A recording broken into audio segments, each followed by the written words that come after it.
Sup, my fellas, don't forget to leave feedback and enjoy the story. On the screen was an image of the game and information with congratulations on the completion. The hero exclaimed that he completed it. The guy in the blue hoodie clenched his fist and said that he did it, he completed it. He joyfully waved his fists and said that he finally completed this game.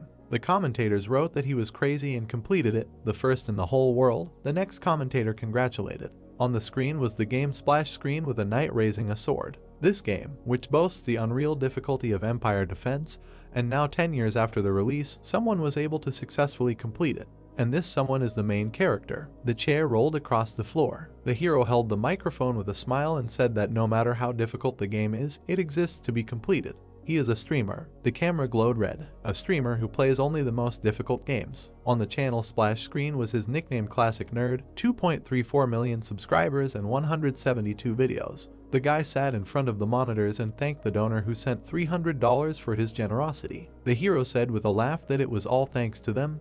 They worked hard. Classic Nerd was the first person to complete this absurdly difficult game, which no one else could complete in 10 years since its release. The brunette closed his eyes and said that, to be honest, his playing technique is it is very cool. There is no better achievement for a gamer. The guy looked at the monitor in surprise. He thought that if he regretted something. There was a comment that it was sad that Saintess died in the final battle. For an A-rank character, she went through a lot. The brunette sadly remained silent. He imagined the character standing in front of the defeated boss in a hall littered with corpses. The hero thought he didn't know if it was because the subscribers had become attached to the characters during the time he played, but they hoped that they would all survive the final fight. However, in the end, everyone except the main character Lucas died. The streamer looked at the screen and thought that his goal was not to reach the end without losses. There was a notification on the screen that the last location was completed. Stage MVP Lucas. Hellish difficulty with Ironman mode completed. World ranking 1. Player nickname Classic Nerd. With the final boss the like princess, who can't sleep, the game was over. Only Lucas remained standing in the same position. The character stood in front of the monster, in front of the boss he killed on top of the mountain made of corpses of enemies and allies. The hero bowed his head silently and thought, why is that? He looked at the pixel character and thought that despite the fact that Lucas was only a character in the game, from the back he looked a little sad. The system reported that this is the end. The Empire Defense logo appeared and the credits said that the creative director, game director and art director Mr. Brunet leaned on his hand and thought that he felt some bitterness. He noticed a message on the screen. It said, the developer does not owe him a prize or something like that. The guy smiled and said, why would they give him a reward? The commentator replied that they were criticized for such a difficulty level, but he proved that the game can be completed, so he deserves something. The system unit was glowing. Classic Nerd said that he was wondering what he was talking about. Waving his hand, he asked why they would give him a reward. He does not need it. As long as he can have fun with subscribers like this, he does not need anything else. Commentators wrote about the greed in his eyes. Another said that he was sure that he would gladly accept if he was offered something. Another wrote that they all saw how much he wanted a reward. The brunette waved his hand, saying that everything was wrong, and thought to himself that Mr. A had disappeared a long time ago. He looked at the game disc and thought that he had not made a sequel in 10 years. The hero leaned back in his chair, thinking that there was no way to contact him. He was amazed to see a notification from the director Mr. A, who greeted Mr. Classic Nerd, saying that he was the director of Empire Defense. The guy looked at the notification. His eyes widened in shock. Many question marks appeared from the commentators. Mr. A wrote that he would like to thank him first. He had already given up, thinking that no one could succeed. The guy stared at the screen and thought, is he really real? Mr. A continued that seeing that he had succeeded, he felt a real relief and thanked him again. The streamer scratched his temple, saying that there was no need to thank him. He looked questioningly at the next message, that the director was glad that they still had hope. He thought, hope? What? Is he making Empire Defense 2 or what? The hero was sitting at the computer and read in confusion that he had proven his worth and how good his skills were. The director asked him to come and help them. The monitor was reflected in the guy's eyes. He thought some person was just looking for attention. It couldn't be that the creator of the game was on his stream. He should kick him. The guy asked with a smile, the director, or should I say the self-proclaimed director. The message on the screen turned yellow. Classic Nerd laughed, saying that all he was saying right now was this, but he couldn't finish. He asked in confusion, what? Everything was blurring before his eyes. The hero asked what was going on. He began to fall to the floor, thinking that he had played for too long. The monitors were blurring before his eyes. The guy managed to think that he hoped that the subscribers would call for help if he fainted. An image appeared on the monitor with gratitude for playing Empire Defense. The gratitude was blurring. Green cannonballs were flying forward. The guy's eyes widened in shock. Dressed in uniform, he sat up and screamed. Looking ahead in shock, he wondered what that sound was. A piece of the tower ahead had flown off and was flying straight at him. The brunette screamed in fear, wondering what that was. He covered his head with his hands, but a stone fell nearby. The hero looked at his gloved palm. Grimacing, he leaned on one knee. The cannon was smoking. The guy covered his nose, wondering if that was the smell of gunpowder. The fuse had ignited. The hero saw in shock how the knights fired the cannon. He crawled away in fear and looked at it in dismay. An explosion sounded nearby, causing the guy to wince. He turned around in irritation and screamed for them to stop already. Suddenly his eyes widened in surprise. He saw a red flag with a sword and roses. The knights in armor were holding flags, and he was surprised, thinking, what does this mean? The hero was sitting on the ground in the middle of the battle. The knight was shouting at them not to let them get up. The brunette was shocked and silent. He looked at the explosions in front of him, thinking, what is going on here? The knights were shooting. The warrior was clenching his teeth. The brunette was surprised, thinking, are they really in the middle of a war? One of the knights turned around in surprise. He ran to the hero, calling him Your Imperial Highness. The classic nerd looked at him questioningly. The mustachioed knight ran up and shouted, asking if everything was okay with the master. The guy opened his mouth in shock, thinking that this was an enemy soldier. He crawled away and shouted at him not to come closer. The knight was surprised, and the guy repeated that he should not come closer. He looked at the trembling warrior in surprise. Someone threw away the sword and bowed, apologizing to his highness. Tears were running down the man's cheeks. He asked for mercy. The hero looked at him in surprise, thinking what was wrong with this old man. The guy began to get up. He approached the kneeling knight and called him. A green whirlwind appeared in front of him as he asked him to calm down. The brunette looked at the explosion in shock. The shock wave of the explosion threw him back. The hero hit the ground. He was shaking, trying to get up, and coughed in shock. Looking down, he thought it was a bomb. A green flash illuminated his palm. The hero looked at the rising green flame. He asked in surprise what was going on. The man in armor called everyone here. The knight extended his hand and said that the enemy is attacking. The hero looked at him in surprise. The soldier pointed his finger and asked to stop them, not to let them get up. With a scream, he rushed to attack. The sword's movement left a trace. The knight's eyes became surprised. A swift force pierced him. The hero looked at it in amazement. A sharp spike pierced the warrior. A severed arm in armor bounced off the ground. It fell next to the guy, splashing blood. Drops of blood flew to his cheek. He looked at the severed limb in fear. Sharp black spikes pierced the knights. The classic nerd, sitting on the ground, saw this. He frowned and cursed mentally, asking what was hiding behind this wall. A spider appeared ahead. The black spikes turned out to be its claws. A huge black monster was approaching. Its eyes were glowing red. It opened its mouth and growled. Classic nerd covered his ears with his hands, wincing. Knights ran towards them, shouting that they were here. The man ordered to immobilize him. The monster scattered them. Classic nerd was shaking in fear, thinking that his hands were shaking. He continued to think that it was not moving. Sharp pincers were breaking the ground. The spider's eyes were reflected in the guy's pupil. He asked if this was a dream or if he was hallucinating. A huge monster was approaching him. The hero said that this whole situation was too incredible. The spider raised its sharp paw. The guy thought that it was not joking with him. The monster quickly attacked. The streamer looked at it in fear, thinking that dying like this was funny. A blonde man appeared in front of him and called him. He pulled out his sword, saying that denying reality left a bright trace from his movement.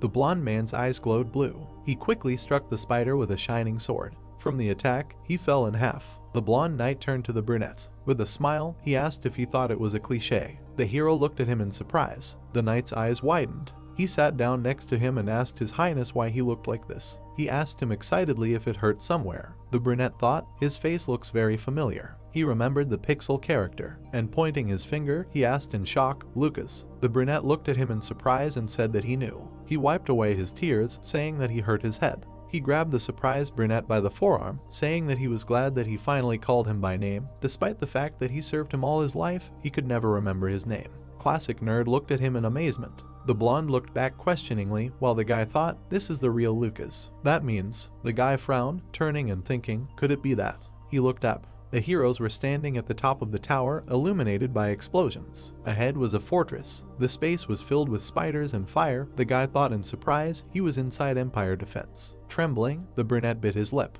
He thought that everything was very bad. This was a game with the most hellish difficulty. He imagined the cutscene and thought that he had completed it just before he found himself here. Empire Defense. The spider's limbs were covered in green slime. Many spiders were running forward. The hero thought it was a game where he had to kill endlessly. The spiders were covered in green slime. Endless hordes of monsters rushing in. The guy turned around, his mouth hanging open. He thought this was a game with a damn complicated defense mechanic. The hero thought, why? Green slime was secreted on the spider's back. Drops of poisonous slime flew into the tower. Green explosions appeared from the collision. The hero covered himself with his hands from the flash. He frowned, thinking, why the hell is he inside a game? The brunette turned around when Lucas called him. An armored hand fell on his shoulder. Holding the brunette by the shoulders, the blonde said that the enemy that was attacking them right now was an army of black spiders. A bunch of spiders were approaching the fortress door. Lucas said that they could lose the forward operating base, but these spiders are inactive after sunset. The setting sun illuminated the mountains. He said that it would set in 30 minutes, so the knight took out his sword. Spiders were approaching the heroes. With the sword in his hands, the blonde asked to do everything possible to hold out until time ran out. The brunette looked at him and thought, why is he trying to protect him? What do they call him? His Imperial Highness. Who is he now? Smoke was visible in the darkness. Lucas hid the sword. The knight sat by the wounded, shouting that he was still breathing. Someone asked for a stretcher. The blonde, covered in green slime, said that the sun had finally set. The black spider army retreated. He looked at the guy and called him. The brunette looked ahead sadly. Spiders lay at the bottom of the fortress. Arrows and spears stuck out of the monsters' bodies. Turning to the blonde, the classic nerd asked what day it was today and where he was. Lucas, who was standing next to him, answered that it was the last day of February 649 according to the imperial calendar. This was a forward operating base located at the crossroads, the so-called Fortress City. The brunette clenched his teeth, saying that tomorrow was March 1st, 649. The blonde confirmed. The player thought that March 1st, 649, according to the imperial calendar, the attack of monsters on the forward operating base. He frowned, thinking that this was a very familiar situation. The guy bit his lip in a very familiar place. Red flags were waving near the towers. The hero thought that he had been sitting for half a year playing Empire Defense. He had been in this location hundreds of times on exactly the same story date, going through the tutorial.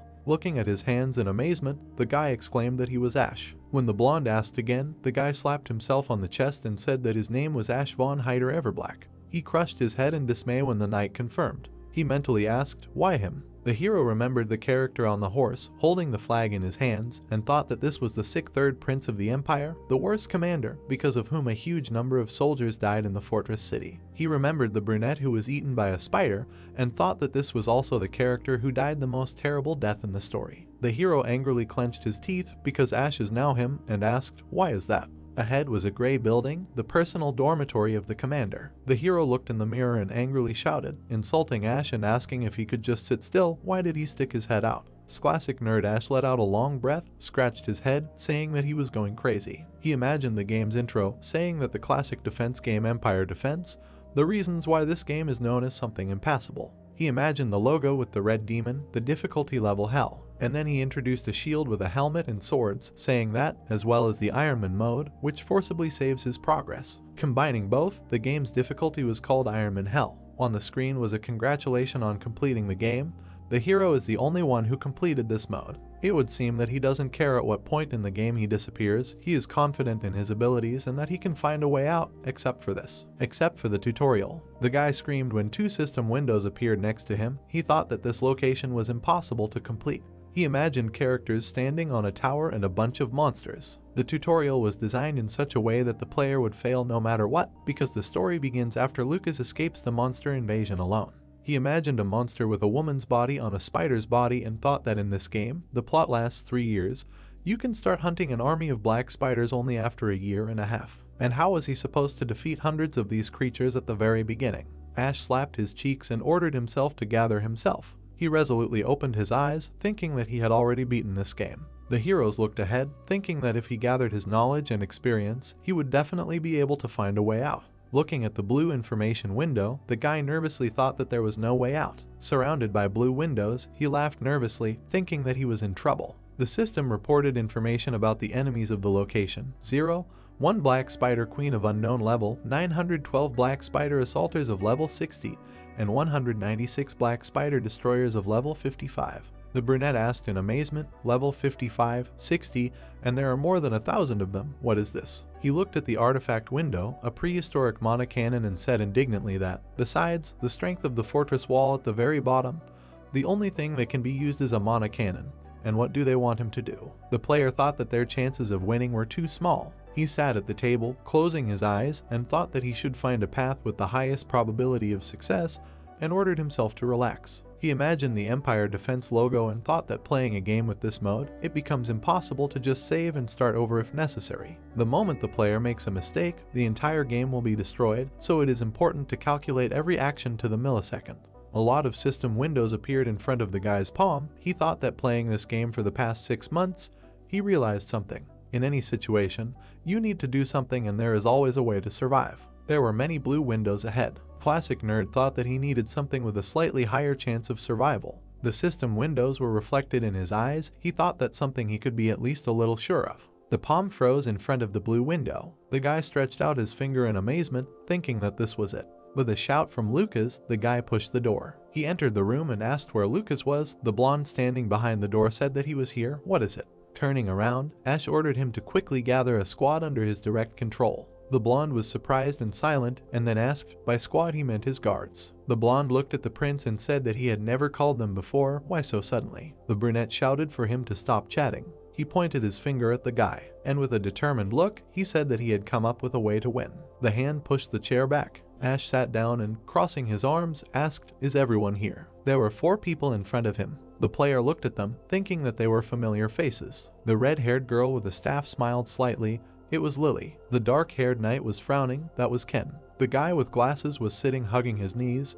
That was Demian. The hero remembered sitting at the computer with headphones on and thought that these faces would be familiar to him. He imagined the characters surrounded by red light and thought that he had seen events in which they died countless times. Demian sat with his head in his knees. A question was heard. Why is he curled up into a ball? There were tears in the eyes of the guy with glasses. Lily turned and said that he was like this because he lost a comrade today and asked for understanding. Classic Nerd suddenly realized that he was in the same state when he went through the game tutorial. He imagined a pixel character surrounded by a purple aura and thought that since he had some strange status from the beginning, he died first. He remembers that he couldn't use these skills, although he was a healer, literally the most important role. Looking at him, Ash agreed. Sitting at the table, he told the heroes that he would start by explaining their roles for tomorrow. He turned to Lily, and the girl with the staff responded. The redhead stood surrounded by flames, and her class is a mage, and the element is fire. She is the main damage dealer of this group and is able to hit with one powerful spell after another. The girl was surprised to hear that she will be their shield, let her block the spider's attacks as a tank, and said in surprise that she is a mage. Ken crossed his arms, hearing what concerns him. He stood among the monsters with a shield and a sword. He is a shielder who is able to hold enemies at the forefront. He uses the skill to attract attention, and then takes damage with his body. In short, he is a tank. The brunette was amazed to hear that he will have to quietly infiltrate the center of the enemy formation and cause a stir there. The guy sat with his face in his knees.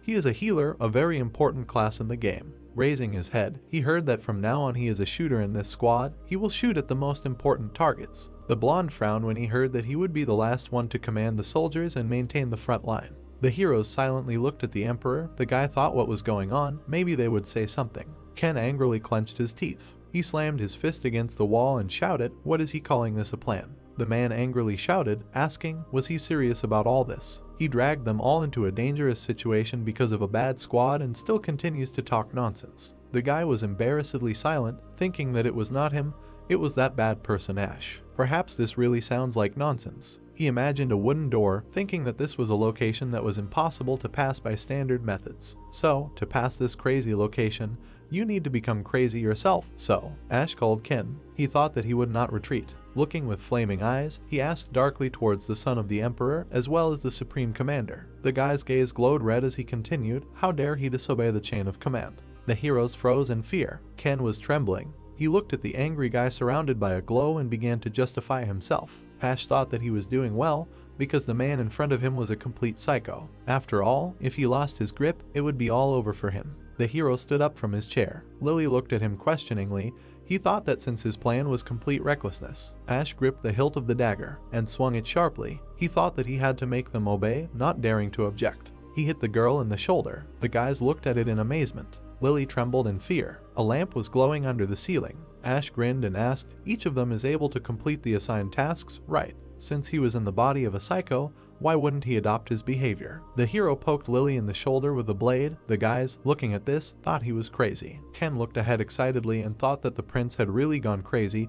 Did he really not know how valuable a mage is? He looked at the stern brunette and thought how one could go into battle when they were commanded by such a person. Fire appeared around the blade. The girl looked at her flaming shoulder in surprise. Everyone in the room looked at what was happening in surprise. Ken said what it was. Ash said with a smile that yes, that's it. He does not know if the developer added it by accident or not. The player introduced pixel figures, saying that all the starting characters have a hidden skill, special skills completely contradicting their roles. Looking at the girl, he asked her, because as a child she was wounded by a blade when a horde of goblins broke into her village. Lily looked at the flaming blade pitifully and heard that after that incident she had received the skill Fire Skin. The system said that Fire Skin was a skill created by fear of sharp weapons. She could defend herself from physical attacks by turning her body into fire. Each use of the skill consumes 1 MP. As long as there is enough mana, she can defend herself from any physical attack. The girl almost cried when the prince asked if he was wrong. She stood surrounded by fire, the tank skill of the main damage dealer. There was no way to use it in the game, but reality is a different matter. The skin was burning around the tip. Ash was going to squeeze everything out of this skill, a location that is impossible to pass. He smiled, thinking that then he had no choice but to use cheats. He smiled wickedly, thinking that whoever threw him here would just watch him pass this game,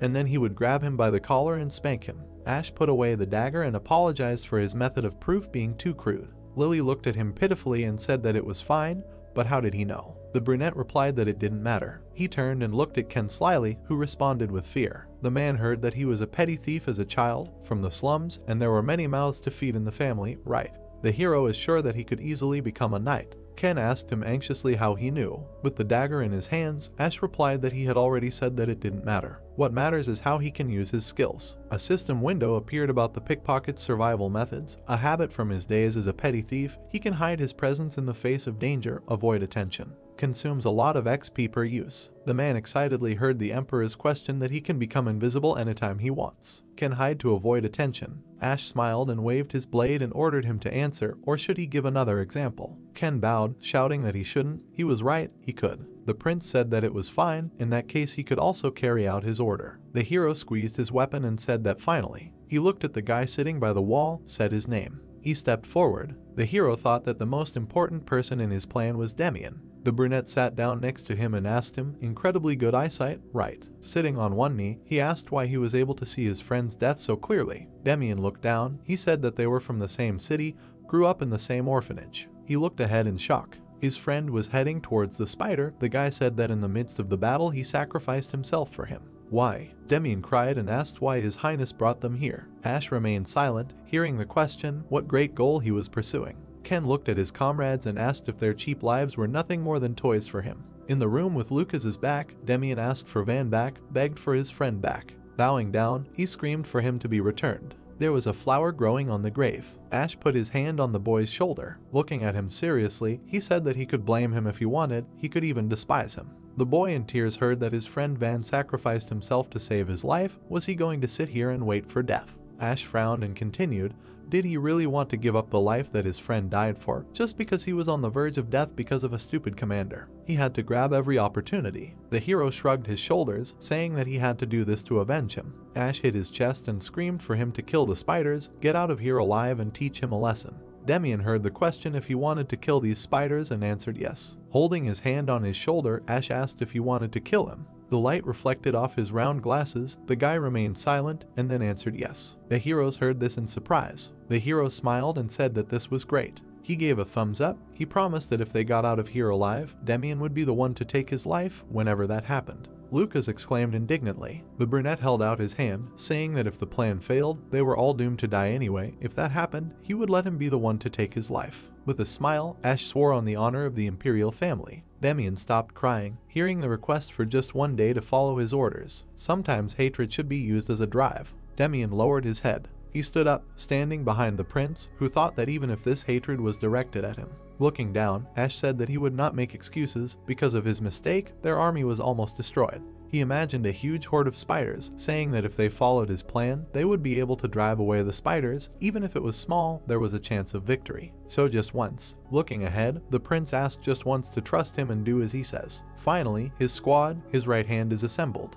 The heroes looked at Ash seriously. He thought that he did not know if this hand would be a royal straight, a flush, or just trash. On the walls of the fortress, they were knights. Ash thought that he had no choice but to bet everything. A soldier hit the gong, shouting that an army of black spiders was on their way, marching. One of the knights asked Ash if he would really be okay. He replied that they should not worry and do as he said. The black spiders ran forward. The plan was simple while the teammates were buying time. There were green growths on the spider's body. He finds the queen, who gives orders, and then the knight loaded the cannon. Ash thought that they would blow her head off with this mana cannon. There were fragments of the limiter lying nearby. By removing the limiter, they had significantly increased her magical power. Now she should be able to damage even the queen. The only problem was the location. There was a valley and a blue sky ahead. It was impossible to see the queen from such a short distance. Human eyes were simply not capable of this. What then? Ash smiled slyly and said that they needed to create a map. He stood by the blue shining fence. A bright blue line crossed the space, including part of the tower. It shimmered ahead like a blue shield. The curtain passed through the rabbit in the forest. Ash looked at the blue information screen. His skill was creating maps, an ability that allows you to see the entire area as a mini-map. The guy looked at the information window, where it was written that this was Ash, the title of the nasty prince, the category of a beginner, strength, agility, intelligence, endurance, and mana were 1 each. The heroes thought that when he first saw these bad stats, he was shocked. At least the skill was preserved, and that's thanks. His palm froze over the minimap. He thought he would see where she was hiding. If only he could find the boss mark. The boy's eyes widened in shock. He looked at the map, thinking that the boss mark was not here. The mission objective was the enemy queen. The spiders were running towards the castle. She was not shown on the map.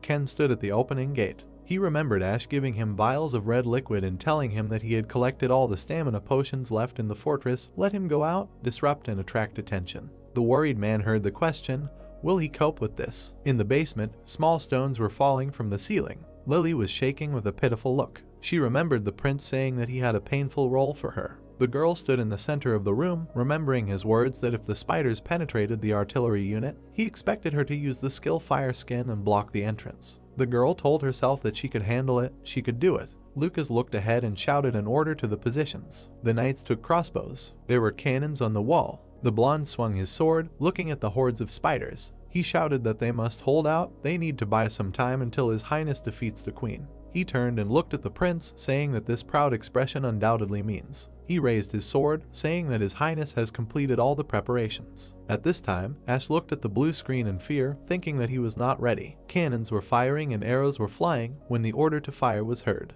Explosions occurred among the spiders. Lucas gave a thumbs up against the explosions. The brunette from the tower looked at him silently. He thought that he needed to stay calm. He imagined a mark in the form of a demon on the map and thought that the goal of the training was not to kill the boss, so it was no surprise that it did not appear on the map. Looking at the battle unfolding, the brunette thought that the queen would probably appear after a full-scale attack. They have a reliable rear and guards prepared in case of unforeseen situations. So this is the only place where the queen can be. He noticed red dots on the map and called Demian. Pointing his finger, he asked if he could see. The finger pointed to the space between the mountains. The guy with glasses looked there and said that yes, he could see spiders that were just sitting and doing nothing. Ash thought that he thought it was possible, but could it be? Turning his head, he asked, the queen should be among them, could he find her? Demian's eyes sparkled. He saw a monster with red eyes and a crown and asked, is he talking about a monster whose upper part is from a person and the lower part is from a spider? Ash smiled and thought that here she is. Standing by the cannon, he said that it was. Demian noticed that it looked a little scary and heard in response that there was no need to be afraid, soon she would get hit by the cannon and die.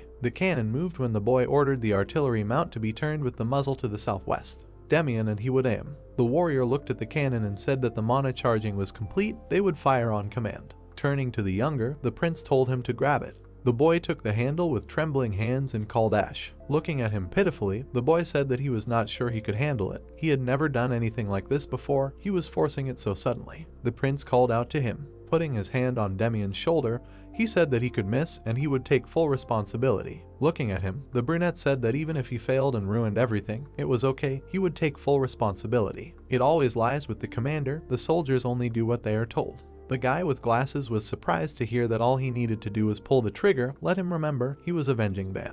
Demian's eyes shone from using the Eye of 1,000 Miles skill. He repeated, Avenging Van, and pulled the trigger towards himself. The cannon was covered in a blue glow of mana. The gears were spinning. There were lightning bolts at the muzzle. Ash said with a smile that it was like that. A discharge of mana flew forward. The player said to beat them to death. A blue beam of mana flew out of the cannon. A core surrounded by a glow flew rapidly. It flew far ahead. Ash, clenching his fists, shouted for them to receive. An explosion appeared ahead. The prince turned to the scout who was looking through the telescope. The knight raised his hand and said that the projectile hit the target and landed in the center of the crowd of monsters. The warrior threw his arm over Demian's shoulder and said that he was impressive, let him admit whether it was the first time or if he was lying. He replied that he simply did as he was told. Standing surrounded by knights, the guy said that the moment he grabbed the trigger, his body began to move on its own. Turning to him, Ash thought about what he was talking about. It was all thanks to his skill. A window appeared describing the skill eyes 1,000 miles away. This skill appeared by God's mistake. He can see and hit whatever he wants, accuracy plus 999. The player thought that this was an abnormal skill that allows you to always hit the target. Ash covered his smile with his hand and thought that in the game he was a character who couldn't hold a weapon in his hands, but here he only had to touch it and they saw all his power. The brunette looked ahead in amazement. A lot of spiders appeared ahead. He thought, what is it? Red-eyed spiders were approaching. The hero mentally asked, why are they still moving? The scout said in fear that they are coming. The brunette turned around, thinking, why? He pointed his finger and said, there is a swarm of spiders moving right here. Gritting his teeth, he looked through the telescope. A spider queen appeared ahead. Ash looked at the swarm of spiders and thought, is this a square formation? The spider queen opened her fanged mouth. The brunette recoiled in fear. Shining eyes, the spiders were moving towards the castle. They were getting closer, questions were heard, where are they going? They are approaching. The soldiers behind asked why they had missed the queen, was that how it was supposed to be? The prince said in amazement that it couldn't be. The scout looked through the telescope and shouted that it was a nightmare. A huge horde of spiders was approaching. The warrior said that the spiders were heading straight for the artillery unit.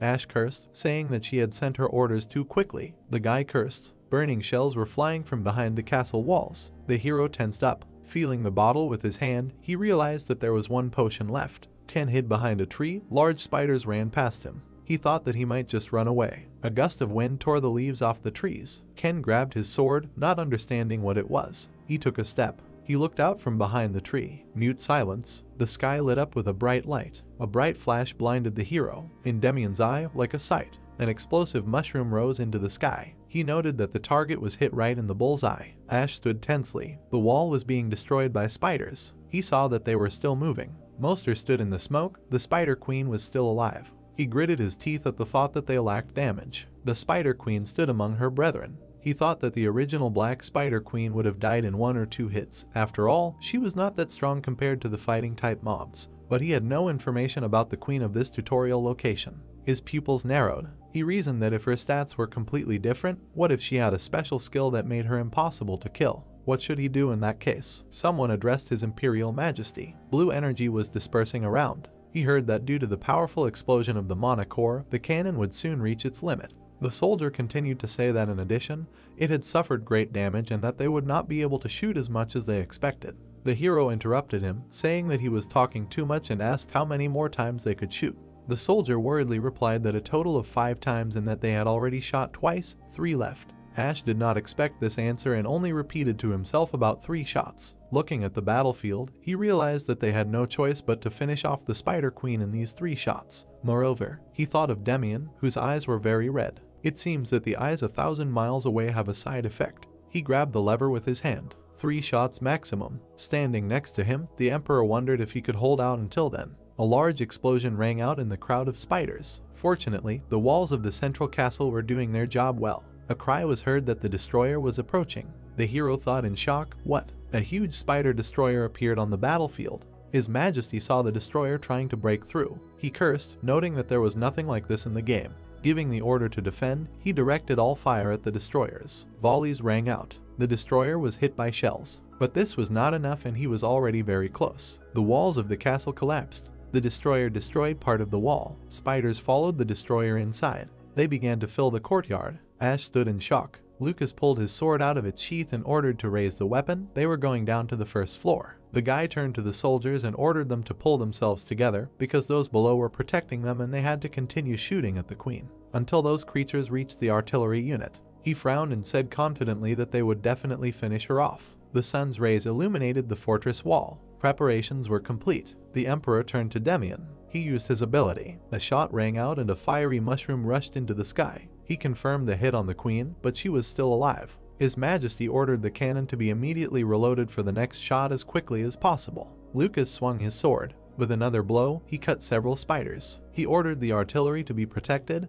They were obliged to protect the Imperial Prince. Ash cursed, watching from the tower. In the courtyard, soldiers were fighting a horde of spiders. One of the soldiers was killed. Another one followed. The number of victims continued to grow. Ash saw the casualty count on the blue screen. He didn't know. He moved the mouse across the table. Another soldier died. That playing a game, that all of them are real people. The message on the screen indicated 142 dead soldiers. Death is not just a number accompanied by heartbreaking screams and terrible smells. He closed the status window. At such a speed, one of the soldiers ordered the others to put their hands on the cannon to cool it. 5 shots. Everything will collapse. They will hardly reach 4. The knight took a step. His armor was stained with spiders. The Majesty was horrified and thought about what to do, what way to get out of this situation. Hordes of spiders continued to attack. The way did not come to mind at all. Someone drew attention to himself by cursing at the spiders. He stood in the rays of light and continued to scream, saying that he was right here. Ash saw him too. This hero drank from the vial, wiped the remains from his lips. The Emperor recognized him as Ken.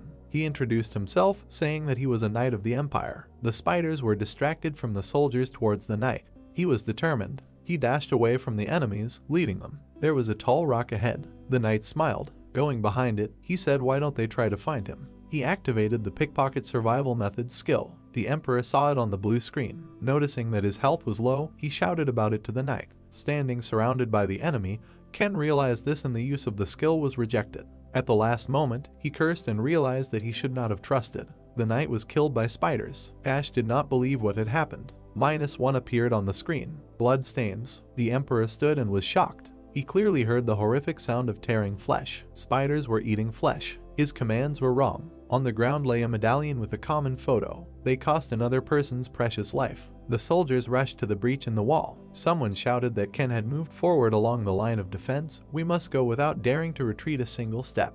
And not only Ken, everyone who was there. The soldiers were dying from the spiders' paws. Ash thought they were losing their lives because of his one and only order. It was all his fault. The Emperor's eyes narrowed, deciding it wasn't just his fault, he was killing them. The boy was sitting in front of the computer. Playing this game, he used knights as bait whenever necessary. This game was designed that way. A question appeared on the blue screen asking to place a second squad here. The hero confirmed. There were dead soldiers lying behind the ground. To save someone, to get an item, to complete a side quest, to get an achievement. Someone had to die, and he was sacrificing them with pleasure. The boy yawned. He had never doubted a single thing he had done. But now he realized. He leaned on a trembling hand. He ordered them to stop. The meaning of everything he had done so far. The Emperor screamed for the monsters to stop. He realized that any death was accompanied by heartbreaking pain. A destroyer spider appeared in front of him. He screamed for them to stop. They will not stop. The Majesty clenched his teeth and thought that simple screams would never make them stop. A huge sword pierced the destroyer. Lucas controlled the sword with magic and asked how dare he aim at the prince. He raised his head and asked if everything was okay with His Majesty. He looked at the dead destroyer. He grabbed the hilt of his sword and realized the only option that could make them stop.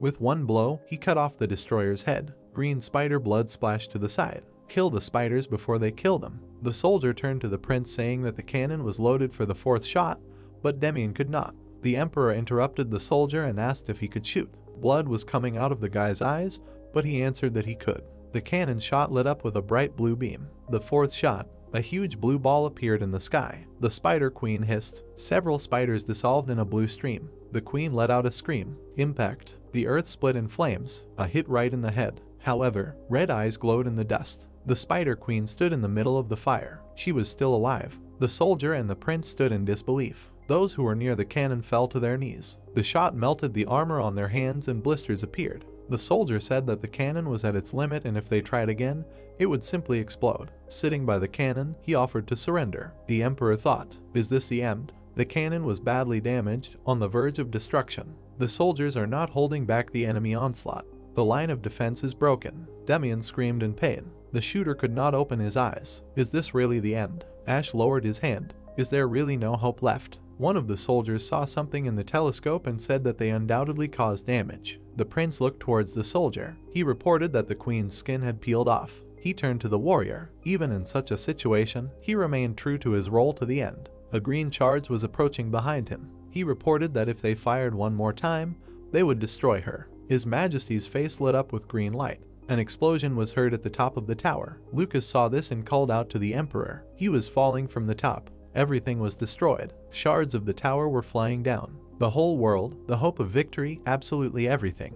The Emperor's eyes were double. The knight was addressing him. His eyes were blinded by a bright light. He was able to focus his gaze. The knight protected him from a large fragment with his body. Lucas, the prince addressed him. He asked if His Majesty was in pain. He interrupted him, saying that he should be asking him. About to ask if he was okay, he saw a lot of blood under the knight. The knight asked the emperor if he remembered that event 20 years ago. He couldn't remember it, like a player who had taken over someone else's body. The emperor stood there in confusion. He had no memories of him or Ash. The knight continued to say that when His Majesty appointed him as his personal guard, he said something.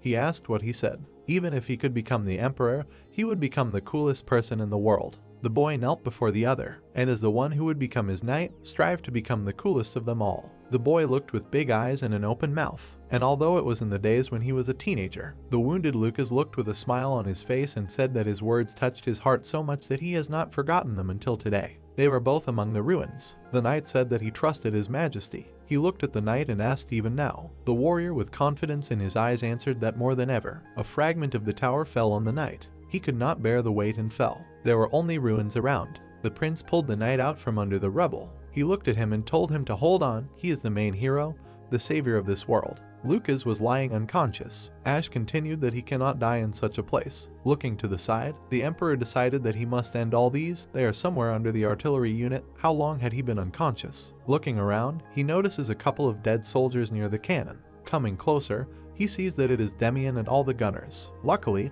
they escaped fatal injuries, but the cannon did not. Ash thought, why were they all still alive? Where were the spiders? The hero heard someone call out to him. It was Lily, standing in the middle of the fire. The emperor did not believe what he saw. In the ruins, they found themselves facing each other. This is not the end. The girl gritted her teeth in pain. She looked at the emperor and asked, is that true? Ash opened his eyes wide. Lily was reaching out her hand to him. She looked at him and said that she would not last long. She said that she was holding the entrance for now, but soon the monsters would besiege them. The girl closed her eyes and said that they did not have time and they must hurry. She looked at the hero and asked him not to let them die senselessly. The brunette gritted his teeth. He looked at the gunners and ordered them to load the last shell. The warrior shook and said that the cannon had already exceeded its limit. They looked at the gun. He said that if they fired one more time, it would explode. He looked to the side and said that if they continued to do nothing, they would die under the spider's paws. He asked that nothing ventured, nothing gained, right? Ash frowned and said that they should do it even if they had to burn alive. The soldier looked up and asked how they were supposed to aim. They couldn't see anything from here. They wouldn't be able to find the queen. He said that the gun rack was worn out and they would have to hold the gun with their hands. The hero thought that if they didn't have teeth, they would have to chew with their gums. He looked forward and said that there was no need to aim, Demian just needed to fire. The warrior looked at him in shock as he gave the order to load the last shell. He took a step and thought that he didn't know exactly how the clairvoyance skill worked, but as long as Demian fired, he would always hit the target. He thought that they could just have faith. The brunette approached the guy. He turned around. His leader said that he needed to shoot one last time.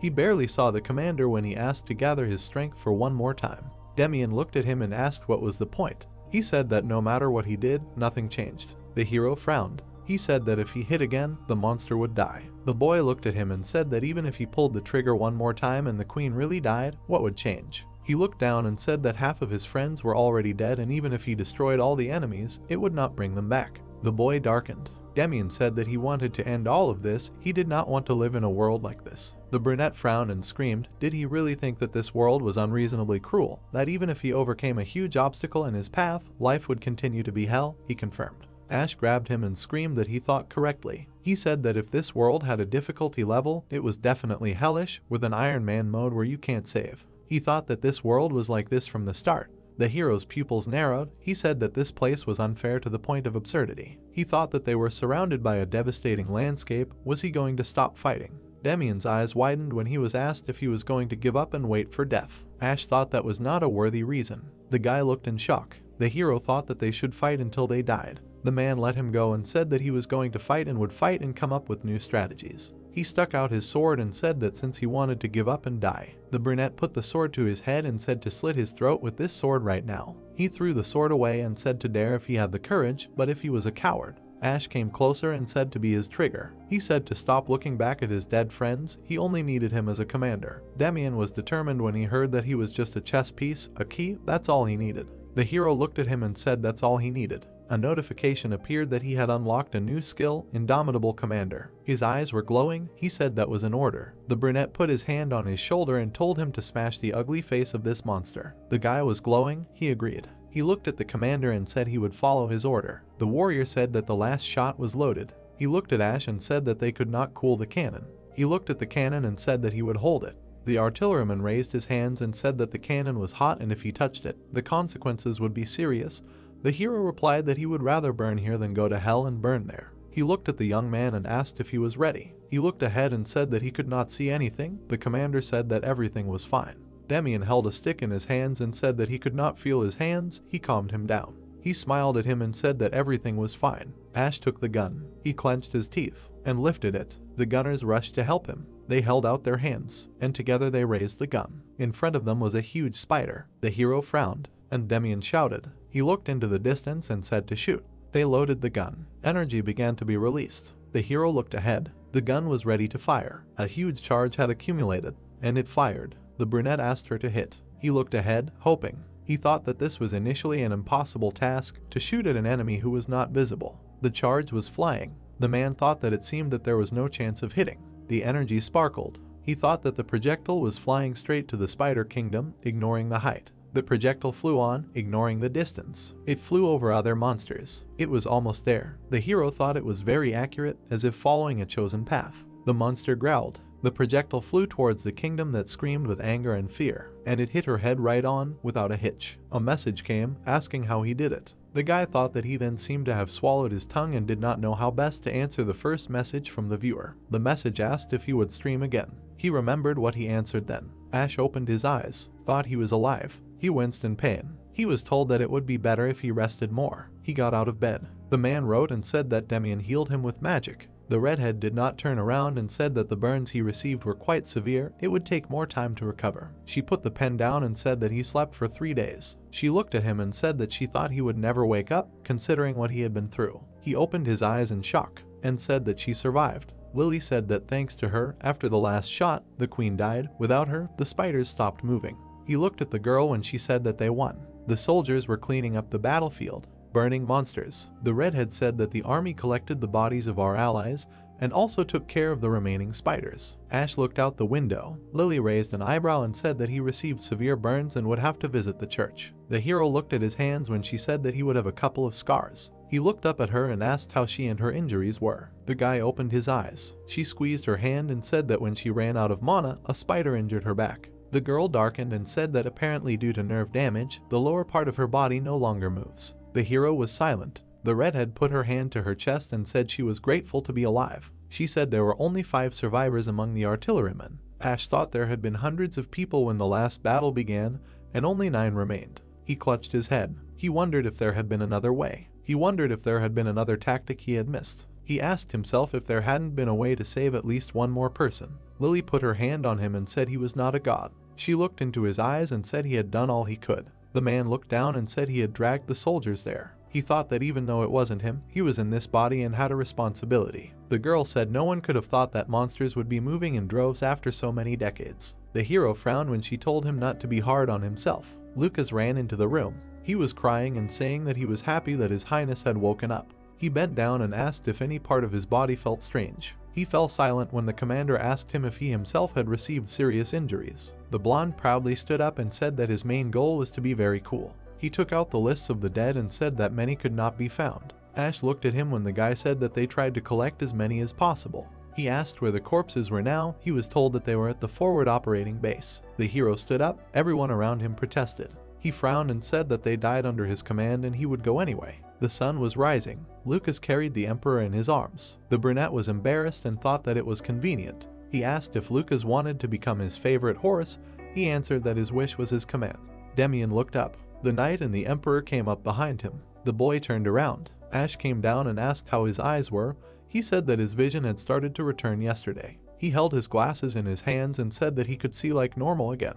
The brunette looked at him and thought that he had heard that he himself had healed the wounded, used magic, although he himself could not even see. The boy laughed. Ash looked at him and said that the strategy was successful only because of him. He said that he would give him money and make sure that he would never set foot on the battlefield again. He continued that he was free to do as he wished. Demian reminded him that he was his trigger. The hero looked at him. The boy said that he wanted to know the origin of these creatures. He said that he wanted to know why his friend had to die. He looked into the eyes of the Emperor and asked to be allowed to follow him. The knight smiled. Ash did too and said that from now on he would follow him to honor the memory of the dead. They needed a priest. A blue fire was burning. The hero looked at it. He thought that he knew that there was no better way, no better strategy. He thought that he had chosen a tactic, followed it, and this was the result. He had to take responsibility and carry it on his shoulders to move forward. The brunette looked ahead and said after the funeral, collect all the corpses and move them. He remembered that every year, thousands of people were lost. He was in a world where funerals were more valuable than lives. He said that on the western side of the crossroads, there was an empty field. They should be buried there and pay their respects. He thought that he planned to build a cemetery there, and in the game, he had also built a memorial site there. The Emperor looked ahead. A fire was burning in front of them, when Ash said that the last day of February of each year would be designated as the day of their sacrifice. He thought that it would be a day for all the characters he killed without remorse. The guy decided that this would be his atonement. The fire was burning. The brunette frowned and said that he would never fail like that again. The knight turned to him. They looked ahead. The hero suggested returning to their main base, Crossroads. A notification appeared that the location had been cleared and rewards had been received. The wheels of the carriage cut through the ground. A convoy of carriages and carts moved across the plain after everyone had left the forward operating base. They had been moving north towards the crossroads for 3 days now. The stone on Ash's neck flashed red. He grimaced and sighed heavily, thinking that he would soon die of boredom. Lucas, as a coachman, perked up when the guy loudly asked if they were there. The blonde exclaimed that they would arrive soon and that they only had to wait a little. The brunette threw his elbow on the back of the sofa, thinking that the knight always told him that they would arrive soon, but this was not true. He looked at the blue sign above his head, which offered him to choose his class. Ash mentally noted that he would soon need to make a decision. He waved his hand, thinking that he had leveled up to level 5 after completing the tutorial, and in this game, the class was determined at level 5. He looked at the screen with his stats, which were at their minimum, and asked why he had such a successful stat growth. The guy thoughtfully touched his chin, thinking that the most interesting thing was that despite the increase in stats, he could choose any class available in the game. However, there was one problem listening to him. At the end of the list, he saw a special available class, the Novice Commander, which had definitely not been there before. Imagining the game model, the brunette mentally noted that the two did not know what category to assign it to. He wondered if this was the so-called hidden class or something like that. Ash frowned. He remembered recently receiving a new skill and assumed that this could be a hint for him to choose the commander class. After checking the stats, he learned that the skill granted immunity to mental debuffs to all allies within 10 meters, and then thought that it was a good skill. The boy looked at the screen sadly, thinking that this skill was useless at this stage since mental debuffs would not appear for a long time. He thought that it sounded risky to choose a class that he had no information about. Looking out the carriage window, the brunette muttered that this was very difficult. A loud voice told His Highness that he was seeing the crossroads. Ash perked up. He looked out of the carriage window and exclaimed happily. His eyes widened in surprise. The convoy was approaching a huge gate.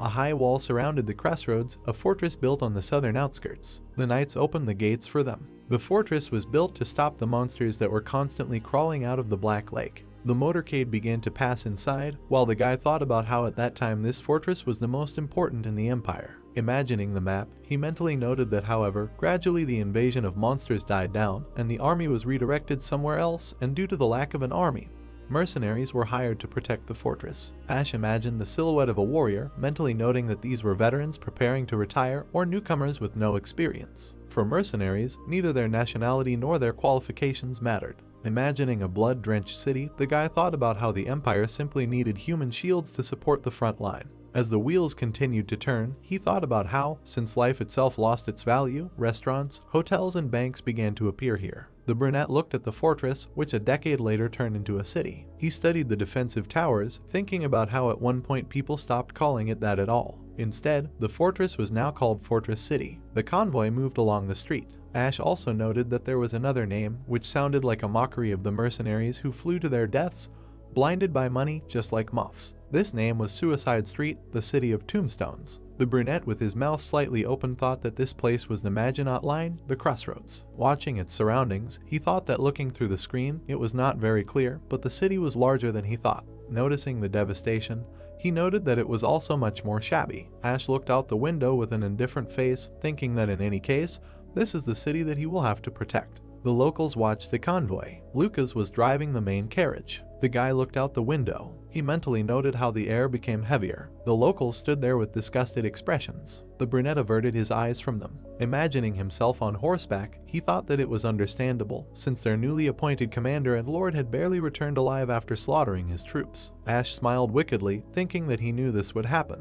The people looked at the stones in the cart, asking if these were all magic crystals. The red stones were faintly shining in the sun. The guy mentally noted that he had purposely piled them in the cart, allowing everyone to see over 400 kilograms of black spider magic crystals. Imagining the large black monsters, he thought that since they were high-level monsters, these crystals were of extremely high quality, and it was not hard to guess how much they cost. He mentally noted that they were so expensive that he could forget about money for a while. Ash grinned wickedly, thinking that he was obliged to receive something like this as a reward for passing the impassable location.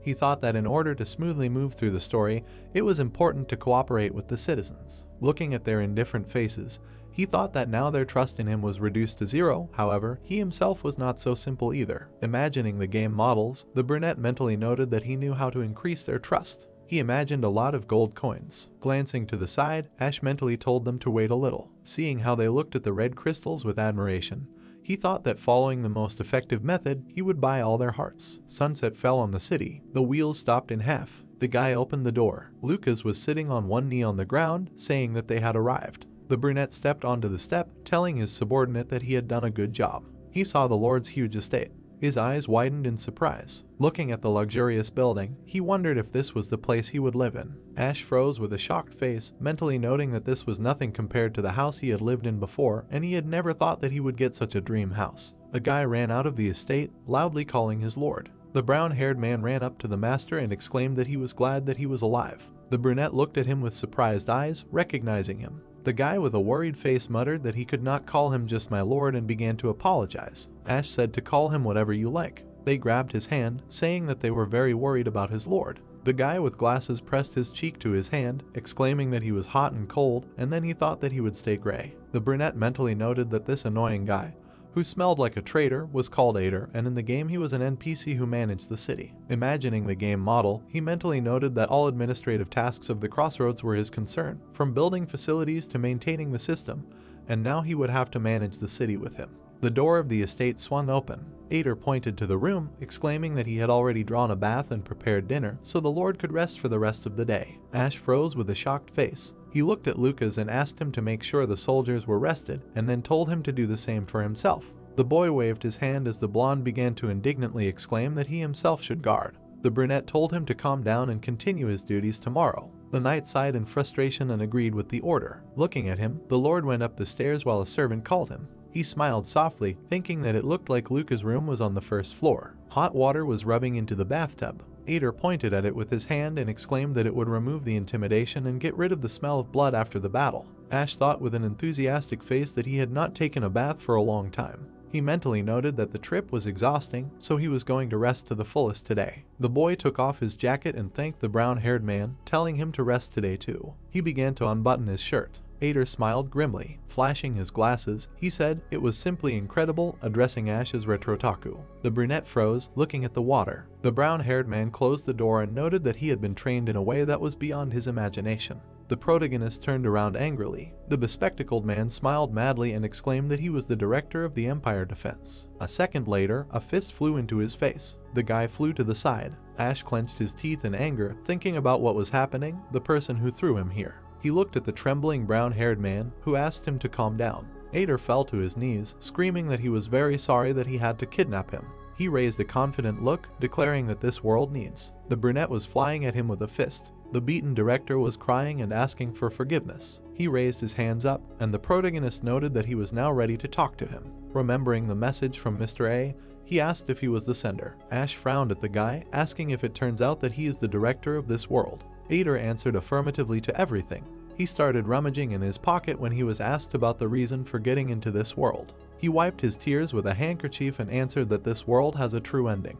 The brunette listened in confusion about the only ending that no one had reached. Introducing the loading screen, the creator said that in order to reach it, he dropped mines countless times but was never able to achieve what he wanted. Ash asked if he really decided to join the help of another person after that. The brown-haired man snapped his fingers, answering positively. Many blue circles began to appear near them. Ader touched one of them, saying that he changed the shape of this world to the game one and presented the players with their other world. One of the servers was called Earth. The guy said that people were able to make good progress in what he could not even think of, however. With a gloomy face, he noted that no one was able to succeed. Ash looked at him worriedly and asked if he was one of them. He added that he had never heard of the true ending. The creator turned to him and replied that he had indeed not reached it, but he had achieved something that no one else had. The brunette mentally noted that he was the only one who had been able to complete the game on Hell difficulty with Iron Man mode. He wondered if that was the whole reason. The brown-haired man sat next to him on the floor, noting that he had simply thought that he could handle it, which was why he was here. The Lord swung his fist again, exclaiming that he had actually been kidnapped.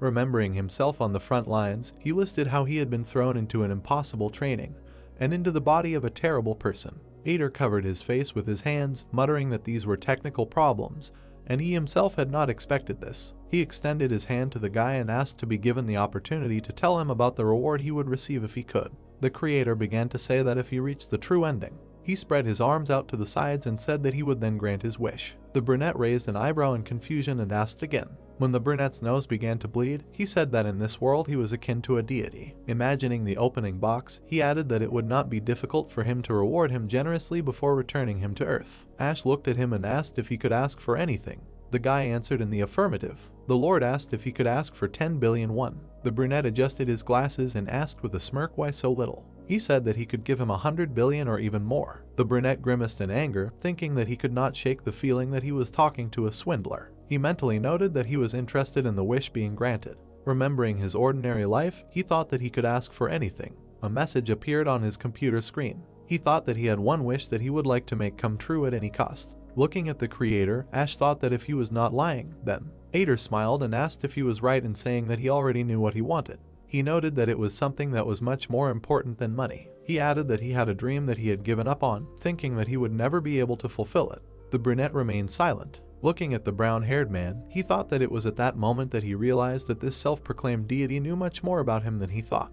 The guy remembered himself at the door of the hospital room, thinking that he knew what he regretted and that he had been living with this regret in his heart for a long time. He looked away when the creator said that he could make his dream come true. Ash replied that this dream was long gone. The brown-haired man spread his arms wide and declared that as long as she lived in his heart, he would not be able to refuse her. The brunette looked up and asked if he should not be able to reach the true ending if he had enough strength even for such a thing. Ader looked back and said that in this world, his abilities were greatly limited and he was only a human.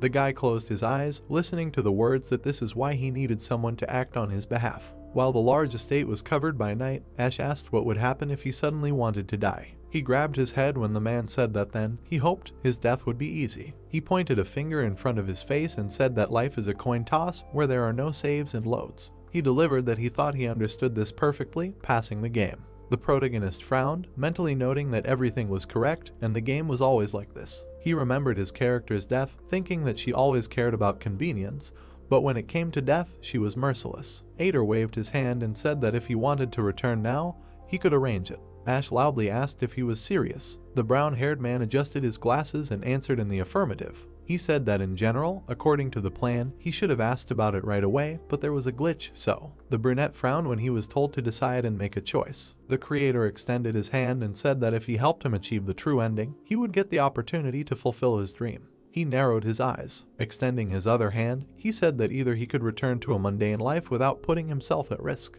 Looking at Ader in front of him, the guy listened to the words that the choice was his alone. He remained silent, starting to reason that in a different scenario, he would immediately go back, but there are two things that prevent him from doing so. Imagining a bright star in the sky, Ash mentally noted that the first is an opportunity to fulfill a dream, and the second. He looked up, thinking that it was not so impossible. The guy remembered himself in front of the computer, thinking that he had already completed this and knew almost everyone about it.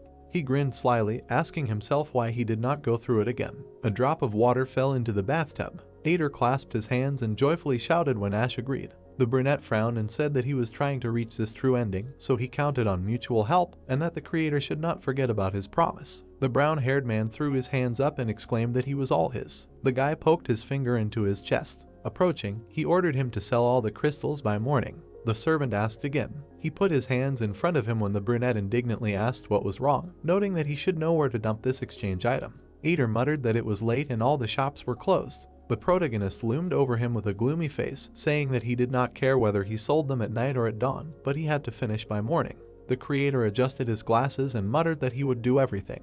Introducing the red crystals, Ash said that for 388 pieces you can get a huge amount, even if you sell them at an average price. The bespectacled man asked what he was going to do with such a huge amount. The guy looked at him and said that there was an empty spot in the team. He smirked, wondering if he really needed to answer. Together with Lucas, he stood at the mercenary guild, thinking about the gacha. The Lord tossed a coin into the air. He caught it sharply. He said with a smug grin that he would start with 100 spins. The knights guarded the carts with gold. A tired Aider was sitting by one of them. The protagonist and his comrade were standing by the door, behind which voices could be heard. Ash crossed his arms and noted that they were cheerful. The blonde invited him to enter first. He kicked the door down, attracting attention. The people in the room paid attention to them. A large bald man indignantly asked who he was and did he really want to die. The guy with an angry face in response asked where his eyes had gone. He grabbed the frightened man by the head and said that he was his future employer, and then asked if he himself wanted to die. While the prince and the knight were walking forward, people began to talk among themselves that they heard that he had outlived all his people on the front lines. Someone noted that he had killed the black spiders too.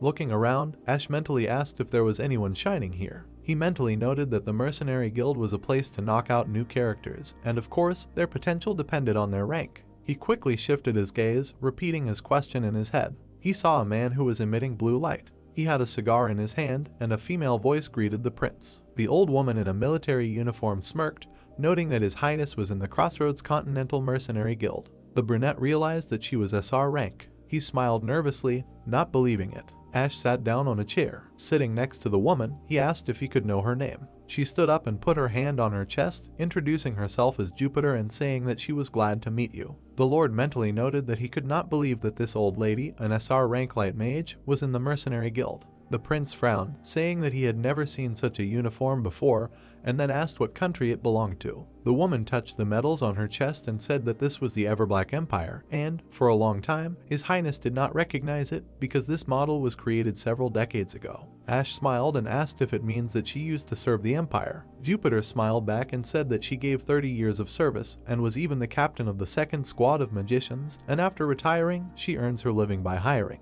She took a glass of drink when the brunette noted that she must be an exemplary soldier even after retiring. The magician replied that this is not true at all, it is just hard to live on one pension. She shook the glass in her hand and asked the guy what brought him here. The prince smiled and said that he was looking for someone useful. The woman glanced at him and asked if he was here to find bait that would die in his place. Lucas frowned at such insolence. He reached for the sword, but Ash stopped him, saying that everything was fine. Jupiter bit her cigar and said that rumors of the battle on the front lines had already spread everywhere. The boy fell in his memories while the mercenary said that it seemed he had paid dearly for his incompetence. As smoke drifted through the room, she said that although they were worthless, who were paid to fight, they were not idiots who would dig their own graves. The others stood behind the woman as she said that none of them wanted to trust their lives to a naive new commander. The prince smiled and said that he understood. He got off his chair. Turning to the mercenaries, he asked if they were here to eventually sell their lives. The people listened attentively to his exclamations with questions about whether they were in this place because there was no better way to make money. He asked if they were now afraid to do what they came for. The brunette slammed his hand on the table, noting that they also said that they were not idiots digging their own graves. Jupiter frowned when the protagonist said that it sounded at least strange to him. He noted that not a career was definitely spectacular, but the mercenary was dumbfounded when the guy asked if it was true that she was eventually fired for secretly embezzling military funds. He smiled slyly and asked if this was also digging a grave. He mentally noted that she must have never thought that he knew about her past. Imagining dark silhouettes among the warehouse, the Lord noted that it was from corruption to smuggling goods. He exclaimed that they did not catch and kicked out of work in disgrace, but still she continues to wear a military uniform with pride. The woman turned a displeased look to him when the prince asked with a grin if she was not ashamed. While picturing a burning flag, he thought of the embodiment of corruption, a corrupt soldier rotten to the core and dishonorably discharged. While picturing a woman with lightning bolts in her hands, he began to think of a fighter with impressive abilities, a heroine who looked more like a pirate than a warrior. Ash mentally noted that it was all about one person, the light mage Jupiter. The mercenary exhaled smoke and said that even if her career ended on such a bad note, she was still faintly proud of being a soldier of the Empire. She glanced at the brunette and told him to watch himself. The Lord asked how much she would sell her aforementioned pride for. The woman's gaze darkened. The prince, looking at her haughtily, asked how much it would cost to make her into a hunting dog. The woman smirked and replied that despite her appearance, she was quite expensive, so at least 100,000. Her cigar fell when the guy interrupted and offered 200,000. Jupiter froze with a dumbfounded look as he said that he wanted to double the bid. Ash mentally noted that this was a high price for a mercenary. However, he was the prince of the empire and the lord of this city. Remembering the tired Ader, he thought that what's more, he had just sold all 400 magic crystals. With a smirk, the guy loomed over Jupiter, thinking that for the opportunity to buy an SR rank, he was willing to pay any price. He showed the card and exclaimed that he was buying their fear of death. He declared that he would immediately pay them twice the original bid. Ash smiled wickedly and said that cowards who did not want to sell their lives could go home to their mother, but if they were real mercenaries who wanted to make big money. Looking at the crowd of people, he finished by saying that they should come to the empty field west of the crossroads tonight. Looking at the large white building, the prince mentally noted that the next place he needed to visit was the church. The girl was treating the lord at the statue. She looked at the red spot on his neck and said that everything was ready, but a small scar would still remain. The brunette thanked the saint. The hidden heroine of the R rank and the best healer, Saint Margarita, smiled sweetly. Ash adjusted his collar, thinking that he could recruit her later by fulfilling certain conditions, but that was not why he was here today. He put down the bag of coins and reminded them of what he had asked earlier. Looking at the priest, the girl noted that she had brought everyone who was free at the moment. Demian nodded to the lord, and he mentally noted that he saw that he had adapted well. The boy smiled and suggested that they leave right away. While the sun was shining over the church, he said that they had a lot to do today. That evening, in the west of the crossroads, the prince stood on the podium. Coffins arrived from the translation base. There was a medallion with a photo lying near the boy's grave. Ash pursed his lips in frustration. The soldiers were lined up properly, and the flag of the empire was draped over each coffin. The church choir sang. In a city where death was so common and cheap, a dignified funeral like this was a rare sight. A trembling girl sat on the grave of a relative. All the families of the deceased had been paid monetary compensation. Shocked by the amount, people began to whisper, and the news spread from mouth to mouth and among the townspeople. The prince mentally noted that rumors always spread quickly. Proudly looking forward, he thought that he was not going to embellish anything, and although this was a performance, it was a valid one. Looking at the large red flag, he thought that here on the front lines, their fight should be known as a noble mission for the sake of humanity. The boy took a step forward. He stood under the flag, saying that he was the third prince and newly appointed Lord Ash von Hyder Everblack. People were looking at him from below, making unflattering comments. Opening his mouth, the brunette said what he wanted to say right away. Looking at his subjects, he said that everyone would die continuously on the front lines. He saw Jupiter among the crowd. Frowning, the lord mentally noted that she had arrived. He opened his mouth again. The guy repeated his words. Looking at the crowd of local spectators, he said that every week here, in the cemetery, new graves would appear and the choir would sound again and again. People listened intently to the words that their death was worth much more than survival. Ash thought about the fact that the funeral costs and compensation payments had hit his wallet hard, and almost half of the money he earned from selling the crystals had gone towards all this. Demian was praying at his friend's grave. The brunette mentally noted that death should not be cheap. He raised his head and said that therefore he would try to save all their lives. Lily sat in the crowd as the Lord said he would do everything to keep them alive and working on the front lines. The knights listened as the prince told them not to die so easily. Jupiter took a drag as Ash told them to live and shake as much money out of him as possible. The guns were raised after the request and to force him to spend money on their expensive funeral. Many shots rang out. The guy mentally noted that he had said everything he wanted and he wondered how the townspeople would take it. Leaving the podium, he began to list the options, and then thought that he did not care what they would say about him. As his cloak fluttered in the wind, the Lord thought about how he would prove to them with his results that he was more worthy of standing here than anyone else. He unloaded his fists and said with a smile that it was time to clear the new location. There were 3 days and 1 hour left until the start of Location 1. The night after the funeral, there were 2 silhouettes standing in the backyard of the estate. There was a pile of stones on the ground. The system asked the player if he wanted to activate the teleportation gate. The Lord touched the blue screen, saying that he agreed. The stones began to rise into the air. They began to gather in 2 columns. When the circle closed, a blue light appeared. Ash and Lucas were standing near the portal. The blonde asked with surprise on his face what it was. The prince said that it was a gate that would take them to a dungeon under the lake. The knight asked if he meant. The brunette took a step forward, answering in the affirmative. Waving at the portal, he said with a grin that this passage would lead them straight to the enemy base. In Empire Defense, 2 types of dungeons are revered. These were Tower Defense or Dungeon Clearing. This was even written on the cover of the game itself. Locations with monsters attacking the crossroads will stop at tower defense, but in between passing locations, when not attacking monsters, the player can explore the dungeon under the lake and learn about the origin of monsters. Remembering the game moment, the guy mentally noted that dungeon clearing is the so-called open world, an important mechanic for progressing in the game. Ash looked at the portal, thinking that, as he assumed, it can be activated before passing one location. He thought that this is a damn difficult game, but it is not so illogical. Remembering his first battle, the prince mentally noted that he suffered a lot going through the training, but now has a pretty good start. Thinking about Jupiter and Demian, he thought that he has, consider, a cheat character and an AoE damager, and he also has a lot of money. The brunette grinned slyly, thinking that the passage seems like a doable task. Standing in front of his knight, the boy mentally noted that he explained the rules to Lucas and said that they were heading to scout the enemy base before the next location. The blonde slammed his fist into his palm, saying that he understood everything. Putting his hands on his hips, he exclaimed that he was ready. Ash grimaced in confusion, wondering if that was all. Lucas looked at him in surprise, and the boy thought that he most likely had the most questions. Remembering their conversation on the front lines, the prince thought about how he, whom the knight had served all his life, had suddenly changed. Also knew about the structure of the city, the location of the dungeon, despite the fact that he was in this city for the first time. He thought that this was enough to arouse suspicion, but Lucas silently continued to follow his orders. The brunette looked with suspicion, thinking that this was somehow strange. The stars were shining in the sky, and the Lord called his subject. The boy perked up when Ash asked if he wanted to ask him something.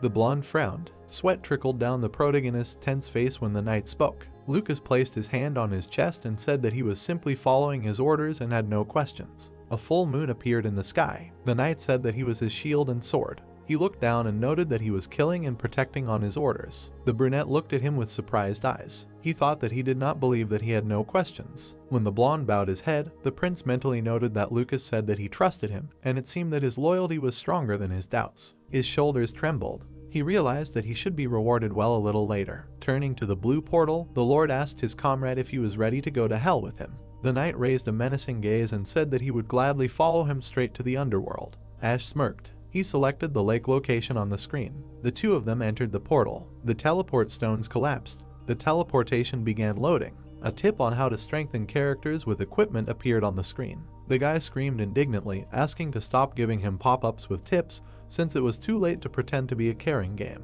The Lord came out of the portal. The two of them stood by the lake. The brunette looked away and said that they were there. Looking at the water, he mentally noted that the Black Lake was the source of monsters. While the moon was shining in the black sky, he thought about how this was hell, creating nightmares, a dungeon located on the southern edge of the world. In the distance, two silhouettes stood. The prince perked up when Lucas loudly asked to look there. The water in the lake began to boil. The water parted to the sides, turning the passage. Hands began to appear from under the ground. Shining armor appeared. An army of knights was climbing out. The Lord's face was distorted with horror. Looking at the warriors, he was surprised by the appearance of living armor. He clenched his teeth tightly, asking why them. The guy thought that he didn't care who he would meet in the first location.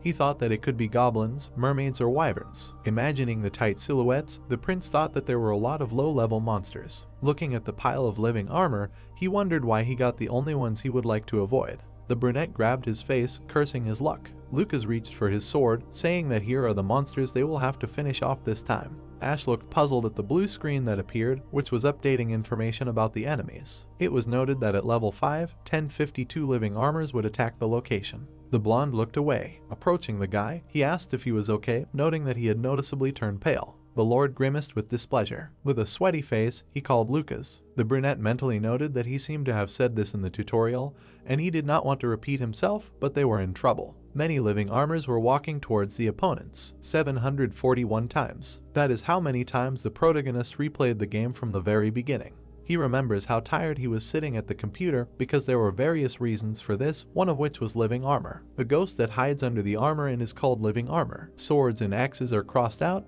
because physical attacks do not work on them. With the advent of artifacts and various equipment, they become easier to fight closer to the second half of the game. And without this, everything is very bad.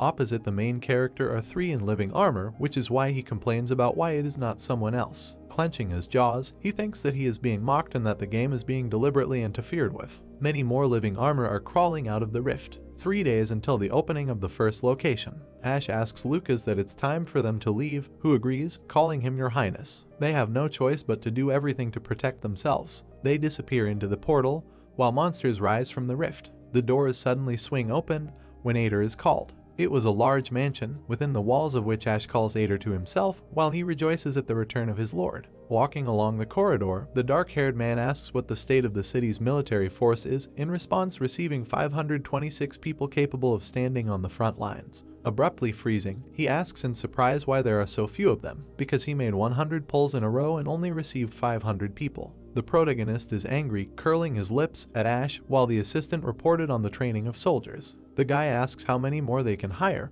but he is told that all the mercenaries in the city have already been recruited. In the corridor there was a cabinet with books, past which they stopped. Because of this information, he also asks if they can hire anyone else, but it turns out there is none in this city. Frowning, the guy asks to send word to other cities as well, stating that they will double the rate. Ader writes everything down in a notebook, understanding what is required of him. Remembering the Imperial Palace, he says to pass this on there as well, stating that the monsters have begun to awaken and that reinforcements are needed. The assistant quickly writes everything down. He raises his head, looking at the master, and asks if he is sure. He remembers that if he does not do this now, a sign will appear in the game warning that a devastating event will occur. Thinking, he wonders what he can do. He must survive. Grabbing his head, he tells the smiling Ader to still contact them, hearing a confirmation in response. Turning around, Ash asks to gather all the carpenters, masons, blacksmiths, and alchemists of the city to work in their interests. Shocked, the blonde guy clarifies about stopping the production of magic stones. Ash gets angry and comes closer, shouting that the city can be ground to dust, so they urgently need to be called here and not worry about the stones.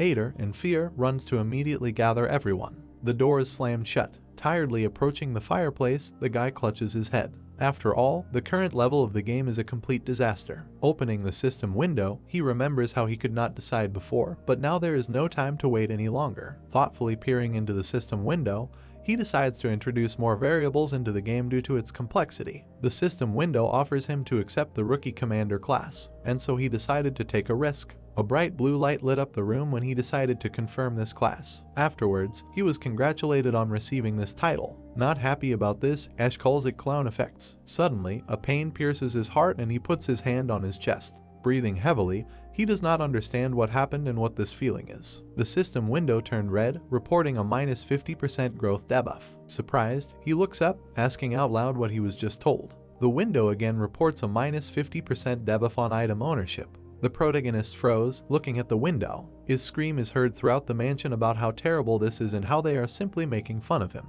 Grabbing the system window with his hands, the guy screams why he was given so many debuffs. Out of anger, he takes the poker, promising to kill Ader. Suddenly, notifications began to appear about receiving an attack totem skill, a super buffer, a main order, and access to team synergy. With the poker in his hands, Ash froze, looking at the pop-up windows, wondering what they are. The only source of light in the room was the fireplace. Looking at everything that popped up, the guy realizes that it turns out he can buff all his soldiers. Now, just standing on the battlefield, he can raise the attack and defense level of each of his soldiers, which is why he was debuffed. Ash frowns, reading carefully. This impressed him greatly. Reading about team synergy, he learns that this is an advantage of the commander class, and depending on the combination of team members, they will all receive different bonuses. This is a kind of interconnection of team classes. The dark-haired man smiles, remembering himself as a gamer and rejoicing at the ideality of this class for him. He raises the poker above his head. The next moment, it appears in its place. The next day in the mansion, Ash frowns, asking to explain what happened. Ader is nervous and lowers his head, saying that no one responded to the master's orders. In the middle of the room, 4 tied men sit, while Ader happily says that he was only able to bring the Union leaders. And while he adjusts his glasses, Ash angrily talks about him kidnapping them. One of the men immediately becomes indignant, talking about the lawlessness in broad daylight. It was the leader of the blacksmiths. The leaders of the carpenters and masons support him, complaining how the blonde could just take and bring them here. After all, who will be responsible for production? The leader of the alchemists points out that although the main character is quite a noble man, there is a time and place for everything. Opening his mouth in shock, the guy is afraid that now everyone is angry at him, so much so that his veins are popping out from screaming. and he should apologize. Angry, he sits at the table and asks if they want to die. His face twists more and more as he points to where they are and who they are yelling at. His hand squeezes the edge of the table so hard that cracks appear while he talks about his status as a prince and lord, and if he calls them, then they should drop everything they are doing. His frightening gaze drilled into the men. Ash asks why they hurt his feelings, and it turns out they really want to part with life. The Union leaders immediately make a pitiful face, apologizing to the prince. The guy feels how nice it is to be Ash at such moments. After that, the negotiations went very quickly. Standing in front of their lord, the men cried out in bewilderment, asking about the seriousness of this offer. Already calm, the brunette confirms and offers magic stones for this work in the amount of 20% and at a price below the market value. Such an opportunity to acquire magic stones is quite profitable for the Union leaders, so the question of establishing trade relations arises. Joyfully, Ash continues to talk about the terms of the deal, where military equipment must be manufactured immediately upon receipt of the order, and there will always be a fair price for this. Leaning over the table and folding his hands in a lock, the protagonist clarifies whether this is a good deal. The men thought about this offer because using money and power, he was able to persuade them to do this. He has a lot of money, but at the moment, negotiations are the only thing he can do, which is why he wonders if this makes him a materialist. In chorus, the men shouted their agreement to this, asking when to start. Continuing to think about that question, Ash realized what else he could do. He smiled from the understanding that everything was going as it should, while his assistant was happy about the same. After all, there is nothing more reliable in the world than money. The system window reported that the opening of the first location would occur in 2 days and 13 hours. The spirit dragged the axe along the ground. The guy assumed that Lucas had already told them everything. The faces of the armor glowed bright blue. 1,000 living armor. The light illuminated the gray walls of the castle. They were moving towards the city. They were expected in about 2 days. The emperor stood with his arms crossed. Looking at the people around him, he thought that their faces said that they were finished. The knight asked him what they should do. He answered that everything in their power. Crossing his fingers, he ordered them to listen to him carefully. There was a blue sky above the palace. Lucas, the military commander, raised his fist to his heart, promising to give it his all. Ash was sitting at the table. Ader was standing behind him. He told him that the soldiers would make mistakes. He had to lead them. The knight replied that he would do as he said. Lily coughed into her fist. "Your Highness," she addressed. Sitting in a wheelchair, she paid attention to this. The emperor looked at her and said that he was very sorry, but right now they needed her more than ever. Smiling, he assured her that she would not be standing on the front lines and she should not worry. At first she wanted to ask what she would do. Responsible for the water artifact, Lily put her hand to her chin and realized what she would do. His Majesty thought that he could not fire her. She was a civil servant, which meant she would work all her life. Lighting a cigar, Jupiter wanted to ask a question. About the salary, she stood in front of the emperor with a smoldering cigar in her hand. If he showed results, could she get a promotion? The emperor thought she was a money-obsessed old woman. The blue screen said that one of her 3 passive talents was gold fever, which could not be turned off. A trait that made her crazy about money, especially gold. Just like in the game, he cursed. Bright sunlight came through the window. He told her of course, depending on her efforts and results, her salary could increase. She smiled and replied that then he should think in advance about where he would get enough money to pay her salary next year. The captain of the special squad, Jupiter, stood in a uniform with medals and a cigar in her hand. She said that there was no other mercenary who would work so hard for money. Ader handed Demian a crossbow. His Majesty asked to take it. He prepared it especially for him. He was surprised. On the blue screen there was information that it was an ordinary crossbow of the 10th level, attack from 10 to 15, durability 30 out of 30, no bonuses. He promised to do everything. Long-range shooter Demian replied that if this is an order from His Majesty. Watching how happy he was with the crossbow, he thought that his posture showed uncertainty, but judging by how he handled the gun then, everything will be fine with him. Looking at him, the emperor asked where his glasses were. He was confused. He supplemented the question whether he wears them now. He replied that his eyes see perfectly well. Scratching his head, he said that he wore them to worsen his eyesight. Smiling, he added that now he needed his eyes and he was not going to wear them anymore. Looking at the group, Ash smiled. Jokingly, Ader noted that this was a relief for him. He was worried that someone else would be here wearing glasses. The emperor did not like the joke. He slammed the table and asked him to stand silently. After discussing the strategy, workers were repairing the southern wall of the crossroads. The worker greeted the emperor. The foreman was surprised that he came here. The emperor asked how the wall was. He answered that it was bad. The restoration had been neglected for a long time. He frowned. Turning to Ader, the Emperor shouted that he did not know the fort well and that repairing the walls was the foundation of the foundations. How could he allow this? He, confused, only replied that there was no money. The previous city lord stood in the semi-darkness. He continued to explain that fewer monsters appeared, which meant fewer stones were obtained, and the previous city lord cut the budget. The Emperor grabbed his head and asked, wasn't this fort built primarily to keep monsters out? He thought to himself that the fort's function had been reduced due to a decrease in income. How contradictory. He waved his hand and gave the order that no matter how much money or materials were spent, the wall had to be reinforced and restored so that it would seem like it was too much. Got it. The workers put their hands to their heads, and the Emperor waved his hand as he left. They confirmed the order, and he told them to start quickly because the monsters wouldn't be messing around. A work group had gathered near the walls of the workshop in front of His Majesty. The prepared wood lay next to the workbench with tools. He asked if they understood everything, that they had to make it in the next 2 weeks. He crossed his arms over his chest and said, walls. The worker stood there in bewilderment, and His Majesty pointed with his hand at the height. The walls, he said, are so high they even block the way. In complete confusion, the worker apologized and noted that the monsters would easily break through the pathetic wooden walls. The worker listened to what His Highness was telling him. He said that he did not need any super strong ones to hold back the enemy. The worker asked again. With a smile on his face, the Emperor replied to just do as he said. He just needed wooden walls. He raised his hands high and said incredibly high. Next, he spread his arms out to the sides and said incredibly wide. Raising his hands to the sky, he shouted walls. Remaining in the same pose in front of a group of workers, he asked okay. The light illuminated the upper floors of the workshop. He finished his explanation by saying that he would not give any more comments and to get to work. So, for the remaining 2 days, Lucas checked his soldiers. Demian practiced shooting with a crossbow. Jupiter was resting lying under a tree. Ash was angry at Ader, pointing his finger at something. Lily was having a pleasant conversation with the alchemist. They were making the necessary preparations. The red flag fluttered against the sky. Time flew by in the blink of an eye. The southern wall of the crossroads was hung with banners and flags. On the blue screen there was a message that at location 1 the beginning was in 30 minutes. A look at the forest through a telescope. The enemy is coming out of the forest. Lowering the telescope, he shouted that he saw them. A beat of the drum. They are approaching. One after another, the living armor stood. They ran at once. There were more and more of them. They were approaching the walls of the fort. A fire was lit in the signal brazier. A cry was heard from the tower that there was nothing to fear. The Emperor stood on the tower, watching everything. He addressed everyone, shouting that the enemy was just a bunch of losers. The spirits looked terrifying. He thought to himself that he was lying.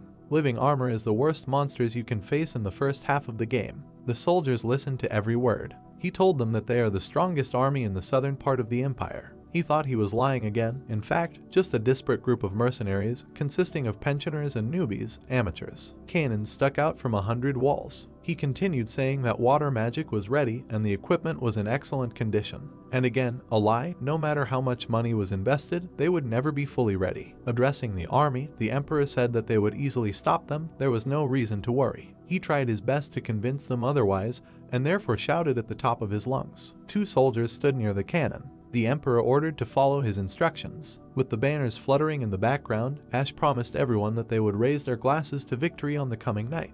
On this field, 1 worried person is enough. A strong storm began to gather over the battlefield. The Emperor smiled, saying that he would leave it to Jupiter. Lightning flashed in the sky. Half of their power at this stage depended only on her. She was in the forest with her special squad, ordered the recruits to move out. The Light Mage, for whom she paid a lot of money, went on the offensive. Dust rose from the clatter of hooves. All the monsters. The riders ran towards the army of living armor. There was one common goal. Jupiter took a breath of her cigar. A blue glow emanated from the armor. Their goal was to kill the people they met on the way. The riders went around the monsters, and if there are no obstacles, they will try to get as close to the people as possible. In other words, the monster's leg began to fall, somewhat sharply pulled into the hole. It is obvious which way they will move, so the traps work perfectly. A huge chasm formed in front of the army of monsters. They did not have time to make them deep enough. The Emperor frowned and commanded Jupiter, but this is not bad. A golden glow appeared among the black clouds. Golden lightning surrounded her. She said well. A bright discharge appeared. She grinned and asked to let her earn some money. The monsters in the pit were struck by several golden lightning bolts. Skill 1, Lightning Zone. The monsters were frozen under the lightning. Smoke came out of the pit. Leaning on their weapons, they stood up again. A blue glow came out of the armor again. She shouted at them. What were they staring at? Cursed and demanded that they respect their elders. Another discharge went to the ground. A golden pattern appeared on the armor. The Emperor did not believe what he saw, recognizing the mark of Jupiter in this pattern. A blue glow began to emanate from her cigar. Her eye and hand began to emit blue light. She said that fried armor was for dinner today. Blue lightning charges appeared around her. She shouted at the monsters not to choke. Lightning burst out from the sky at them. Skill 2, repeated lightning. The soldiers on the wall rejoiced. Ash was smiling, watching what was happening. He reasoned that the first skill marks enemies that took damage, and the second one finishes off the marked targets. A counter of the defeated appeared on the blue screen. The number was growing. From the tower, the Emperor watched what was happening and admired Jupiter. Smoke was coming from the pit, but still, the armor was burning out. It was crushed by the foot of another monster. There were 1,000 enemies. Some continued to fall into the pit, others climbed out of it. And the attack just now was nothing more than a small dent. The Emperor frowned and shouted for her to retreat. She turned her horse and commanded the rest to move forward. The riders rushed away from the monsters. They were trying to catch up with them. She turned her head and addressed the recruits so that they did not look back and continued moving forward. Watching them, Ash noted that everything was going according to plan. Turning his head to the soldiers, he commanded them to do what he said and get ready. The monsters almost caught up with one of the riders. The Emperor's face tensed and he thought that there was very little left. She commanded them to move towards the gate. The rider confirmed. They ran past the high wooden fences. The monsters rushed after them. The Emperor smiled and clenched his fist, noting that she had done a great job. A ray of sunlight flashed between the fences. The ghosts turned their attention to them. The fences were arranged in such a way that they formed a corridor leading to the gate. Welcome, it seems that you are new to the world of walls. Ash crossed his arms over his chest and thought that now it was their turn. The ghosts stood near the walls, not understanding what to do. He wondered if they would break them or go around them. Jupiter was also watching what was happening.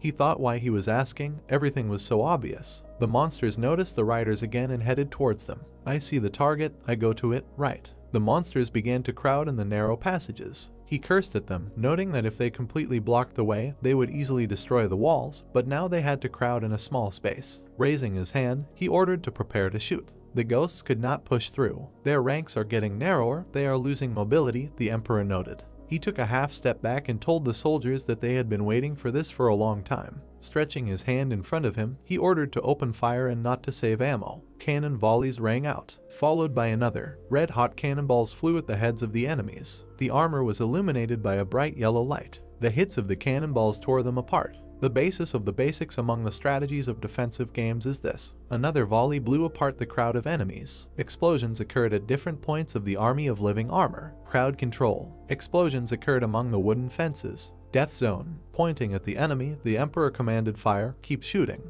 Demian stood next to him holding his crossbow. He said that the monsters were not even able to overcome this point. Another volley blew apart some more enemies. He continued that if this continues, will it not be enough? Frowning, the Emperor answered no, not all yet. The monster took cover behind a shield. They all put up a defense. Under the cover of their shields, they continued their offensive amidst the explosions. Smiling, the Emperor said that it would never end so easily and cursed, noting that they were strong.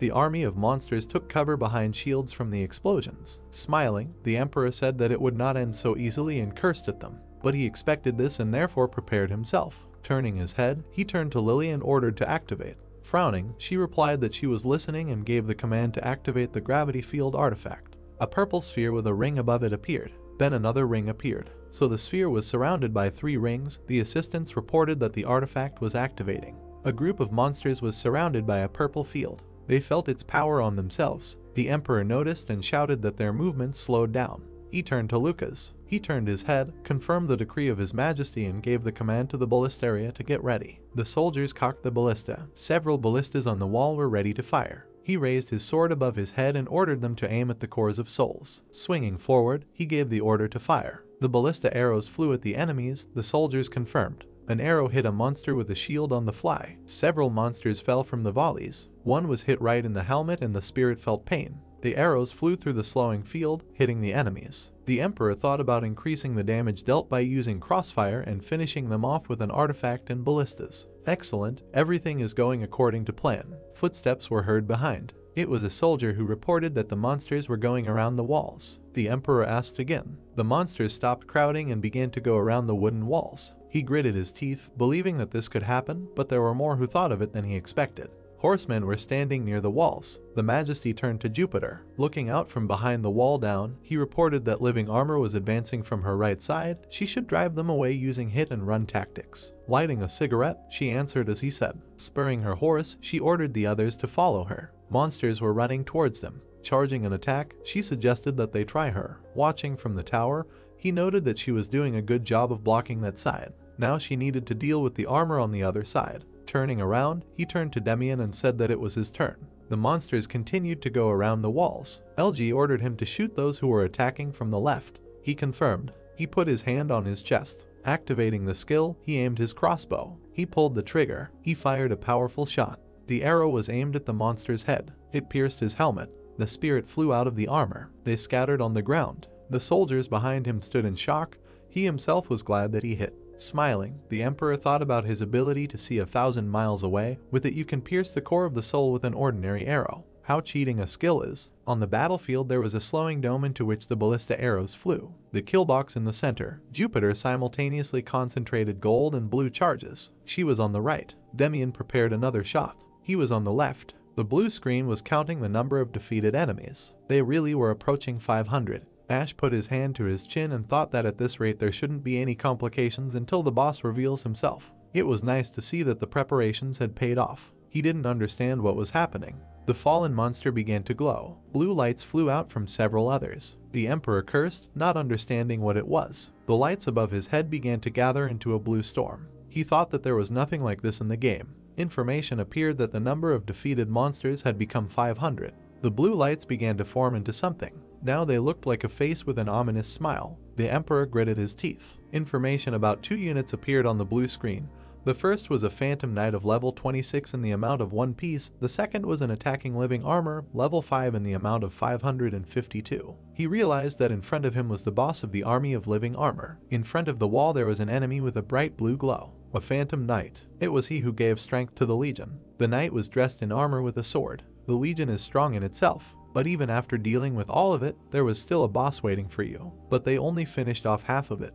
He didn't understand why it appeared so soon. The knight stood in front of the fort wall and showed no resistance. He just stood there and looked at everyone. He didn't apply a debuff or attack. He just hovered in the air doing nothing. However, this isn't just a game, this is reality. The soldiers' faces were terrified.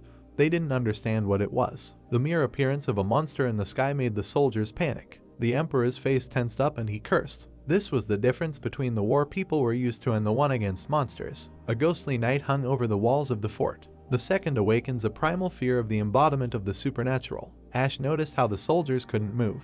The appearance of the boss monster frightened the soldiers, as if bringing the remains of the front line to their knees. Moreover, it was not only the people who were terrified. The horse was scared. Jupiter tensed, not understanding what was happening. The horse reared up and threw her to the ground. The monsters nearby noticed this. She tried to come to her senses. The Emperor, watching, was scared. The monsters rushed forward. She lay unconscious. The armor approached her to kill the man who was right under their noses. Someone ran. Someone gave the order to form up. Other mercenaries gathered around Jupiter. One of them said that they were obliged to protect her. Ash watched what was happening with wide eyes. She was the key element of the first location. Her group was in danger. Lucas turned to him to deploy the O's and artillery to support the squad. He turned to him and replied that under no circumstances, if the kill box disappears, the enemies that seep through the walls will become more. The knight asked. Spirit wrote over the soldiers. They were in a panic because of the boss's appearance. There were fewer explosions in the enemy crowd. The cannons and ballistas stopped firing. The already poor defense weakened in an instant. Against the backdrop of the looming boss, the Emperor made a gesture ordering to focus on restoring the kill box, noting that all the soldiers had gone crazy. The knight replied that he understood the order. He looked at the battlefield again, mentally asking the mercenary for forgiveness, wishing her to hold on. She came to her senses, not understanding where she was. She grabbed her head with her hand. Looking at it, she saw blood. She thought about what was happening to her that was beyond her years. Then she saw that one of the mercenaries was addressing her and whether she could hear him. He told her that they needed to leave. Looking around, she saw that other mercenaries were fighting to protect her. Standing up and holding the wound on her head, she said that they were in a bad situation and she did not have time to lie on the ground. The mercenary, looking at her, said that the rescue team would be there soon and they just needed to hold out until then. Suddenly, a monster appeared and swung to strike. The mercenary managed to notice it.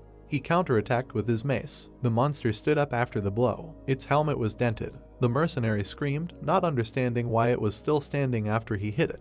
Jupiter saw something. The mage shouted at him to turn around, but he did not have time. A spear pierced his chest. Pain was visible in his eyes. The warrior was sure that he had killed everyone nearby. The legless armor crawled behind him and struck. 2 more appeared in front of him and raised their weapons. Receiving blows, he screamed for help. Jupiter got very angry and promised to roast the monsters. She raised her hand to use the ability. She failed. She looked at her hand and cursed that she could not control the magic. The monsters grabbed another mercenary by the hands and dealt her several fatal blows. Another mercenary was completely exhausted. The recruit threw down his shield and fled the battlefield. The armor with a spear in his hand made a swing. He threw the spear. It hit right at the fleeing one, piercing him on the fly. She looked at the fallen. A tiny line of defense, consisting of only a few people, was destroyed in an instant. Jupiter stood alone in front of an army of monsters. She felt the smell of living armor in front of her, the stench of rusty armor and blooming water. The armor was approaching. The smell of drowned people. She started casting a spell saying that they should have stayed at the bottom of the lake. Her face tightened and she screamed, why couldn't they just let the old lady make easy money? She waved her hand and struck the monsters in front of her with blue lightning.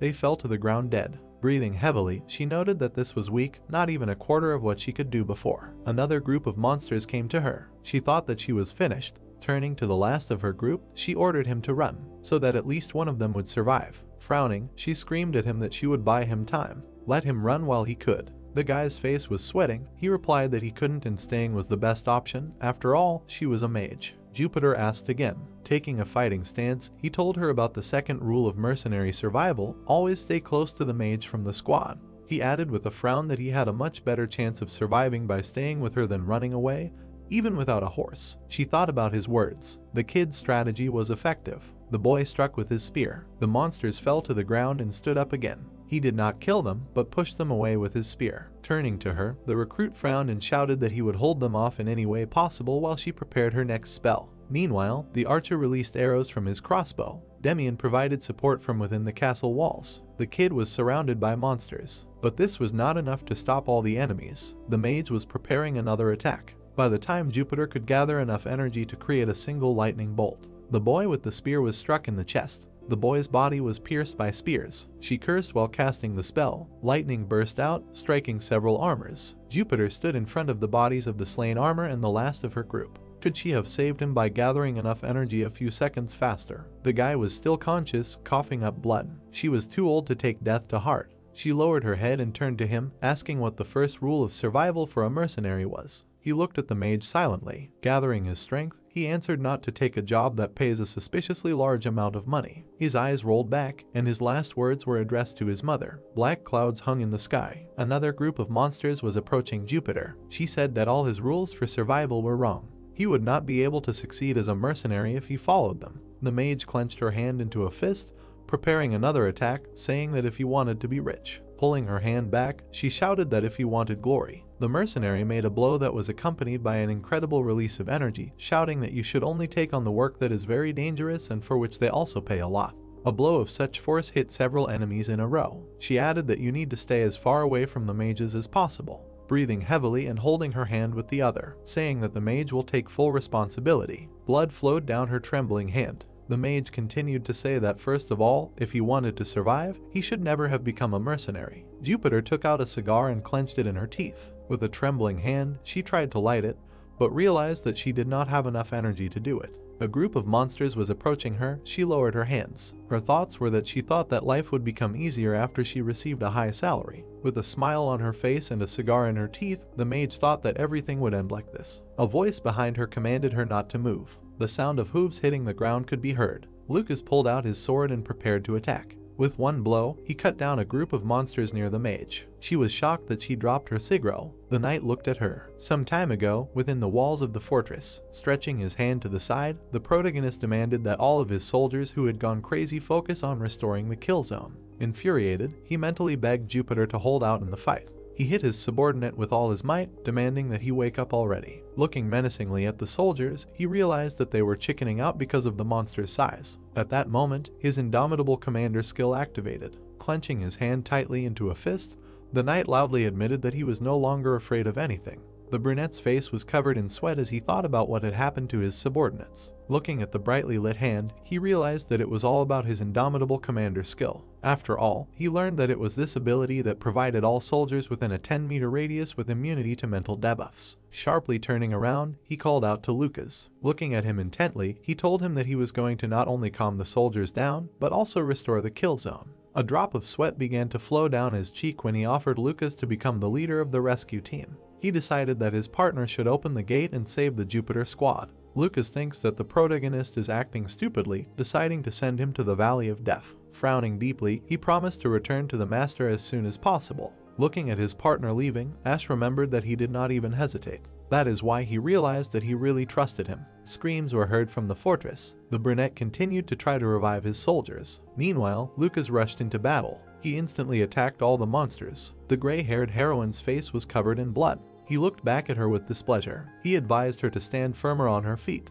The guy grabbed her by the jacket. He jumped on the horse. Together with the woman, he galloped forward. Mana began to emanate from the knights. One of them abruptly threw a spear in their direction. The tips of the weapons were aimed straight at them. Lucas chopped them into pieces with his sword. Sitting behind him, the gray-haired heroine turned to him. She bowed her head and asked him if he wanted to meet his lovely granddaughter. The blonde looked back at her menacingly when he realized that she still had the strength for such jokes. He advised her to use them to restore her magic, because a huge number of monsters were still waiting for them. Smiling ominously, the woman laughed at him. She remembered that Lucas was only nice to his master, but she knows that he becomes colder than ice when he is away from the prince. Riding a horse, she thanked the guy for saving her. Hearing this, the blonde reminded her that he was simply following his highness's orders. He heard some sounds. Looking back at the dead guys, he apologized for not arriving earlier. The gray-haired heroine looked back and suggested that they regret it after they deal with all the monsters. They approached the fortress. She frowned deeply when she realized that the spirit had not been so angry for a long time.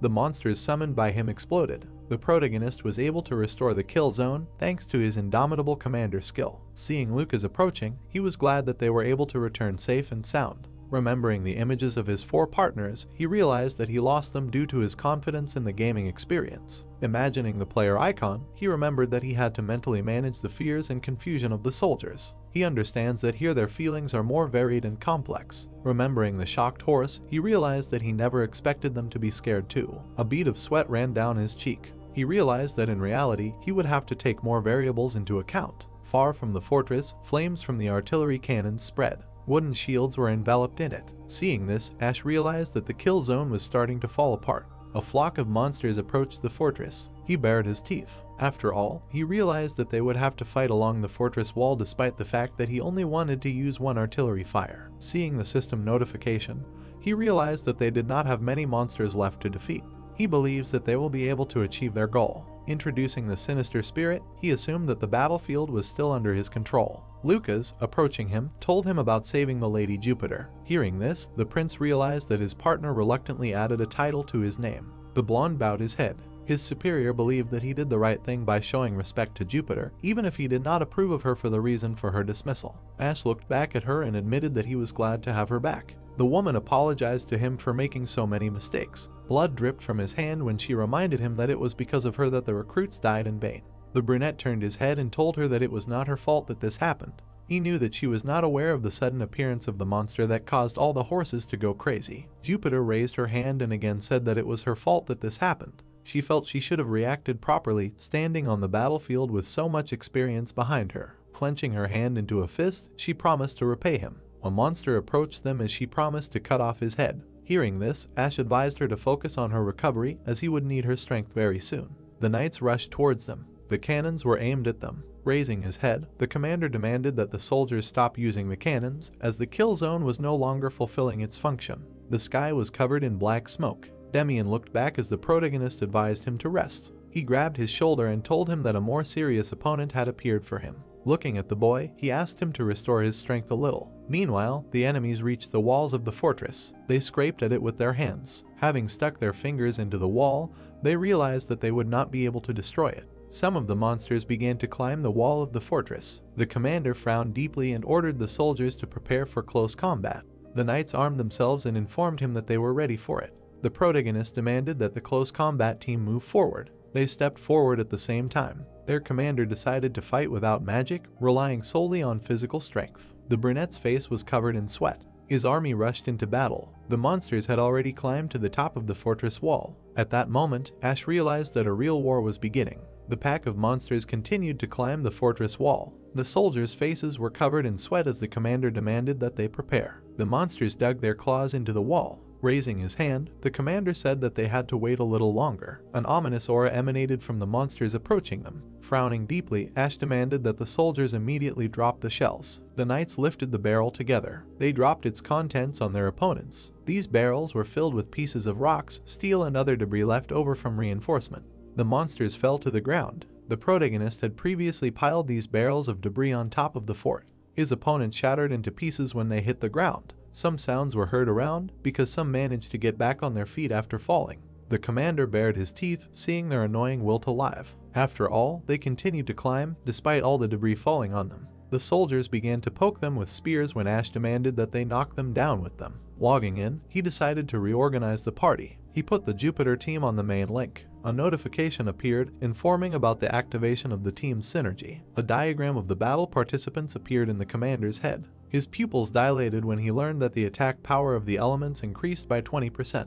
Meanwhile, the soldier's spear broke into two parts. Seeing the monster's hand, someone loudly announced the enemy's approach. The opponents stood opposite each other. An ominous mana began to emanate from the monsters. The protagonist's face began to sweat. He realized that the fight was no longer one-sided. The soldiers armed themselves again.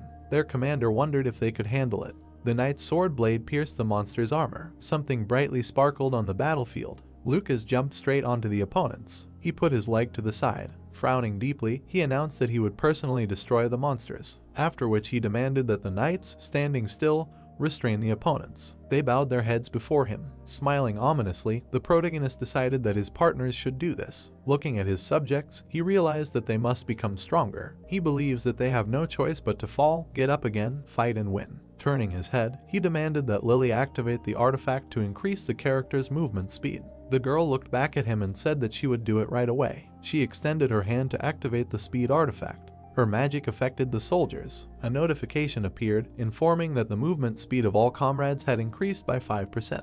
Ash opened the details of X and noticed that he had equipped skills. At that moment, he realized that they would help them in close combat. His squad pounced on the monsters when he ordered them to push them off the walls of the fortress. He looked at what was happening menacingly, deciding to try his best. The sky was covered with black clouds. The soldiers continued to fight the monsters. Lucas bared his teeth viciously. He cut the opponents with one blow. Watching what was happening, the protagonist remembered that Lucas had the skill of an iron will strike. Seeing his powerful aura, he remembered how he dealt with the enemies alone. Watching the fight, he realized that it would not be enough for them. His soldier was injured, which made him realize that they were losing to the enemy. The armored man, holding his comrade, loudly asked for the injured to be replaced. Looking at the monsters, the protagonist realized that the number of his injured soldiers was only increasing, unlike their opponents. He tried to stop Demian when he decided to return to the front lines. After all, he believes that this boy should use his power against the boss just like Jupiter. Turning his head, he thought about what he should do. Seeing how his soldiers defended themselves,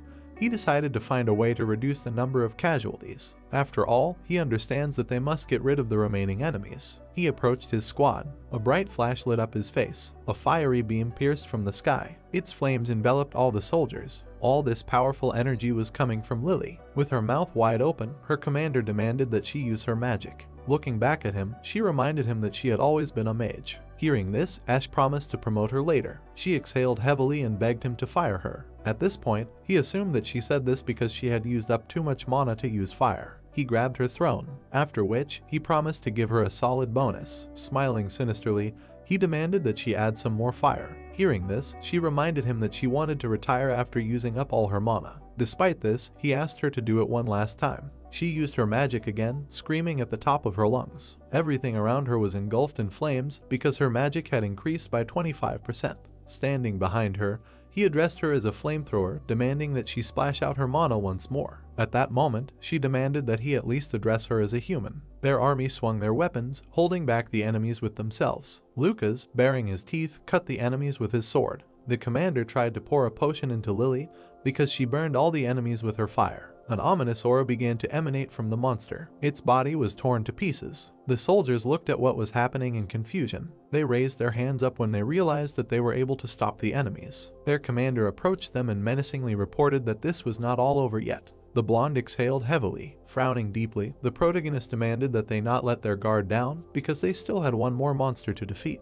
The creature fell to the ground. Their armor flew into the air. They relied on the spirit. He grabbed the sword handle tightly. His eye began to sparkle with blue light. An ominous aura began to emanate from it. A bright beam of light pierced the ground. The creature jumped onto the battlefield. His huge sword fell right next to the soldiers. Ash grabbed his head, not believing that the boss of the first location was standing in front of him. The monster confidently grabbed the weapon. He approached the main character. The guy's hand trembled with fear. He clenched it tightly into a fist. Baring his teeth, he decided to stop being afraid, because in front of him stood only the boss of the first stage of the 25th level. The soldiers fired from the cannons. They continued to attack the enemy with fire because the commander demanded that they not save shells. The shot flew straight at the boss. His eyes sparkled brightly. He menacingly stepped forward. His armor was enveloped in flames, after which the commander demanded that the soldiers hurry up before the monster reached the walls of the fort. The sky was covered in black clouds because despite the flames that engulfed it, the ghostly knight took a step forward. Lily clenched her hand into a fist when the commander called out to her. Looking at her menacingly, he demanded that she activate the third artifact. Powerful energy began to emanate from the magic ball. After all, the girl activated the multiplier, thanks to which the effect of the character's magic spells increased by 100%. Jupiter's body was covered with her energy, which increased the effect of her spells. She closed her eyes tightly. Smiling ominously, she admitted that this was how it was in her golden days. The commander, pointing at the boss, demanded that she attack him like the last time. The woman, stepping forward, advised him to be careful. The black sky sparkled. A powerful electric spark appeared. At that moment, Jupiter reminded the commander that no one would pay him compensation if he received an electric shock. These sparks emanated from her body. They completely enveloped the boss's body. His armor began to break into pieces. Taking a closer look at him, the protagonist noticed his soul core. Frowning deeply, he called out loudly to Demian. The boy tightly grabbed the handles of the projectile. The target was reflected in his eyes when the commander demanded that he shoot. He pulled the handle of the projectile. He aimed the spear straight at the monster. It pierced right into the boss's soul core. His icy heart began to crack. Demian's spear shattered it into pieces. Clenching his fist joyfully, Ash praised him for an excellent shot. Ominous energy began to flow out of the monster's body, but his eyes sparkled brightly. The brunette's pupils narrowed when he realized that even such a blow was not enough. The enemy grabbed the sword handle tightly. He swung it with all his might. The commander understands that the boss, having brought his sword down on them, can destroy the walls of the fort.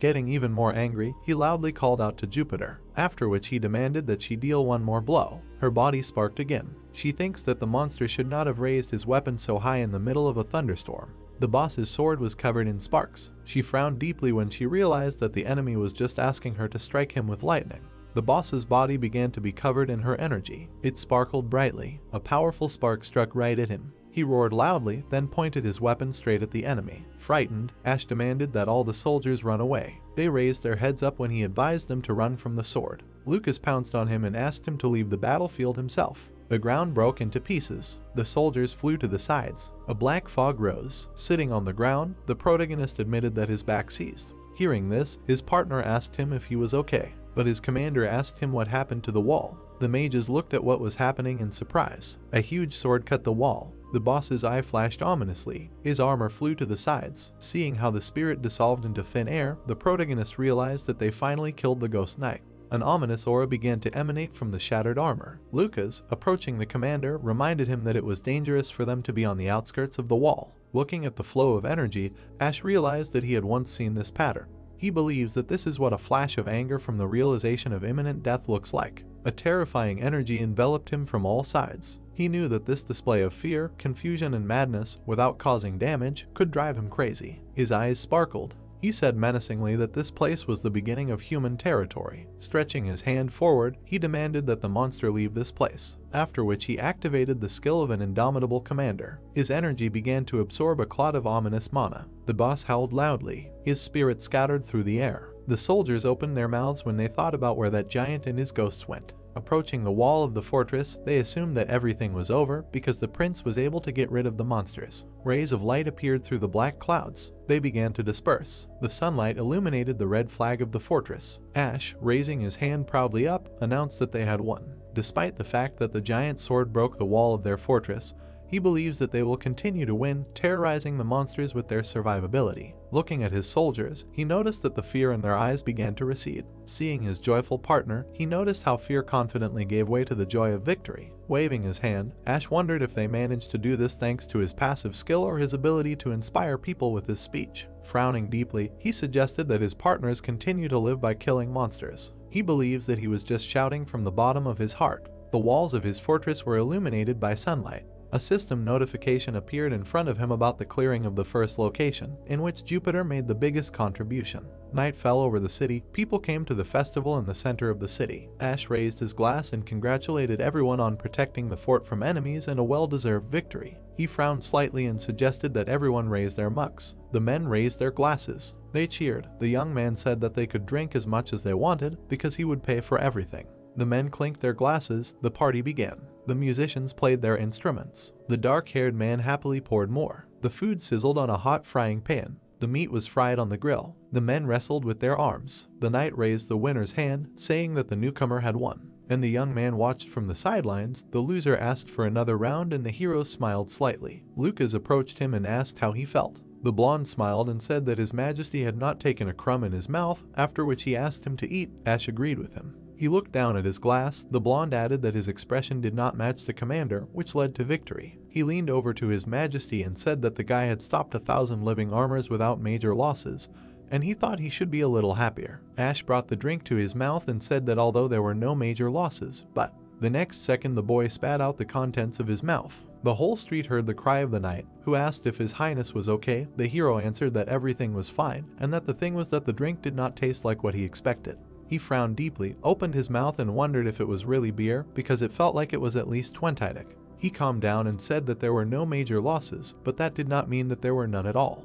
And ours imagined the image of a dying soldier and thought that if someone dies, then it does not matter how much the losses amount to, because every life is important and every person values it.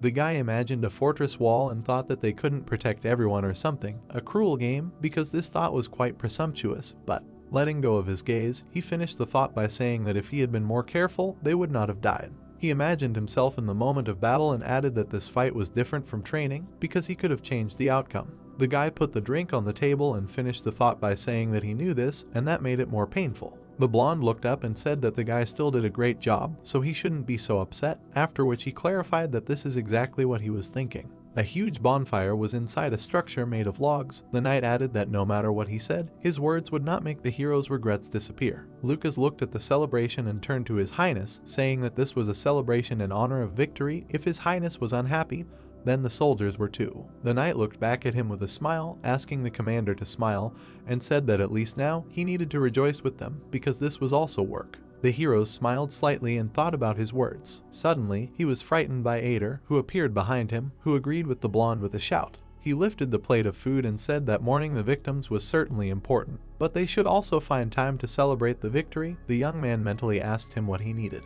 Ader handed him the plate and drawled that since eating only meat was harmful, he brought a plate of vegetables. The young man replied that he had not eaten meat yet. The fair-haired guy smiled broadly and congratulated His Highness on clearing the first location, because it was not easy, but he did it. Ash frowned slightly. The young man added that the commander should continue in the same spirit. His Highness took a tomato. He brought the vegetable to his mouth. Ader raised his hand. The hero asked his top what he was doing. The boy exclaimed that His Highness had not eaten anything and was now choking on vegetables. The streets were filled with the cries of the townspeople asking for forgiveness from the commander. They came running to him in tears with food. One of the men said that he could not believe that they forced the prince, who, according to rumors, eat only meat, eat vegetables. The young man wondered what kind of rumors these were and how this Ash lived before. One of the men frowned deeply and called out to the people, ordering them to bring meat and alcohol. The townspeople, hugging the guy, continued to celebrate with drinks and food. The young man frowned and thought about how it came to this, because he planned to watch the battle somewhere in a dark and quiet corner. Suddenly, someone pulled his clothes. The red-haired girl held onto him with a trembling hand. The guy thought about when she managed to get drunk. She suddenly burst into tears and asked to fire her. Lily grabbed his clothes. The guy said with a smile that he would not do that, so she should work hard, and thought that in such difficult times no one was fired, after which he offered to pay more. The guys in the hoods were surprised to recognize the lady. They rolled her back. The girl put her hands in front of her and repeated again that she wanted to quit. Demian smiled ominously and laughed. The guy looked back at him and thought about what happened this time. The boy put down the glass, sat down on a chair and said that the water was a little bitter. His Highness replied that it was not water, after which he wondered who gave the child a drink. Suddenly, he noticed in surprise how Jupiter was pouring the boy a drink, after which he loudly exclaimed and asked the man, what was he doing? The old man put a cigar in his mouth and asked what kind of boy he was talking about. Because the boy was a full-fledged mercenary, you should know how to drink, smoke, and spend money. His Highness bit his teeth in malice. The man closed his eyes and added that the boy was just like a grandson to him, so he would teach him well. The boy exclaimed and asked why he was teaching his grandson such things. Demian laid his head on the boy's shoulder and chuckled slightly. His Highness smiled and said that the boy had become braver because he dared to lay his head on the prince. The boy sadly lowered his eyes and said that when he was alone, the face of his dead friend constantly appeared before his eyes. He imagined the moment of his death and said that he could not stop thinking about that day because the feeling of guilt for the fact that he was alive torments his heart. But he smiled slightly and finished the phrase by saying that when he was next to the prince, he felt better. The next second, he fell headfirst into the table. The prince thought that it wasn't because he was special. The guy remembered how he had cast the effect on the boy and finished his thought by saying that it was all about the passive skill, but he couldn't tell about it. Jupiter smiled and said that for some reason she felt that her magic was stronger under the prince's command, and then asked if it was because of the leader's life. The young man schematically imagined the connection between the heroes and thought that it was all because of his skills and synergy, and that all of this was a 25% buff. He smiled widely, looked up and thought that he couldn't tell her anything even to her. The prince looked back at the blonde. The soldier said that when he was with his Highness, his doubts disappeared, and his body became light and fast. Well, all of this was only possible thanks to his Highness's character and talent for leading people. Ash smiled and asked if that was why he was always hanging around. Lucas raised his hand and said that it was probably so. The prince thought about what it meant, and then wondered if such an answer could be appropriate for a model knight. The people banged their glasses on the table and drank to the dead and surviving comrades, as well as to the prince. The people gathered around his Highness. The boy frowned nervously and asked what was wrong with them, and then said that he felt bad. They raised his spirits, and made the prince, who was famous for his ability to drink for weeks, not drink a single mug. The young man frowned and thought about what kind of reputation this was, and what kind of life this god-forsaken prince led. Fluffy clouds floated over the roofs of the buildings. The townspeople exclaimed and said that they deserved to die. The prince shut them up and told them to get up. The men asked him to drink alcohol. He grabbed the mug, frowned deeply and shouted if they were happy now, then added that since they had forced their commander to drink, they should know what would happen next, then ordered all the mugs to be filled. The glasses full of booze stood on the table. People were celebrating the festival and wanted to drink until they passed out. The boy looked up and thought that while the moon was shining brightly in the night sky, they drank, barely, sang and chatted, because the night of victory continued. The door swung open. The boy said that he was drunk. The prince sat down on the bed. 3 chests appeared in front of him. He said with a smile that it was time for him to open them. The boy touched the lid with his hand and wondered what color it would be. A bright yellow glow appeared from inside. SSR rank. The boy noticed it in surprise. He took out a black glove from inside and thought that it was not only SSR rank, but also max level. The prince smiled slightly. He trembled a little. Throwing the glove, he cursed loudly. The system window with the description of the glove reported that the item increases each stat by 1%. The guy was indignant that out of all the variety of items of this rank, he got a lucky strike, a consolation item. The guy imagined a slot machine and thought that the damage dealt by these gloves was determined by the roulette, and that sometimes he used them on streams to amuse the audience. But in reality, they are completely useless. He walked up to the item and said that at least he got something. The young man put them on and said that he can't throw them away or give them to anyone, after which he added that they are very pleasant to the touch, and it must be because of their rarity. The boy was sad but looked at them and thought that maybe he could hit the jackpot at roulette when he needed to, so he had to be optimistic. He frowned angrily and said that there were a lot of cheat items that could make life easier if you were with him. The dark sky hung over the palace. The boy cursed loudly, and despite receiving a rare gold item, he tossed and turned all night and barely fell asleep by morning. The evening sun illuminated the castle. The boy looked in surprise at the open door, indignant because of his headache. Lucas, with a pale face and dry lips, wished the prince a good morning. The boys looked at each other tiredly. His Highness asked if the night was okay, after which he said that he should have rested in the morning. The blonde covered his mouth with his fist to stop vomiting and said that being His Highness's personal knight, he couldn't just lie in bed. The prince thought that the guy had probably drunk a lot too. Ader brought a tray of tea with a smile and wished the prince a good morning. His Highness thought about why the bespectacled man was always full of energy. Ash and Lucas looked at the tray with delight. Ader said that it was warm water with honey, that's it, and that they should drink it to the bottom. The prince took a cup in his hand. The knight tipped the whole jug into his mouth. Ash said that it helped him come to life, after which he thought that it was time to start preparing for the next stage. The guys went outside. The prince folded his arms on his chest and said that in their current state they wouldn't be able to stop even wild animals, let alone monsters, after which he asked how long it would take to repair. The worker frowned and said that it would take more than 2 weeks, because first he needed to raise this sword. He looked at the system window with the description of the second location. The sign said that there were 9 days 20 hours left until the start. The prince frowned and said that the soldiers who were not injured would help with the construction of the walls. Starting tomorrow, the blonde agreed with his order. Ash asked to finish as quickly as possible. The young man with glasses looked at him in surprise, hearing the question about reinforcements, and said that the neighboring city would send soldiers in the near future, and the soldiers sent to the central regions would return tomorrow. The guy touched his chin and said that he would have to wait until tomorrow to see at least some progress, after which he thought that he could deal with everything else. But he was not responsible for the reinforcement squad, so he could only pray that they arrived safe and sound. He looked up at the wreckage and asked Ader to let him know if anything happened, and the knight to do everything they could. The blonde asked what he meant. The prince smiled and said that they would destroy the breeding ground of monsters in the dungeon. The knight looked at him with a calm expression and asked if their goal was the Black Lake. His Highness confirmed it. He introduced the location of the dungeon and said that this time they were going under the lake with the rest of the team, because it was time to change the genre of the game from tower defense to falling to the dungeon.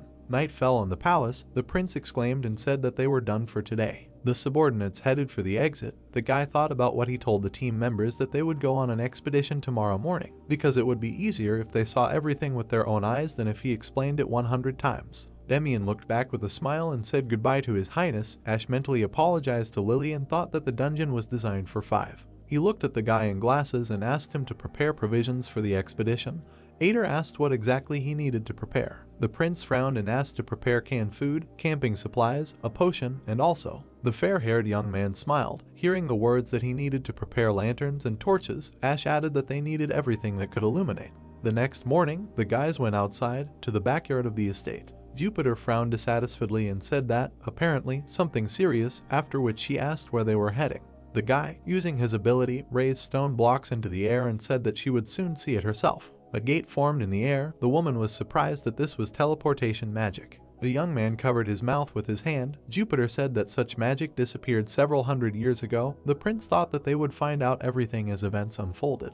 He looked at his team, frowned, and said that they were going to teleport to the nest of monsters, located under the Black Lake. The guys listened to him silently. The young man clarified that the kingdom of monsters was located there. He presented empty armor and said that they were exploring that place to find out why monsters were coming from there, because this was the only way to stop the invasion. The prince frowned deeply and added that it would stop the invasion forever, then thought that destroying the source of the monsters was the true goal of the game. He selected the lake in the teleport control panel and said that he would instruct the boys along the way, so they should follow him. The blonde exclaimed and asked him to go first. His Highness stepped into the portal. The blonde was shocked but watched it. System notifications appeared in the air, informing that the teleportation had begun, and that the characters were being strengthened by increasing their level, so it was possible to level up by gaining experience, which they received from all types of battles. The young man thought that they should not worry so much, then wondered if it was possible to give him some useful advice instead of the obvious. The boys stepped onto the ground. The woman frowned and recognized this place. They were standing on the shore of a pond. The woman added that this was indeed the same lake. The guy asked if she had ever been here. The woman looked ahead and said that 20 years ago, when the royal soldiers were still at the crossroads, they received orders to fill the lake with earth. The prince looked at her and asked if they really tried to fill this huge lake with earth, and then said that it seemed like a fool was at the helm 20 years ago. Jupiter remembered her previous visit to the lake and said that the entire magic squad was involved, and that they tried to use magic to raise the earth and fill the lake. But the young man asked what happened. The woman remembered how the magicians controlled the earth and the air and said that of course it was impossible. Ripples spread across the surface of the water. The woman added that no matter how much rock and earth sank to the bottom, the lake only absorbed them endlessly. She frowned deeply and said that rumors had spread throughout the royal army that the lake was connected to hell itself. In her imagination, the silhouettes of monsters appeared. The woman said that after the first week of attempts, the monsters began to appear in droves, and the army retreated, so the plan failed, and since then she found herself so quickly at the lake for the first time. The young man looked at the water surface and ordered everyone to be on guard. Lily cried in fear, Demian frowned confidently. The prince said that they were going to go deeper. The system asked if they wanted to enter the Lake Kingdom. The young man answered in the affirmative. A warning appeared in the air that they would not be able to return until the next stopping point was opened, after which she again asked if they wanted to continue. The young man decided that the system was trying to scare him. He pointed his finger at the window and mentally asked her if she thought he had played this game once or twice. The water surface bubbled and swirled into a whirlpool. The young man looked into it and thought that this was the entrance to the dungeon. Light splashes of water rose above the surface. The prince sank under the water. The dungeon began loading. The system gave him advice that he should be on guard in any situation. The guy thought that it was dark around, and that this was his first impression because he did not see anything, but heard sounds. The surrounding noise grew louder and louder, that it seemed to him that the darkness was approaching him. The blonde frowned, calling out to his highness. The prince replied that he could not worry, after which he asked to keep the peace and turn on the light. The knight lit a torch. The guys activated all the light sources. Beams of fire illuminated the space. The light stopped more and more. The girl raised her eyebrows in fear and asked what it was. Jupiter and Lucas frowned deeply. The prince held his hand out in front of him. The blonde asked what this place was. The boys were inside a huge hall. His highness told him that this was a kingdom lost among the waters, a dungeon located underwater. Ash frowned and said that it was also a nest of monsters, which they should gradually and thoroughly clean out. He looked down and thought that he could breathe and move without any problems. The young man imagined some kind of barrier and thought that, apparently, it was the ancient magic that enveloped the kingdom. The girl hugged the bag and raised her eyebrows in alarm, asking later how something so huge could hide under the lake and how they could even move so calmly. The blonde frowned deeply and ordered everyone to be silent because someone was approaching. A bare foot of a man stepped on the ground. The boys prepared for battle, noticing a silhouette in a cloak. A man with long gray hair was approaching them. The prince put his hand on the wheelchair and told the guys not to be nervous because it was not an enemy, and then thought that they entered the dungeon for the first time. So it must be an NPC? The stranger stopped and turned to the hunters, asking them if they came for treasure. The guy lowered his eyebrows and did not understand what he meant. A blue-eyed girl's face appeared from under the hood. She said that what they were looking for was not in this place, so they should go back up while they can. The guy raised his eyebrows in surprise and thought that he had never seen her before, and then wondered if this NPC existed in the game. The guy imagined a pixelated silhouette of an NPC and thought that in Hell, which is an underwater dungeon, there are about 100 of them, and that one random NPC should act as a guide. The guy walked closer to her and thought that he started the game from the beginning 742 times, and this girl never appeared. He stopped in front of her and said that they came from the surface to stir up a hornet's nest. The girl showed no emotion. The prince frowned and added that they came because of the monsters that come out from there, because the world on the other side of the water's surface is suffering, so they are going to end it. The girl with a calm expression replied that the Lake Kingdom had long since sunk into a nightmare and that no one would ever be able to wake it up. The girl imagined images of various warriors and said that countless heroes had tried to lift the curse from this place, but their attempts were futile. She narrowed her eyes and told people not to step into the darkness, but to return back before it was too late. A strange noise appeared around them again. The girl threatened to swallow them into the abyss and lose their minds from regret. The prince lowered his eyebrows and thought that if he really was going to go back because of such words, he would have long ago quit the game and returned to his world. The boy introduced the fortress wall and said that he was the Lord of the Crossroads, a fortress city that existed for the purpose of stopping monsters, so he was responsible for protecting the port and humanity. He frowned and added that the darkness did not scare him, so they should enter and destroy this breeding ground. They stood in the middle of the dark room. The boy explained that this was why they had come all this way, but the doors were locked, and no matter how much they wanted to, they would not be able to enter. But if there was another way. My boyfriend looked into her eyes and asked if they could ask her for help. The girl showed no emotion and agreed to this. She, without taking her eyes off the boy, said that she was interested to see if their words were truly full of courage or just reckless bravado. She turned her back to them and asked them to follow her. The boy asked how they could address her and if she would tell him her name. The stranger turned sideways to them and said that she didn't remember anything, but if it was so important to them. She turned her gaze to them and said that they could call her Nameless. The guys moved forward after her. The prince thought about how they had been following the Nameless one along the walls for some time. The blonde frowned and shouted that they couldn't just go with no one knew who, because it would definitely be a trap. The prince replied that everything would be fine. He just needed to move forward, after which he mentally asked him if he was a cuckoo clock, because it screamed every 5 minutes. The prince followed his master. The barefoot girl stopped and drew their attention to something. She turned to His Highness and said that if they entered here, they would be able to get inside. The boy looked into the dark tunnel and said that it was a sewer system. The girl added that it was slippery there, so they should be careful. The boys went on. The prince thought that they had been walking for 5 minutes, hunched over. The young man came out of the tunnel. They found themselves in a dark room illuminated by blue lights. The system announced that this was the first area, the sewer. The prince thought that they had finally reached the dungeon of the Lake Kingdom. He looked around the room and said that all the drains were connected there, but the pipes were dry and even dripping water could not be heard. Using his ability, he raised stone fragments into the air. The prince created a teleport in a safe area where monsters could not penetrate.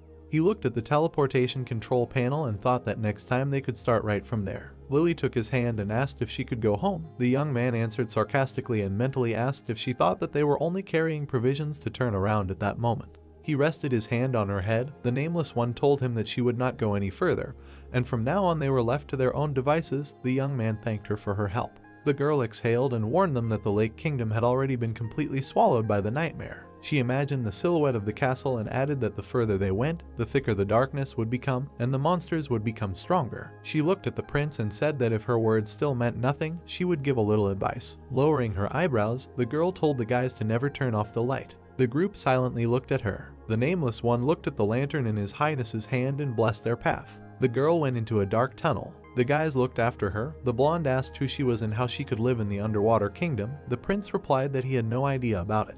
Demian raised his eyebrows worriedly and said that the darkness here was very strange, because even his eyes did not allow him to look deep. The boy looked into the darkness and said that it seemed alive. The boy looked at the prince and asked when a girl moves in the dark without a torch. The young man thought that he did not have an answer. He imagined 2 shields with different coats of arms and thought that this dungeon was full of secrets. And even he, the one who was able to complete the game, did not know them all, but the only thing he was sure of. The young man looked back at the team and said that when they saw each other again, then he would ask her about everything, after which he finished the thought by saying that they would definitely see her under the lake again, but he was not sure whether they would be enemies or friends. The team looked at him silently. The young man asked if they were ready and thought that having equipped themselves at the checkpoint, it was time to move out. The system announced the beginning of the first area. The guy frowned with a smile and said that given the level of their team, there should be no problems with clearing it. They pointed the flashlights into the dark tunnel. The young man said that it was time for them to go. The team moved forward, asked how much longer they had to go. The blonde looked back. The prince looked ahead and answered negatively. He imagined the rooms connected by corridors and thought that the main structure of the dungeon was rooms and passages connecting them, and that in the rooms you can find some items, fight enemies, or talk to NPCs. The young man suddenly stopped, adding that they were already waiting for them in the first one. The monstrous rat opened its mouth and roared. The system set them a quest to destroy the enemy, a 3rd level sewer rat in the amount of 14 pieces. The boys prepared for battle. The monsters bared their teeth at them. The prince frowned with a smile and thought that the enemy was not difficult, but because of the numbers they would not be able to relax. The girl behind him grabbed her face in fear and screamed loudly. The guy mentally called her a coward. The knight prepared for battle. The prince put his hand in his direction and ordered him to be in front, keep a distance, and kill only those who got close. The blonde obeyed the order. Demian frowned. Patterns appeared on his pupils. The prince ordered him to aim for the eyes and neck. Jupiter and Lily created magic projectiles. The young man ordered them not to waste mana in vain and attack only those who broke through the knight's defense. His Highness watched as the rats rushed into battle at the blonde and thought that he would just watch. Lucas instantly chopped up the bodies of the monsters. The boy frowned and fired projectiles at the enemies. The arrows pierced the monsters. The boy stood in the middle of the beast's corpses. Demian held the crossbow with both hands. The prince said that they did a great job, then asked if it was difficult for them. The boy replied that he was more nervous. The blonde looked back at him and said that they had 13 kills in total, then asked if he should collect the magic crystals. His Highness replied in the negative and said that they were low level, so there was no need to even think about it. He interrupted his words and asked what the knight just said. The monster lurked in the shadows behind the prince. The boy thought that the system said 14, so there can't be 13. The rat opened its mouth and jumped on the boy. 13. A huge rat hangs from the ceiling above Ash while he stands in thought. Suddenly, she pounces on him when he turned around. The protagonist screamed loudly. His hand reflexively clenches into a fist and he hits the monster. The system window shows the jackpot equal to 121. From the power of his urad, the rat flies back quite quickly. Its body hits the wall, causing a blood stain to form there. Ash looks at his fist in surprise, while his men look at him with the same surprise. Lost in thought again, he realizes that for the first time he gave a number greater than 100 and this is a lucky punch. Lucas appears behind him, asking if he is okay. He confirms this, looking back. The knight wonders what just happened and how he was able to kill the monster with one blow. The prince remembers a lot of information that he can say about this. He begins to explain and then raises his hand, calling it a prince's punch. A surprised question about this appeared immediately, but the guy continues to claim that this is exactly the technique called the prince's punch. Nervously, Ash still holds his hand up, explaining that when members of the royal family are in danger, they can activate their superpower sometimes. All this time, he hopes that his lie will be believed. While everyone is surprised, the knight happily accepts this answer. Everyone else is still in doubt. Still, they went further because it's good that they are smart.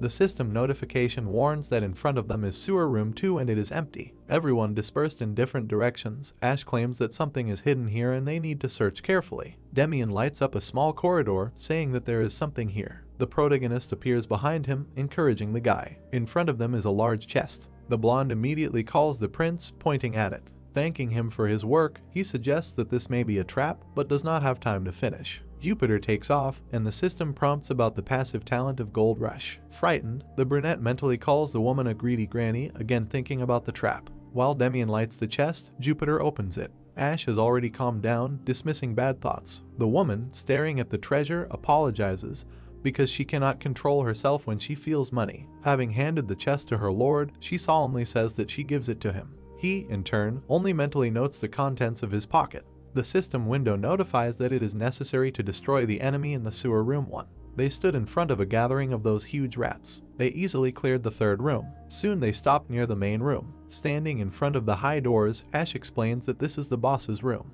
With a confident look looking at the others, the guy says that after they are done with him, they can return home and they need to try. The doors open and a red light appears from there. Slowly, they enter this room. Inside, there are piles of dead rats lying everywhere. Covering his mouth with his hand, the protagonist asks what it is. The smell of blood. In the middle of the room, with his back to them, sat the boss, a giant rat. He was talking about rats and that there was no end to them. Holding one of them in his hands, he continues to talk about killing them. A second later, he crushes it completely because he must exterminate them, get rid of them. Roaring, the boss stands on his hind legs, talking about returning the Lake Kingdom to its original form. Demian opens his mouth wide, surprised that the monster speaks human language. The creature's ears perk up, he is surprised. Then it turns into rage when he turns around, not understanding which rat is still alive. The system window calls for the destruction of this monster. Getting into a fighting stance, he continues to roar, because no matter how many rats he kills, they still climb. Lucas put his sword forward, protecting the master. Looking at the monster, Ash wondered why the rat has a human named Palik.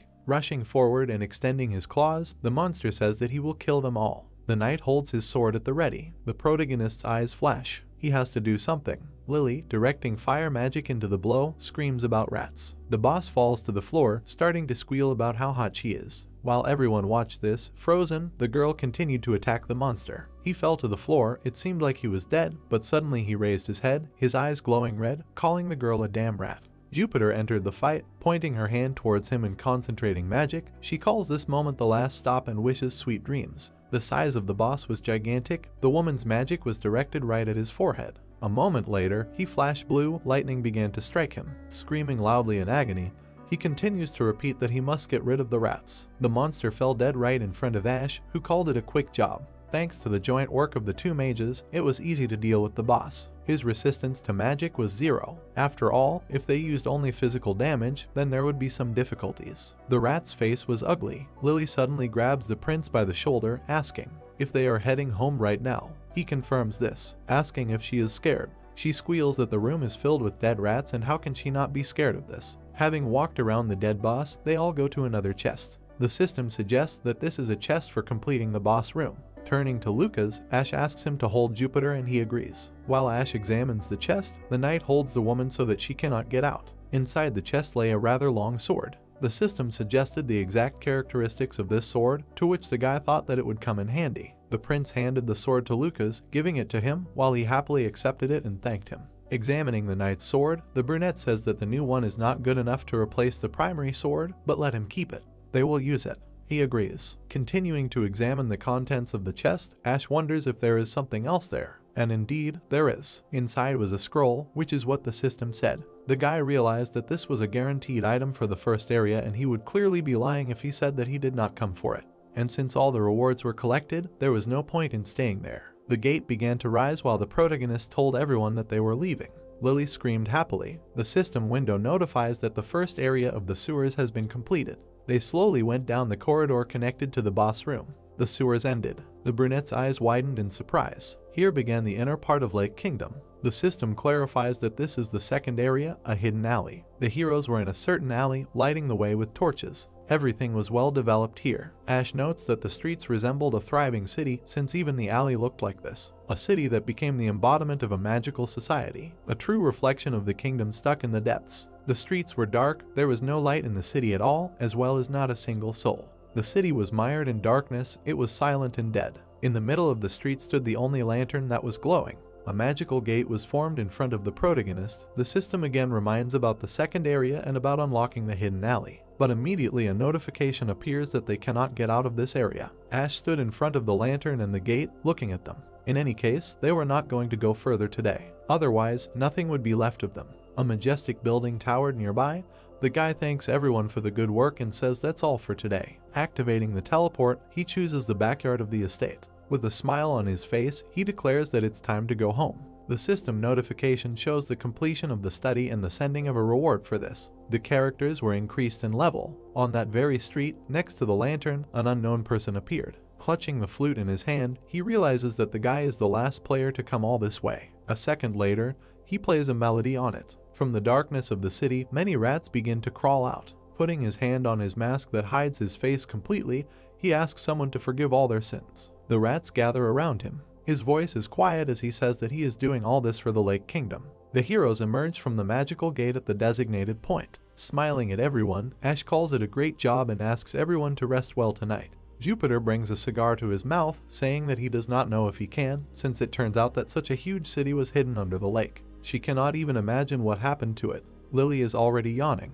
The adult woman's gaze is tense as she continues to talk about the darkness that was in the city. This darkness was definitely unusual. Turning to the prince, she asks if he has anything to say. The one standing in front of them was silent. At the moment, he could not say anything. Remembering a fragment of the game, he understands that although he was able to complete it completely, but this moment was never revealed to him. However, he has a premonition. Remembering the majestic castle in the center of the city, he designated it with a feeling that he needs to go there and reveal all the secrets. Looking at his people, but mentally notes well, and then tells them that they will all figure it out in order. Jupiter exhales smoke and replies that he clearly will not be able to fall asleep tonight sober and will have to get drunk. Lily raises her hand, saying that she wants to too. She calls the woman to drink with her because she also cannot fall asleep without something strong. She slowly pushes the girl's wheelchair, saying that she will take her to a good place. Ash, looking at this, mentally noted the excellent relationship between them. Demian smiles awkwardly, announcing his return to the temple.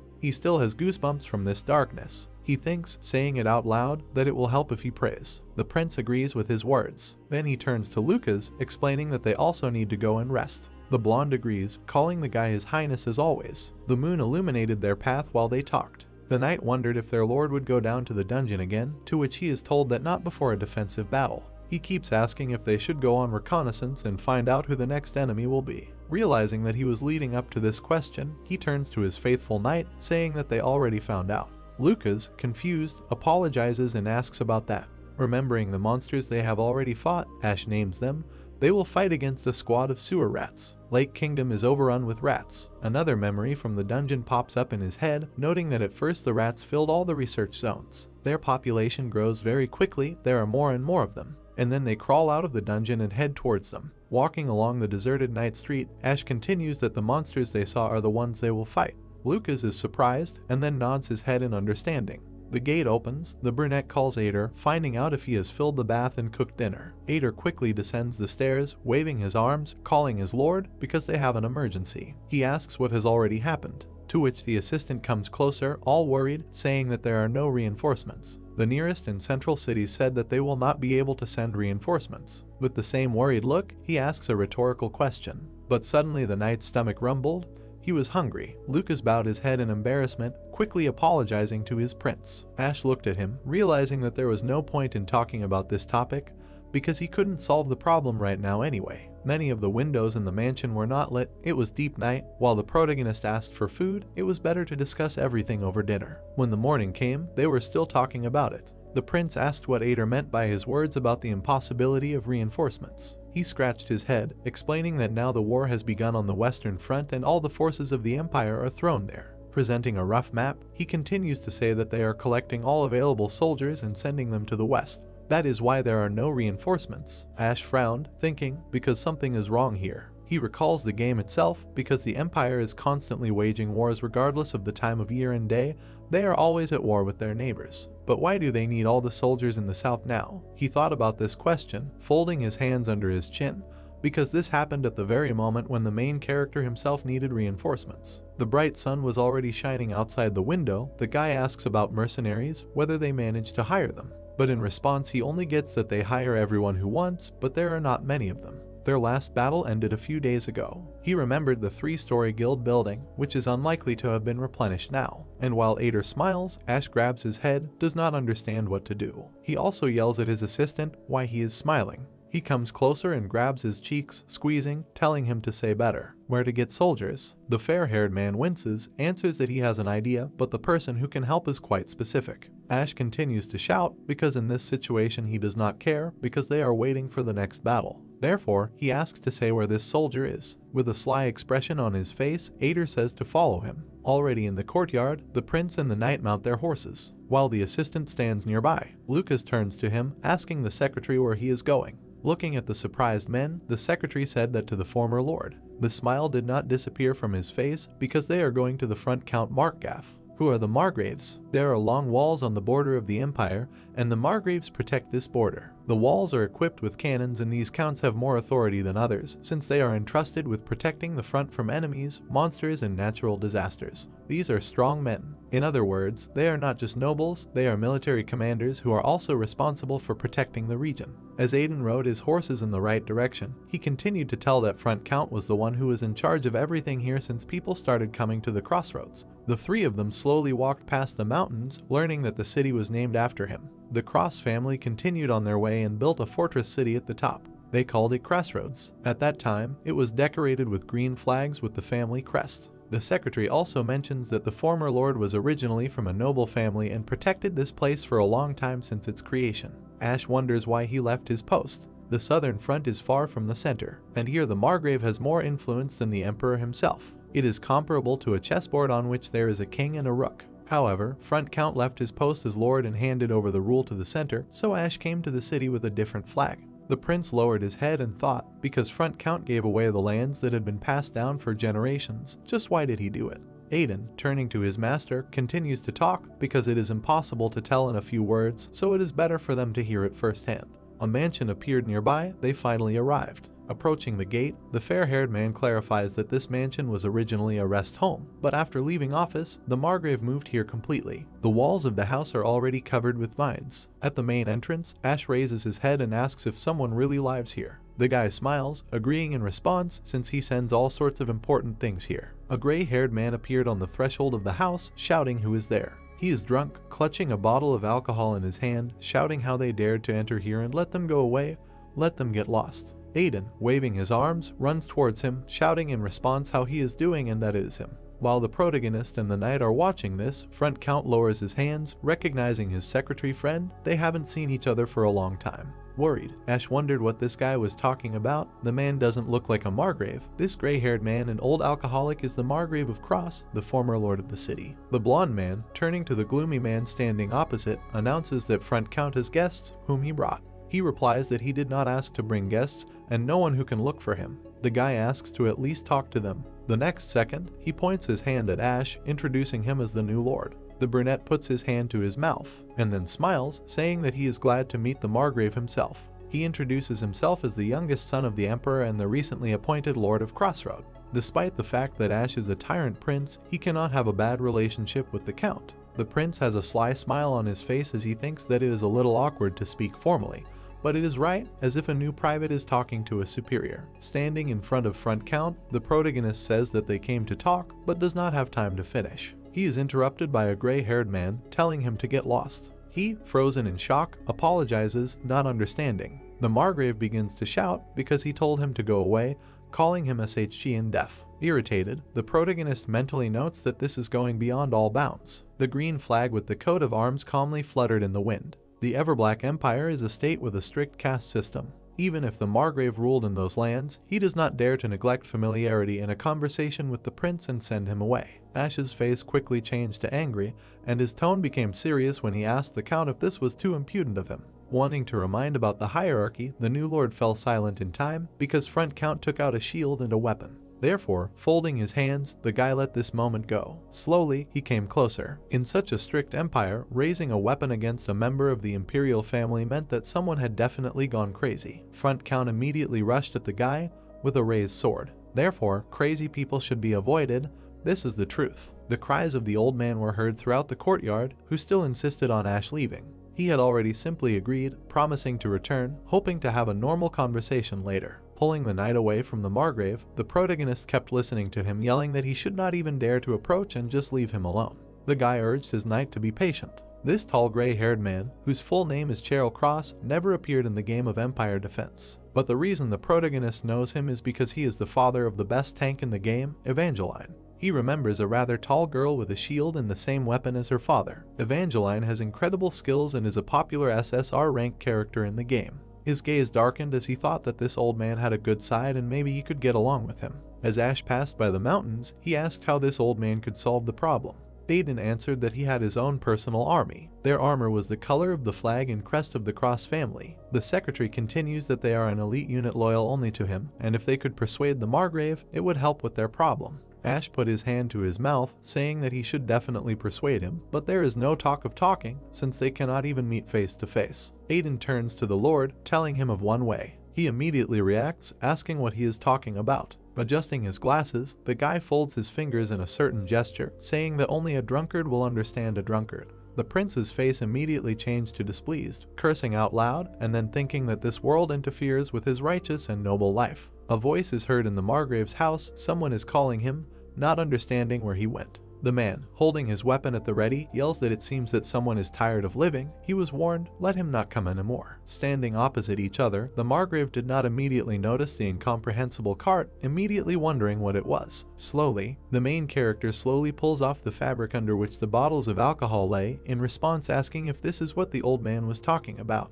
His pose radiated confidence when he said that this is exactly what the man loves most. He said that Ash is still a wild fruit. Imagining the brown-haired man having fun with girls and a bottle, he added that the guy was a real ladies' man, loving Bacchanalia, and he was a real disgrace to everyone and everywhere. He also added that someone like him would never come to the wilderness empty-handed. Remembering the pile of alcohol, he concluded by saying that the brown-haired man had brought a pile of expensive booze with him. Ash looked at Front Count, picked up the bottle and offered him a drink. He, standing at the gate, was a little taken aback. The brown-haired man asked again what he wanted to do, but the man interrupted him and agreed, saying that he wanted to drink. The gray-haired man screamed for his highness to pass and not forget all his belongings, thinking at that moment that the brown-haired man was more predictable than ever. The door to the room opened, the man said to come in here. They entered a dark room and the brown-haired man was very surprised by something. He walked through bottles scattered on the floor and did not understand what was happening.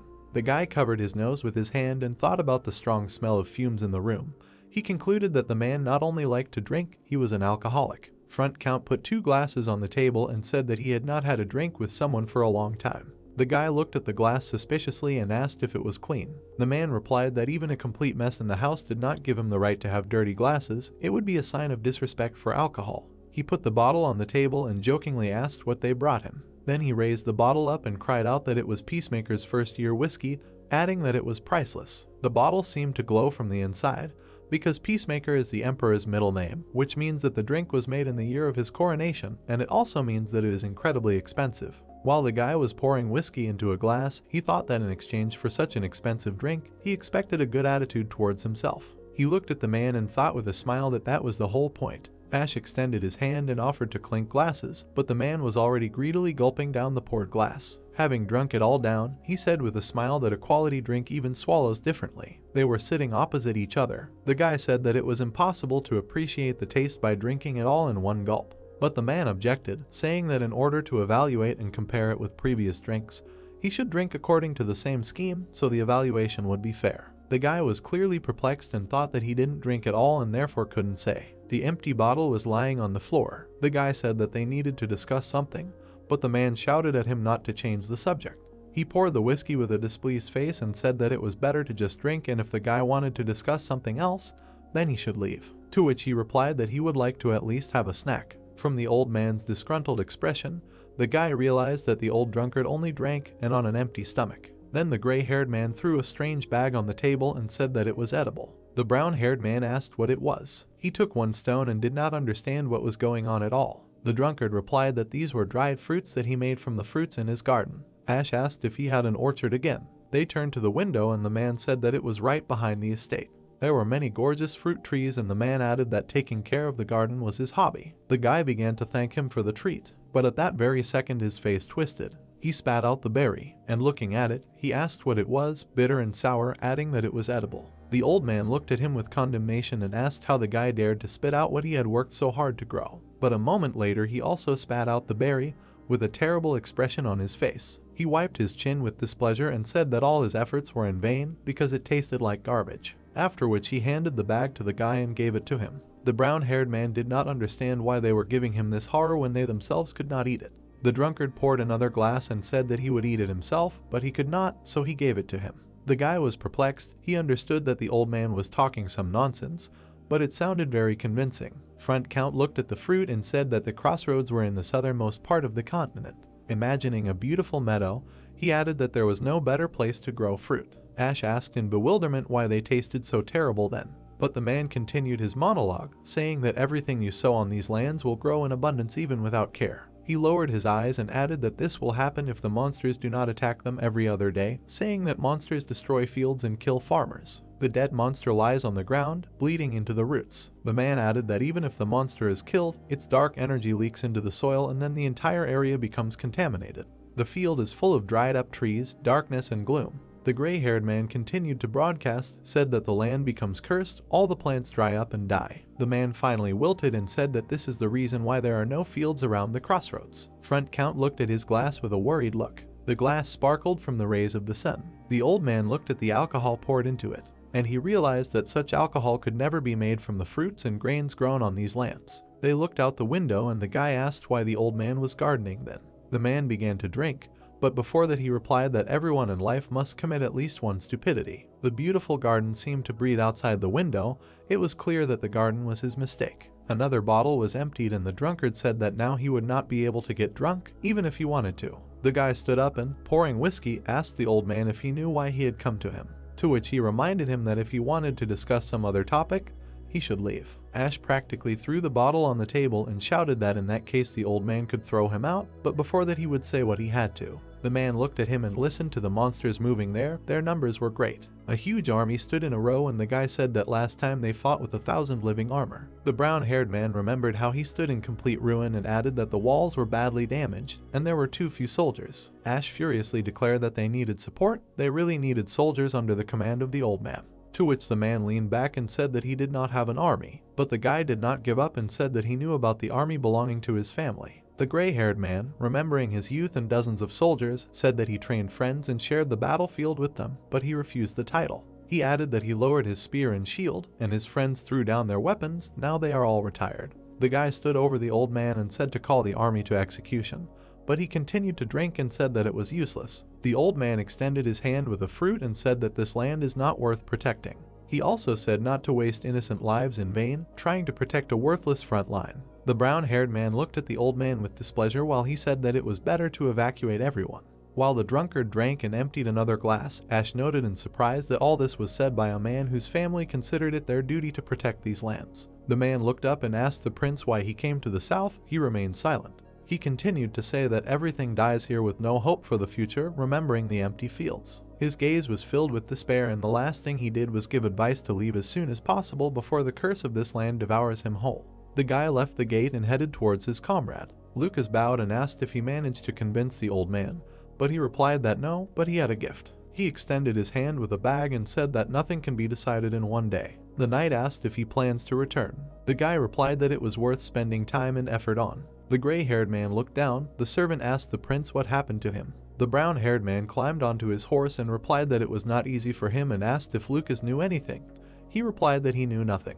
Ash looked ahead and did not understand why he had to hear everything from the old man personally. Ader smiled while the brown-haired man said not the best things about him. He added that in any case, conviction is conviction. They were heading towards the fortress and were discussing how they should do everything in their power, everything they could, or rather, repair the wall and prepare for battle. Ash looked into the distance and said that no matter what cards he had in his hands, the monsters would come and he should give it his all, destroy them with all his might. He looked at the servant and said that it was time for them to return to the crossroads as they had a lot of work to do. Stage 2, Enemy Information. The first one, Damage Unknown, Quantity 3. The second one, Damage 5, Sewer Rat. The quantity was spinning for a long time. This number is 3251. The Ruined Fortress. The next morning, the prince and the master approached the crack and discussed how they had just finished breaking the huge sword. All that was left was to clean up the trash and they could start repairing the wall. Ash looked away and said not to throw away the pieces of the sword because it would make an excellent barrier. There were pieces of the sword lying on the ground and the guy explained that they were perfect for catching rats. They looked deep into the crack. The prince asked how long it would take to repair,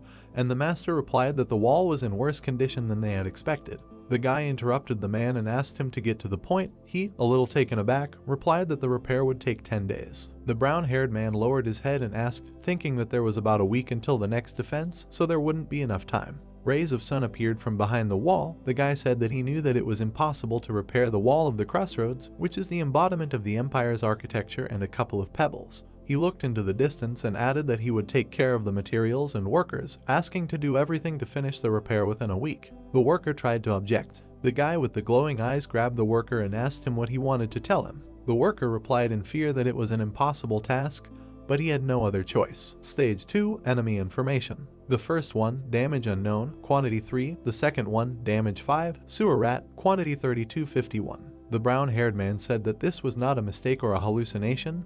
There really were 3,000 rats. He remembered that basement full of unpleasant creatures the size of a dog and added in despair that there would be as many as 3,000 of them. A huge wall with a crack right down to the base. Ash added that they really needed that wall. He patted the upset worker on the shoulder, who replied that they would try their best and thanked him, saying that he would never forget their hard work and shared sacrifice. He turned to the workers and raised his hand, saying that they were here to protect the world and for that they needed to fix the wall. The foreman covered his face with his hands. Several days passed. The boy sat opposite the old man. During the day he was repairing the wall, and at night he drank with front count at his place. The glass was filled with whiskey. There was no conversation between the boy and the count, only alcohol. The exhausted builders continued to work. The line of defense was steadily being repaired. The brown-haired man felt bad. He was nauseous and his liver was steadily deteriorating. The night, countless hours the boy poured booze into his stomach, and after 4 days of silent drunkenness, the old man finally opened his mouth. He put the glass on the table and asked if the boy had someone he loved. The candles and the candlesticks were blazing. The young man was taken aback and asked again with embarrassment. The count finished his whiskey and repeated whether he loved someone. Then he closed his eyes and assumed that he did not. The boy answered that he was right. But then the old man looked at the boy and told him to think carefully whether this was really so. The guy put his hand to his chin, thought, remembering that in his world, before he became a streamer, the brown-haired man imagined himself in a dark room, summing up that he was alone. He was lying on the bed and scrolling through his phone, thinking that no one loved him, just like he loved someone, a kind of lonely loner. In a room in front of several monitors, he continued to think that he began to stream and gained an audience and began to receive love from viewers. A subscriber shouted that he loved him. Another bald guy asked for what amount he was subjecting, transferring him 100,000. The boy wrote an angry comment with a grin that the mission had failed and it was time for the streamer to undress. Ash perked up and began waving his hands to drive away these thoughts and thought that the love was not mutual in any case, no matter how much he thought. The brown-haired man put his hand to his face and said that there was no such person. The old man replied that in that case he had a difficult life. The boy looked up and squinted at the old man. The prince was outraged. He pointed at the old man and said that he was being told this by a man who was drinking in proud solitude. And the man laughed in response. The boy did not miss the opportunity to ask in return if the old man loved anyone. The man, driving whiskey around the glass, looked down and answered that he did. He imagined a beautiful girl with flowers and said that he loved his wife. She was the only one he loved throughout his life, but she died 3 years ago. Ash listened silently. The old man continued, rested his hand on his fist and said that she was torn apart by monsters in the garden. He had to arrange a funeral with an empty coffin. A glass of whiskey stood on the table. The drunk looked at him and said that there was a curse that was passed on to every lord of these lands. The boy asked what kind of curse. The man imagined the city, adding that the moment would come when he would have to choose between the city and his personal life, and there were no exceptions. He remembered his ancestors and said that neither the very first lords, nor his grandfather, nor his father could escape the curse. The old man took the glass with trembling hands. Looking at it, he said that this moment had come for him too. The fortress, the flag fluttering in the wind. Then, no activity was observed for a long time among the monsters. The city was calm, but there was no income. The lord stood on the edge of the fortress and thought that due to financial problems, there was nothing left but to open his own business. Ash listened attentively to the old man until he said that his wife suggested doing farming. The guy clarified outside the fort whether they were going to do this. The man looked at the map and thought that a war was unfolding in the north at that time, so the empty and peaceful lands of the south seemed ideal. He remembered the beautiful forest, saying that that land was almost unpolluted. They thought that it would be perfect for farming, and eventually expanded their holdings. Dozens of young men were working in the field. The Lord said that they came here from different places. There were few monsters. They could easily protect themselves. For some time everything went well. A beautiful garden was flaunted behind the estate. This garden was located in the very south of the new border. The old man looked out the window and said that as a lady, his wife took the initiative to plant trees and sow the land in the most dangerous places. He and his wife stood in the garden. He remembered how his wife fed him fruits, although they were worthless in the first year. But the man ate with pleasure and said that they were sweeter than anything in this world, and for a moment he had hope. The man remembered standing at the fortress and thinking that perhaps he could quit killing monsters and work on fruits, earning a living. He said that he wondered if he could continue to live like this. Then the man lowered his eyes and said in a sad voice that it was impossible. That was the second year that they were engaged in farming. The terrible monsters were attacking. The old man said that they had received information that about 100 huge monsters were approaching the city. In a hurry, he returned to the crossroads. His wife saw him off, waving her hand, and said that she would stay to look after the garden. She also told him to be careful. The man clenched his eyes. It was hard for him to speak, but he continued, saying that when he arrived in the city, he learned that the monsters had split up. The monster stood in front of an innocent man. The old man explained that a bunch of monsters had separated from the main group and went to the farmland. A bucket of fruit fell to the ground. There was a battle. The Lord said that the main group had already attacked the city and he had to choose. He was furious and had to decide to save his wife or protect tens of thousands of city residents. The candles were still burning. The man looked at the guy and asked what he chose, in his opinion. The prince's face changed and answered, "The city." The tower, the wind wrapped it in its gusts. The old man answered that everything was right. He chose the same as all his ancestors. The cannon shots did not stop. He added that they won after several hours of fighting, but when he returned home, he saw something terrible. The man stood in front of a field of corpses and saw that all the trees were destroyed and the people were dead. He walked past the scattered grapes and thought about the fact that a dozen monsters tore apart 100 people, including his wife. The Lord looked into the distance. He was true to his calling and in return lost what was dear to him. For a long time he could not understand what the problem was. Looking at the cannons, he thought that in the unreliable line of defense. Looking at the fields, he decided that in the expansion of possessions. The old man lowered his eyes and said that in any case it was his fault.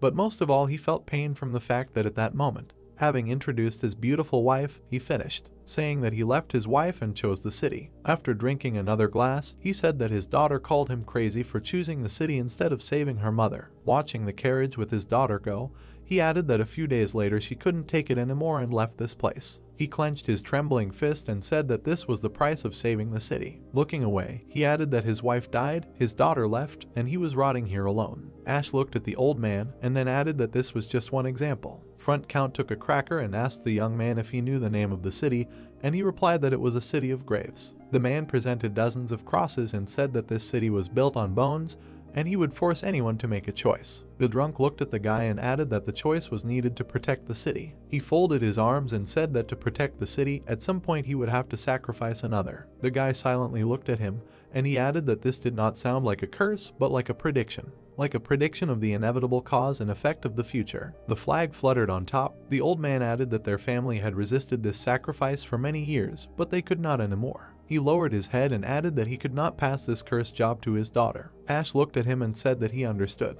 They sat opposite each other. The brown-haired man concluded that the Lord had resigned to protect his daughter from inheriting the position. The old man answered in the affirmative. He looked at the trembling hand and said that he wanted his daughter to get out of these cursed lands and live freely and happily. Here Ash realized that this is the same TAHKSSR rank Evangeline, the character that the guy wanted so much and etc., whom Front Count wants to keep away from the front. He poured whiskey and said that the prince asked him to help protect the city. He abruptly put the bottle on the table, looked at the guy and said that he had already defended himself enough at the cost of his loved ones. The brown-haired man looked at him silently. The old man added that he would not get involved in this anymore. The count was reflected in the glass. There was no pride in the fact that he dedicated his life to protecting the front line. Night, estate, garden. The old man said that he wanted to die in this garden and not on the walls of the fort. In his eyes there was only regret that he was not next to his wife when she died. Night, the count added that this was enough to become a reason for refusal. The candles were burning. The old man told the truth as a sign of gratitude for the fact that the guy stayed with him.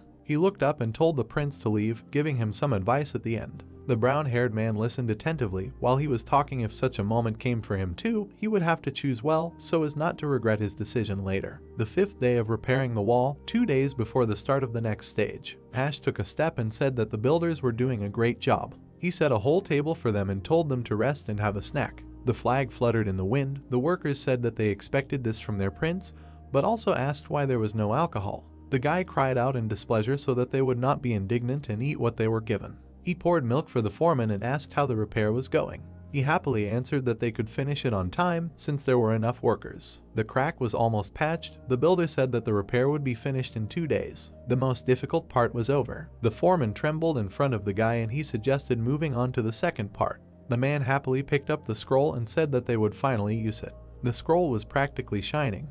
It was found on the last expedition. This miracle can only be used after studying it in alchemical matter, and just today the scroll was finished studying it. A window popped up asking if we wanted to use the summoning scroll. It's an automatic defensive turret. 2 possible answers, yes and no. The guy raised the scroll up, of course yes. Something in his hand lit up with a bright light. Ash received a skill, summoning magic. They stood and looked at the pile of rubble.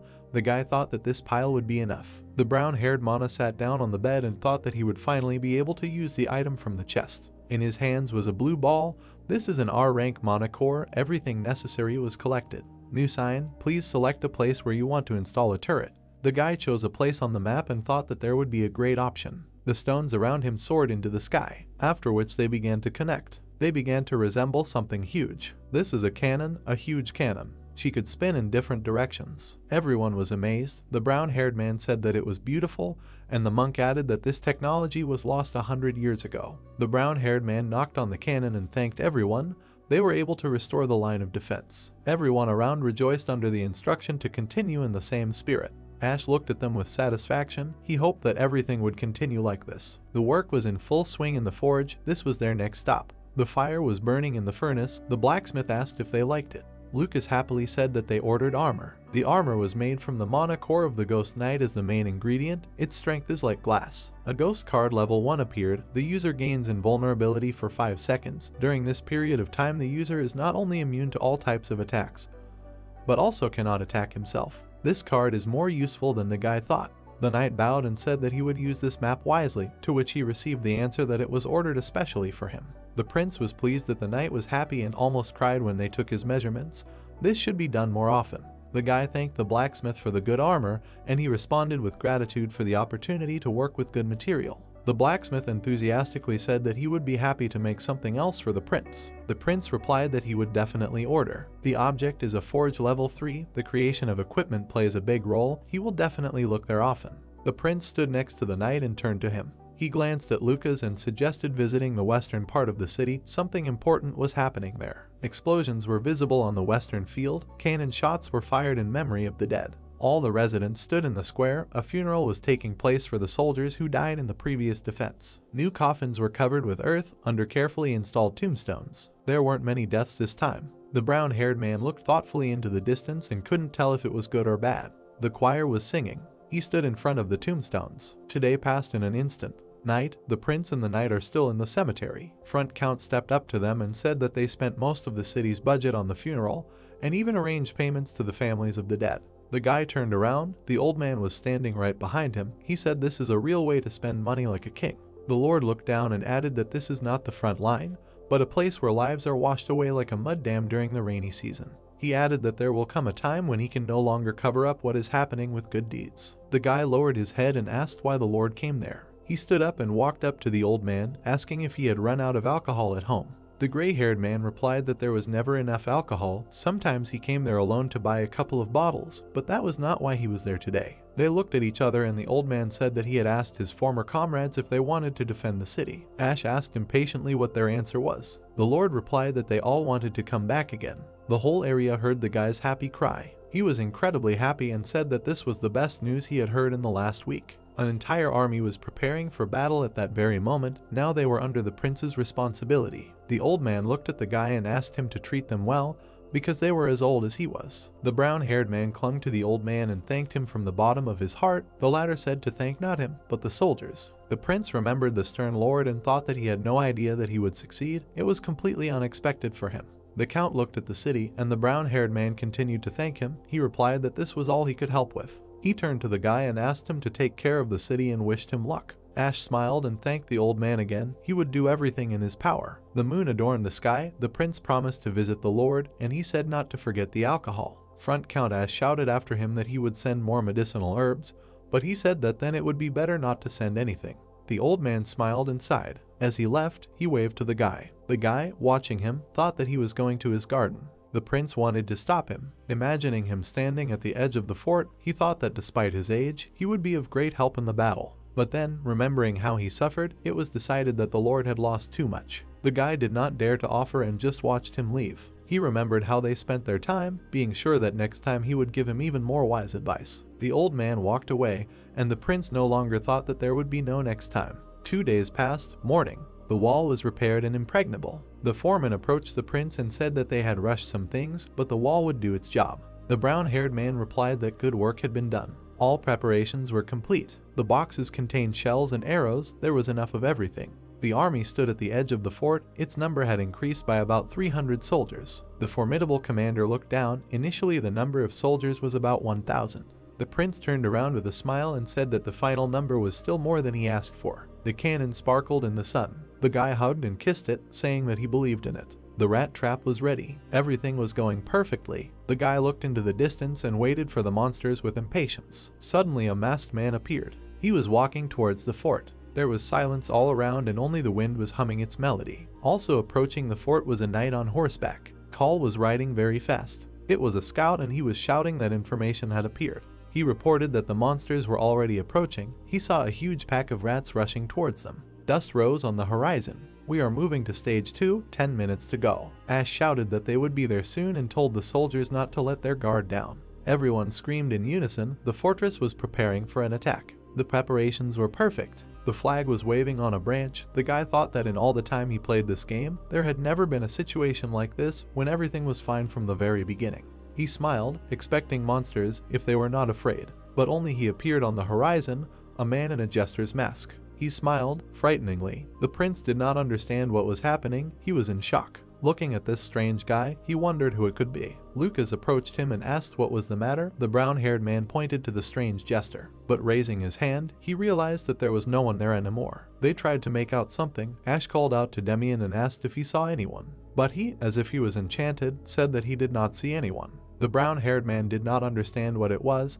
He gritted his teeth and assumed that these were hallucinations. He hoped that this was so. Remembering the strange silhouette, he thought that if this was not a mirage and there really was someone there. And if there was, then who was it? The torch in the vat began to rattle. The earth shook. The monsters appeared from the dust. They were here. The guy clenched his fist. He had to stay calm. Seeing these horrible creatures, he thought that it was necessary, regardless of whether there were hallucinations, regardless of the number of these rats. His face changed. The only thing he could do was stop them. The knights were in full combat readiness, and then the cannons began to shoot. One after another, they burst into flames. The cannonballs flew straight at the rats and crushed them. The fire was everywhere. You couldn't even see the enemy through it. The kill counter showed the number 91. Almost 100 rats were killed the first time. The brown-haired man watched what was happening with a grin and thought that the monsters were weaklings who only took numbers. But a huge number of rats were approaching. Their numbers forced him to hurry. The cannonballs were burning in different parts of the field. Hitting one target, they destroyed a bunch of rats. Ash watched the counter. It said that 30 minutes had already passed. The counter showed that 924 rats had already been killed. The remaining number was 2327. The guy decided that at this rate there would be no problems. The rats began to climb the walls. The prince looked through his binoculars and did not understand what was happening.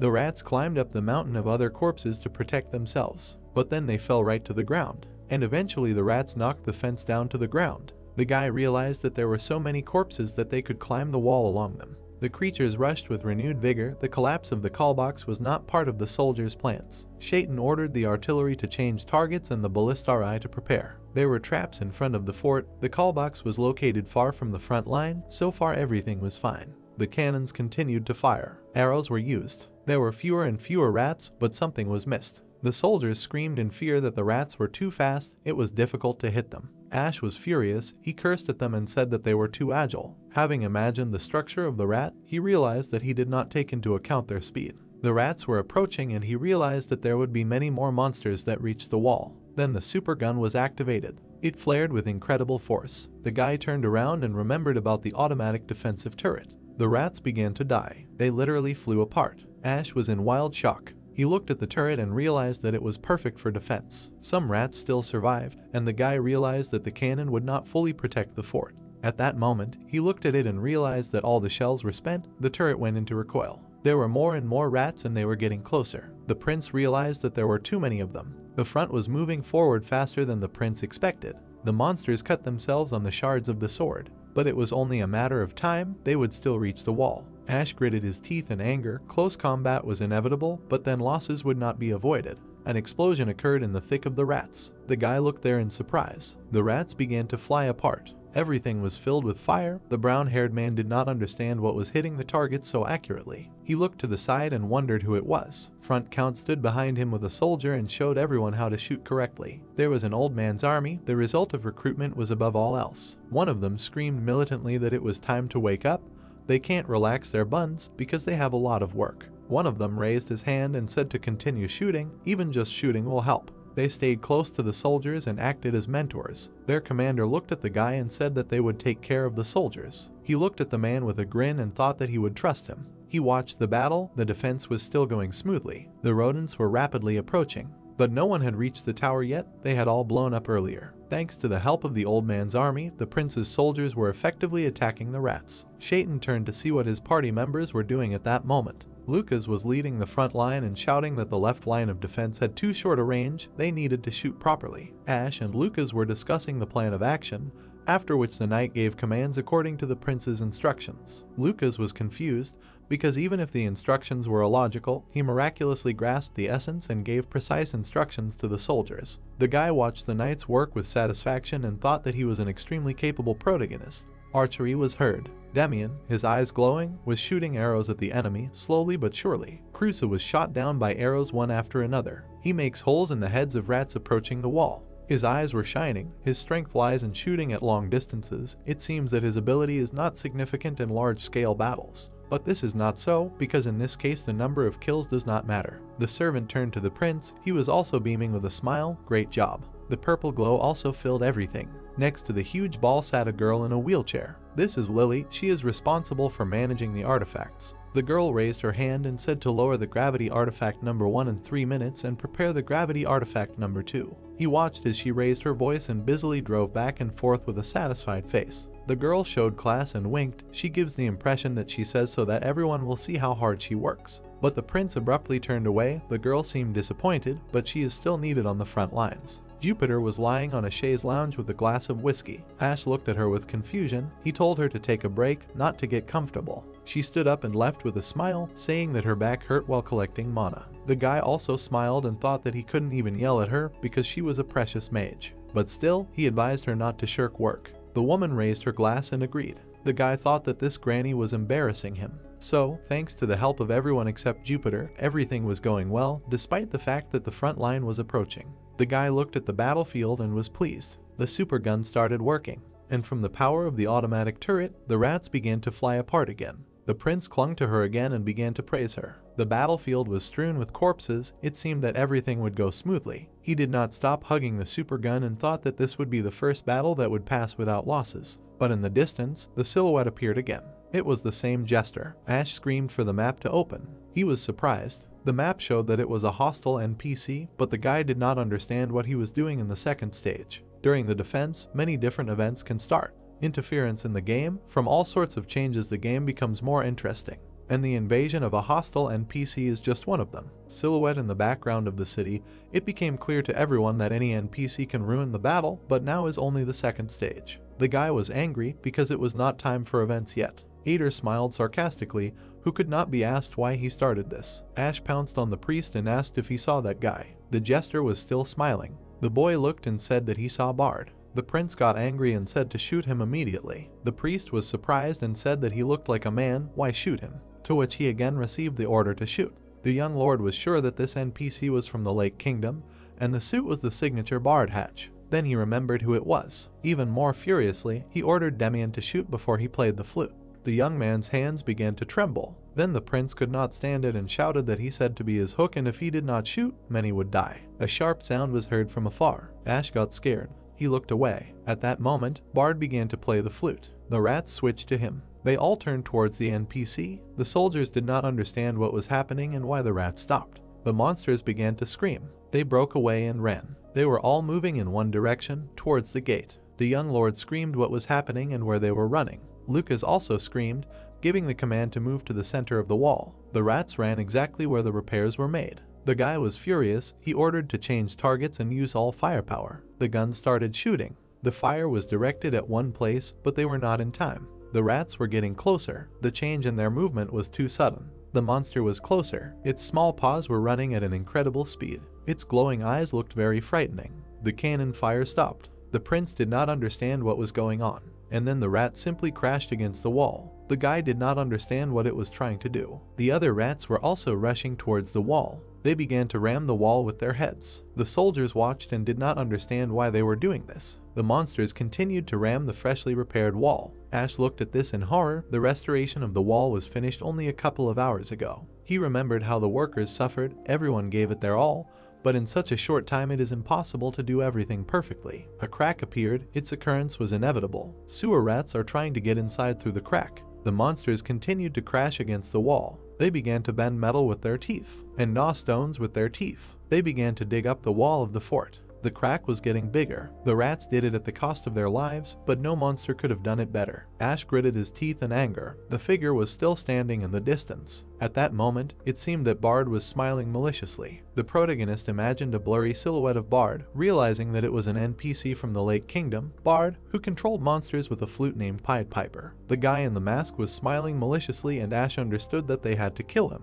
The brunette shouted at Demian, telling him to shoot the guy in the mask right away. The guy frantically aimed the crossbow at the distant silhouette of Bard. The guy in the mask continued to smile maliciously. He immediately adjusted his hat. Ash furiously shouted the name of his ward, ordering him to fire. Bard immediately disappeared into the field along with the wind. The protagonist looked away in bewilderment while the boy held the crossbow. The boy tearfully took pity, apologizing for his behavior because he could not shoot a person, even if he was their enemy. The protagonist frowned at the guy, realizing that in general this was expected because he was a healer, but there were many people among their enemies. Ash looked at the sad boy, realizing that he would have to fight against them in the future anyway, and if Demian could not overcome himself, then his fighting ability would decrease by half. The brunette put his hand on the guy's shoulder and said that they would talk about it later. The main character looked down at the rats fighting against the wall, realizing that now it was necessary to deal with this problem. Artillery cannons continued to release a barrage of fire on the order of the focus on the center of the battle.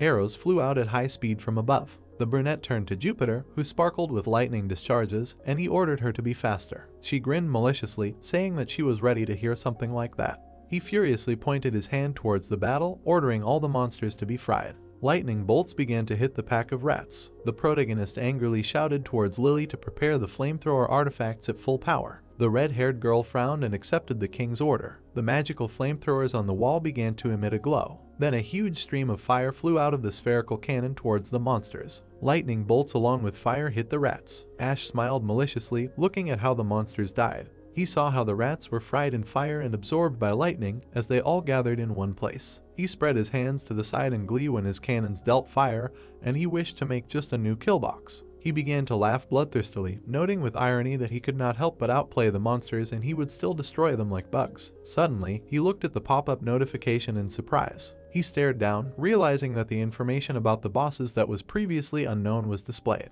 It was a card with information about the enemies, where there was a level 30 elite rat and a level 5 from the sewers. The bloodthirsty rat monster was growling furiously. 3 huge rat warriors appeared on the battlefield, and the prince realized that the information from the card only confirmed this. He also realized that in addition, there was a second wave of sewer rats behind them. A pack of dead rats lay near the door passage, because they were trying to break through it and finish what they started. The protagonist looked at what was happening with an angry look, ordering to stop the monsters. A powerful rat paw stomped on the ground. Then he quickly rushed to attack. Behind the guards, the prince shouted at the guys not to just stand there and attack so that the monsters do not get inside. The artillery began to fire from all cannons again. A huge rat was bloodthirstily making its way forward through the fire. He remembered how they had met a huge rat as a group and noticed that these monsters looked twice as big as the one they had met in the dungeon. A rat with a spiky tail was running forward through the cannon shots, and the prince knew that if it broke through the wall, everything would be bad. The green energy cannon fired a volley. Streams of green energy were directed at the monster. It absorbed all these cannon shots. It immediately fell to the ground, emitting smoke from its body. Ash looked at the fallen body of the huge monster. It immediately bared its teeth furiously,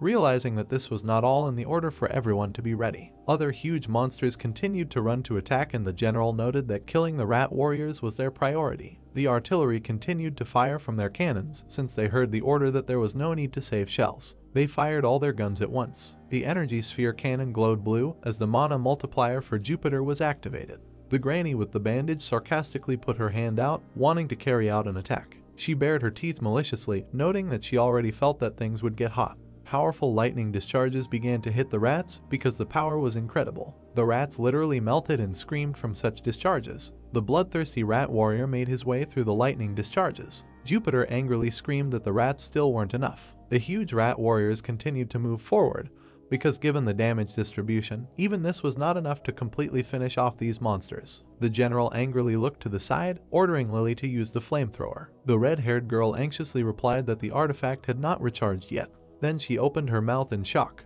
The cannon in front of her began to spin a funnel of fire. She screamed in fear that she knew it when the stream of fire finally fired. It was aimed at a huge rat. The huge rat was burning in the fire. The entire incinerated monster was barely breathing smoke. Behind him, another monster pushed his fellow by the muzzle. The last rat warrior rushed to run forward. The main character frowned and shouted for the guys to finish off the last monster. Lucas threw his sword over his shoulder and looked ahead. He immediately released the glowing blade towards the monster. The monster immediately screamed when the sword pierced it. Lucas furiously held his hand in front of him and said that another shot was needed. The brunette shouted for Demian to shoot. The guy looked ahead with a glowing eye. He immediately released an arrow from the crossbow with a stormy stream of wind. It pierced the monster's eye. The general was exulting in anger that they had defeated the monsters. Then the wounded monster continued to run forward. The prince was shocked because he knew that the monster still had the strength to move. The huge rat slashed its hand furiously. It immediately broke through the wall with its powerful blow. As it fell, clouds of smoke rose up from the fort.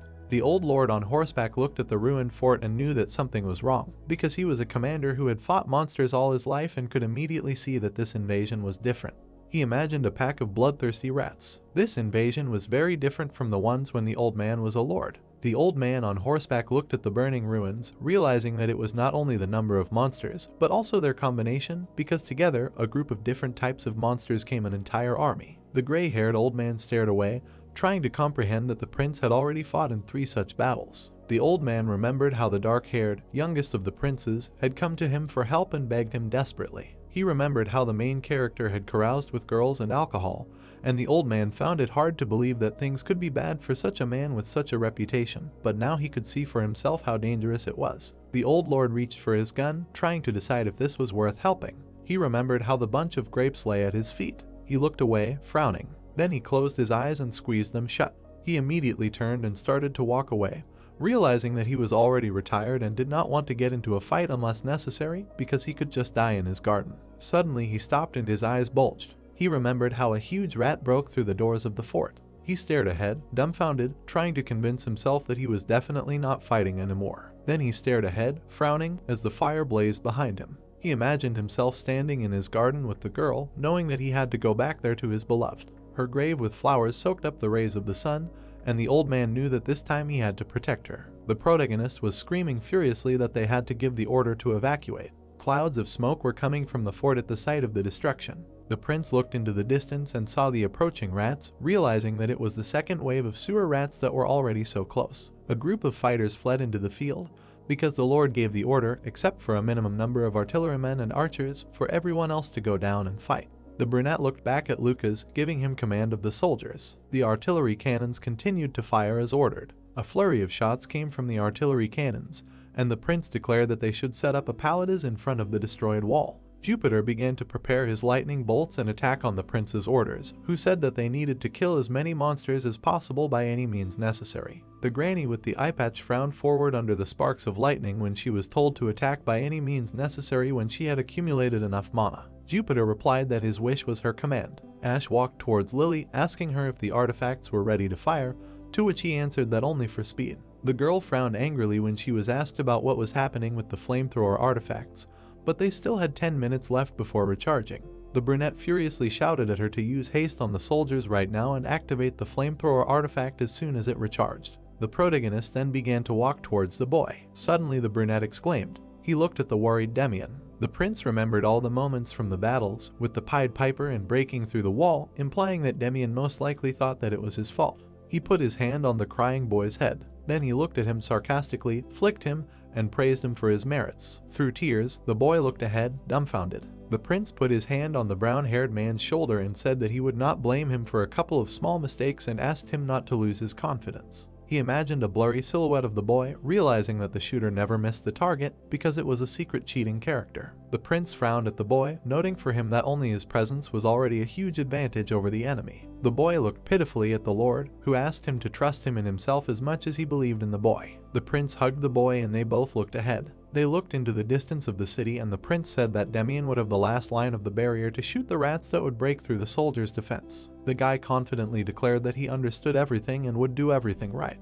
The brunette stared at him through his bangs, hoping that everyone would do their job well. Then he saw a pack of bloodthirsty rats running towards the wall. The prince immediately shouted that the monsters were approaching and that the fighting army needed to prepare. The warriors immediately sharpened their swords. They stood in front of a hole where a huge rat lay. Another rat stepped on this monster. It immediately growled as a blade flew past it. Lucas chopped off its head with one swing. He put the bloody sword on the ground. The blonde stood with his back to the passage and shouted that it was very narrow, so it was necessary to remain calm and destroy the rats one by one. The warriors immediately rushed to run into battle, raising their swords. The protagonist watched what was happening from the wall. A pack of rats were making their way through the hole and it was clear that their number, passing through the wall at the same time, was noticeably increasing. A rat began to gnaw the stone in the hole furiously, and the prince realized that they wanted to widen the passage. The Lord was very angry and bared his teeth, not understanding what kind of rats they were, like moles. The flamethrower artifact was already glowing and was ready for battle. It immediately began to emit light into space. Ash angrily looked back, asking Lily what was going on. In front of her, the rats began to kill the soldiers. A bloody warrior crawled towards the girl, trying to tell her something.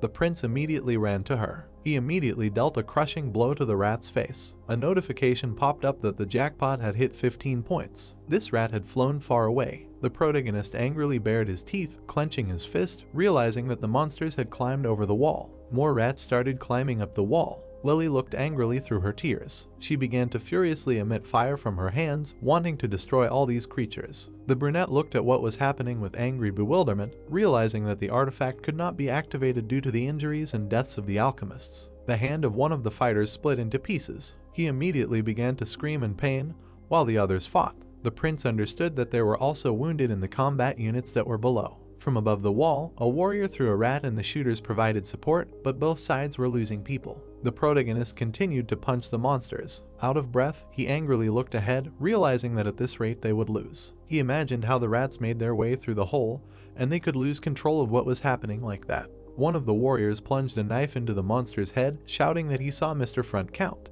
The protagonist looked away in shock. He saw a bright light in the distance. It was a huge thick spear. An old man on a horse and with a spear was running into battle. The Front Count in armor was screaming furiously to attract the attention of the rats. A bright light was coming from his weapon. The Lord's eyes bulged, realizing that it was a large area taunt. The bloodthirsty rats suddenly began to turn around. They saw an old man with a spear behind them. The main character began to shout to the front count about what he was doing because he came to certain death. The old man was determined. The main character understood that Charal Cross did nothing but kill. He remembered how young Charal stood in a dark space. This lord was born in a city that was a fortress and held back enemies, and even when his father passed away and he inherited the position of front count, he became the lord of the city at a young age. At that time, young Charal killed huge worms and monsters every day because the world was clear and simple for him: kill the one who wanted to kill him. The blonde with flowers smiled widely, greeting the my lord. This continued until Charal met this girl in the city. The young lord looked at the girl intently, asking her what she was going to sell now. She put the flowers in his hands and said that it was her goods. It was the girl merchant who asked for permission to open her store, who knocked down the young front count.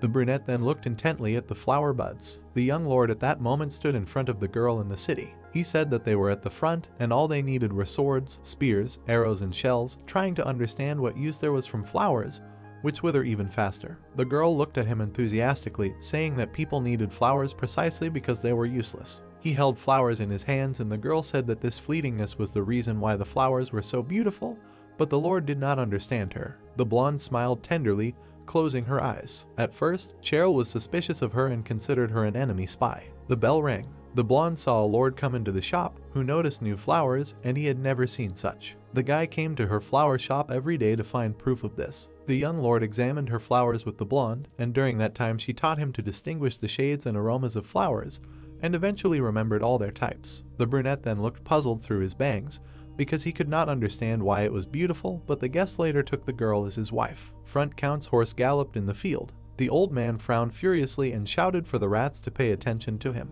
The rats began to turn around in front of the crowd. The prince saw the glowing silhouette of Charal and did not understand what he was doing, like Don Quixote running to the mills. The protagonist screamed furiously towards the old man, asking him if he really decided to die. The former lord looked ahead angrily. He immediately closed his eyes and bared his teeth. He screamed bloodthirstily. The old man flew into battle against a flock of evil monsters. In memory, the moon was shining over the city. Out of breath, Charal burst into the house because it was another day when monsters attacked. He saw his wife, who gave birth to a child. The tearful wife held her child in her arms, saying that it was their daughter. The young lord hugged the child in his arms, although he rushed back, not even thinking to wash off the blood and dust. This little girl in her arms was named Evangeline, and the wife noted that she was very beautiful along with her name. Charal was speechless when he saw the baby. The child grabbed his father's finger with his hand. The young lord looked at the scene in awe, and again did not understand anything. Evangeline smiled, touching her father's finger. He did not understand how she was so small and fragile, with such a weak warmth emanating from her body, which seemed to fade away, made his heart clench. The brunette looked at the child in his arms in awe.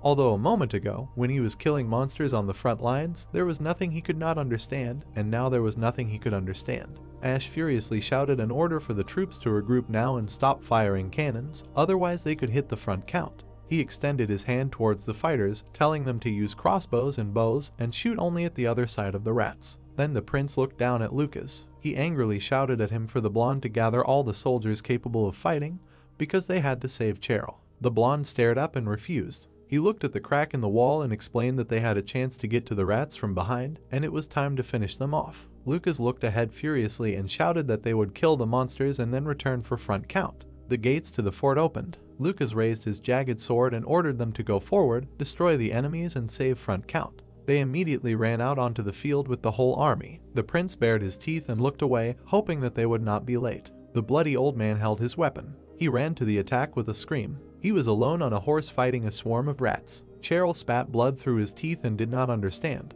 Huge bloodthirsty rats were running at him. The old man continued to fight the monsters with all his might, but still did not understand why he did it. He imagined his wife's grave in the garden, and Ash tried to understand why the old man chose the city again when he should have calmed down next to his wife. The old lord flew into the attack on a pack of bloodthirsty rats, not understanding why he was fighting for the hated crossroads again. Rats crashed into his shield. He fell off his horse, as did his helmet. His bloody helmet fell to the ground, and all his life he tried to understand it, but he could not. He slammed the weapon into the ground. Then the old man fell to his knees, baring his teeth in blood, and yet he knew one thing for sure. He immediately ran into battle, swinging the weapon. He remembered how he met his wife with flowers. Then he remembered his little daughter. He held her tenderly at that moment. He understood that he had to protect them all from the monsters. He tightly clutched his weapon handle, and the only thing he was good at was killing monsters. The old man with a bloody face bloodthirstily screamed that his daughter was behind the walls of the fortress and that was her home. He cut the rats, pushing them away with their shields because he did not want to let them in. His armor was breaking and flying apart. Then he received a blow to himself. He bared his teeth in anger, covered in blood. Cheryl continued to cut down the monsters behind him, and he knew for sure that no matter how many gardens he laid down, no matter how many monsters he killed, those days would definitely not return. He remembered standing with his wife in the garden. The young lord then also flew furiously into battle covered in blood. He was a man who saw the meaning of life in battles, and he swung his spear again. He also dealt with rats then. The old man crushed these rats with a weapon. He pressed them to the ground. With his legs wide apart, covered in blood, the old man glowed with an aura. Front Count gritted his teeth and prepared to take the life of the last monster. Drops of blood were dripping from his spear when he realized that everything around was already quiet. He remembered standing in front of the gate in clouds of dust and did not understand why the creature did not attack him. He sighed heavily and peered ahead, thinking that he himself was already dead. The blonde looked at the young lord, turning to him. Lucas stared at Cheryl and said that all the monsters were killed and the battle was over. The brunette looked forward in surprise. They were standing on the battlefield under the bright light of the evening sun, and the Front Count asked to rest already. The old man, covered in blood, looked forward. He dropped his bloody spear. The lord stood with his back, looking at his warriors. Lucas frowned, lowering his angry gaze, saying that they were too late. His Highness, slightly out of breath, looked at Lucas. He pursed his lips, walking past his warriors. His eyes instantly widened. The prince saw Demian healing Cheryl, calling out to him. Demian raised his exhausted gaze to the lord. He closed his eyes and shook his head. Ash pursed his lips. He bared his teeth, about to open the potion in his hands, thinking that the high-quality potion obtained from the chest, maybe it will help. Cheryl told him to stop. He lay on the ground bleeding, saying that it was not a wound that a potion could cure and thought it would only cause him more pain. Front Count told the lord to help him up, as he could not see anything. Rays of sun appeared from the black clouds. The protagonist was holding a dying old man, who asked if the fight was over. The prince said it was, noting that his contribution was immeasurable. Front Count turned his attention to the crack in the wall, saying that it was broken. His Highness said that it was broken, but no monster had gotten in and the inhabitants were safe. The old man looked at the protagonist with an exhausted look, saying that it was good. Front Count turned his attention to the side. The fighters stood with gloomy faces, shedding tears. Cheryl told them not to be so gloomy. He smirked slightly, saying that they were at the front and death was nothing new and it was just his turn. Tears streamed down the warriors' cheeks. Front Count said that there was no need to mourn for everyone who left, adding that they should rejoice in the victory and the fact that they survived. Front Count looked up. He imagined gray crosses, saying that the city of gravestones was a derogatory name, meaning that many people died in battle there. The old man looked at the lord, narrowing his eyes, saying that it also meant that people continued to live on the land strewn with graves. Cheryl looked high into the sky, saying that if the city mourned, it would have nothing to oppose to the enemy, and taking care of funerals was good, but one should not forget to make people happy. The protagonist frowned, looking serious, saying that he would not forget. The red flag fluttered in the wind. The lord noted that because only hope makes one live. Cheryl slightly opened his mouth, saying that if anyone should die, it was him because he had no more hope. The lord held the Front Count, sitting in the circle of fighters. The old man asked if he would do something for him. The lord said that he could speak, noting that he would do his best to fulfill his request. The old man lowered his gaze, saying that if his daughter came there. He remembered how he watched the carriage go, noting that he should tell her that her father was sorry. The old man's weakened hand lay on the ground. Cheryl told him to tell her to live freely. Cheryl remembered his little smiling daughter telling him to tell her to live the way she wanted. Ash said that he would definitely pass on his words. Cheryl thanked Ash, saying that that was all. Rays of sun broke through the gray clouds. The old man asked for forgiveness from his beloved. Ash continued to hold Front Count. The old man said that he had not kept his promise, the garden and her, their daughter, and everything else. The protagonist placed his hand on Cheryl's hand, saying that it was not so, and he had saved the world. Ash said that it was not just this time. He remembered the image of Front Count looking at the city. The prince said that he had saved it throughout his life, protecting everyone and everything on this front. The protagonist looked at the dying old man with a serious expression, saying that the world was indebted to him. Ash noted that there was no answer. Cheryl's gaze was clouded. He asked for forgiveness, saying that in the end he had done nothing. Ash noted that he was no longer listening to him. The protagonist's eyes suddenly widened, noting that he remembered them. The protagonist took a bag out of his pocket, noting that it was about the bag of dried fruits that Front Count had given him. Ash remembered Front Count's dumbfounded expression. He noted that he didn't understand why he kept it until then, since the contents tasted terrible, but maybe it was for a moment like this. The Lord extended the dried fruit to Cheryl's lips. The old man bit the dried fruit lightly. He looked up with a blurry gaze, saying that it was a grape. Cheryl remembered his lover treating him to the fruit. The old man smirked contentedly, saying that it was sweet. A bell rang in the tower. The Lord noted that Front Count was no longer breathing, and in the distance, a bell began to ring.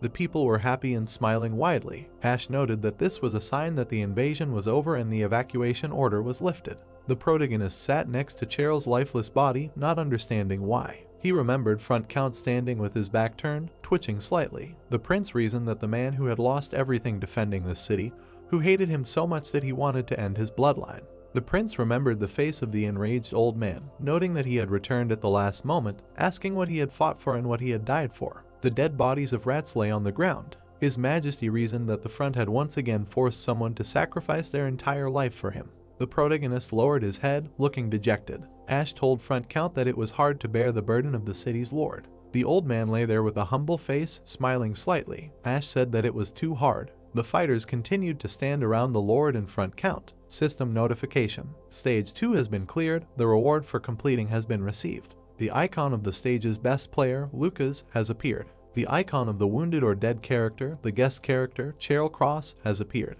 The full moon shone above the mansion. The doors opened slightly. Ader met him at the entrance, asking the Lord if he was injured anywhere, noting that he was beside himself. The protagonist pressed his hand to his body, calling out to Ader. The creator of the game said that he did well in this stage as well. The prince grabbed the creator by the shirt as he was saying he was impressed. Ash angrily pinned the creator to the wall. He opened his mouth, telling him to tell him. Ader asked what to tell him. Ash told him to tell him. Ader didn't understand what he was talking about. The protagonist glared at the director, telling him to stop fooling around and tell him, asking what the hell was going on. Ader looked at the protagonist in confusion. The Lord asked why the difficulty was so high. The protagonist remembered the eggs with embryos, saying that with the training it is clear, this stage was like this from the very beginning. The prince remembered how the armor rose from the ground. He said that in the first stage, living armor appeared, and then he lamented his luck and continued to move on. The Lord remembered the image of Bard, saying that however, in the second, an enemy NPC commanding monsters awaited him, noting that this is simply unthinkable.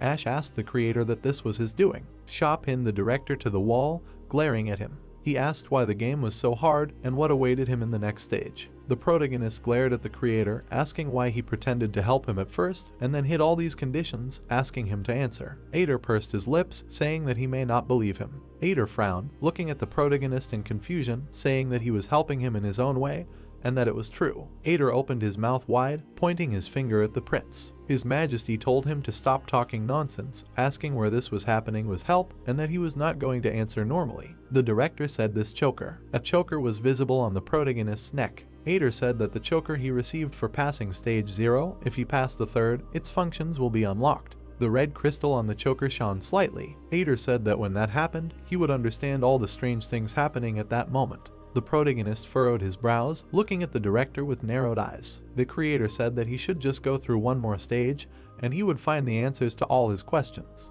Ader furrowed his brows, looking at the protagonist grimly. He said that he was asking him, praying that he could do it. The protagonist looked at the creator warily. The director said that he sincerely hoped that he could continue to fight like before, even after he learned the truth about this crazy world. Ader said that he couldn't escape after all. The Lord looked at the creator in confusion, asking that he couldn't escape from whom. The creator smiled sadly. He imagined a pawn in the man's hand, saying that it was from this world itself. The moonlight illuminated the girl's leg. The white-haired girl stood under the night sky, looking into the distance. Red flags with a rose emblem were hung on the houses. The protagonist noted that 3 days later, after completing the second stage, flags were flying at half-mast throughout the city, adding that a heavy atmosphere had appeared in the air. The protagonist stood next to the fighter, looking at the wall. The protagonist angrily squeezed the creator's face. He noted that they, in turn, began preparing for the next defense. The Lord opened the chest, in which the weapon shone. Lucas sat at the reins, pulling the carriage. The protagonist noted that after a working day, they were returning to the estate.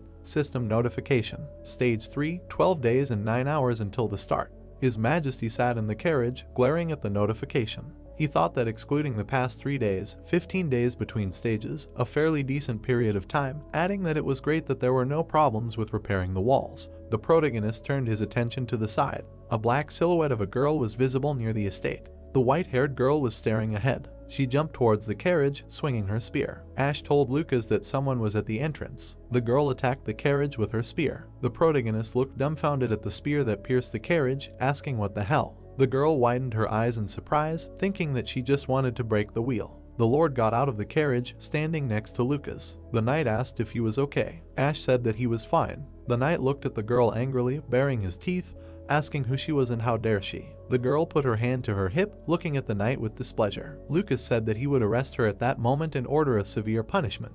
The protagonist looked at the girl with narrowed eyes, asking if she was a teenage girl. Lucas looked at the girl warily, saying that they shouldn't underestimate their opponents because of their age, and that she seemed to be a trained soldier. Ash asked that she was trained. The girl was wearing a black uniform. Lucas told him to look at her clothes, noting that it was the uniform of the Imperial Academy. There was a symbol with a rose shining on the uniform. Lucas said that the symbol on it confirmed that. The knight held his sword in front of him, asking what she was doing there, telling her to introduce herself. The girl frowned at the boys, calling them old men, and saying that it was her question. The boys looked at the girl angrily, their red eyes flashing, asking her what kind of old men they were to her. The white-haired girl pointed her hand at the mansion. She said that she lived in that house and came back after some time, and there were soldiers there whom she had never seen in her life. The girl imagined bloodthirsty bandits. She asked how she knew, and maybe it was the same bandits who always bothered them, and an enemy who invaded their land, adding that she was trying to understand what was going on. The girl recalled how she attacked the map, saying that then they rode up on it and had to stop.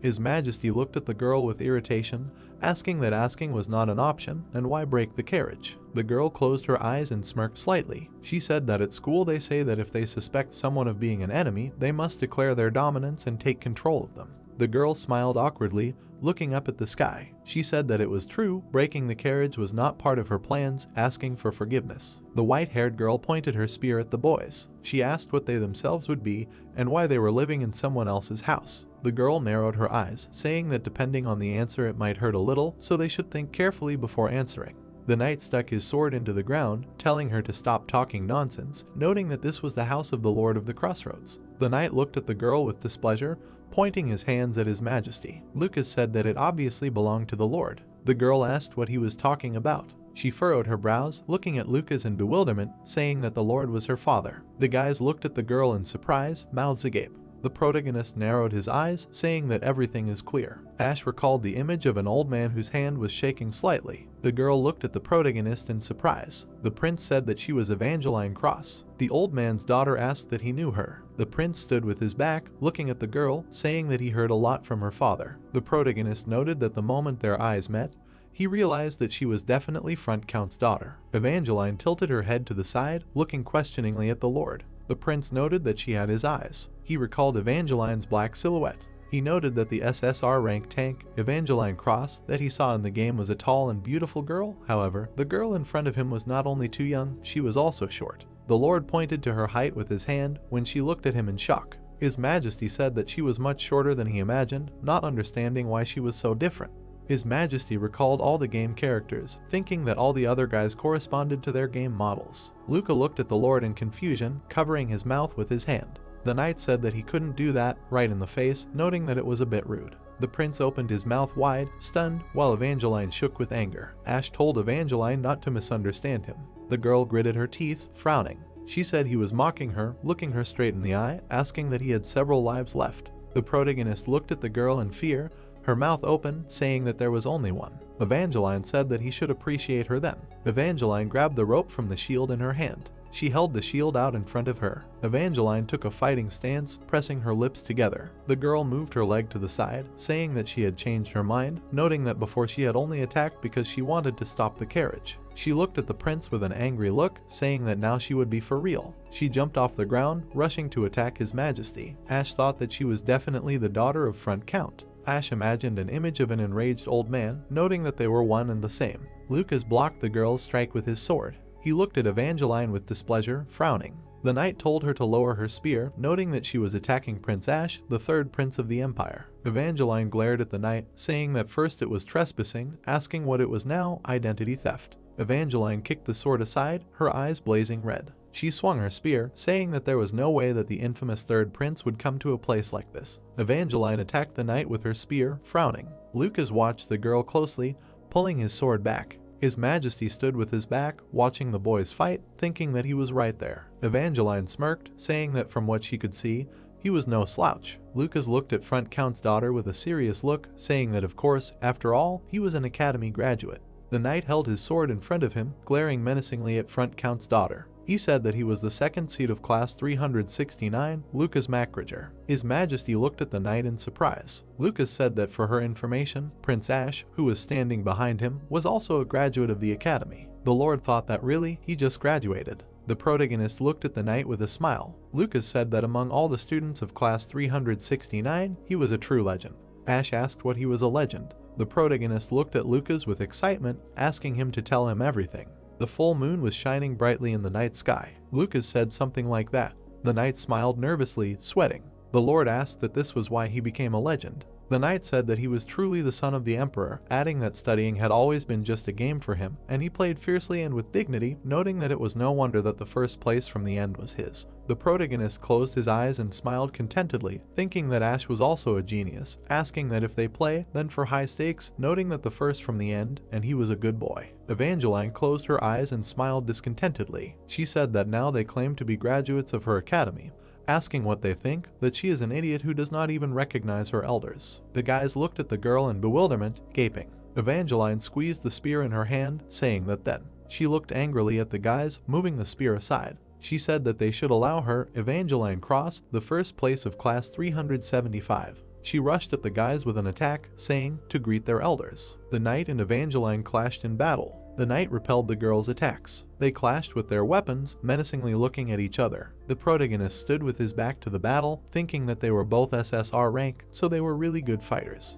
The protagonist watched with admiration, thinking that both were one of the few heroes of that world, noting that the spectacle was fascinating, but at this rate, someone might get hurt. The moon was shining in the starry sky. Ash shouted for them to stop, and they stopped. The Lord smiled slightly, saying that this was enough and believed that there was a misunderstanding, offering to clarify the situation. The guys continued to fight each other. The protagonist looked at the guys with confusion, asking if anyone could hear him. Evangeline looked at the enraged knight with a menacing look. The Lord noted that apparently not, and they were completely involved in the battle with each other. The prince clenched his hand into a fist, thinking that if this was the case, then a third party would have to intervene. The Lord took a step towards the boys, thinking that it didn't matter that the blow would be weak, they just needed to be stopped. The protagonist slowly walked towards the boys, thinking that he would hit them lightly. Ash thought that he needed to act. Evangeline looked at the prince in bewilderment, who swung his fist. Ash shouted that it was the prince's blow. The Lord touched his fist to the shield when a system table with numbers popped up. 3 sevens formed on the red table. The table turned gold, congratulating him on his win. The protagonist grimaced in bewilderment, asking why. The girl looked at her shield in bewilderment, where a rainbow light appeared. A huge column of rainbow energy gushed into the night sky. Ash looked at his shining fist in obvious shock. The force of the blow made a huge hole in the wall. He thought that he was very unlucky. Lucas looked at the dissatisfied brunette and said that his blow was impressive. How is it? The prince answered, does it matter now? Evangeline lay on the rubble of the wall, almost giving up her spirit. The blonde covered his mouth with his hand and explained, he meant how could he be so cruel to a child? Ash said that he did not want to. The girl's spear and shield were broken. Looking at the destroyed wall, the hero asked, is she alive? Cannons were firing on the fortress wall. As a child, Evangeline, whenever monsters invaded the city, the woman hugged the girl in bed. Her mother came to her room. She held her daughter in her arms and said that she came to make sure that she was not crying from fear. Even though she smiled while saying this, Evangeline knew the truth. She looked at her mother's trembling hands. She came because she was afraid. She turned and said that dad always wins. What is she afraid of? The woman smiled and said that she really was. The warrior screamed, frowning. Later the girl learned that her mother was not afraid of monsters at all. She was afraid of losing her beloved. Evangeline resolutely clenched her fists, and that one day her daughter would have to step onto the battlefield. The blonde opened her eyes. There was a candlestick with candles hanging on the wall. She recognized this place. The girl was lying on the bed and thought that it was a familiar smell. Looking around, she realized that this was her room. The door opened. Evangeline looked away and hid under the blanket. The guy entered the room, pulled up a chair and sat down by the bed. Without looking, the girl said that 3 years had passed. How was he? The guy did not answer, and she still without turning around said that everything was obvious, enjoys hunting monsters every day. Silently lying under the blanket, Evangeline thought that she did not want to say this, she needed to say something more. The brunette sitting next to her apologized and said that he was not her father. She opened her eyes wide in shock, mentally asking who it was. She held out her bandaged hand, thinking that she urgently needed a weapon. The blonde sat up in surprise looking at the bandages and thought she was hurt. The guy hissed, saying that she still hadn't come to her senses. He touched his head, saying that he must have hit too hard yesterday. Pictures of what happened arose in the girl's memory. She poked her finger at the brunette and screamed that this was the guy from yesterday. Pointing her finger, Evangeline indignantly continued that the one who looks frail, but in fact hits like crazy, is him. The guy indignantly clenched his fist, saying that he doesn't look like that, and he said that he is not the guy. He asked permission to introduce himself, moving his palm. He said that he is Ash von Hyder Everblack, the third prince of the Empire and the current lord of the Crossroads. Evangeline asked again with displeasure, is he still talking nonsense? She imagined herself in a green dress and said that if he was a prince, then she was a duchess. Ash silently showed her a sign when she asked if her hand movements were elegant enough. Looking at the object, the blonde made an admiring sound. She was holding an object with a crest in her hands and said that it was a token of the Everblack imperial family. Was it real? The girl trembled, and Ash crossed his arms and said that he said so. Evangeline looked with a shining gaze and told the surprised prince that he was her idol. She was a fan of his highness, let him give her an autograph. On the bed lay a note with an autograph and a wish for happiness. Ash, with a pen in his hand, asked in surprise, that is, she became a fan because he was the most disgusting person in the Empire. Looking with an admiring gaze, the girl confirmed. She covered one eye with her palm and said that she wanted to rebel against her father. Clenching her fists, she happily declared that she wanted to get into trouble, create problems, and disgrace the family name. She remembered how Front Count stood watching the carriage and said that for this she ran away from home. Then she was accepted to the academy that her father hated so much. She remembered how the man shouted, asking why she trained there all day, and said that she was forced to become a model student. Looking at her, the brunette thought that he remembered that she did not just become a model student. Ash introduced Evangeline in the academy uniform standing in front of the students and said that she graduated from the Imperial Academy at the top of her class in only 3 years. While the usual training takes 6 years, she is a genius who deserves a place in the history of this school. Sitting on the bed, she said that she failed. The most disobedient thing she could do was not contact her father for 3 years.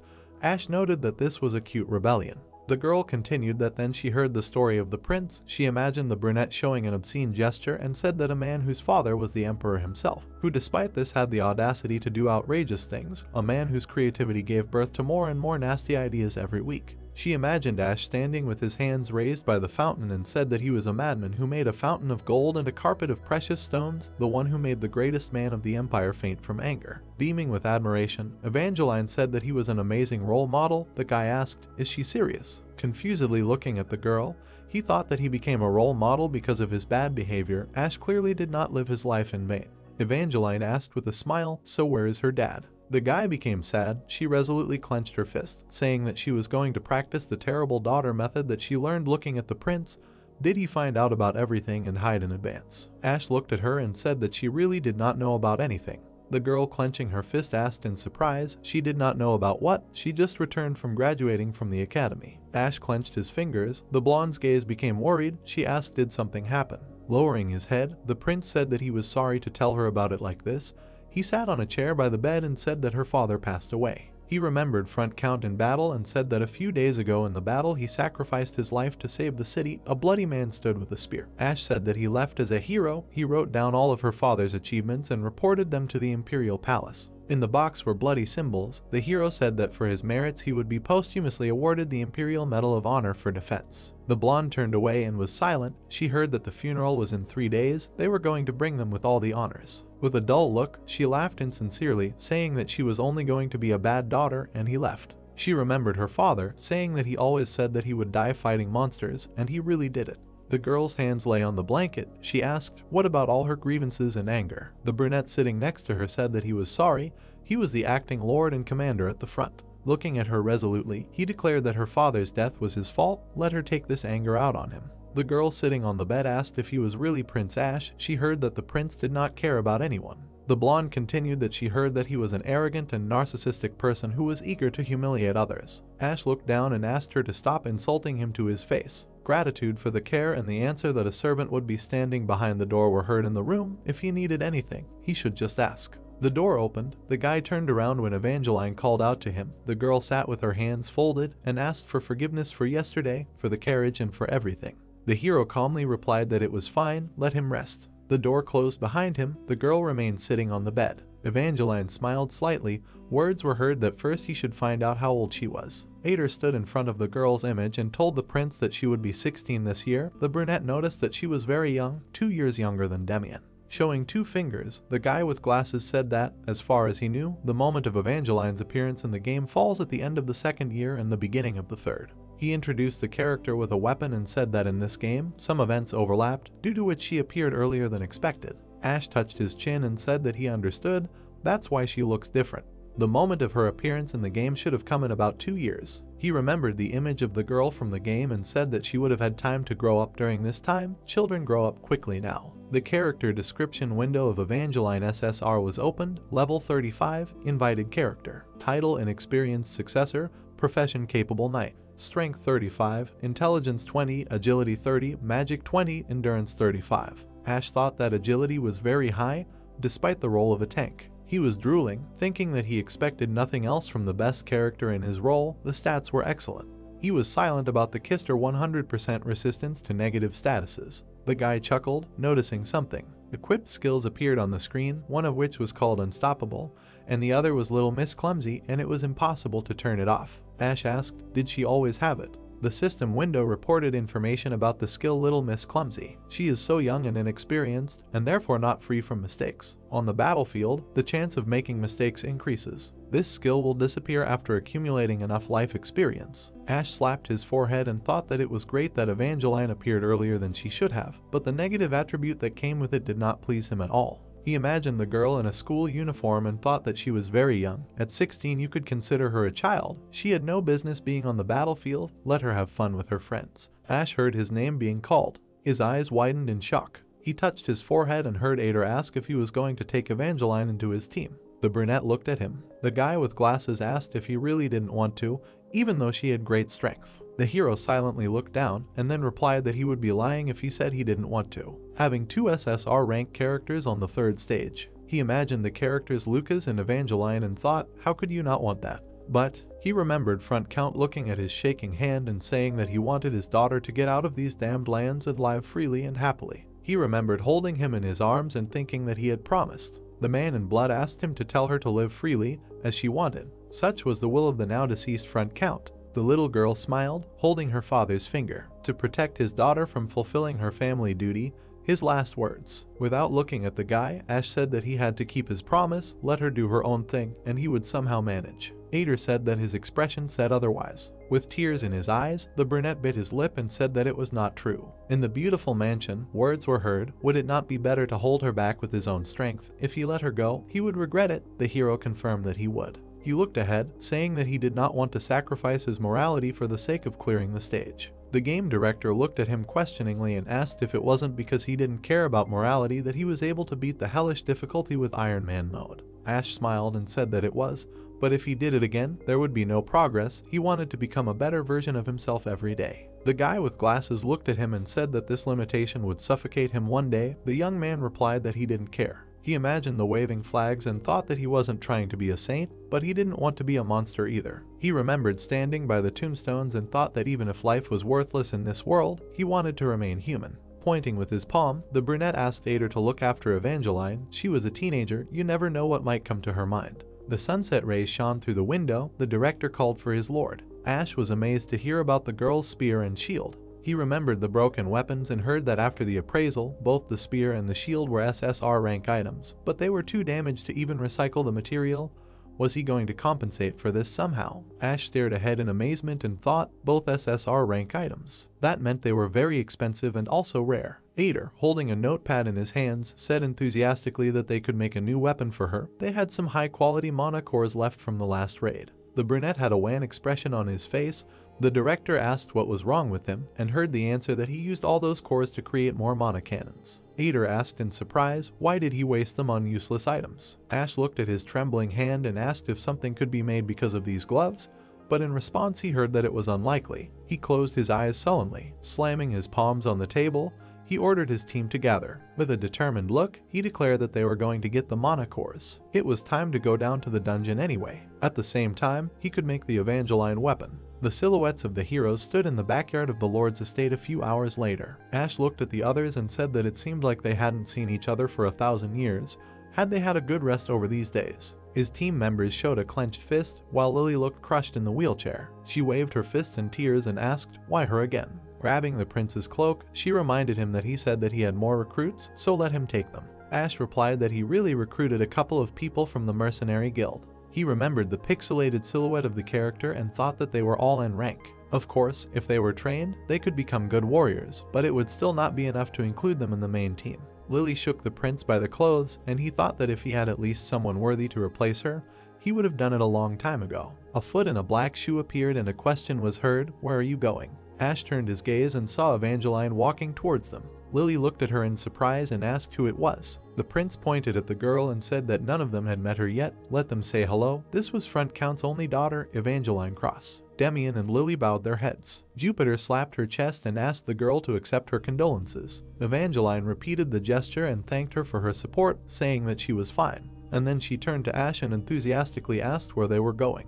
The brunette answered that he was going to the dungeon. She asked again and said that there were no dungeons in this city. Evangeline opened her mouth in amazement and asked, or was he talking about the dungeon under the lake? Ash asked if she knew about it. He imagined a gloomy castle and heard that the story about there being a dungeon under the lake was a fairy tale. The girl quoted that foolish adventurers flocked to the lake in search of treasure. She put her hand to her mouth and continued sullenly that they never returned. Looking at her, Ash said that they did. Evangeline looked at him silently and then asked, so the dungeon that the Cross family, who had lived here for several years, did not know about, still exists. She imagined warriors in armor and continued, and they had been there, is that what he meant? Ash pointed a finger at the disgruntled girl and said that they probably knew, it was just that she was ignorant.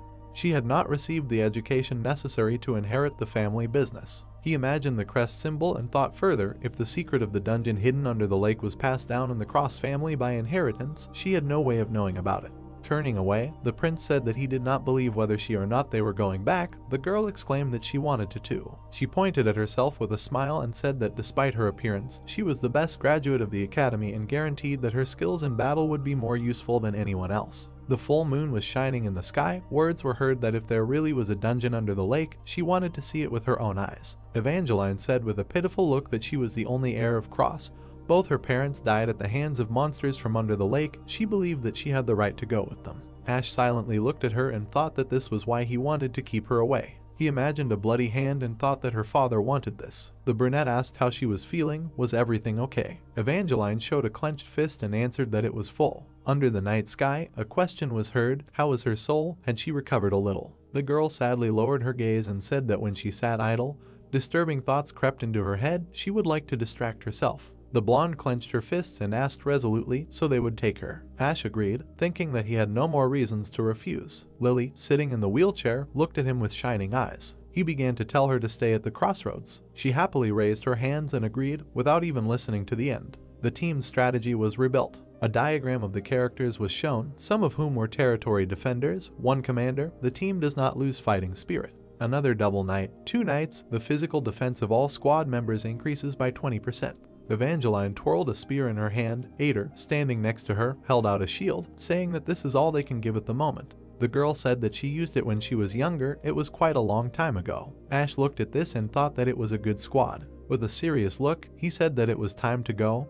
Are you all ready? The team members looked at him resolutely. While creating a portal, Ash looked at the girl and said that he would introduce her to the rest of the team on the way. Evangeline made a delighted sound. A blue glow emanated from the prince's palm. He said that he would show her a hidden landmark of her hometown. A blue information window appeared loading, teleportation. The next one was a tip that said that depending on the choice, the NPCs that the player meets in the dungeons can become both allies and enemies. It is necessary to apply a strategy to use the NPCs to your advantage. The heroes exited the portal. They stood in the dungeon. The system reported that this is the first area, the sewers. Lucas held a torch and turned to the prince, asking if they hadn't already explored this place. Ash looked at him and said that since their squad was replenished, he thought it would be great to test teamwork in a more convenient location. Lucas asked in confusion, did he mean that the monsters were back? The brunette confirmed. After each defensive stage, the monsters in the dungeon are restored, allowing the player to continue farming items and leveling up their characters. The guy introduced pixelated monsters. The monsters in the initial areas are easy to defeat, so it would be a good idea to continue leveling up your team here. Ash introduced the players standing in front of the monster. There is a main squad, the so-called assault team, which explores the dungeon, going deeper and deeper, defeating bosses and completing events at the same time. He introduced the players rejoicing near the defeated monster. There is a support squad, which is used for farming. Its members go to already explored areas where they level up and get items dropped by monsters. This distribution of roles in the dungeon is the basic exploration strategy. The brunette smiled slightly, thinking that although they are the main squad, they return to the easiest area to let Evangeline get used to the dungeon. That's why they are here. Evangeline covered her mouth with her hand, holding back the urge to vomit. Standing in the corner, she still did not hold it back. Jupiter patted her back, asking how she was. Ash, who was watching, asked if motion sickness from teleportation was a common illness. The knight replied that it was the first time he saw someone suffering from it. The disgruntled blonde turned around and asked what the old men were talking about. They couldn't see that she was fine. Lucas chuckled, saying that it was funny, and said that she was a baby. Did she really have no problems? The prince thought that they would work well together since they were from the same field. The angry heroes shot lightning bolts at each other with their eyes, but they were competing for the place of the best. The dungeon had stone walls. Evangeline looked up and said that it turned out that the dungeon really existed. How did they know about it, if even she, a member of the Cross family, had no idea about this place? The brunette, crossing his arms, thought that he knew what she would ask, so he prepared an answer. He said that he could not tell her everything. He posed pompously, asking, "She doesn't think that His Majesty could send him here without a reason, does she?" His comrades looked at him with admiration. The hero thought that it seemed like they bought it. In fact, he didn't care about the emperor. He imagined the figure of the monarch, thinking that in the empire he has special weight and in any situation becomes a reasonable justification for everything. Ash folded his palms and thought that he had never seen his face, but he was very grateful to Ash's dad, I mean his father. An order was heard to light the lanterns and go. In the tunnel, figures with lanterns were shown. The girl waved a torch, asking what kind of darkness was this. Holding a lantern in his hand, the prince told her to get used to it. All the dungeons were shrouded in this darkness. He covered his smile with his palm and said that if she suddenly got scared, it was not too late to come back. Evangeline pouted and replied that such nonsense did not scare her. The system reported the first area, sewers, purification progress, normal rooms, 0 out of 4. The heroes walked down the corridor, one after another. Ash stopped and asked who they had here today. A stone monster appeared ahead. He stamped his stone foot. The girl, her mouth open, looked at him. The brunette looked at the golem towering over him. The heroes stopped at the entrance to the room. The system reported the task to defeat all enemies in the sewers, room 1. Stone golem, level 6, number 4. Ash frowned and said that it was a golem, but to himself he thought that these were more annoying monsters. He remembered the stone monsters and thought that they attacked in crowds. The blonde clutched the spear in her hand. The guy looked at her holding the shield. He thought that Evangeline seemed a little nervous, probably because she didn't have much life experience. He clapped his hands and said that it was great. Ash stood behind the team, ready for battle, and said that he would test their skills. Evangeline rushed into battle, shouting that she was the first. The golem swung his stone fist. He struck, but the girl covered herself with her shield. She clenched her teeth from the effort and said that he was a huge bull. The heroine jumped. Her shield was shining, and she said that since he was a monster, it was no wonder he was so strong. The first skill of taking damage. The spear in her hand was shining. The girl rushed to attack with the spear, saying that it didn't matter whether he was a bull or a golem, let him try it. The blonde jumped and struck. Ash looked at it in awe, thinking that this was it, a combination of attack and defense skills from the best tank. The girl ran to the other golems, saying that she would show them. The guy imagined a diagram of a girl taking damage and attacking back. He thought that she would take damage with the first skill, and then return it to the enemy with the second. Obviously, there was a limit to the damage that could be taken. However, Evangeline didn't care. Her foot slid along the ground. The girl gasped, her mouth open. The system reported the activation of the skill Little Miss Clumsy. Ash looked at it in amazement. He pointed his hand at the fallen Evangeline and sent the others there. An arrow surrounded by lightning struck the golem. Lucas cut the second one in half. In general, clearing the dungeon was a success. Stones flew off the golem. Evangeline angrily screamed for her to leave one more. The prince thought that this was the last one. Apparently she was very ashamed of her fall. The system reported that the first sewer area had been completed. The heroes were standing in the dungeon with lanterns. The prince smiled, thinking that it hadn't even taken an hour. The first location was too easy, it couldn't even be called a full-fledged training. He stepped forward, saying that now that everyone had warmed up, it was time to head to the second area. It was more difficult than this one, so let them be careful. The white-haired girl looked ahead in surprise. They were standing at the turn. The system reported the second area, a hidden alley. The brunette said that today they were going to explore this area. He smiled a little, thinking that it was time to farm mana cores. Finally, it was time to really explore the dungeon under the lake. The torches were lying on the ground. They decided to make a rest stop first. The heroes sat under a burning lantern. Although the first area was relatively easy, clearing it still took energy. The brunette looked at the knights who were looking at each other with displeasure and thought that it was enough to compete with the child. The fire was burning. Ash looked at Demian and asked if he was okay. He replied that he was fine, he was not even tired. The prince handed him a weapon. The younger one asked what it was. The system reported that it was called Hunter's Retribution, level 25. Category gun. Attack 50-75, durability 5 out of 5, capacity 10 out of 10. When attacking an enemy from behind, armor penetration increases by 10%. The chance of a critical hit increases by 10%.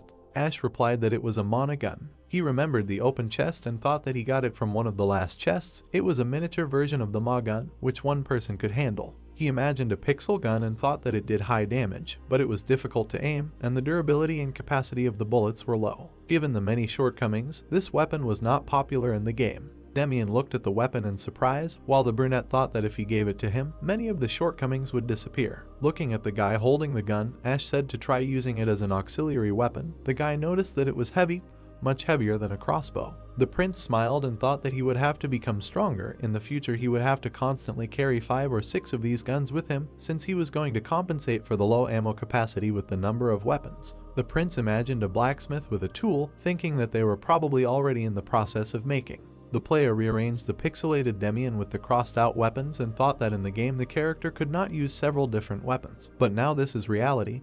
Here no one will forbid using several at once, arguing that it is cheating.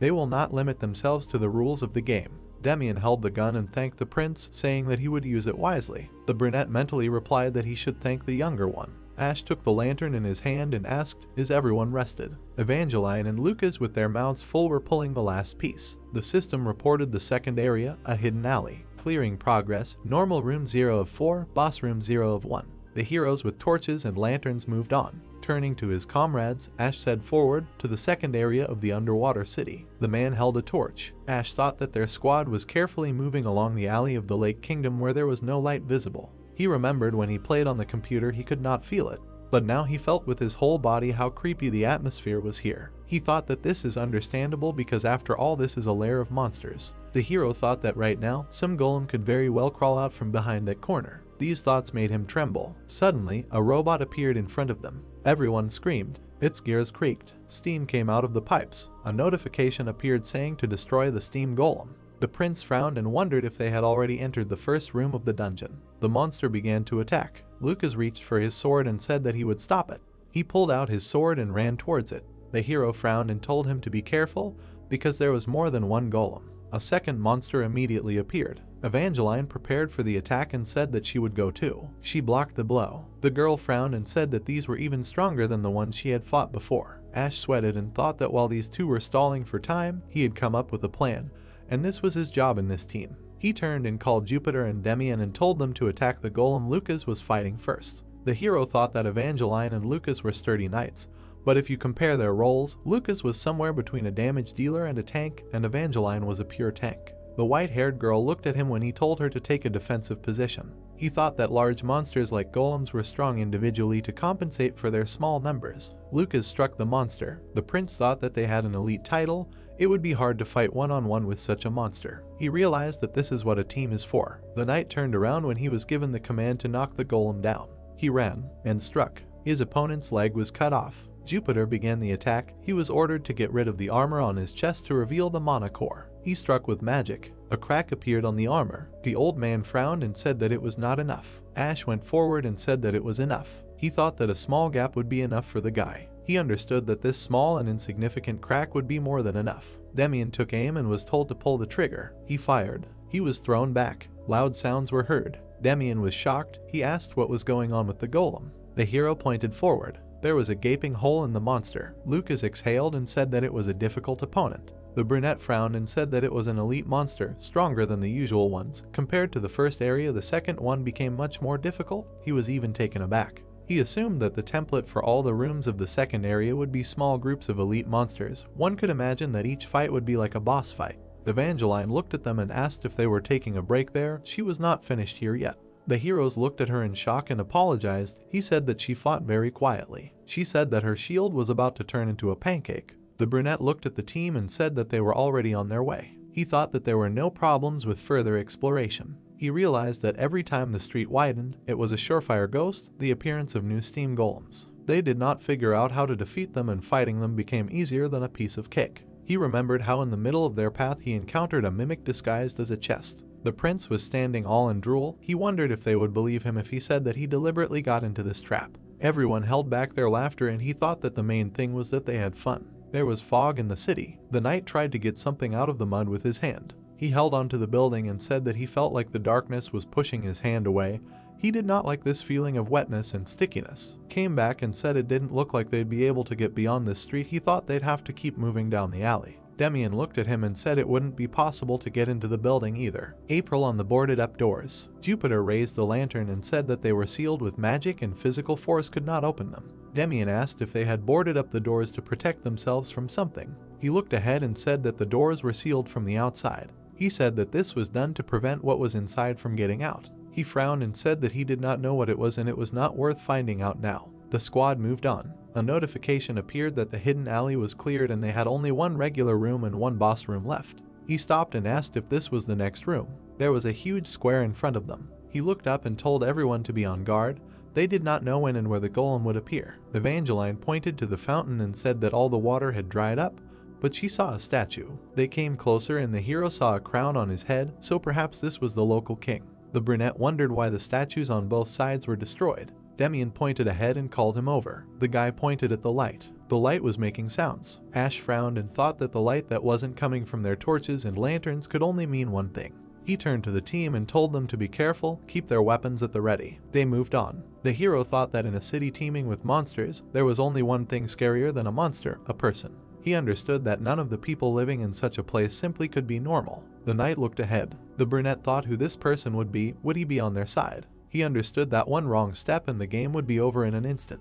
They simply had no right to let their guard down. Ahead of them were mountains of metal and blue fire. The hero looked to the side. Around them were parts of damaged golems. He wondered if this person had really defeated all these elite monsters alone. The person did not look up and said that they had gone too far. She did not turn around and said that it seemed that they were serious in their intentions. Mayang stood in front of the team. The prince asked her what she was doing here. He thought that they had met before and yet he was wary. He frowned and thought after all this was an NPC whom he had never seen in all 742 attempts to complete the game, and it was impossible to know for sure whether she was an enemy or an ally. She looked at him and said that she was resting because living in the Lake Kingdom was tiring.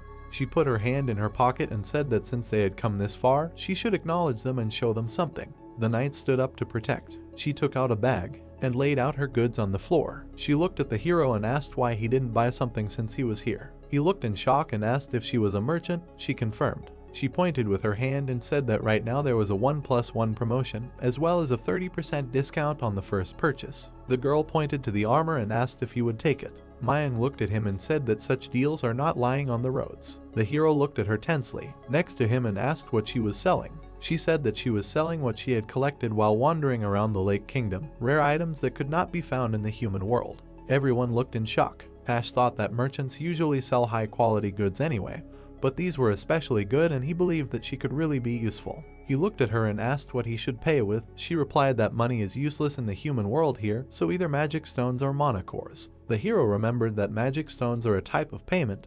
They can be converted into currency or used to buy in the dungeon. Every time he got magic stones, he exchanged them for money and now he has none. He thought that he would meet merchants at the very beginning of the game. The brunette decided to offer what they got today. He laid out the magic stones and asked what it would be enough for. Mayang looked at them and said that they would not be enough for anything. She said that since this was their first purchase and they were not serious about exploring this place. She looked at the prince and said that the sign of support would allow them to choose one item. He clenched his fist and told her not to back down. She replied that she kept her word. He was thinking about what to choose. Jupiter showed a ginseng root and said that if he ate it, he would become 10 years younger. The brunette turned around and said to buy with his own money. Lucas showed the boots and asked what the commander thought of them. He asked if he really wanted more mobility. The knight leaned over and said that if His Highness put on these boots, it would be easier for him to save in emergency situations. This touched the man and he thought that he was the only one who cared about him. He remembered that he did not participate in battles directly, so this did not suit them.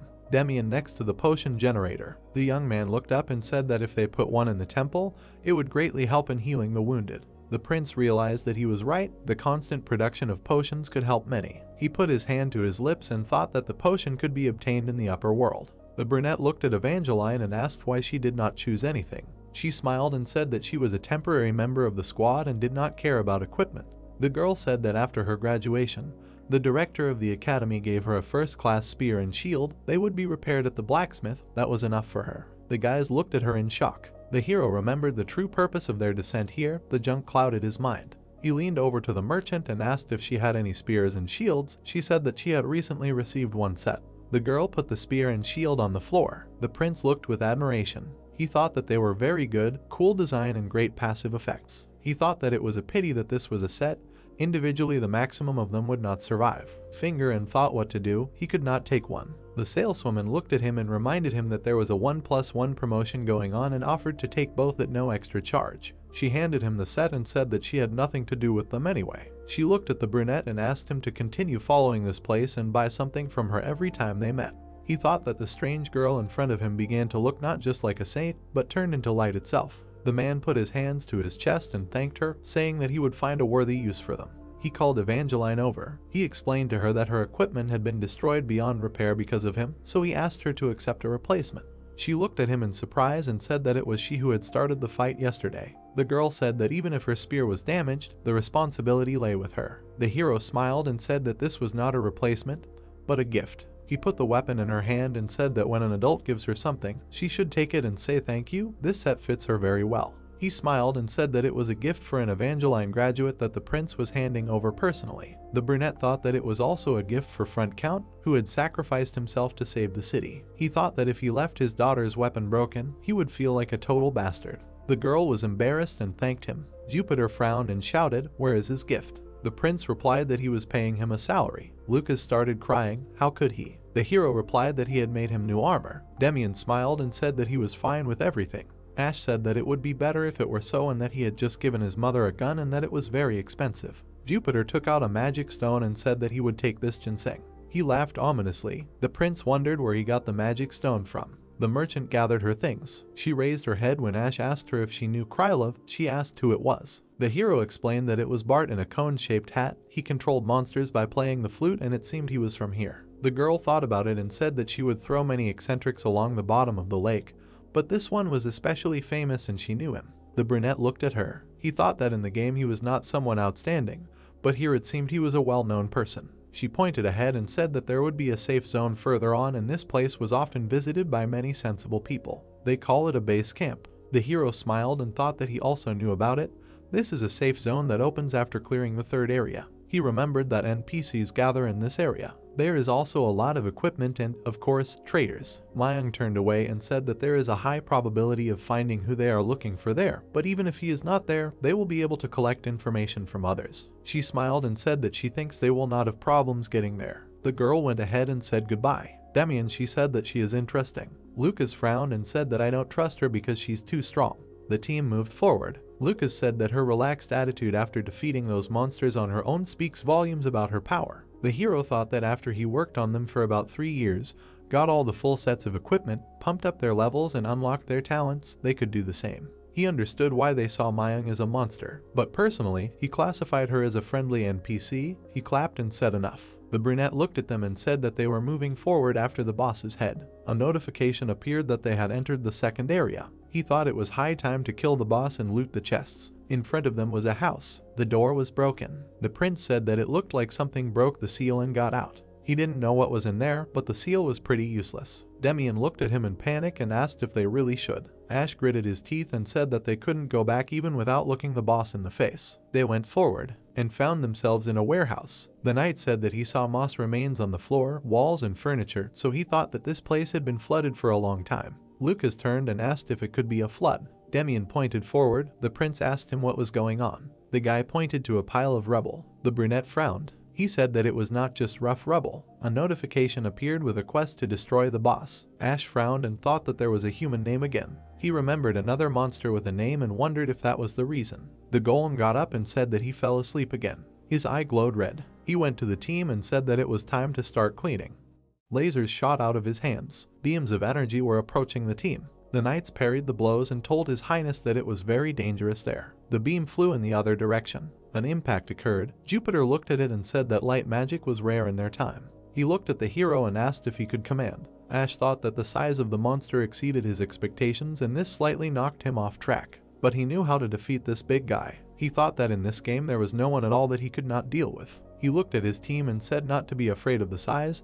The strategy remains the same, destroy the mana core. He said since this golem is big, it has not 1 core, but 10. The knights looked at him and asked do they really need to destroy them all. Internet pointed forward and said that this is necessary to completely crush him. He noted that after the core was destroyed, the area it was in would stop functioning, so they had to take care of his palms first. Jupiter smiled and said he would go first. Demian prepared to attack and said his right hand was on him. They struck. Golem's hand was damaged. He took a step. Everyone looked at him and decided to attack his legs next. The knights moved forward when they received the order to disable him. Golem moved his hand and said his back had been hurting lately. He swung his hand and asked if it was because he had been sleeping his whole life. The prince's pupils narrowed, thinking he was going to attack. The monster struck. Ash thought Golem was strong, but his movements were too sweeping. Evangeline began the attack. She pierced his leg with her spear. Lucas frowned and said they would not lose to him. He struck. Golem lost both his legs. He said that he wanted to learn magic one day. He was tired of cleaning here. The brunette frowned and shouted for the knight to retreat, and Jupiter and Demian attacked his right arm. They cut off his limb. The monster's eyes lit up. He said that he wanted to invent cleaning magic and it would make the lives of his fellow cleaners easier. He was attacked again. He fell to the ground. The knight took a step forward. He raised his sword to strike, and pierced the mana core. He looked at the commander and said that the mana core in the chest was destroyed, only the head remained. Suddenly, the golem stood up. He said that he thought he was done cleaning. The hero thought that he was crazy because there was almost nothing left of him and he still twitched. He turned around and thought that 2 of his squad members would not be able to dodge. The brunette gritted his teeth. He raised his fist to strike and shouted that he was forcing him to use his fist instead of his head. A system notification appeared saying that the hero had hit the jackpot. He struck the monster. Its head fell. The prince was out of breath. He thought he was lucky and had good numbers. He was worried. The golem's eye was still glowing. Suddenly it went out. The monster thought it was raining. The knight held out his sword and told the prince to finish him off.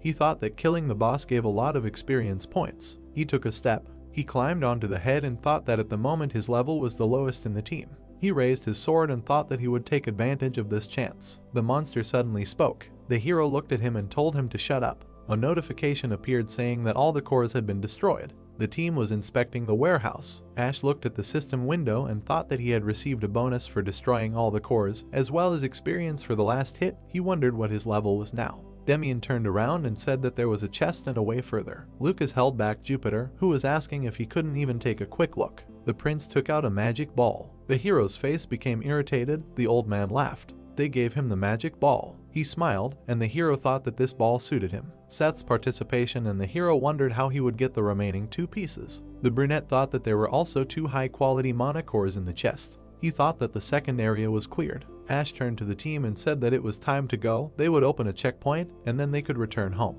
A notification appeared that the hidden alley area 2 was cleared. The hero looked up. In front of them was a huge staircase. He said that this must be the staircase that leads the walls of the castle. He thought that so far everything corresponded to the information he had about this city. He smiled and thought that they were on the right track. The team climbed the stairs. Jupiter was sweating and asked how much longer they had to go. The prince was also puffing and said that it was just a little longer. They were almost there. In front of them was a round hall. Everyone fell to the floor. The hero wondered if the world would collapse if the path up was made shorter. Jupiter took out a cigar and said that he was about to die of cardiac arrest and would only take a last drag. The knights were drinking water. The brunette wondered if they had become friends. He stood up and pointed to the exit. There was a lantern in front of them. Ash said that it was a teleport. The old man ran forward. He was glad that they would finally get home. He was drooling. He said that when he returned, he would make himself a hot bath, take a glass of whiskey in one hand and a cigar in the other. Suddenly he stopped. The prince looked at him and asked what was wrong with him. Everyone looked ahead in surprise. The brunette frowned and said that this was what the Lake Kingdom really looked like. In front of them was a huge city. Demian looked in surprise. Forward, he said that he saw lights all over the city. The hero thought that someone had installed light stones and lanterns in the city alleys. Thanks to this, the few survivors could navigate. Evangeline pointed forward and asked what it was. Was it really a lighthouse? The prince frowned. He said that it was the palace of the Lake Kingdom. He thought that this was the last area to explore that they would ever enter, in the place where the final battle with the boss would take place. He smiled and thought that fortunately they were far from that. Their current position was in the third area, the northern wall of the palace. He said that after going through the sewers and wandering along a dead alley, they had just approached the city's northern gate. He turned around and suggested thinking about their next steps next time. The brunette looked at them and suggested going home. He thought that his legs were already falling off. A notification appeared that the exploration was complete. All characters had increased their level. They returned home. The prince thanked them for the work done and asked to have a good rest.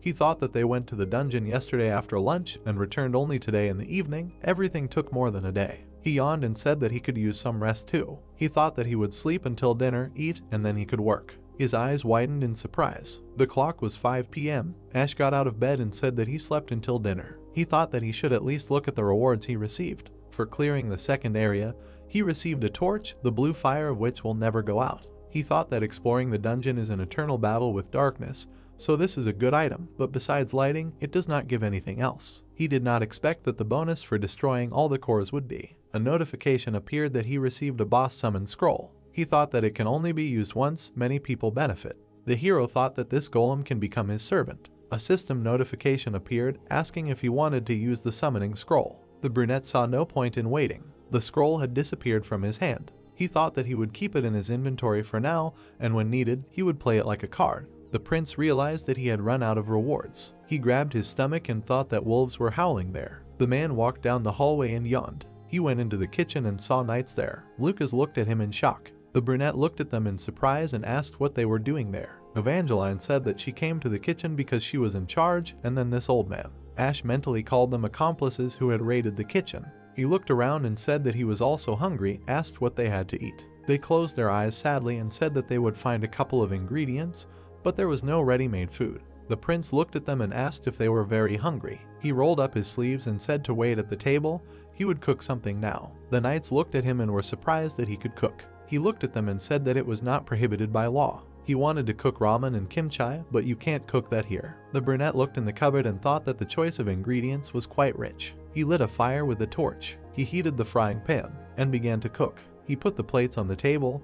The knights looked at it in surprise. They called this dish the prince's sandwich in imperial style. Smoked ham and vegetables are placed between slices of bread fried in a mixture of milk, eggs, and honey. Ash took a bite of the sandwich and said that it was not bad. He thought that there was no ketchup, mustard, or mayonnaise, and yet it turned out good. Lucas cried and said that it was excellent and that he could easily replace the imperial chef. Evangeline smiled and said that it was really delicious, similar to what they sell at the stalls during festivals. He thought that it was one of the street food recipes. The girl darkened and said that it reminded her of the times when she was younger. She said that she once ran to look at the kitchen and found her father greedily devouring the food he hastily prepared. She said that monsters did not care what time they invaded. He would return late at night after a victory and eat simple food just to satisfy his hunger. Evangeline smiled and said that when their eyes met, he looked at her for a while and then asked. Her father asked if she wanted to join in. The prince smiled and asked if she joined in. The girl pulled her cheek and said that he fed her all the time and that was why they were still round. She remembered her mother waking up and scolding her father for feeding her so late. The white-haired girl laughed and said they should have seen the worried look on his face. She calmed down. Evangeline said their snack reminded her of that. He looked at her and said that tomorrow was her father's funeral. He said that the Crossroads didn't have a funeral culture, so he was the one doing all of that, but if she wanted, she could do it. The white-haired girl looked at him and said that she wanted him to take care of it. The girl said that she respected her father and thought that he was an incredible person who had protected the people of this place his entire life. She looked down and said that she still couldn't forgive him. Evangeline looked at the prince and asked if he had told her how her mother had died. She said that he had protected the city and left her to die and she could never forgive him for that. She said that protecting the city was his main responsibility and he was just doing his job. She remembered that on the day they covered her mother's coffin with earth, he didn't come, instead he went to fortify the southern base. She said that he had to prepare for the next attack because that was his job. The girl clenched her fist and said that he did it because it was more important to him. She realized this when she buried an empty coffin instead of her mother. Then she understood what the head of the Cross family should be like, and she swore that she would never become such a person. The prince frowned and asked, "Is that really why she left?" She confirmed. The girl bowed and thanked him for doing the funeral instead of her, and although she thought that he deserved respect, tears appeared in her eyes and she said that as a father she could not forgive him. The girl left the table and thanked him for the night snack. She walked down the hallway and said that it was an honor for her to be served by the prince himself. The brunette looked at her and said that it was hard to have a family. He suggested going to bed. The guys walked down the hallway. Lucas looked at him and asked if His Highness was okay. He looked down and said that the prince also had a complicated relationship with his family, so he was helping Evangeline. He became wary and thought, could it really be complicated? He thought he was just a party animal. The prince looked at the night when he said that the girl must be a reflection of his past. Lucas looked at him and asked if he was mistaken. Ash became wary and thought that he could not understand. He was asking, is it because he was worried or checking if he was real? The guys looked at each other. At that moment, the hero seemed to have grown to the floor. Looking warily at Lucas, Ash noticed that he was acting strangely. At that moment, he thought about how to react to his question. Imagining the image of a man on the throne, he assumed that his partner had not lived an easy life. A drop of sweat ran down his cheek. Lucas suddenly bowed in front of him, apologizing for the fact that his question touched on a topic that was too difficult for him. Hearing this, the brunette said that he was a little confused. His partner, smiling slightly, admitted that he hoped that he and Miss Evangeline would sort out their family problems. Sweating, the protagonist, thanking him, assumed that he was looking for a subtext in his partner's words in vain. He thought about the fact that he could simply be worried about him. The moon had already risen in the sky when he, having said goodbye to Lucas, wished him good night. He slammed the door sharply, pressing himself against it. He decided to find out what kind of family drama had happened to Lucas. He, looking at his hands, realized that conversation with his partner reminded him that his body did not belong to him. It was very difficult for him to live for someone else. The next morning, he arrived at the fortress walls with his belongings. He learned that the Crossroads immediately began preparing for the upcoming defense. Information about the enemies of the third stage appeared before him. He imagined the Golem army when he was sure that they would have to fight them this time. After that, he realized that he would have to adjust his strategies and defense mechanisms to fight such elite monsters. He remembered that there was a little over a week left until the second battle. Looking at the blue screen, he decided to prepare especially carefully for the battle. Imagining the masked monster, he was once again convinced that he needed to prepare for any unforeseen situations. His face changed dramatically. Moments from the battle appeared in his mind when he remembered that he had repeatedly given orders, guiding the Unions on the right path. And he also made his warriors prepare for the upcoming defensive stage with all seriousness. That evening, turning back, he noticed that preparations for a funeral were in full swing on the western field of the Crossroads, where the cemetery was now located. He slightly crumpled the sheet of paper. Ash remembered that in the second stage, only one warrior died, despite the fact that there were many wounded. It was then that Cheryl Cross died. Lucas approached the commander and reported that the coffin was already on its way. Hearing this, he suggested that he get ready. Many citizens gathered for the funeral procession because it stretched along the main street from the doors of the temple. The sun had already begun to set behind the horizon. A huge number of flowers were thrown to the ground. After all, despite the fact that the Crossroads is known for its indifference to death, the death of the previous lord, who protected these lands for decades, made many mourn. The servants stopped only at the cemetery, which is the final destination of the procession. Torches with blue light illuminated the coffin, which will later be buried in the orchard garden. It is there that the lonely monument of his wife stands. The main character went up to the stage. Frowning deeply, he reminded his subjects that their deaths cost him dearly. The warriors looked at him intently. He again informed them that funerals are indeed expensive from an economic point of view. Ash believes that Cheryl's death was more valuable than any monetary cost. He bowed his head and confessed that his death resonated deeply in his heart. His speech touched his companions. Recalling the last moment of Cheryl's life, he told them that Cheryl believed that his death should bring happiness to people. He conveyed to his soldiers that they should move forward, not wasting time on sadness. Looking at the wall of the fortress, he reminded them that they are in a place where any death should be treated with hope and happiness. He raised his head when he confessed that he was not going to obey Cheryl's last will today. After all, he knows that his front is held together by the people who gave their lives for him.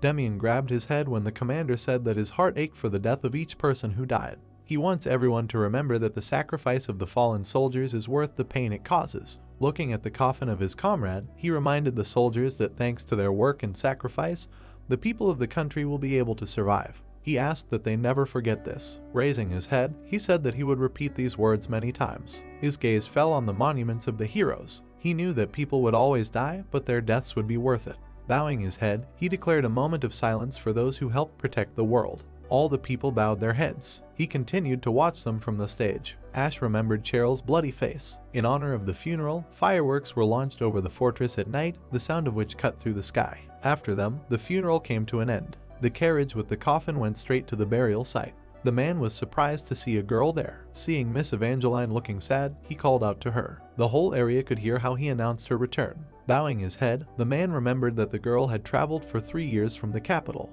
He confessed that they were sorry about her father's death. Approaching the coffin, Miss Evangeline asked if she could look at him. Opening the coffin, she made sure that he was indeed dead. Her hand trembled when she remembered that her father always fought on the front lines, as if death was something impossible for him. She clenched her hand into a fist. Turning around, she thanked the man and asked him to close her father's coffin. They buried it in the ground. Approaching the girl, the man admitted that he wanted to ask her something. Her pupils dilated. Handing her the equipment, he said that it had been passed down in the Cross family for generations. He also told her that they had originally planned to bury him with Cheryl, but before that he decided to consult with her. Miss Evangeline's face changed dramatically. She bowed her head when the man said that the battered equipment could be sent for repair. Hearing this, she demanded that they bury it. Looking at her father's coffin, she asked them to bury his equipment next to it. The farewell ceremony ended with the last prayer of the priests. The protagonist listened carefully to it. In that garden, a second monument appeared under the lines of the favorite poem of the deceased. He imagined Cheryl when he remembered that the poem he had prepared had been removed from the funeral program. He remembered the moment when the man had said that he would have to sacrifice something important to protect the city. He looked up and wondered what he would have to sacrifice. He also wondered if he would be able to remain himself after that. Miss Evangeline approached him and admitted that she had not expected him to be interested in reading the poem. Hearing this, he admitted that he had read it in secret since it did not match his image. The girl, praising his pleasant voice, suggested that he read it out loud next time. He bowed his head and asked her if she was okay. She smiled broadly and admitted that she was fine. After all, she understood that this was bound to happen someday. Remembering herself in iron armor, she told him that she would never be able to return to the city if she was hired as a knight to another front. She knows that she would not be able to attend her father's farewell. Approaching her father's grave, she could not believe that she was actually standing there now. It was already starting to sparkle when Ash asked her if she was planning to go to another front. She told him that she was going to leave the city after she sorted out the inheritance issues by selling all the family property. The protagonist realized that Evangeline was determined from the beginning. Looking at the grave of his comrade, he understood why she buried the family equipment that had been passed down through generations. Smiling slightly, he promised to help her resolve the inheritance issues. After all, he believed that it would be difficult for a teenager to cope with such a task. Turning her head, the girl asked him if he was going to stop her. She, looking at him intently, told him that he was running away, giving up his inheritance in order to live in comfort. Noticing the fluttering flags, he said that the Cross family had already served their purpose, after which he confessed that he was going to do everything to protect the front. Beating his chest, he advised Evangeline to set off, leaving behind his worries. He promised her that he would make sure that the hard work that her family had done for so many years would not go to waste. The girl frowned deeply when she realized that the commander was not what everyone thought he was. Raising her head, she admitted that when he was sent down to the fortresses, she thought that he would do anything to return back to the palace. But she was very surprised by how seriously he took his duties as the Lord here. With a heavy sigh, he told her that someone had promised to grant him his wishes for a good job. After all, the self-proclaimed director of the game had set conditions for him. He remembered the sinister smile of Ader, who had promised to grant him one wish if he brought this world to a true end. The protagonist was not doing all this because he was some kind of holy man. Mentally returning to reality, he remembered that this way he could get what he wanted.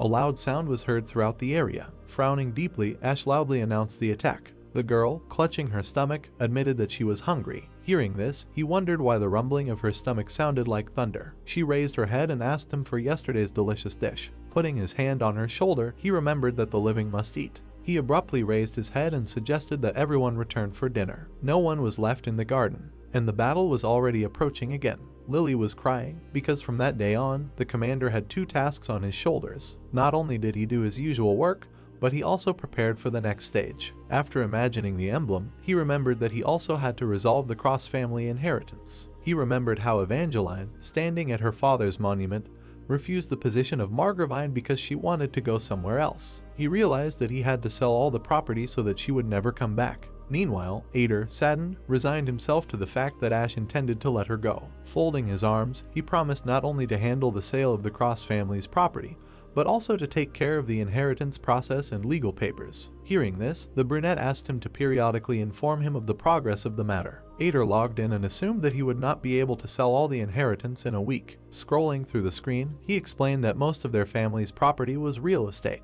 He was slightly embarrassed when the brunette asked him to buy all the Cross family property in his name. Frowning, he admitted that he wanted to resolve the matter within a week so that he could release Evangeline before the time of defense came.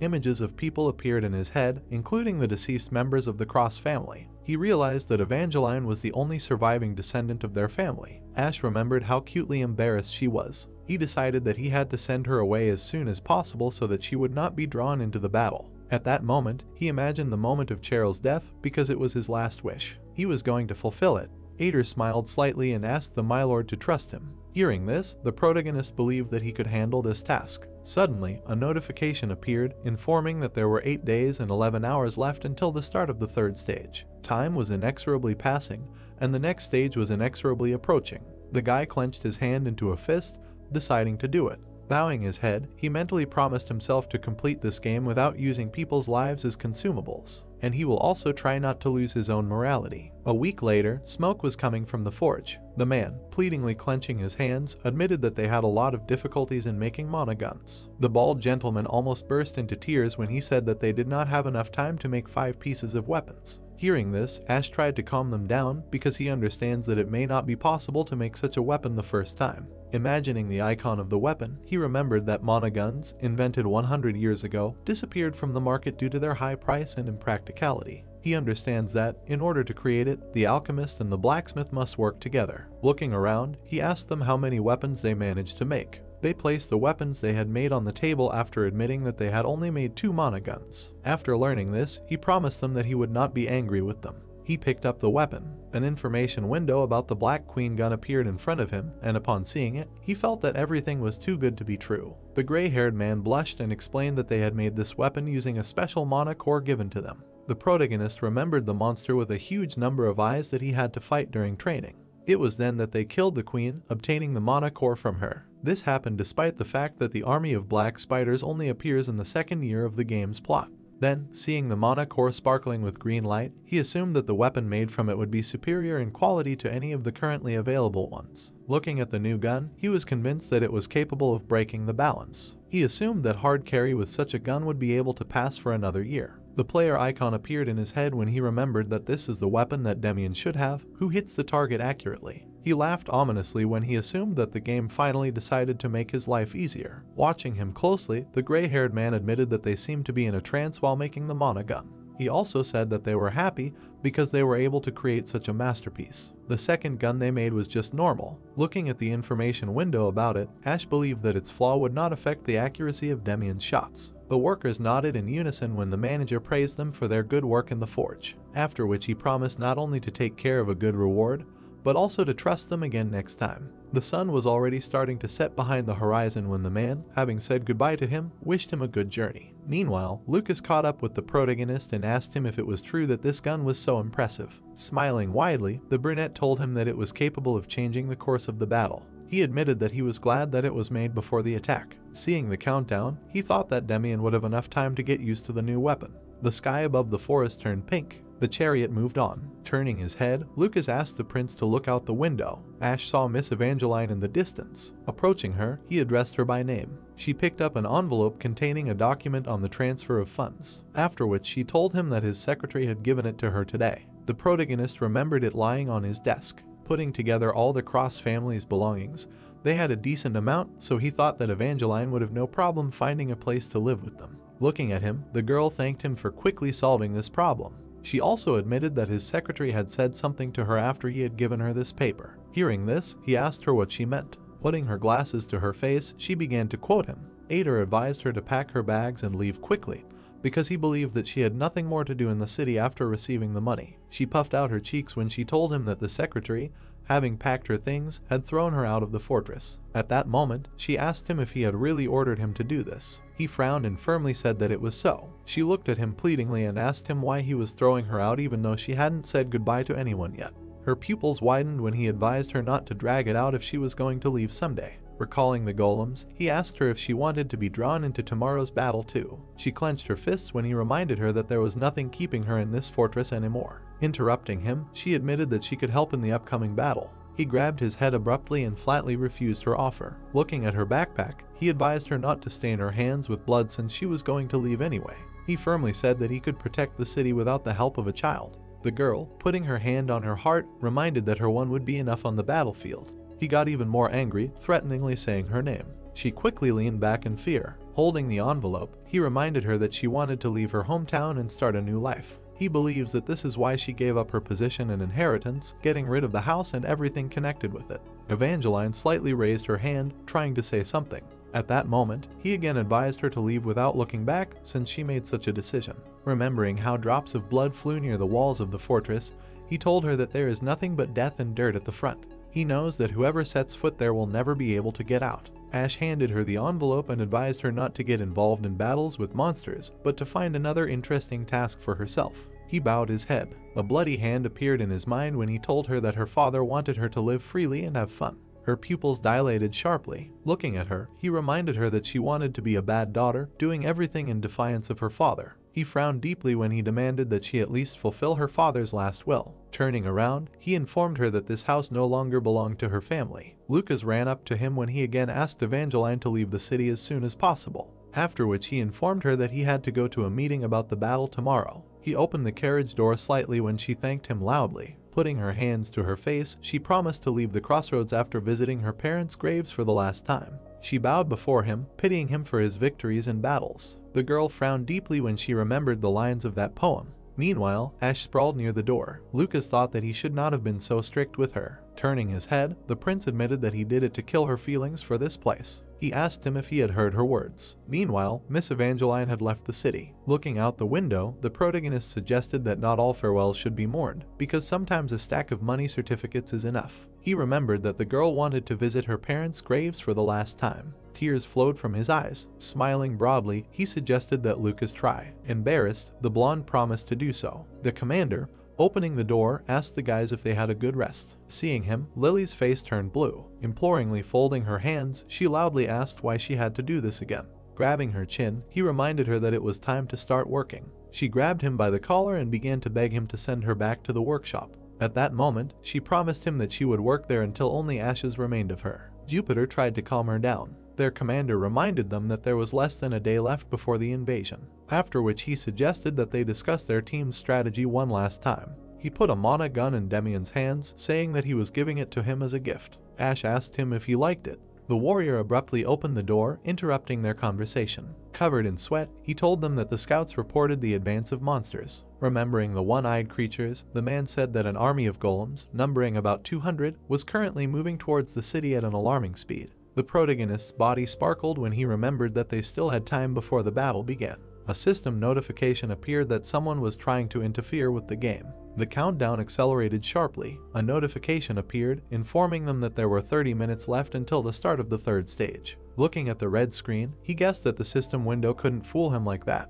He turned around abruptly when the knight told him about the enemies being divided into two groups. Hearing this, he wondered why this happened. The man frowned deeply and reported that about 80% of the monsters were heading towards the city, while the remaining 20% had separated from the main group. He imagined the orchard garden when he told him that the separated group was heading towards it. Ash's face began to sweat. Imagining Evangeline, he remembered that she was currently in that garden.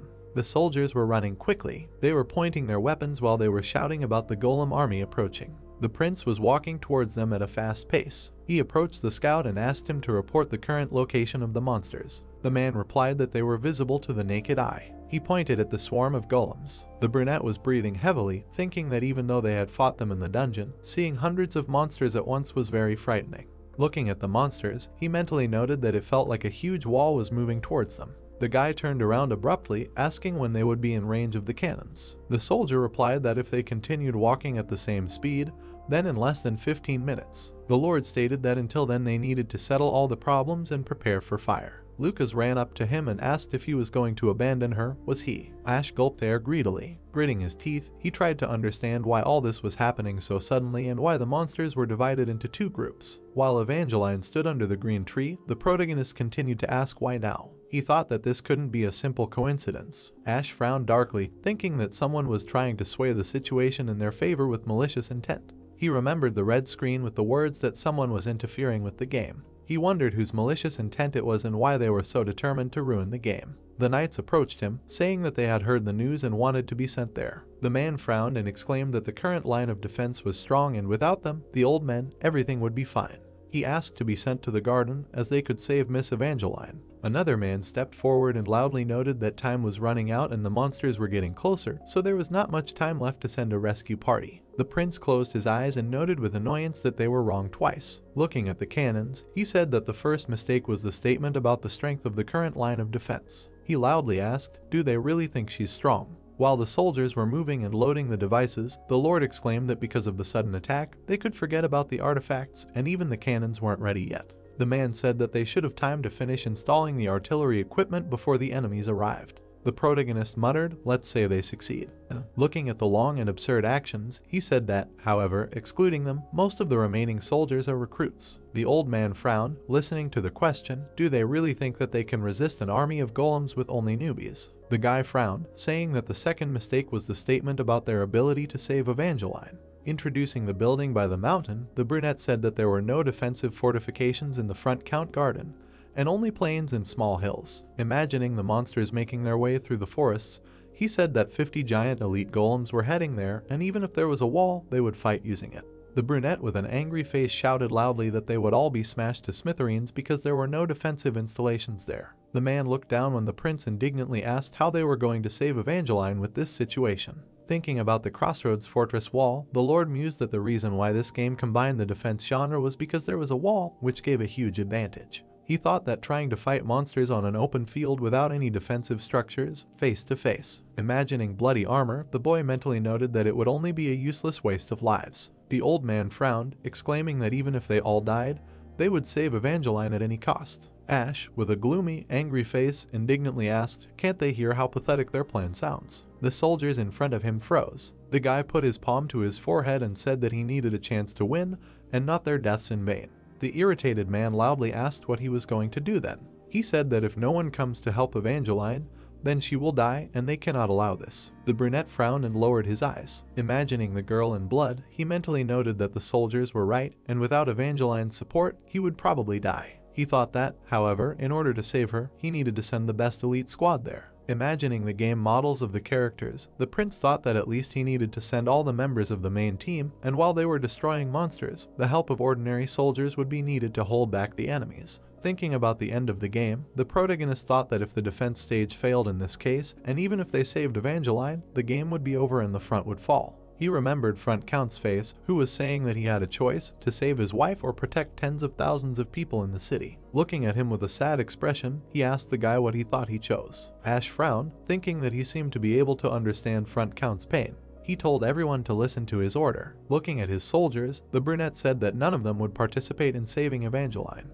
He glanced at the red flag, thinking that everything had been decided from the beginning. The prince said with a dejected expression that they could not waste human resources, and they should concentrate all their forces on the battlefield. Imagining the scales, he thought that it was not worth hesitating from the beginning, since the difference in the weight of one life and 1,000 was obvious. While the men stood there with shocked expressions, the Lord said that the wall would fall and tens of thousands of civilians would die, and after that, all of humanity would be in danger. He thought that this front must be preserved no matter what. Looking at the installed cannons, he thought that they must continue to fight no matter what. Introducing the character Evangeline, Ash mentally noted that if the game ended, there would be no point in either saving or losing the character's SSR. He frowned and repeated loudly that none of them would go to her aid, and instead, they would have to finish preparing the defense forces. To the southeast is the summer house of Front Count Cross, where he lived in life. The girl touched a grape leaf, thinking that, unlike him, the garden looked as if it had been cared for until recently. Little buds appeared on the trees. With the sunrise and the arrival of dark days, even on the ground stained with the blood of monsters, the trees blossomed and bore fruit.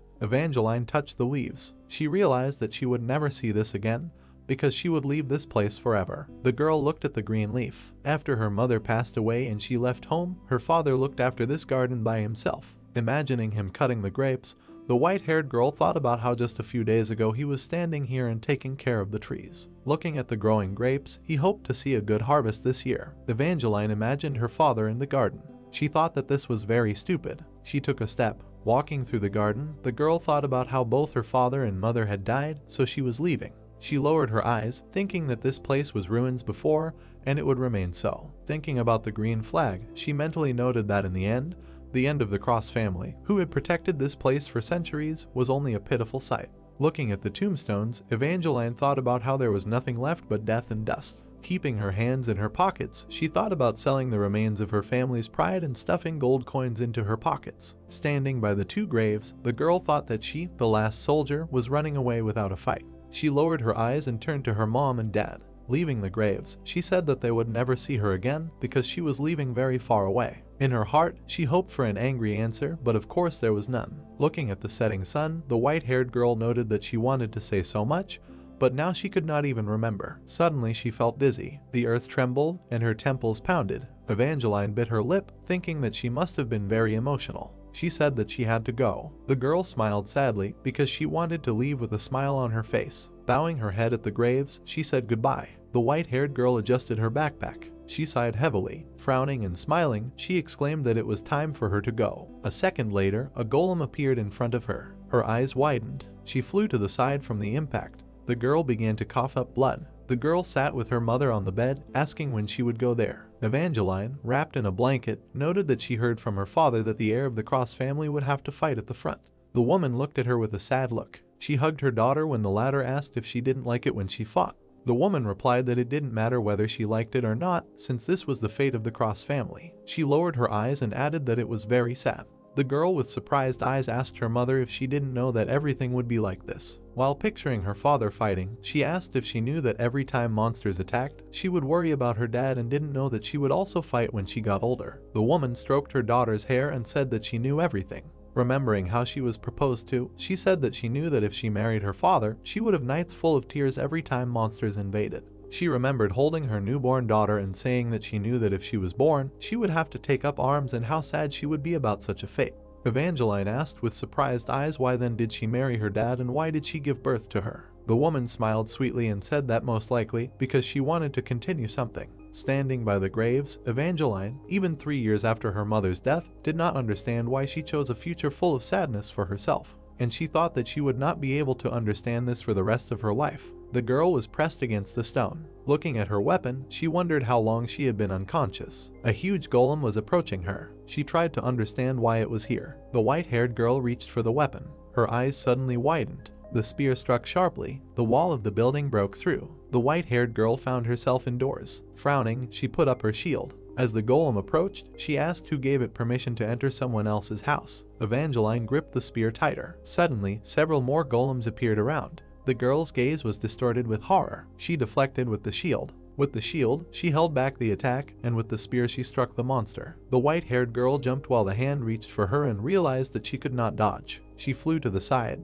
With a bloody face, she coughed loudly and cursed. Breaking away from the spot, Evangeline ordered the monsters to stop. She sharply hit the golem. She jumped up and flew towards the other one. She pierced him right through with a blow. The girl froze tensely. Her legs were shaking, and blood was pouring onto the ground. The golem army had set up an ambush a day earlier than expected at the crossroads. Holding her wounded shoulder, Evangeline knew that she needed to inform them about this as soon as possible. She walked out of the building. In the distance, she saw many monsters, and at that moment, she realized that. Remembering the battle a few minutes ago, she mentally noted that those 3 steam golems were just scouts. Looking at the crowd of monsters, the girl realized that they were real. Turning her head, Evangeline thought about how she needed to get out of here as soon as possible. She saw that her horse was missing. Looking at the city in the distance, the girl decided to run towards the crossroads. Looking at her bloody leg, she wondered if she could reach it. Gritting her teeth, the white-haired girl ran, thinking that she didn't care. A flying golem appeared in the sky behind her. It pointed its hands at her. Turning its head, the girl realized that she needed a shield.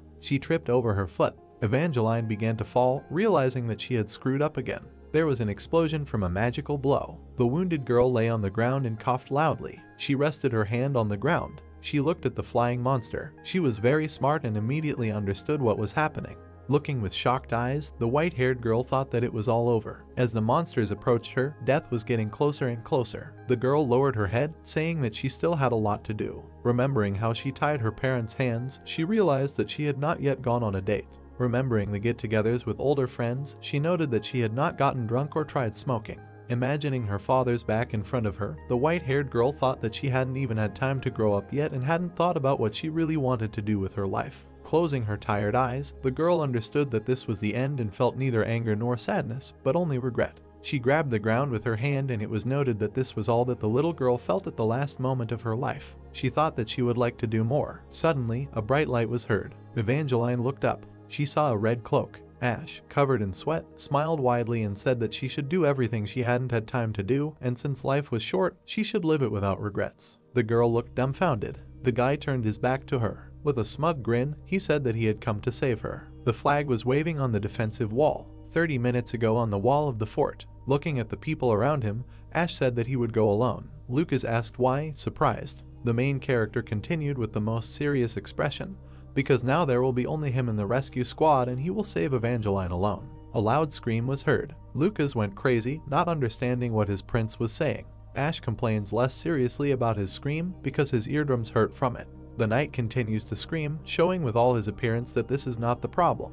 After all, at first the prince talks about the futility of the rescue operation, and then talks about a solo campaign. Is he going to commit suicide? Turning away from him, the main character asks him to calm down. He is not going to die, he knows how to win. Which character in this game is the most unpredictable? His pixel figure of the game, he is an X-rank character, so the move is his and only his. Remembering the bloody flower, he understands that taking support with him will only increase losses. The designation of a card with a question mark in the game indicates the presence of pre-prepared strategies. Thinking that some parts are still impossible, it is not his fault that the game continues to behave like this. Frowning, the dark-haired one mentally notes that there is no choice but to take risks. The flag was still fluttering in the wind. Ash says that if they were under his command, they should know how well he knows about monsters. Everyone listened to him attentively, because his plans always worked out even in hopeless cases. His expression is confident. He asks to trust him because there is already a plan. Lucas is silent, dissatisfied, but humble. Turning to his knight, the prince hands over the position of commander to him. There is simply no time left. He in turn repeats about Ash's leadership and that Lucas himself could go after Evangeline. But everyone has their own roles and he is needed here. The blonde continues to resist, straining his voice, asking for their sake, but immediately falling silent. The brunette looks calm at all this, listening to how the guy, already more quietly, admits that they need him. Putting his hand on the knight's shoulder, Ash asks not to doubt his decisions, to trust him. He will definitely return safe and sound. To abandon Evangeline would mean to abandon his morals. He remembers how he sat, thinking about this. Then he clenched his fingers into a fist. Save everyone who can be saved. Still holding his hand on the shoulder of his faithful servant, explaining that this is the only way to save Evangeline and protect the fort. Forgive me to protect him. In response, receiving humble consent. Then turning to Lily and Jupiter, he asserts their importance as magicians. They must do everything in their power. Lily fully confirms this. Jupiter puts his fist to his heart and wishes for an unharmed return. Turning to Demian, he calls him. He obediently responds. Surprised, the guy listens to his request from the prince. The sun was already setting. The southern gates rose with a roar. From the fort wall, Lucas watches Ash ride away on horseback. At that moment, he turns around and shouts about the knight's protection of the house and that he will definitely return.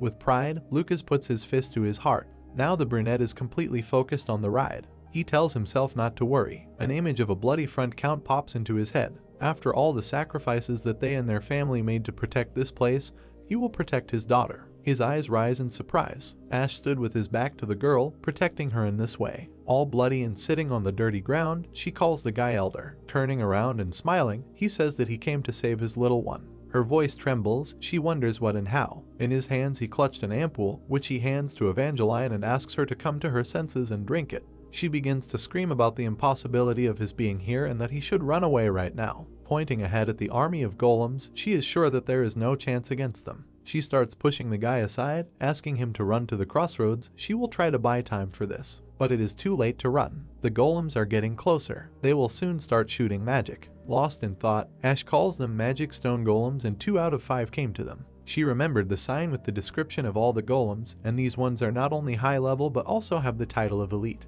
They are actually the bosses of this stage. Grabbing her shield, Evangeline shouts at the golems, asking if they can't hear her, do they want to die? Ash quietly called the girl. Briskly turning around at the guy, she mentions her status as an orphan. She has nothing to lose, but he is a completely different matter. He is the Lord of the Crossroads. And then she asks for the sake of the people who depend on him. Suddenly, an ampoule is pushed into her mouth while she again asks to run. Ash squeezes the girl's cheeks, forcing her to drink the contents and recover, glad that she has become quiet. Turning to the golems, he is confident, saying that since she is a child, she should act accordingly and also rely on adults. Bringing his hand to his face, the protagonist wondered how long he had been waiting for this moment. Opening his palm, he finally decided to scream while using the technique. Blue light lit up around him while he was summoning a giant steam golem. A huge blue magic circle appeared in the sky. A second later, a golem began to crawl out of it. When it hit the battlefield, it was really huge. Dust rose around from its landing. Evangeline screamed in shock. Ash noted her amazing reaction to this. It made saving her more worthwhile.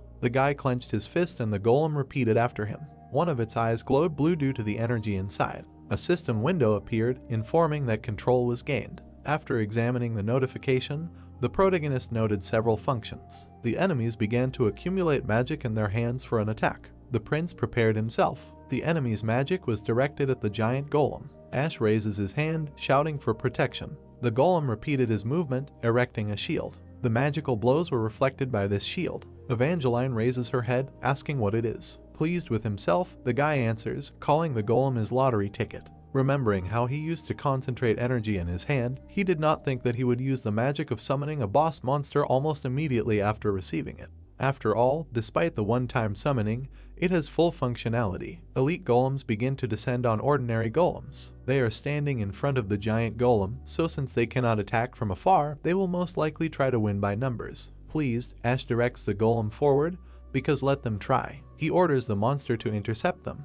Roaring, the golem lights up with a bright blue light, and then very quickly heads towards the enemies. They in turn attack the giant golem itself. It jumps up and falls right on the cluster of monsters. Ash happily shouts, calling the monsters bastards and let them get what they deserve, because now he has a cheat code. His boss monster kills small goblins, stones fly around. Monsters in the game are divided into 3 categories. These were normal monsters, elite monsters, and boss monsters. And regardless of rank, monsters themselves are too much of a problem for humans. And what can we say about bosses, which are significantly different from the other 2 groups? They were highly intelligent creatures with the ability to give orders to their subordinates, but worse than this is only their overwhelming strength. Leading a legion, bosses have enormous power that cannot be attributed to a single force. The golem swung. When he hit the enemy, Ash mentally noted that this is why the magic of summoning a boss monster can be called cheating.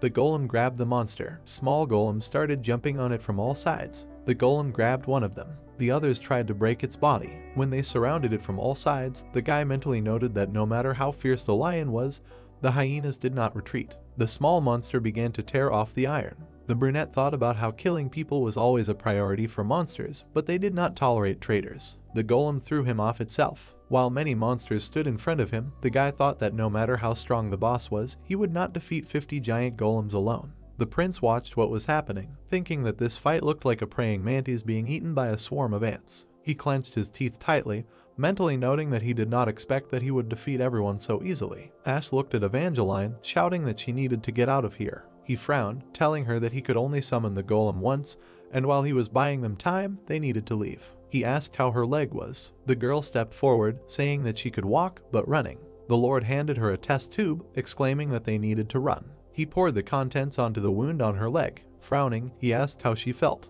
The white-haired girl grinned and replied that there were no problems now. The 2 of them rushed forward. Taking quick steps, the brunette loudly noted that he had tied his horse to the north. The golems flew into the air. They put their hands forward. Evangeline glanced back and shouted that they were in trouble now. The regular golems were catching up with the people. The guy bared his teeth, asking if they really weren't going to let them go just like that. Clumps of red energy flew at them. The girl covered the 2 of them with her shield. A powerful attack crashed into the shield. Looking at the flash ahead, the guy called out to the white-haired girl. Continuing to run, he indignantly asked why she was so short, noting that he always had to bend too much to match her height. Evangeline looked at him indignantly and told him to ask himself why he was so tall. She said that if he didn't like something, he could not bend over and thus remain headless. The brunette smirked. He mentally noted that arguing was a lot of fun, but not when they were under fire. Ash made a note on the blue screen, prioritizing the magic golems. The stone on the golem's forehead lit up. Flying golems were hovering above his head. He abruptly grabbed one of them. The prince smiled wickedly, mentally noting that there would be no magic attacks for some time. Looking at the approaching enemy, He thought how tired he was of him. The white-haired girl frowned and cursed loudly. She jumped, avoiding the blow. The girl swung. With one blow, she pierced the monster. The guy opened his mouth in surprise, saying that it was simply amazing. Evangeline was embarrassed and said not to praise her out of the blue. She loudly asked where the horse was. The brunette pointed to the horse tied to the tree. The horse's muzzle was distorted with horror. He began to kick, trying to get out. The Lord mentally told him not to do this. He stopped, and 2 flashes flew behind him. One of them hit the tree, and the horse ran away. The golem put his hand forward. The prince clenched his teeth tightly and cursed. The 2 of them ran to the rest of the tree, and the girl loudly asked how they were going to escape now. Ash turned around and said that he had food and one plan. He grinned and adjusted his sleeves. Looking at the crowd of golems, he said that they would destroy them all. The white-haired girl indignantly asked if he had gone crazy. The protagonist noted that this was the only way to survive. The stone monster swung. The guy frowned, shouting that if they did not kill, they would be killed themselves, after which he offered to try. Evangeline swung her weapon. She held back the monster with her shield. The Lord asked her to focus on defense. While she continued to hold the shield, he loudly told her to use the spear only when she had accumulated the maximum amount of damage taking energy. The girl turned to him and asked who would hit them. Ash said that he would do it. He hit the jackpot. The guy destroyed the golem with his fist. Clenching his fist, he said with a grin that something like that. The white-haired girl's face distorted with shock, and she asked how his fist worked. The brunette swung again. As he smashed another opponent, he mentally noted that these were real divine dice. Several golems were running towards him. The prince frowned and shouted loudly, telling him to destroy the right one with damage return and block the left one's attack. He mentally noted that he remembered that in games where you only rely on luck. When Evangeline hit, he praised her. Ash mentally noted that sooner or later everyone will fail. He ran forward, shouting that it was his turn. He punched. The numbers on the slot machine gave zeros. The guy mentally noted that the probability never betrays the player. His face distorted with shock. Blood gushed from his hand. The Lord thought that a person striving for victory should not rely on luck. He should be confident in every attack, but even knowing this, he continued to swing his fist. Swinging, he shouted that it was his turn. The prince mentally noted that using all possible means at the right moment was his principle. He thought about how his result was a failure in a bad hand. He thought that he knew that one day it would happen. Blood flew in all directions. Pulling it forward, Ash screamed loudly, mentally noting that he was taking huge damage for failure. Looking with shocked eyes, the girl called him loudly. The guy opened the test tube with his teeth, answering that he was fine. He poured the contents onto his hand, mentally noting that the torn wounds were healing, the broken bones were knitting together. With horror in his eyes, the brunette thought about the absurdity of pain. He mentally noted that although the potion worked, he would not be able to use his left hand for some time. Looking at the white-haired girl, the protagonist asked to buy him 10 seconds. Evangeline noted that he would need more time to rest. The brunette screamed that there was no time to rest. A crowd of golems was running towards them.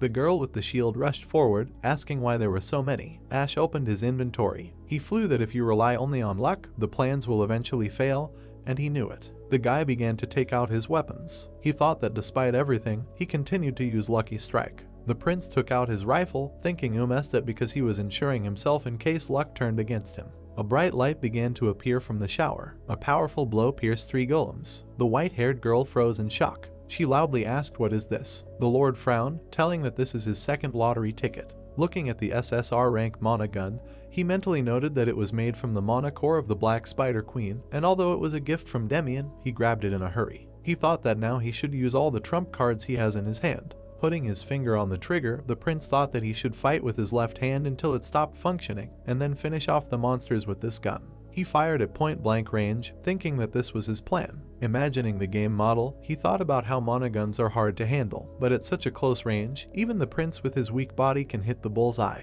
Thinking about how he was shown a thumbs down, he decided to imagine that he was in the army. Ash clenched his teeth tightly. The guy mentally noted that the recoil was like a gun, and he would definitely leave here with bruises. Remembering Demian's face, he mentally pitied him. Evangeline swung her shield, marking the last blow. She used her second skill, Damage Return. Ash thought that they finally finished off everyone who followed them. He crouched on the ground and exhaled. The white-haired girl looked at him and said that she had a lot of questions, but she would only ask one. Looking at the destroyed monsters, she asked what now. The guy replied that he had already said that they would kill them all. Remembering the old building, he said to return to the summer house since he had several more backups there. Evangeline muttered that it was destroyed. The Lord frowned and said that the others would soon arrive and they would be finished, and if they wanted to return alive, then she should deal with them from cover. His golem was covered with many monsters. The brunette activated the system tabs, saying that he had tried well. He mentally noted that it was time for the function that had interested him since the moment he was summoned. He activated self-destruction. The crystal on the golem glowed red. A second later, a huge explosion thundered. The girl stood with a puzzled look, mentally noting that she no longer had the strength to be surprised. The prince hit himself on the chest with his fist, mentally praising the golem for his efforts. Looking at the pile of rubble, the protagonist noted that it would be nice if they all died. He moved his hand over the map, saying that there were 14 more left. The stone monsters were rising. Ash looked at the girl and shouted loudly that they had to run away faster than they could unite, and they had to get home in time. They ran. Black and red flashes flew behind them. The white-haired girl raised her shield, shouting curses. She blocked the attack. Turning to the prince, she exclaimed that the most annoying ones were still alive. The brunette frowned, noting that it was always like this, and the worst creatures turned out to be the most tenacious. The golem put his hand forward, and the guy said that they seemed to have killed his friend. He looked at the rubble. They continued to run. Seeing a white building in front of him, Ash mentally noted that they were already there. Evangeline's eyes widened. She warned of another magical attack. The girl began to hold back the blows. Her shield began to crack. It broke into pieces. Black and red magical attacks flew through the air. The white-haired girl took a step. She swung the weapon. With one blow, she smashed the approaching attack. The guy mentally noted her intelligence. He mentally noted that, however, the spear was not created before the defense. It was also covered in cracks. A stream of magical attacks flew towards them. The girl jumped on Ash, pushing him away. Frowning her light eyebrows, she exclaimed that she was completely fine, and then suggested that they quickly enter the house. The guy and the girl ran into the yard. Light was visible through the broken windows. Pressing herself against the stone, Evangeline noted that they were now inside. As the goblins approached the house, she asked if his plan was capable of turning the situation around. The protagonist put his hand in his pocket, asking to trust him. He noted that he was not a knight in shining armor at all. Taking out a monocore, he said that he was quite a good rogue. Asking for the ball in front of the house, the brunette activated the summoning of an automatic defense turret. The sphere began to glow with blue light. The Lord thought that the materials needed for the summoning were a monocore of rank R or higher, and building materials such as stone or wood. The sphere began to attract stones. The prince thought that he was glad that there were plenty of them here. A huge tank appeared. It drove towards the golems. The tank moved its barrel from side to side. It began to shoot at the monsters. Watching this from cover, Ash noted an excellent shot. He thought that he should use everything he could. Clenching his hand into a fist, he asked with a smile, did they really think that he couldn't handle them? The guy looked puzzled. Looking at the battlefield, he mentally noted that the remaining golems had stopped approaching and retreated, and most likely realized that if they continued to advance, they would die. Looking at his tank and golems, the guy thought that he had already wondered why these creatures were so smart. The monsters froze, and the brunette thought that mindlessly throwing themselves at people was the height of monster intelligence in this game. He realized that at least there was time to catch his breath. Ash leaned against a stone and said that it looked like they had gone into a deactivated state. Evangeline noted that he had a lot of strange tricks hidden away. She poured a potion on the wound, saying that it seemed like she would use up her life supply of potions today. The white-haired girl looked at the guy and asked what their next step was. The guy frowned and said that they would wait until the sun went down. Watching it sink towards the horizon, he added that he could then use another backup. The girl grabbed her shoulder. The prince glanced at her, mentally noting that it was not the shoulder that had always been injured in the last attack, and perhaps there was a limit to how much bay could be used. He stood up and said that he would go and look for a bandage or something. The bandage was in one of the drawers. The Lord bandaged the injured shoulder and noted that it should be easier now. They were sitting in the old living room, and the white-haired one thanked him for his help. Looking at the scattered bottles, she asked why there was so much alcohol here. Ash smiled and said that it was because Front Count Cross had been drinking a lot in recent years. Evangeline asked again. Looking at the scattered things, the protagonist said that her father was not joking because he was almost constantly drunk. The girl with sad eyes said that this could not be. She noted that the father he remembered had never touched alcohol in his life. Remembering the man's back, she added that he said that monsters could invade at any time and he needed to be prepared, so he did not take even a sip.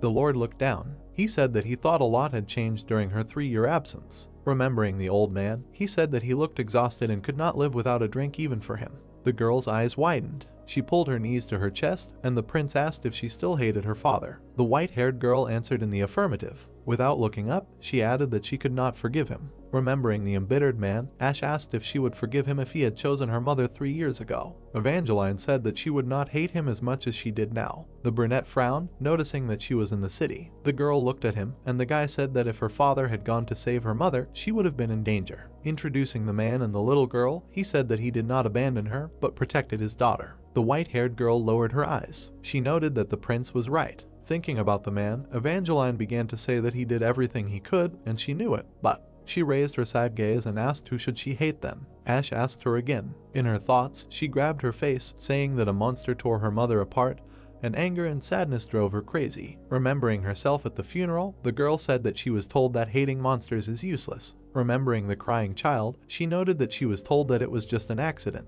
The white-haired girl covered her eyes with her bangs and asked who she should blame for all this then. Hugging her knees to her chest, she said that she knew it was selfish. Imagining her father at her mother's grave, she said that looking for someone to blame instead of the monster who killed her mother was very selfish. Evangeline said that if there was no one she could take her resentment out on.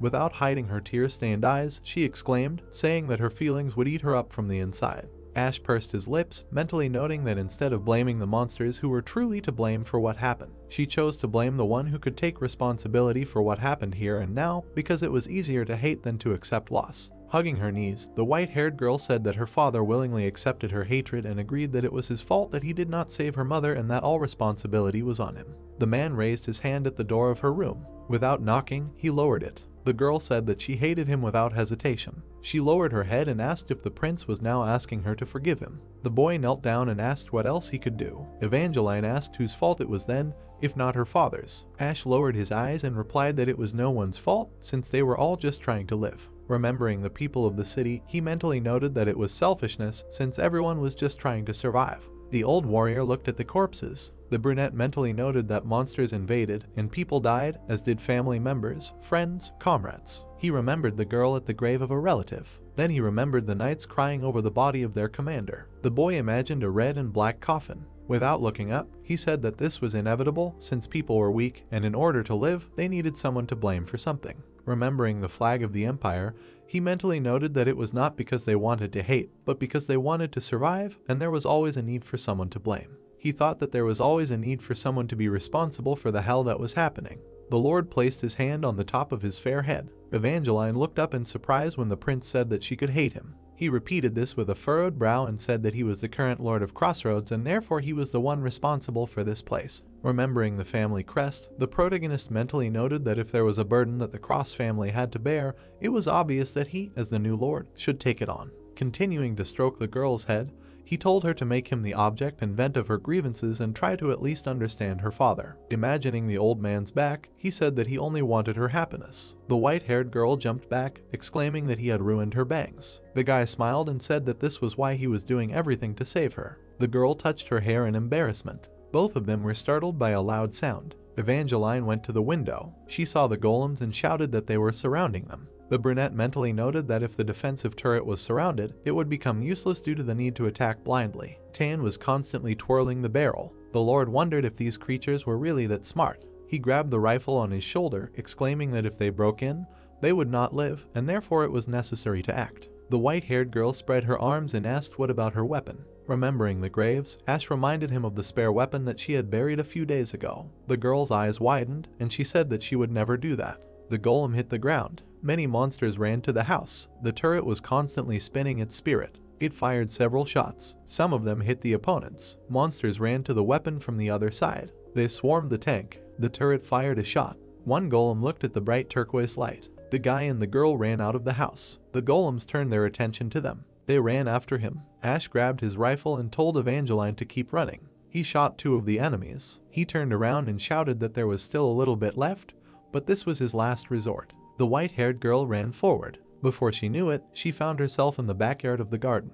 The girl fell to her knees. She was sitting by the tombstones of her parents. The prince was screaming loudly while a crowd of golems ran after him. Evangeline began to dig the ground with her hands. Her eyes widened. A wooden box appeared from the ground. Inside it lay a worn spear and shield. It was the weapon that Front Count Cross had carried for many years, the same one that was buried with her father at the request of his daughter. The white-haired girl looked with a sad face. She grabbed the spear. After that, she stood up. With confidence in her eyes, the girl clutched an old cavalry lance with her dirty hands. A voice told the girl to take them. Holding the shield and spear in his hands, the man noted that they would come in handy. Evangeline threw them away and screamed that she didn't need them since she wasn't going to follow in his footsteps. Her eyes widened since she didn't want to throw them away. The white-haired girl turned away while her father tried to call her. She was just wondering if her father would yell at her. The carriage door opened, and Front Count said that it was cold in the north and the winters in the capital were very harsh. He didn't stop scolding her. Watching the girl enter the carriage, the man asked her not to fade away and not to get sick. Frozen in place, he told her to come back anytime she wanted. Her father's voice trembled. The carriage moved. Evangeline looked sadly out the window. She slammed the door without saying another word. Front Count didn't move. He continued to stand motionless, watching after them, even after the carriage had already disappeared from sight.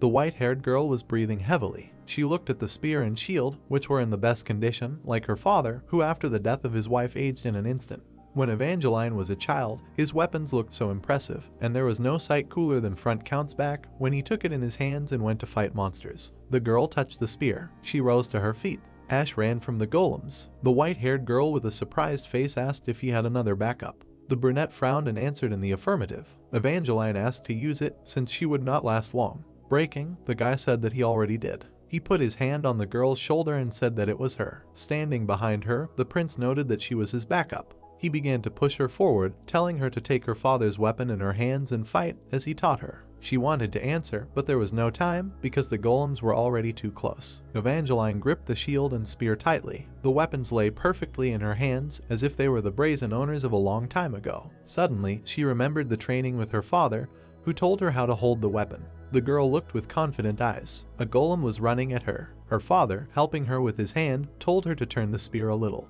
Holding his daughter's hand, he told her that she was doing everything right. The white-haired girl hit the monster. The rest of the golems were running at her. She ran towards them. Her eyes glowed green. She raised her spear, and everything around her seemed to slow down. Evangeline punched a hole in the monster. She moved her leg away because she knew where to step and at what pace to move on a reflex level. The girl raised her spear. Along the glowing road, she maneuvered between the golems. She smashed them with her weapon.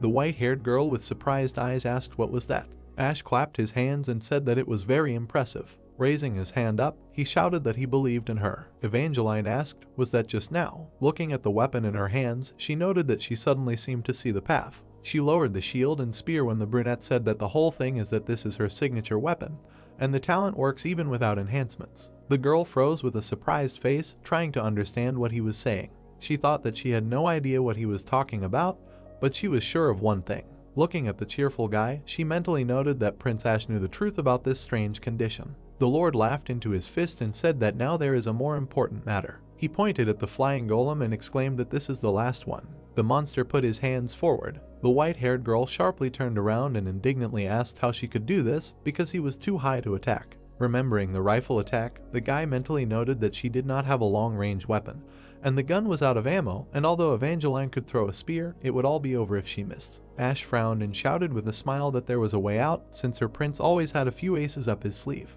The sun was almost set, and the night was beginning to take over. Looking at the girl, the brunette exclaimed that now would be the last order for today. She looked at the golem when the Lord said to run to him, and he would throw it down especially for her. The white-haired girl rushed forward, shouting that she understood. She did not ask a single question about how he was going to do it. The protagonist raised his fist in the air, shouting that she needed to use every bit of her strength. He gave the order, and Evangeline followed it because it was the most reasonable and gave a high chance of survival. Bright shells flew towards her. Looking at them, the girl wondered what this feeling was. The white-haired girl dodged the blows. The guy was forward, loudly praising her. He raised the blue torch above his head, shouting that it was over. The torch flew at the golem. Before it reached him, it fell to the ground. Ash and the golem froze. Evangeline's mouth opened in shock. A bright flash was heard in the distance. A powerful blow pierced the flying monster. The girl's eyes widened. She realized that the bullet came from the crossroads. Golems were walking in the large wall. Demian stood at the top with a cannon. The white-haired girl wondered if someone had fired at the signal from such a long distance. The brown-haired man with glowing eyes frowned. The prince put his hand forward and shouted that it made no difference because it was still a chance. Evangeline ran to the falling monster. She jumped up. She raised her spear, screaming loudly. The girl hit the golem. A second later, there was a loud explosion. She fell to her knees. A brunette came up to her. He stroked her head and said that she did well. The white-haired girl asked him if it was really over this time. Looking at the destroyed remains, the guy answered that at least it was over here, and the two of them defeated 50 huge monsters. Evangeline smiled sadly and said that Ash was simply amazing. The Lord muttered that if they told anyone, they would not be believed. He leaned back and suggested that they leave this between them. The girl fell on his shoulder and asked if she could pass out now. The guy smirked and asked what would happen if he said no. The white-haired girl said that if that was an order, she would try very hard. Looking at the night sky, the prince told her to fall asleep. She lowered her eyes. Ash quietly sang her a lullaby. He waved the blue torch. He saw the flashes coming from the city and realized that his signal had been seen. The brunette closed his eyes, thinking that fortunately, everything seemed to be all right on the other side. He glanced at the sleeping Evangeline. The prince mentally noted that at the crucial moment he had two backups. Remembering the destroyed golem, he mentally noted that one of them had been taken by Demian from a long distance. He mentally noted that this was a distance that the bullet wouldn't have been able to cover if it weren't for his eyes. Imagining the brown-haired man's face, the Lord thought that it was only one shot, but Demian was probably very nervous. He realized that he would definitely thank her later. Looking at the snoring girl, Ash thought that he had made his last bet on this child. Looking at the shield and spear, he mentally noted that it was more likely not even on her, but on her signature weapon. It was the Cross family's SA rank family weapon. He thought about how each SSR rank character had their own personal equipment, like the Cross family era set. Imagining the game model, the guy thought that this is why SSR characters are so good, and there are many different SR rank characters in the game, but the signature equipment makes the difference. The Evangeline Cross personality trait tab appeared on the system screen, which was a condensed experience of all the past members of her family. Remembering how the girl said that she seemed to see a shining path, the prince thought that it was some kind of debuff, and when she entered this state, her combat effectiveness doubled. However, it could not be maintained for long due to the limitation of mana. The guy was able to get personal equipment, which in this game is given for reaching the maximum level of character loyalty. He remembered how he looked in horror at how the weapons were buried. Thinking about the happy face of the white-haired girl, he thought that he allowed this to happen, since the desire to send Evangeline away was stronger. However, desperate times call for desperate measures. Remembering the two tombstones, the Lord mentally noted that he did it for the sake of saving their daughter, so most likely they will not be angry with him.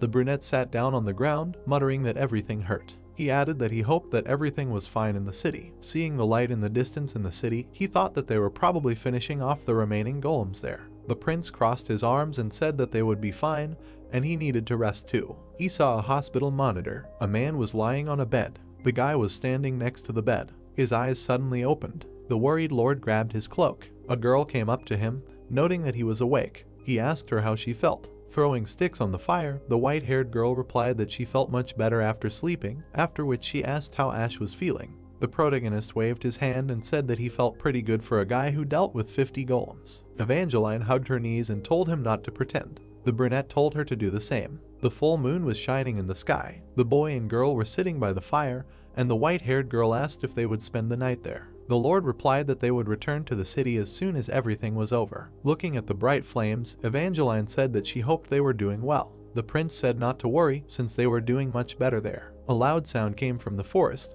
The brunette perked up, loudly asking if there were still enemies here. The white-haired girl sighed and said that she was hungry. She held her growling stomach. After a while, Ash approached the fire. He put down the bag and the bottle, saying that they should be grateful for at least this. The girl bit into a tight fruit, asking what it was. Her face twisted in disgust, and she loudly asked what kind of nasty thing they slipped her. The boy said that these were the fruits that her father collected. Evangeline's eyes widened. She imagined her father when the Lord said that Front Count chewed them every day. She looked at the dried fruit, calling her father a stubborn old man. The white-haired girl threw the fruit into her mouth and swallowed despite her disgust. Seeing the glass in the brunette's hand, she asked to give it to her too, since this bitterness needed to be washed down with something. Ash said that she was not allowed to drink alcohol since she was underage. Looking at the bottle, the girl asked who cares when she had one foot in the grave. She noted that the prince himself told her to do whatever she wanted. Evangeline clenched her fist and exclaimed with a smile that she was not going to hold back anymore, because now she realized how stupid it was to hold back her desires. The guy tried to brush her off while she asked to give her some. He agreed. The white-haired girl squeezed the glass with a smile while the brunette tried to figure out if everything would be okay with her. He brought the glass to her lips, while the girl exclaimed that this drink was disgusting and the fruit too. Evangeline lowered her eyes. Looking at the empty glass, she asked if her father ate and drank this every day. Imagining a man galloping with a weapon, Ash added that he also valiantly defended the city for 3 more years. Pouring alcohol into the glass, he said that there is dirt, drink dust, even if you want to run without looking back, do your job properly. Raising the glass, the prince said with a grin that this is all it means to be an adult. He laughed when the girl replied that she did not want to become an adult. The fire crackled weakly. The white-haired girl with an embarrassed face noted that she knew everything. The Lord asked her what she meant. Remembering her father at the tombstone, she said that her daddy goes out every night and sits with her mother until the morning. The little girl watched this from around the corner. She said that the signs that even if he did not show tears, deep down inside he was torn. Evangeline pursed her lips, saying that she still hated him. Remembering how he stroked the little girl's head, she said that she wished he was alive and next to her so that she could tell him everything. Without moving, Ash listened to her words about how she wished he would give her a chance to be a bad daughter so that he would yell and get angry at her for it. The white-haired girl trembled, saying that she hated being alone with her resentment and her longing. The guy noted that soon her monologue turned to crying. Remembering her parents, the girl said that she missed them very much. Starting to cry loudly, she called for her mom and dad, exclaiming that she missed them very much. Ash quietly sipped alcohol, letting Evangeline be alone with her tears. The man and woman let go of their child's hands. The girl froze with a surprised face. The brunette thought that it was all because in this cold and harsh world, blowing dirt and drinking dust, she had to learn to cope on her own. The man and the woman looked at her. The white-haired girl continued to cry loudly. After a while, the fire burned out. She fell asleep on the ground again. In her sleep, she called for her father. At this time, the prince stood at her parents' grave. He put a bottle of alcohol by the tombstone. Then he took a sip. The guy drained his glass. The sky from the east slowly began to turn white. In the distance, under the horizon, the Lord saw his soldiers rushing along the road. He waved his hand at them. Lucas on his horse perked up. He sighed with relief. Standing with his hand raised, Ash mentally noted that another defensive stage had come to an end. The sun illuminated the church. The saint was treating the boy's arm, saying that she didn't know how he got this injury, but they were standing near the statue, and Margarita noted that Romnell would be able to use it as before. The protagonist looked at his bandaged arm, thinking that the price for failure was high, and he was lucky that he was not a soldier. The girl looked at him with sad eyes and said that he would need rest, and then asked him to come to the temple every 2 days for treatment. The guy thanked her. Turning to her, he asked how Evangeline was. The saint told him that she had a shoulder injury. Remembering how her colleague treated the white-haired girl, she noted that if she did not overexert herself, she would soon recover because she was strong. The brunette crossed his arms and thought with a smile that an SSR-ranked tank was no match for the fragile prince. He wondered if it could all be because of their age difference. After the treatment, the Lord met with Lucas to hear about the battle. He introduced the monsters, while the knight explained that in the first 15 minutes, Demian dealt with all 3 magic golems. He then explained that over the next few hours, everyone else calmly destroyed the golems in close combat. And once they were finished, Lucas rode out to the Cross Summer House. While introducing the magic golems, the prince wondered if it was that simple, and this stage was blessed by the heavens. The two walked down the hallway. The knight bowed his head and said that he was late because he had to keep an eye on everyone, and then began to apologize. The brunette smiled slightly, answering that he had nothing to apologize for since he did an excellent job. He asked about casualties. The blonde glanced at the wounded and reported that 128 people with minor injuries and 14 seriously wounded. The Lord asked about deaths. Lucas said there were none. Ash stopped and asked again. The knight lowered his head and noted that there were no fatalities. The protagonist laughed nervously. He hugged his comrade and exclaimed that he was even cooler than himself. The guy asked him not to say that. He looked down, explaining that while the prince was gone, everyone was very worried and no one knew what to do. Ash froze in surprise, wondering if Indomitable Commander had the opposite effect. He mentally noted that he thought it was just a skill that made him immune to mental health debuffs during battle, but it turned out not to be the case. Thinking back to his subordinates, Ash thought about how the people around him were not susceptible to fear or confusion, but also became extremely mentally resilient, and just being near him seemed to calm them down. He imagined himself surrounded by flowers, thinking it was like aromatherapy. He wondered if they would become dependent on him. He thought he would have to figure this out somehow. Keeping his hand on Lucas' shoulder, the brunette said that they had worked out in the end. He told him not to worry, since he would not be leaving alone anymore. The knight with a grim face exclaimed, saying not to forget that he was a bodyguard from the moment they first met until now. He frowned, saying not to leave him anymore, especially if the prince was going to a dangerous place. The Lord patted him on the back and asked him to calm down.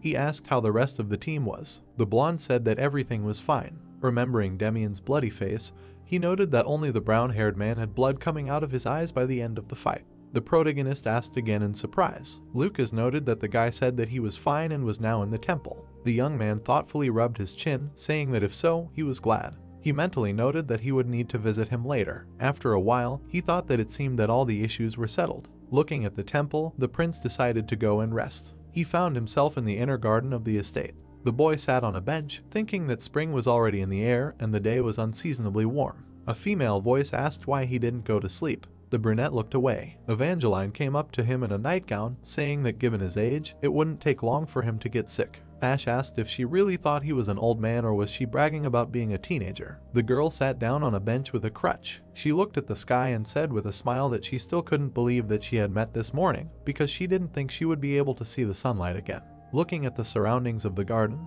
the prince said that he was sorry that she had to go through all this when she decided to leave everything. He told her to slowly finish her treatment and come back. He perked up when the white-haired girl said that she didn't want to leave. She noted that she thought all night and decided to inherit the position of front count. The Lord asked her with a puzzled look if she understood what that meant. He reminded her that her father wanted her to leave. Recalling his bloody body, he added that he wanted her to live freely. Evangeline began to laugh, noting that she had not yet fully forgiven him, so going against his will was the only thing he could do. She looked at the garden, saying that she wanted to try to understand her. Noticing the flag of the empire, the girl said that she wanted to understand what he felt, what he was thinking, and why he did this. She looked at Ash and said that if she stood in his place, then perhaps she would be able to understand him at least a little. She imagined her father's silhouette. The white-haired girl apologized for taking back her words. She smiled widely and stated that she wanted to take back her title and reclaim her inheritance as the rightful heir of the Cross family. The boy smiled softly when Evangeline said that the people's outrage and the responsibility he placed on his shoulders, she will share with him. She raised her fist and loudly exclaimed that she knew that she often said this, but she was the best student in the academy and she fought well. The brunette mentally noted that it could not be any other way because she was an SSR rank. The girl began to wave her arms, saying that in the future she would become taller and more beautiful. The prince mentally answered that this would be so, and in a few years she would become an excellent knight. While he was imagining the game model, the white-haired girl shouted that she would be many times stronger than now, both as a person and as a knight. The Lord mentally noted that with her ultimate and improved signature equipment, she was the best tank in this game. While the sun was shining on the garden, Evangeline asked him to give her his word. She rose on her sore leg, saying that she wanted him to give her his word that they would fight together. Looking at Ash, the girl confidently declared that they should stand side by side and protect this city. Looking at her determination, the protagonist mentally noted that the strongest tank of the SSR rank, Evangeline Cross, would simply join her party first. He thought that no player in the world would be stupid enough to refuse. Ash smiled widely and refused her while the girl asked him to take care of her. She froze, and the guy refused again, saying that this city was now his and he could not give it back. The girl froze with a puzzled look. The guy smirked and began to say that if she insisted and wanted to claim her title. The white-haired girl's mouth fell open in shock while he said that for now she could be a knight under his command, provided that she defended this front. Introducing a large city, the brunette said that until she was old enough to manage the city, she would diligently help him and would not change her mind by then. The prince said with a smile that he would return her the position of front count and the place of the Lord. Standing in front of him, Evangeline said that she needed 2 years to grow up. She clenched her fist and said that she made him acknowledge her and return the title and the city. The Lord smiled and said that he would clench it, thinking at the same time that he had 3 years to finish the game, and after that he would not care anymore. The bright sun was shining over the crossroads. The girl sat down on a bench and asked if she could ask a question. Looking at her crutch, she noted that when she was little, her mother said that she knew that if she lived in this city and married her dad and gave birth to her, it would be hard and sad for her. Imagining her mother's face, she mentally noted that she still chose this path in order to continue something. The white-haired girl lowered her eyes and asked what she decided in mind and why she decided to stay here, knowing how everything would end. Ash silently listened as she said that her mother said that when she grew up she would understand, but so far this has not happened. The boy bent his finger. He flicked the girl on the forehead, pointing his finger at her, asking if she was interested, what her mother wanted to continue. Evangeline looked at him with surprised eyes, while the brunette said that this was the path her parents were trying to take in her head. She rose from the bench, congratulating her on her return to the front. Leaving the garden, the prince said that from now on she was at his disposal. Smiling softly, he thought that he was glad that spring had come. The girl lowered her head, thinking that she began to understand. She remembered herself in the arms of a determined mother who knew how painful it was to lose loved ones. The knight walked on the ground. A crying woman lay with a baby, and knowing that she could die a terrible death, she still got married and gave birth to a child. Her face distorted with surprise when she was proposed to. Then her husband held their child. She gave all her love to connect the roads between people, to pass on what was to be continued to the next generation. Her husband fought desperately, and Ash thought that if he was asked to name one single reason why people fight monsters, this is it. He thought that everyone in this city lived with the same beliefs. Evangeline was left alone on the bench. Imagining a small sprout, the guy mentally noted that it was breaking through the vile earth, feeling the arrival of spring and the stems stretching upward and the buds blooming with bright colors. While the flag of the empire fluttered above the wall, the brunette thought that the flowers would eventually wither and the leaves would rot under the thickness of the snow, but the Eternal One would return and new life would rise again from the damp soil. The white-haired girl looked at the city while the prince thought that they would all die one day, but each of them would leave their own path behind. He thought that the Cross family had never left only death behind them. The girl looked at the tombstones, thinking that she now understood. She put her hand to her chest, thinking that at least a little, but she understood. Her body ached from her wounds, but her heart was calm. The white-haired girl looked down on the city as spring came. A blue sign appeared with the words about the third stage cleanup. Ash's character was upgraded to 3 stars. Ash entered the MVP stage. He sat on the bed and decided to check the results. His choker lit up red. He looked at it. A notification appeared that the function was unlocked. The man did not understand what it was. He frowned and tried to understand why it was called that and could he really use the store now. Ada recommended purchasing a dark event tracker. The hero heard about dark events for the first time. A notification appeared that this is an event that occurs when an unknown person interferes with the game. The brunette stared at the screen in shock. He had purchased a tracker. The event log was loading. Sweat appeared on his face. I wondered if all the stages were determined by dark events. The first stage was the appearance of living armor. The second stage was the appearance of a hostile NPC. The third stage was the behavior of a group of monsters sabotaged during an early attack. The hero thought that he was not mistaken when he felt that someone was trying to put a spoke in the wheel. He wondered why they were trying so hard to ruin his game. He wondered who this mysterious villain was preventing him from moving forward. Far to the north of the crossroads, the southernmost point, in the center of the continent, New Terra, the capital of the Everblack Empire, proudly rises. The city with a major port on the Mediterranean Sea is the center of world trade and logistics, attracting crowds all year round. The heart of one of the busiest and largest cities in the world, the Imperial Palace, also known as the Palace of Thorns buried in black spires. It happened in the Everblack Empire. There was a knock at the door. The person who entered bowed. He said that His Highness's brother had once again requested support. The man was writing a letter. Fernandez looked up and asked if it was Ash. The old man looked at the letter and confirmed. He said that his brother was asking for reinforcements, since the monster attacks on the southern front were getting stronger every day. The head of state lowered his monocle and asked which time this was. His subordinate replied that it was the third. Fernandez ran his hand through his hair. He said to ignore the request. The old man looked at him and said that the situation on the southern front was really dire. Something like this had never happened in the past decade. The man looked at him and told him to ignore it. He looked at the map and said that they were ending the war on the western front and they had no troops to send. Fernandez said that subjugating the duchy was the top priority and they would deal with the southern one later. He looked ahead and asked his brother, is he really the same as always? He asked how the situation was at the Bringer Duchy front. The old man replied that the First Legion was attacking the capital of the duchy. Within a week they would hear news of its fall. The general looked at His Majesty and said that his brother was at the front. He replied how many times he had told him to get rid of this habit. Lark was the commander-in-chief of the Empire's forces. All the knights and soldiers were under his control. First Prince Lark was a natural warrior and liked to be personally at the front. But no matter how powerful he was still the first prince and his place was at the command post, not at the front. Fernandez and he thought that the elder and younger brothers did not give any hope. He asked how his father was. He was told that he did not go out. The only emperor has been leading a reclusive life for many years. He only occasionally writes letters or calls someone to quietly give instructions. As a result, the first principal manages affairs outside the country, the second internal. Over time, rumors began to circulate that something had happened to the emperor. Fernandez put his hand on his head and thought that his absence was affecting the war with the Bringer Duchy. The old man said that he needed him to sign something. He put the execution order on the table. He explained that it was a death sentence for criminals who committed treason.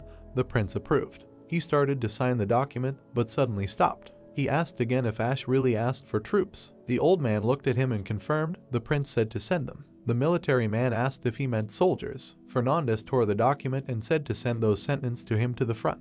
The man asked if his brother needed cannon fodder. His subordinate frowned and said that they were not ordinary criminals. Who knows what they would do there? He replied that his brother would figure it out. He looked up and asked if Ash was probably hungry. He said that he would have to eat what they gave him. The principal put the papers on the table and said that this was the order said by the criminals, which would be carried out by the third prince. He signed. The man smiled and said that his brother was having a hard time right now, so he was sending him reinforcements like a good brother. He looked out the window. He asked if Ash really didn't think so. The hero plugged his ear with his finger and asked who was scolding him. His interlocutor didn't hear him. The prince looked at Demian and asked how his eyes were. He raised his eyebrows and apologized for putting him through this. He thought that he would never get used to visiting a sick person. The young man raised his hands and said that it wasn't because of him, he just overdid it.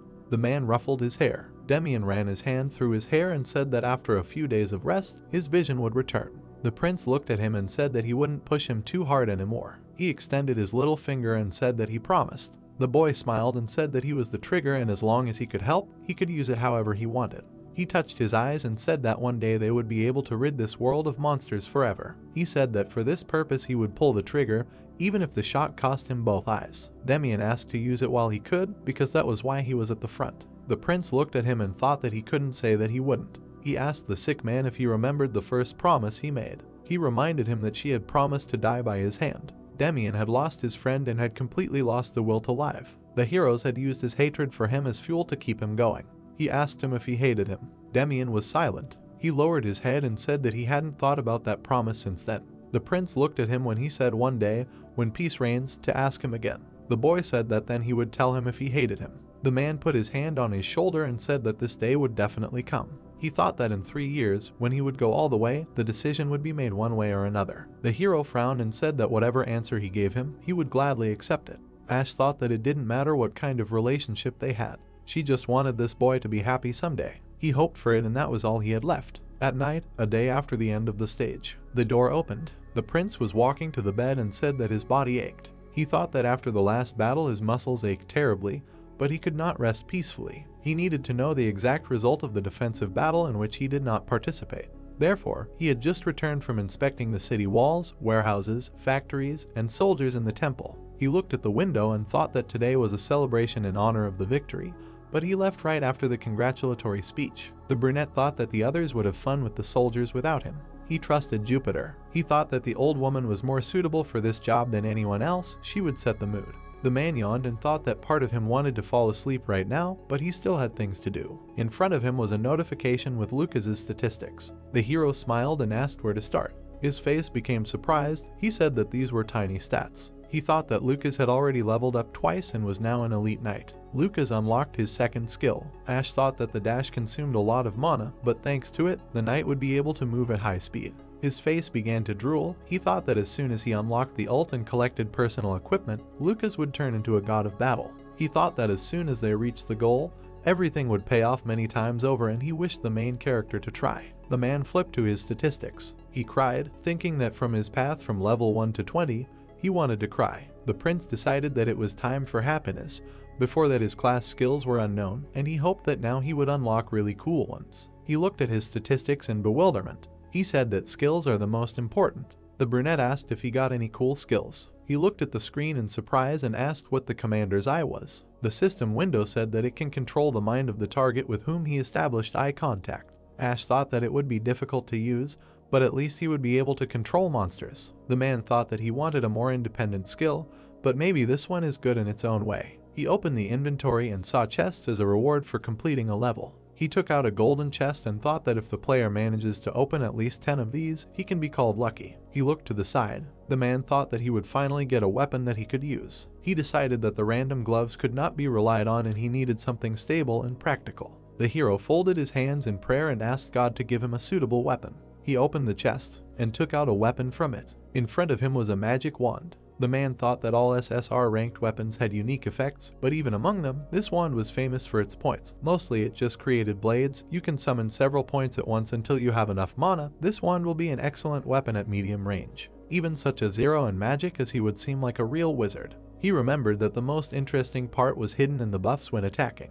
When attacking with a wand, in addition to causing damage, you can get an excellent buff. In the game he always equipped one of the characters with this wand to impose buffs on allies. The man looked at the wand and thought that now he would spank the squad members. There were open chests in front of him. He thought about how to explain this to them. He also wondered where to hit them. Ash decided that he needed to come up with a logical explanation for beating with a magic wand. He fell into a sleep tormented by contradictions. Morning came, he began to prepare for defense. The prince remembered that the part of the front closest to the Black Lake had been badly damaged during the battle with the spiders. It had happened during the training phase.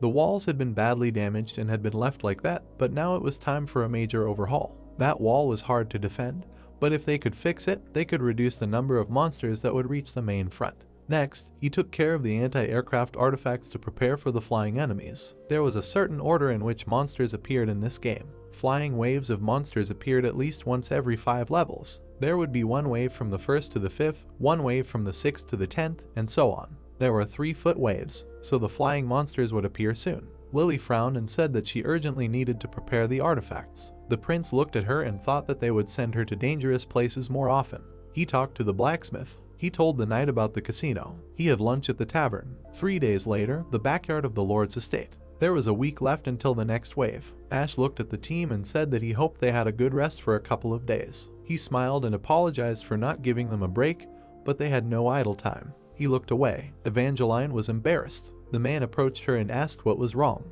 The girl turned away and said that it was embarrassing. The prince looked at her in surprise. He thought that this started after the two of them went against the whole squad. He assumed that it was about the truth about her parents. The white-haired girl pulled away and said that everything was fine. The hero frowned and thought that teenagers were hard to understand. Demian scratched the back of his head and said that he felt strange too. The prince asked what was wrong with him. The boy tilted his head and the brunette thought that it was after the time he visited him. He decided that some kind of contagious disease had settled in his ranks. Jupiter smiled. The man turned to her and said that if there was anything to say, then go ahead. She raised her hand and said that she did not meddle in the affairs of the youth. It would only make her look like an idiot. The prince's face became serious and he said that she was already an idiot.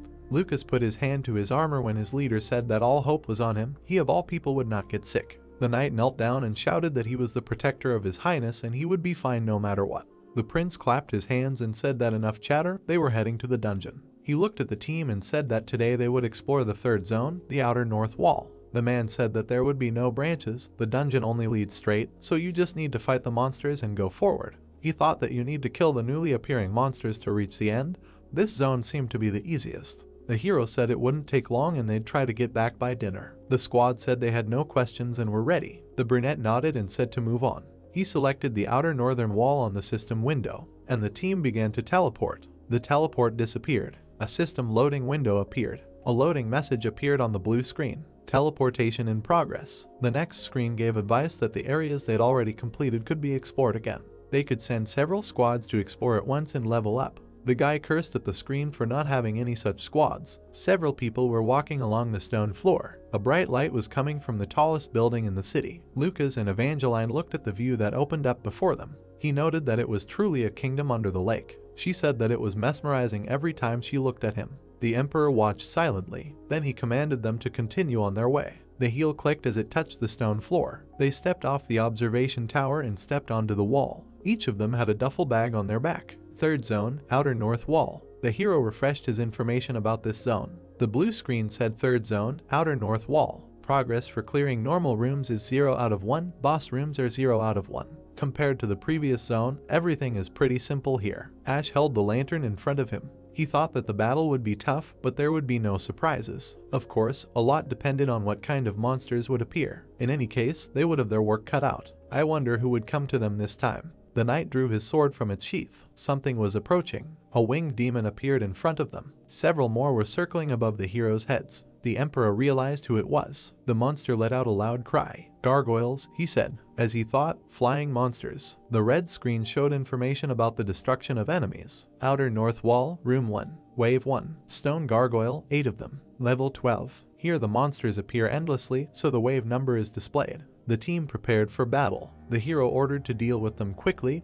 They will arrive, so there is no time to hesitate. It will only get worse. He frowned. He said to break through with all his might. The heroes attacked at once, attacked the monsters, confirming the order. In the first half of the game, 2 types of flying monsters can appear. An image of a wyvern appeared on the screen. Many people think of them as dragons. In fact, they are not dragons, rather a weaker subspecies. The dragon stood in the semi-darkness, its eyes glowing red. They are quite stupid and are not able to use dragon skills, but they have something of dragons. After all, they are their direct descendants, so magic does not work on them. The guy sat with an empty look. He remembered how such hopelessness covered him when, having gathered a squad of magicians, he could not even scratch the wyverns. On the screen, a wyvern throwing a fireball, not to mention that they, like dragons, like to shoot fire. In short, they have flight and long-range attacks in their arsenal, but they are vulnerable to physical attacks. An image of a soldier with a crossbow and a ballista appeared on the screen, so it is possible to defeat them with archers and ballistas, albeit with difficulty. The second type of monsters are gargoyles, which they met. An image of a monster with wings appeared on the screen. Unlike wyverns, they can withstand physical attacks with flying colors, but they are powerless against magic. The gargoyle struck Evangeline's shield. In addition, they do not attack at long range, preferring close combat. An image of a beam of light destroying gargoyles appeared on the screen, so the tactics against them are simple. The front line tanks and the mages and artifacts are in the rear. They work at full power to finish them off. In other words, Jupiter charged the sphere and said that this ball is ruled by mages. She fired a discharge, hitting several monsters at once. Mages are the boss, the mercenary added. Laughing evilly and holding the sphere above her head, she said that she couldn't wait for a raise. Jupiter can afford to go wild. Ash silently watched what the mercenary was doing. The information message reported the third wave, 21 killed in total. He thought that she was getting a lot of experience. Mages are expensive in this game, that's true. The Emperor looked with a slight smile. It's a pity you can't buy them a normal character. Demian turned to him and addressed him, with the question of whether there are any orders for him. He replied that he can just rest. His eyes have not yet fully recovered, as well as his left hand. The boy looked at the Emperor with his big eyes. They do just fine without them. Now on the battlefield, the knight cut off the gargoyle's head with one blow. 2 SSR rank knights and an SR rank mage. The girl smashed the gargoyle with one blow. Those who had already upgraded their class twice. Granny laughed and enjoyed what was happening. Such a squad was more than enough to clear the third zone. The guy with the crossbow and his majesty were gaining experience just by standing still. They could rest, mainly thanks to Jupiter. The wall passage was littered with monster corpses. They were able to pass the ordinary room quite quickly. The mercenary was holding rubies that had fallen from the gargoyles. Ash thought that she was a real pain, but her skills were excellent. The lights of the heroes were visible in the night panorama of the city. So, after walking a little further along the castle wall, the heroes stopped. Ash said that they had arrived. The group stood in front of the closed gate. This is the boss room. They came to the northern gate. From here the descent begins. The Emperor opened the door. Let's finish him quickly, he said. Together they went inside. Information appeared on the red screen. Defeat the boss. Outer northern wall. Boss room. Golden gargoyle, level 30 Centurion Malon. In front of them sat a gargoyle in golden armor armed with a club. Raising the lantern, the main one was surprised by its golden armor. According to the plot, this gargoyle decorated the palace of the kingdom under the lake, but in terms of skills it was not much different from ordinary bosses. The gargoyle's armor sparkled in the light. However, it looks impressive and also gives a lot of items. He clapped his hands. Then he said, "Excellent, let's knock out excellent equipment." A mercenary ran past him. The Emperor ordered everyone to get ready. No one understood what had happened. Jupiter, seeing the gold, rushed at the boss. He wondered what she was doing. She stretched her arms out in front of her. "Made of gold," she said, "made of pure gold." A message appeared on the blue screen about the activation of the gold rush trait. The hero watched as she ran alone to the boss. Was she crazy because of this? He stood there in complete confusion. The old woman had gone crazy. The boss grabbed his weapon. His eyes lit up red. He said that 20 years ago he was a centurion, 10 years ago he was a centurion. The boss raised his club above his head. Now he will be a centurion for the rest of his life. Ash came to his senses and began giving commands. He ordered to cover her. They cannot let her die. Lucas and Evangeline rushed to the mage. The knight replied that he understood the order. She asked the mage to wait. The boss attacked. He said that if he were on the inner wall, he would have been promoted long ago. The Emperor suddenly realized they will not have time to stop him. The mage didn't notice that the boss was already attacking her. Her mind was clouded by the glitter of gold. Demian was aiming using his ability. The Emperor ordered him to shoot at the boss's weapon. The shots were aimed at the club. The weapon changed its trajectory with a precise hit. The blow missed the mage, but its force threw her back. She fell to the floor, and she didn't immediately understand what was happening.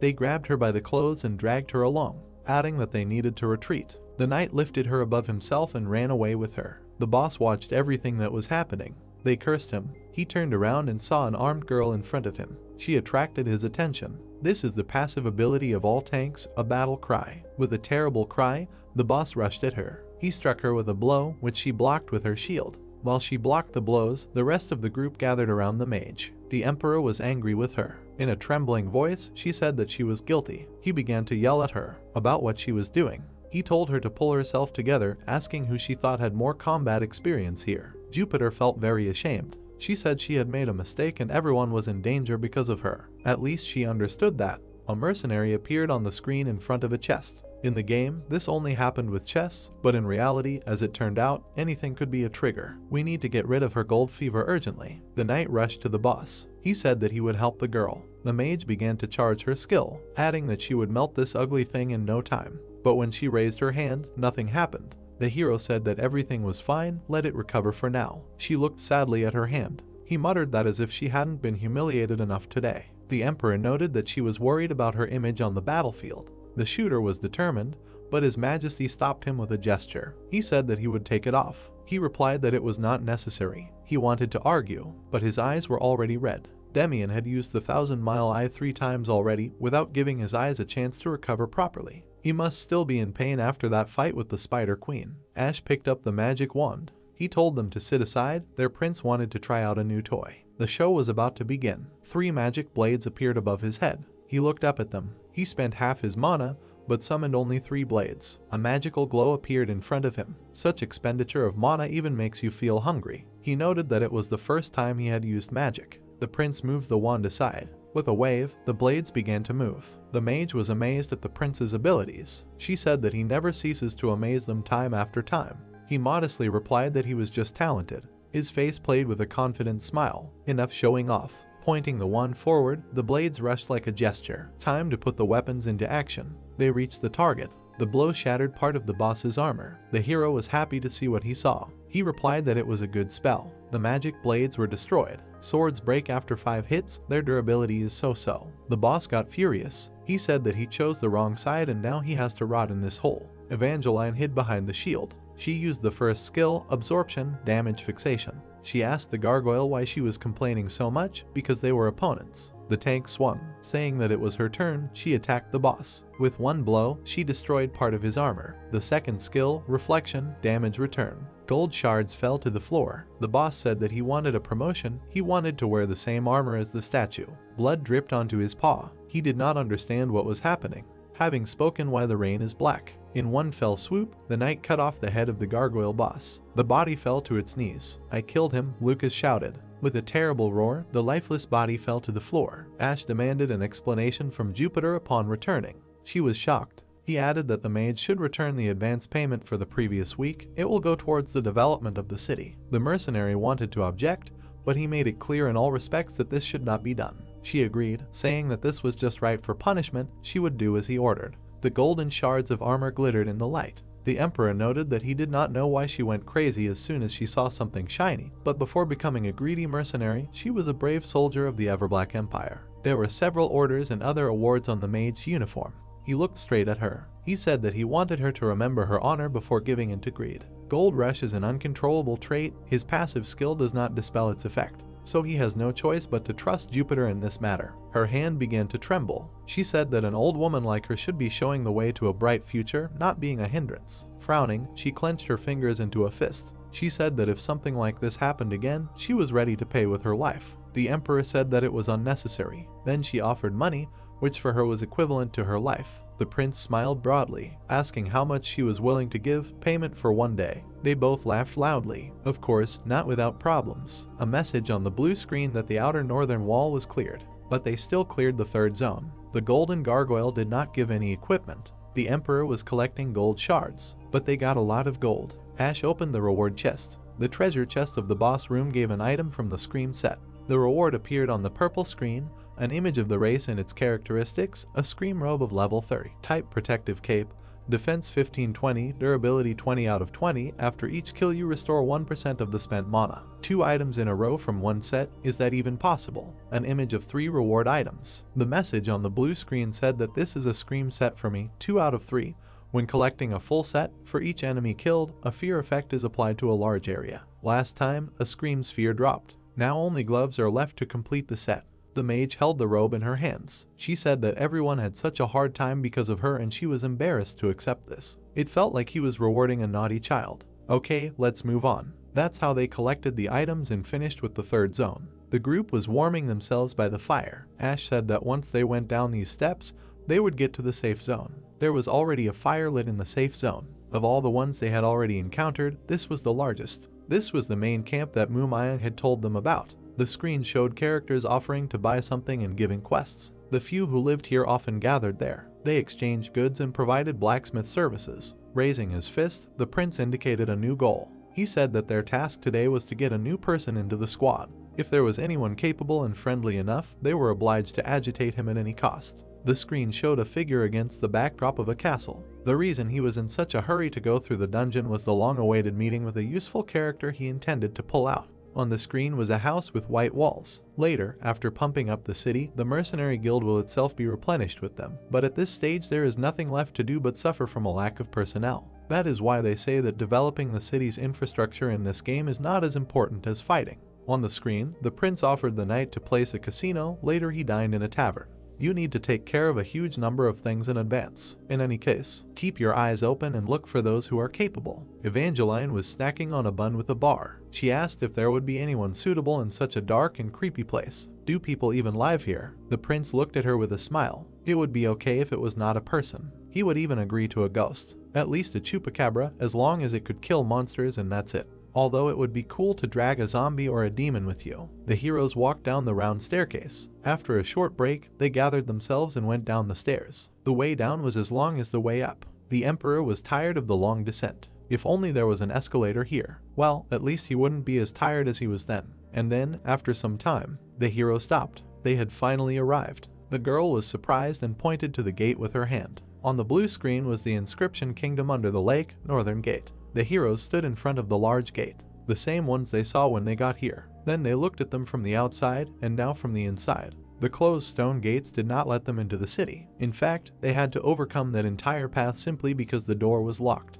Lucas lit the way with a torch. The gates cannot be opened just like that. There is no pulley or lever here. They open at all. The prince replied that this is a magical kingdom. Maybe with magic somehow. He stood slightly behind the knight. Besides, they only open in one case. His comrade asked in what case. Ash looked at his interlocutor seriously. When the wave of invasion begins. The girl and the shooter were surprised by what they heard. From here, their army advances to war with people. That's how it is. The group looked at the gate again, but with apprehension. He looked at everyone with a smile, and commanded to move on. The group walked by the light of their torches and the blue lights of the city. The safe zone is right there. He held the torch in front of him. They headed to the city center through the main road of the northern gate. The heroes passed by the statues of gargoyles and reached a huge square. Tank pointed to one of the statues. Look, and this thing is sitting here. The prince replied that such would attack Crossroad next time. The statues seemed to be watching them. Only there will be even more of them. This whole line will soon move to Crossroad. The knight began to draw his sword from its sheath. He suggested killing them now. The emperor replied that it was not worth it. There were many monsters in the sky. They landed and froze. Even now, gargoyles from all over the city were flying here and joining the army's formation. The heroes looked at the motionless monsters. They were now in the epicenter of the formation, and there were only 5 of them. What would they achieve by striking now? The prince continued walking. For now, they had to do what they could. He gestured to his group to continue moving forward. Thus, the heroes walked along the empty streets of the city. They continued moving along the main road. They stopped. "We are here," he summed up, until they finally reached where they needed to be. A message on a blue screen: safe zone, main camp. The heroes stopped at the square. This is the main camp. It will serve as a starting point for further exploration. The blue lanterns made a monotonous sound. Evangeline was surprised at what she saw. After so many wanderings through dark, hopeless places, a well-lit street calmed and encouraged. The heroes lit a large fire. Ash warmed his hands with pleasure. Good, they finally had a base. The knight grabbed the hilt of his sword. He turned to the prince, asking if he said that people lived here. He turned in his direction. He confirmed his words. His comrade noticed that there was no one around. Looking around, the emperor only now realized. He was right, it was empty. The screen showed merchants. In the game, there were always 4 or 5 non-player characters here. The face of His Majesty tensed. This was a bad sign. This can't be right. Someone aimed his crossbow. People in white masks took aim at the heroes. The group was surrounded. Demian raised his hands. Ash wondered who it could be. Looking at one of them, he thought that he had seen such attire somewhere. Judging by their equipment, they were definitely of a high level. Behind you on the roof, they rolled out a cannon. They even have a cannon. Prepared. He looked at the other end of the street. They were surrounded on all sides, no way out. The prince clenched his teeth in anger. He relaxed too much because this was theoretically a safe zone. A message appeared on the red screen saying that weapons were not allowed in the safe zone. The screen showed a character with his arms folded across his chest. In the game, monsters don't stick their noses in here, and attacking someone is simply impossible. But they have reality here. The system message said that there are no restrictions or prohibitions on conflicts between people here. But he didn't even get a warning. The guy in the hoodie was hysterical, but outwardly Ash remained calm. An ambush at the entrance to the safe zone. What the hell was going on here? Who are they? Inside, he was almost crying, but he tried with all his might to keep a straight face. He took half a step back. With a smile on his face, the Emperor began a dialogue with them. What a warm greeting. Commendable enthusiasm. But could they please explain what was going on here? The masked men silently aimed their guns at the prince. He said that they were new here, exploring the dungeon, not bothering anyone. If they had been here for a long time, he would not mind hearing advice from more experienced colleagues. Even his relaxed tone did not lower their vigilance. The masked face did not take its eyes off them. Frozen gazes stared at them, and the guns remained cocked. Ash smiled. He thought that this was some kind of initiation ritual for newcomers. He did not expect that in modern society there was still room for all this nonsense. Suddenly, one of them answered, "Nonsense. It is rather a beautiful custom, is it not?" The prince looked at it. He wondered what kind of low, attractive voice it was. Not bad at all, enough to make a speech. The heroes took up defensive stances. The voice continued about how testing newcomers was a long-standing tradition, several decades old. It is thanks to her that the right relations between elders and juniors are built. Shouldn't they honor her for a beautiful, bright future? The Emperor began to turn around, looking for the one who was speaking. The beautiful baritone was talking nonsense, so all he could think about was what a waste of such a voice it was. The hero put his hand in his pocket. He noted that any savagery could be dragged into culture this way, adding that he had an outdated way of thinking. A dark silhouette appeared behind the masked men. He said that he often heard it. But what could he do? Having lived a long life, he began to miss what had been before. The prince did not expect to see him. He called him a Pied Piper. He called this nickname funny. He came out into the light to the whole group. This man decided to introduce himself properly, as an unfaithful criminal to the crown, wandering around the great kingdom of the lake. The last court musician remaining underground, the last court jester and magician. He made a small bow. He introduced himself as Crown. One red eye peeked out from under the mask. It said it was nice to meet you. He was the last player. The hero was confused. The screen showed the Pied Piper's game model. He wasn't an important NPC in the game. The screen showed a map of the battlefield where it was indicated that Crown was standing farthest away from everyone. Even when he appeared on the battlefield, he didn't fight personally. He either directed monsters or put debuffs on players. However, he remembered something. The last level of the game. On the screen, the Pied Piper stood surrounded by masked men. This is how he appeared in the very first room of the dungeon leading to the final boss. But even there, he didn't show any combat abilities. And his squad was damn strong. The guy was picking his nose while sitting in front of the computer. He was a pretty easy opponent and fell after a couple of hits. The heroes remained surrounded by the Pied Piper and his men. The masked men were armed with bows and arrows. Yes, these guys were there with him too. But why did he call him that? Ash was calm on the outside, but panicked on the inside. Why did he call him a player? Crown was hiding his face behind a mask. Did that mean he understood how this world worked? He had so many questions. The prince shifted his gaze. The loaded crossbow was still aimed at him. Now neither the plot nor anything else was worth more than his life with the squad. The Emperor, remaining calm, decided to continue the dialogue. He asked what this hostility was for. Maybe he would name the reason. The Pied Piper raised his hand. He explained that their party had invaded the kingdom and were searching for its secrets. The stars illuminated the rising towers of the city, but they had no idea what terrible things lay there. He was only trying to prevent them from being exposed. He extended his hand forward. They were the last defenders of the kingdom, and the last that remained of the kingdom beneath the lake. Crown pointed to his men, calling himself their night wanderers. Without taking his eyes off the group, he continued speaking. They would set fire to anyone who dared to touch the darkness of this city. The Pied Piper raised his hand as if giving a command. And now it was them. The prince gritted his teeth. He knew that as soon as he lowered his hand, they were finished. The archer pulled back his bowstring.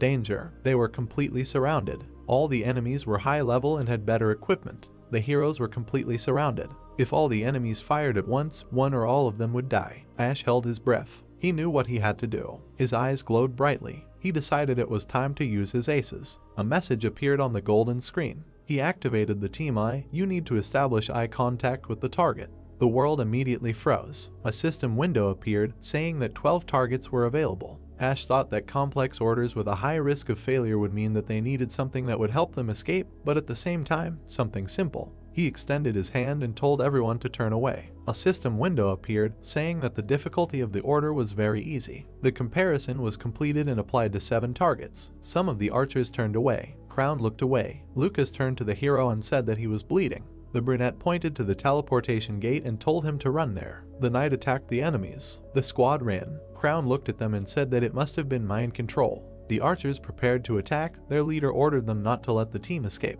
Evangeline turned around. She blocked the arrows. Ash looked at her. Many arrows were flying at them. The girl jumped up and told him to leave it to her. She broke all the arrows with one blow. The white-haired girl smiled and left. The fuse lit. The enemies fired from the cannon. Demian took aim when the prince called out to him. He fired. There was an explosion. The hero thought that she was a cheating character on their side. They were almost there. Ash thought that they could retreat and prepare a counterattack. Crown's eyes lit up and he told them not so fast. His mages began to attack. The hero thought that the elements of fire and wind used together were the most destructive. Their blow would put an end to the entire squad. Balls of magic were approaching them. The squad looked up. The brunette looked in shock. Suddenly Jupiter appeared in front of him. She blocked the blow with her magic. The old woman put up a shield. Blood flowed from her eyes. She screamed. She turned to the prince and said that she would not last long. The man clenched his teeth. Everyone ran to the teleporter. Ash stopped. The teleporter started working. The prince chose a destination. He turned to the team and told them to go quickly. Demian carried Jupiter. The brunette looked at the enemy and thought that as soon as they realized that they could not stop them, the attack stopped. Crown looked at the hero. He thought that he did not know what he was planning, but his artificial smile was terrifying. Ash clenched his teeth. He thought that this was a cliched phrase of villains, but he could not help but say it when leaving. The hero frowned and shouted that he would come back and then he would be finished. He decided that he had a personal enemy. A notification appeared that the study was complete. Some characters increased their level. Jupiter received critical damage. Later in the evening after returning from the study, Crossroads Center, Temple, the prince sat on a bench. He thought that they were opposed by people like them. Would he really have to kill others to protect his people? In the game, he easily killed hostile NPCs, but here it has a completely different meaning who he points his weapon at. After all, this is reality and they are the same living people as they are. He wondered if he could fight them like ordinary monsters. Ash faced the same dilemma as Demian. Would he really have to fight people in order to survive? The hero looked ahead. He wondered if killing them was justified. The brunette turned around when he was called. Margarita came up to him. She wiped the blood from her hands and said that the treatment was complete and none of them were mortally wounded. The girl said that Jupiter was in a state of magical reboot. The brunette looked at her and asked if it wasn't dangerous. Margarita confirmed this, saying that in this state, mana flows begin to devour the mage's body and she may never be able to use magic again. She looked at him and said that the sorceress needed rest. The prince thought that Jupiter was the main striking force for the coming wave, who knew that such a disaster would happen. He stood up and asked if he could visit her. The healer refused. Ash thought that he was too rude to her last time and felt bad about it. The girl said that the treatment of the others was finished and they were waiting for him outside. The hero gave her money and thanked her. The man came out of the temple and asked the team how they were feeling. They answered that everything was fine and asked how Jupiter was feeling. Lucas's face became shocked when the prince answered that her injuries were very serious and she would not be able to participate in the battles. Ash looked at the temple and said that it could have been worse. He thought that it was simply impossible to keep the guy's spirits up any longer, mystical enemies, an injured comrade, and so on. The man smiled and said that they would give those scoundrels a taste of gunpowder. The team looked at him in surprise. The hero crossed his arms and said that he swears that they will pay a high price. He thought, however, that he will have to rack his brains over how to kill them.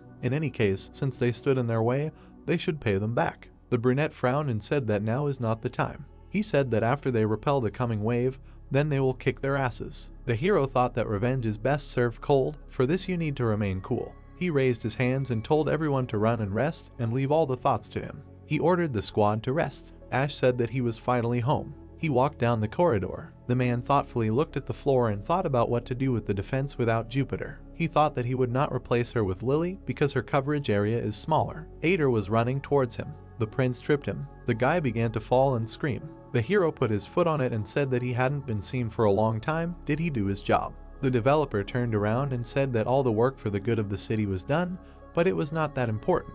He stood up and said that perhaps this level was the worst of all. The brunette thought what could be worse than the absence of the main mage on the battlefield. The gray-haired man raised his hands and shouted that the prisoners escaped from the cage when they were being transported. Ash raised his eyebrows and asked again what kind of prisoners. He put his hand to his head. The hero exhaled and asked if he really kept asking for reinforcements all the time and they sent 5 suicide bombers instead of soldiers. He asked if while these prisoners were being transported to Crossroad, they broke out of the carriage and escaped. The man asked if they hadn't been caught yet. Ader confirmed. The brunette wrapped himself up and asked why he hadn't done anything if he was the creator of this world. The guy grouped himself and said that inside the world he had no powers and he could not predict the future. The prince began to strangle him and said that his passive skill was useless. He replied that he put the data on the escapees into the system. Ash said that was where they should have started. His eyes widened. Ader's glasses flashed and he said that they could probably be valuable reinforcements if they could be approached. The prince looked at the screen and said that he would get them and do anything for it. The gray-haired man adjusted his glasses and said that they were hardened criminals. The brunette thought that they were really good, as were their skills. He looked at the guy and said that he hoped he knew where they ran.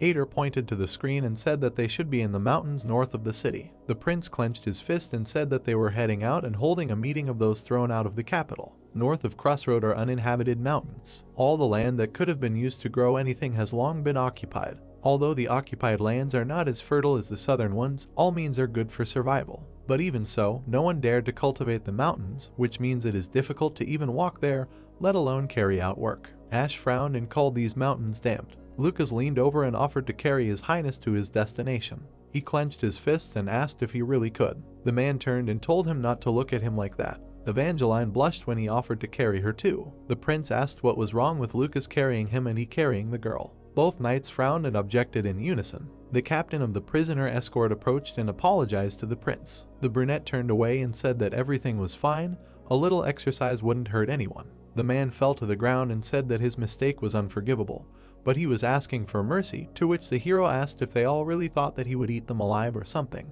Evangeline crossed her arms over her chest and said that there were a lot of rumors about him in the capital. He remembered that Ash was a real madman before him. The brunette looked ahead and asked if those suicide bombers really ran to that mountain. The captain confirmed. The hero thought why it was impossible to choose a more gentle place. The girl looked ahead and said that bandits lived in the mountains, they caused a lot of trouble. She said that they attacked traders and refugees. She thought that their base was somewhere in the mountains. The prince thought that judging by all the fragments of weapons and wheels, people had been here recently. Lucas examined the fragments and asked if he really thought that the prisoners went there to join the bandits. The hero thought about it and said that if they joined the bandits, this was a good way to start a new life. He turned to the captain and asked if there were any gaps in the report. He confirmed. They climbed for another 10 minutes, and then they came across a building that looked like a bandit lair. The knight pulled out his sword and said he would go to reconnaissance. Evangeline crawled out of the bushes and said she would go too. As they approached the building, the prince became increasingly worried that a hail of arrows would fall on them.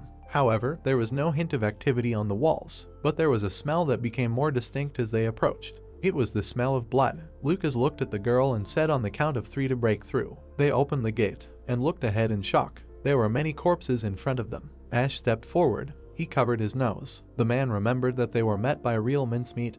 Did they really start a feud? The knight lifted the man and said that there was a survivor here. The man cried and begged to let him go. The prince knelt down and told him to calm down. He looked at the bandit and said that his crime, they can sentence him to hang or put him in prison, but they will not kill him on the spot. The boy cried and said that they robbed only one carriage. The hero frowned and asked again. The bandit said that carriage was coming from the capital and so they thought it was full of jewels. The prince looked at him and asked when they opened it were there only prisoners. The bandit opened the door. His head was pierced by a sword. The brunette asked if those prisoners really attacked them. The boy confirmed. The brunette stood up and asked the captain why this child was saying something completely different from what was in the report. His eyes lit up and he said that since they were escorting imprisoned nobles from the capital itself, admitting that they were robbed by simple bandits was too humiliating. The man fell to his knees and asked for forgiveness. Ash replied that he forgives accidents, but not mistakes. He will be punished with all severity. He folded his arms across his chest and thought that the captain probably expected him to just listen to the report and not check. He opened his mouth and thought that in principle it could work. Now everything was clear to him except where those 5 prisoners had gone. The girl called him. She pointed forward. The hero asked what it was. Godhand greeted them. The 5 prisoners were kneeling and said that they had been waiting for their arrival. The prince wondered why the prisoners had put themselves in chains. After all, they had a chance to escape. The elf closed his eyes and said that they were not going to run away and hide. They could carry out the sentence, but they must report it to the capital. The man looked at them in shock and saw light green hair. He thought that among all the characters in the game, only one race had that hair color: the elves. The prisoners were sitting on the ground and said that they would accept their will. The man looked at them and said that if they wanted to kill them, they could do it now. The prince looked in shock and thought why he would kill them. He needed people for the squad. Who was going to die? He took out a list and asked for their names. He sent all the soldiers away so that they could not eavesdrop on the conversation. He asked the chief if his name was Godhand. He confirmed. The elf bowed his head and said that he was from the 8th Squad of the Aegis Counterintelligence Corps. Lucas and Evangeline were very surprised at these words. It was a secret squad that did all the dirty work in the name of the Empire. The personal squad of operatives of the royal family. The shadow that supported the light of the Empire. The hero looked at the elf and said that his name was more like a nickname. He replied that the corps members did not have real names. The prince's face was unperturbed. He said that he heard that he was accused of treason.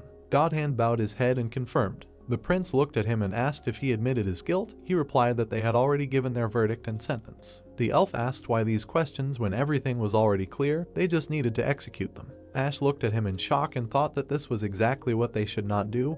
They needed to be converted and forced to obey him. He took a step forward and asked if everything was clear to him. Why not clarify a few questions for the prince before he died? He smiled and said that his power allowed him to ask them. The elf's eyes widened in shock when he was asked if the Bringer Principality was the last destination for their squad. The prince smiled and said that even if he was stuck in the south, it did not mean that he did not understand what was happening in the world. He thought that in fact, he was just using the system Windows. Maybe it was because he was from a secret squad, but even in his character profile there was only dry information. But even with such crumbs of information, you can imagine the full picture. The squad was sent to the Principality about a year ago, and the Everblack ambassador was killed there 9 months ago. After that, relations between the countries worsened, and half a year ago, the war began. The prince looked at the paper and said that their squad specialized in infiltration of the rear, sabotage and assassination of key figures. He said that from now on, their silence would be regarded as a positive answer. The hero continued that he had a theory that some high-ranking person benefited from starting this war. All that was left was to find a pretext. Killing an ambassador on foreign soil is an excellent reason for war. The man raised his finger and said that they were ordered to kill the ambassador, but the principality was blamed for it, and because of this, the war began.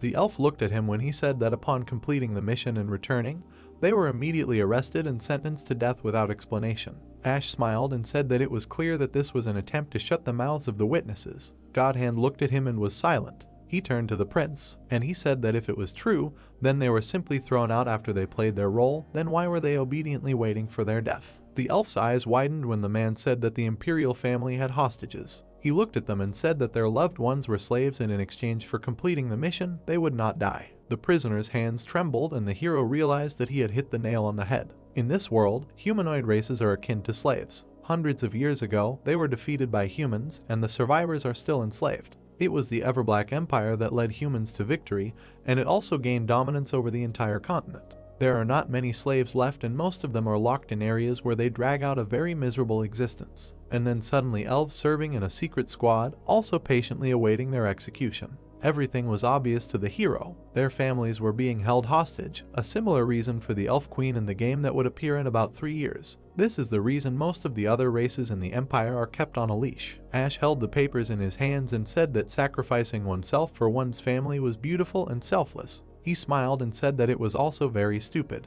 Godhand frowned and said that even if his assumptions were correct, nothing would change. They had already been sentenced to execution, and His Highness had received an official decree. Maybe it was not worth rubbing salt into the wounds of those who were going to die soon anyway. He looked at the prince and asked if he was really mocking them by amusing himself like this. The brunette smiled. He showed the paper and said that the official decree said to carry out the execution, but did not say how exactly. The hero looked at the elf and said that he could dispose of their lives as he wished. He said that they were in the middle of a war with monsters. The monsters were attacking in waves, leaving only a few days to rest. He continued that it would be logical to use their lives on the battlefield and report to their superiors that they had been successfully executed. He thought that he had asked for reinforcements, but received 5 capable prisoners, which he took as do with them whatever you want.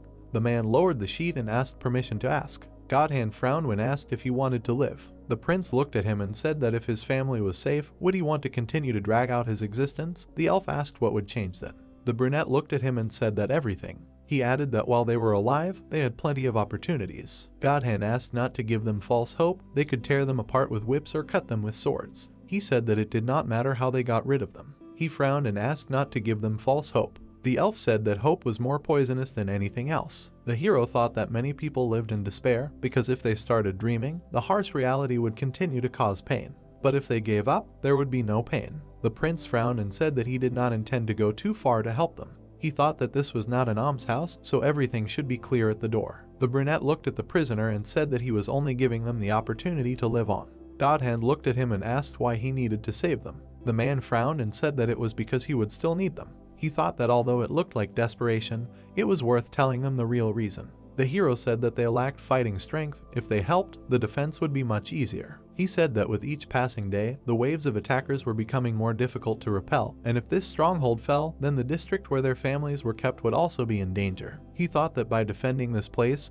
they were also defending their family. The prince began to rise and said that the choice was theirs. He stood up and said that next would be a personal request. His Highness extended his hand and asked them to help him protect his family as well. The elf said that he said everything correctly. He said that their squad had made an oath in exchange for 5 of them fulfilling their mission and leaving silently, and providing their families with food and water for a whole year. The hero thought that they were practically the living dead, elves resigned to their fate. The leader of the squad said that none of them wanted to die, but the situation of their loved ones was so bad that they had to take extreme measures. The elf said that the fact that they voluntarily agreed to die was enough. He apologized for their insolence and said that if they could not take responsibility for them until the very end, then it was better to kill them now. He bowed and said that if he accepted them, then let him take responsibility until the end. The hero put his hand to his chest and said that he could guarantee this as the third prince.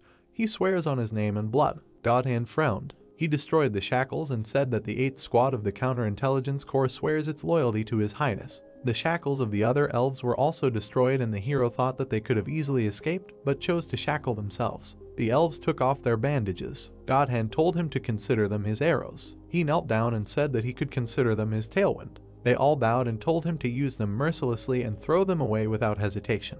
The prince smiled and thought that he would never throw them away. A system notification about an additional squad appeared. The hero thought that he finally had a worthy additional squad. Immediately upon returning to Crossroad, having intimidated the escort of prisoners, Ash sent them out of the city, and although the captain asked to be present at the execution, he was adamant, declaring that he was not going to tolerate liars in his city. He allowed the 8th Counterintelligence Squad to settle in the spare rooms of the estate, officially justifying this by saying that they were special prisoners and he intended to keep them in a prison inside the estate.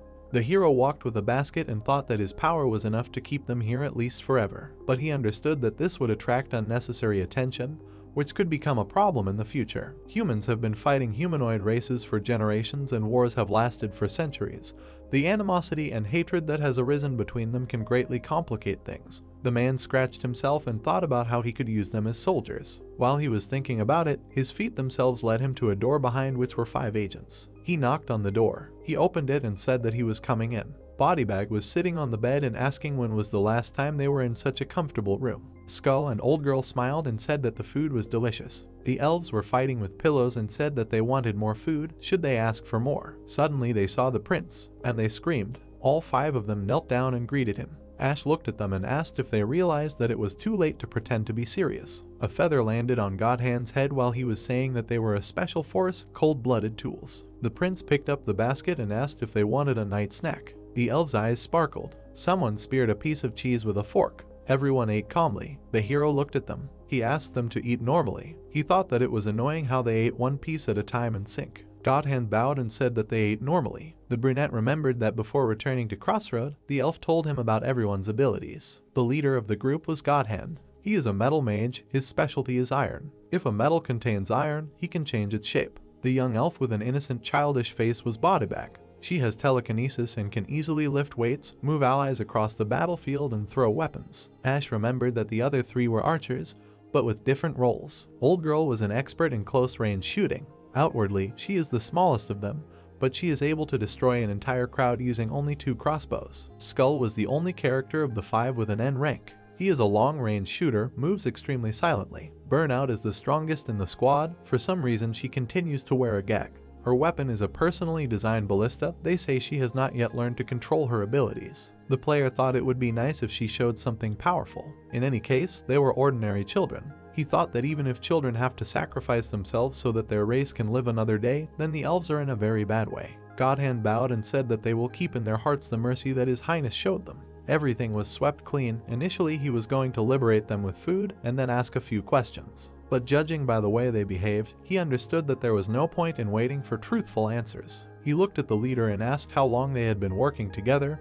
He answered that about 6 months. He looked down and said that they were all trained together, so they knew each other since childhood. Ash looked at him and asked again. The elf looked down and said that they had lost their country and land, so the only thing they had left was life. They had to please everyone. Children who could fight were trained from an early age as future fighters of a special squad. Then those who had skills were united into a squad. He frowned and said that they were usually trained together as a team for one mission. The prince frowned and asked if they were really eliminated regardless of the success of the mission. In terms of efficiency for the Empire, this is a reasonable waste of resources. Even on dangerous missions, human lives are not in danger and there are no risks. If the elves succeed, then great, and if not, they can always pretend that humans have nothing to do with it. The elves did the same when they were the main enemies of humanity. No practical and political risks, a very profitable tactic that does not require investment. But there is one thing, it is very cruel. The very idea of using the lives of other races as a bargaining chip, who even came up with such an idea? The brunette looked forward and asked who was the commander-in-chief of the counterintelligence corps. Godhand closed his eyes and said that there was no point in hiding it. He was sure that the prince already knew everything. The man opened his eyes in shock and thought that he had no idea. The elf said that the commander-in-chief had always been someone from the royal family. The hero opened his eyes in shock when he heard that now it was the second Prince Fernandez. He remembered that his older brother was the Minister of Internal Affairs, currently running the palace, and he was the one who sent these elves here. He thought that he was the one who chained them. The hero remembered how the elf handed him a leash, which is a guarantee of their loyalty. In front of him was a button that would activate the explosion of their collars if they were captured by enemies, which would allow them to be quickly killed. At the mention of his brother's name, the prince noticed fear on the squad's faces. They are special agents who are not afraid to sacrifice their lives, but his name alone makes them tremble. Ash wondered what kind of person he was. He never appeared in the game. He couldn't take his eyes off him. He realized he shouldn't have asked. The atmosphere had become too gloomy. The elves beamed when he asked how they liked the room. Godhand said they were kept in a death row prison cell for months and then transported in a cramped, windswept cell. Bodybag grabbed her pillow when their leader said that this room was heaven for them. The prince looked at him and asked about the food. He thought about it for a long time. He figured most of the elves were vegetarians, so he made a special request to the cook. Even this snack he made from the leftover ingredients. Godhand said that after the prison rations and dreamed of nothing more. The children nodded when he said that some of them were at the age when appetites were especially raging. The leader of the squad bowed and said that they were ready to eat anything and sleep anywhere, do whatever he wanted. Ash tensed up and thought that he was a simple resident of the 21st century and could not treat a rational being as a thing. After that, they discussed their future life, things like clothes and field of activity. Everyone stood up. The prince said that he hoped for fruitful cooperation. Old girl waved her hand to the hero when he wished them good night. He waved back. He looked at his hand in shock and thought that he was waving back like last time. The brunette stood near the door and heard them discussing how good he was. He smiled and thought that they needed a soundproof room. In the end, he couldn't ask about what he really wanted to know. For example, was it true that they had provoked the war? The man thought that the war between the Everblack Empire and the Bringer Principality was a big event even in the game. After the fall of the Principality, a lot had happened. Refugees began to fill the crossroad. Among them there were many excellent mercenaries, and a large group of hostile NPCs had also formed. If he could get them all, then it would be a great support in the war against the monsters. But if the war dragged on, then he would have to fight not only monsters but also humans. In the game, it was easy for him to unite the troops. He took the elves into his squad, who were responsible for organizing this war. He wondered how this would affect them in the future. The hero walked along the corridor and thought. Suddenly, Lucas appeared in front of him. The prince screamed in fear. He looked at him in shock and asked what the knight was doing here. The blonde bowed and said that he went there all alone and he decided to be ready to help if something went wrong. After all, they were convicts. The brunette picked up the button and said that he had it, so there should be no problems. He thought that nothing could be known for sure, so he had to take action without Lucas. The next morning, in the forge, Caliban smiled and said that His Highness was waiting. He showed the chest and said that it was the result of the work he entrusted them with. The hero knew that the next wave of monsters was approaching. The system reported that there were 5 days and 14 hours left. He decided that he needed to slowly gain momentum in preparing for the battle, so he settled in the forge right from the morning. The blacksmith happily greeted the hero. His face expressed confidence. He beamed and said that he was ready to show the goods face. Ash asked, "Is it really ready?" In the box lay a standard special mana core. Ash picked it up in admiration, thinking that the blacksmith had really done it. He asked to dismantle Evangeline's broken spears and shields, which were SSR rank. He remembered the pile of items on the table, although it seemed to him that he had lost 4 items for 1. He thought that considering how badly they were damaged, the probability of getting a mana core at all was quite small. The system asked if they wanted to convert the equipment. Ash thought that everything worked and now he had a brand new mana core. The old man looked at the hero and said that he had finished the 3 guns he had requested. 3 guns made using the Ratman's mana core. The hero was happy that they were finally ready. In the box lay the guns. The system showed their stats. The blacksmith said that he called them Cerberus. Ash picked one up and said that it was a great name. He reminded himself that at the moment he had 6 guns. Once the blacksmith knew that they would be used by 1 person, he began to adjust the recoil based on the user's stats, which allowed him to optimize the stats. There were tools on the table. The blacksmith said that their small size and lightness would still be noticeable in close combat. The hero said that it was excellent work. He looked at the old man and said that he had a new task for him and that he would have to start making another piece of equipment immediately. Ash put the Golden Gargoyle's mana core on the table and said that the blacksmith should make. He looked forward seriously and said boss equipment. The blacksmith perked up. Ash thought about the boss equipment. He knew that after killing the boss monsters, there was a good chance that their mana core would drop from them. It could be used to create artifacts or equipment, or something else depending on the needs. He knew that in order to recreate the equipment he used, in other words, the boss equipment, he needed a mana core and materials for it.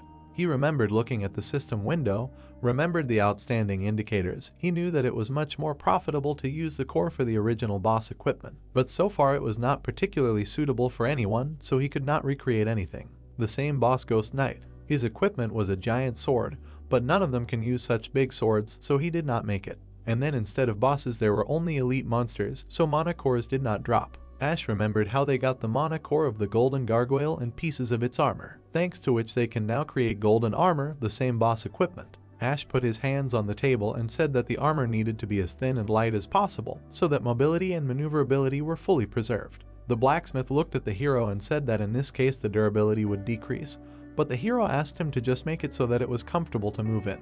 Ash thought that although it was called armor, it was more like a mage's robe. The words of the hero and the blacksmith were heard from the forge. He wished him a good job. Then the hero went to the alchemists. They looked at the sphere. The hero said that it looked great. The repair of the anti-aircraft artifact was going smoothly, but he did not come here for this. The hero jumped out to Lily and said that her beloved prince was here. Lily looked at him listlessly and asked if she really had to fight this time. Ash smiled embarrassedly and asked how they would cope without her. In his mind, he said that she had survived every battle and she did not need to whine like that. Lily looked down and asked why she was born a mage. She began to cry, which the hero could not believe. He began to calm her down and say that he would still have to put her on the front lines. Lily was trembling and said that she had one request. She said that if new young mages joined them, let him send them to her. She imagined how she communicates with newcomers. Lily said that she knew that they couldn't do without her because she was a sorceress.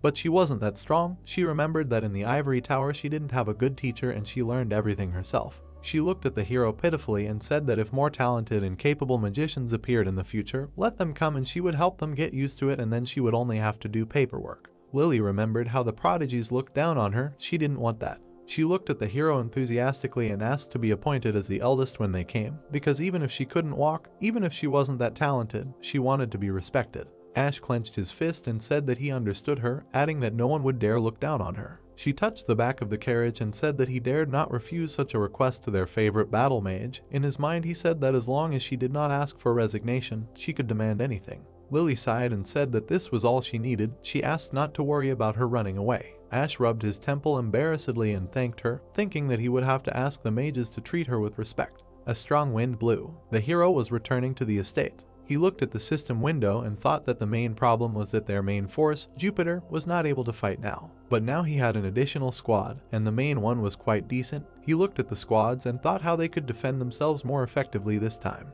His amulet lit up. Red light began to shine from the carriage. Ash looked warily at the amulet and thought that this was a dark event. He thought about the bad luck that someone had given him to ruin the game. In his mind, he asked what would happen this time. The system said that a monster boss would be added. Ash looked at the enemy information and thought that there would be 2 bosses this time. He rubbed his face and thought that the Gargoyle Army boss was already a difficult opponent, and there were 2 of them. He looked ahead tiredly and thought that he needed to think in a productive way. He imagined that he would be able to loot twice as many items for each boss and the experience would be twice as much. That's a double jackpot.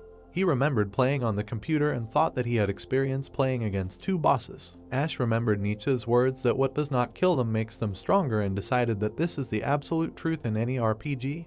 Ash smiled and mentally said that he could be showered with any surprises. He demanded to send more bosses and strong enemies. He imagined the castle and said that he would chew them up and spit them out anyway and would happily get tons of experience and cool things from the monsters, and they would return to hell with nothing. Ash clenched his fist and thought that he would make them regret making him stronger with obstacles that could not kill him. Ash looked at the sky. The carriage was approaching the estate. He shouted for everyone to attack and said that he was enough for everyone. He noticed that with the smell of rain, news of the approaching creatures came. After a while, the hero noted that the preparations for the siege were smooth. Lily screamed and the hero thought that there was a mistake. He looked at the magician in bewilderment and thought that there was a hitch. Lily scratched the entire floor with her wheels. They silently looked at the magician. A drop of sweat ran down the hero's face.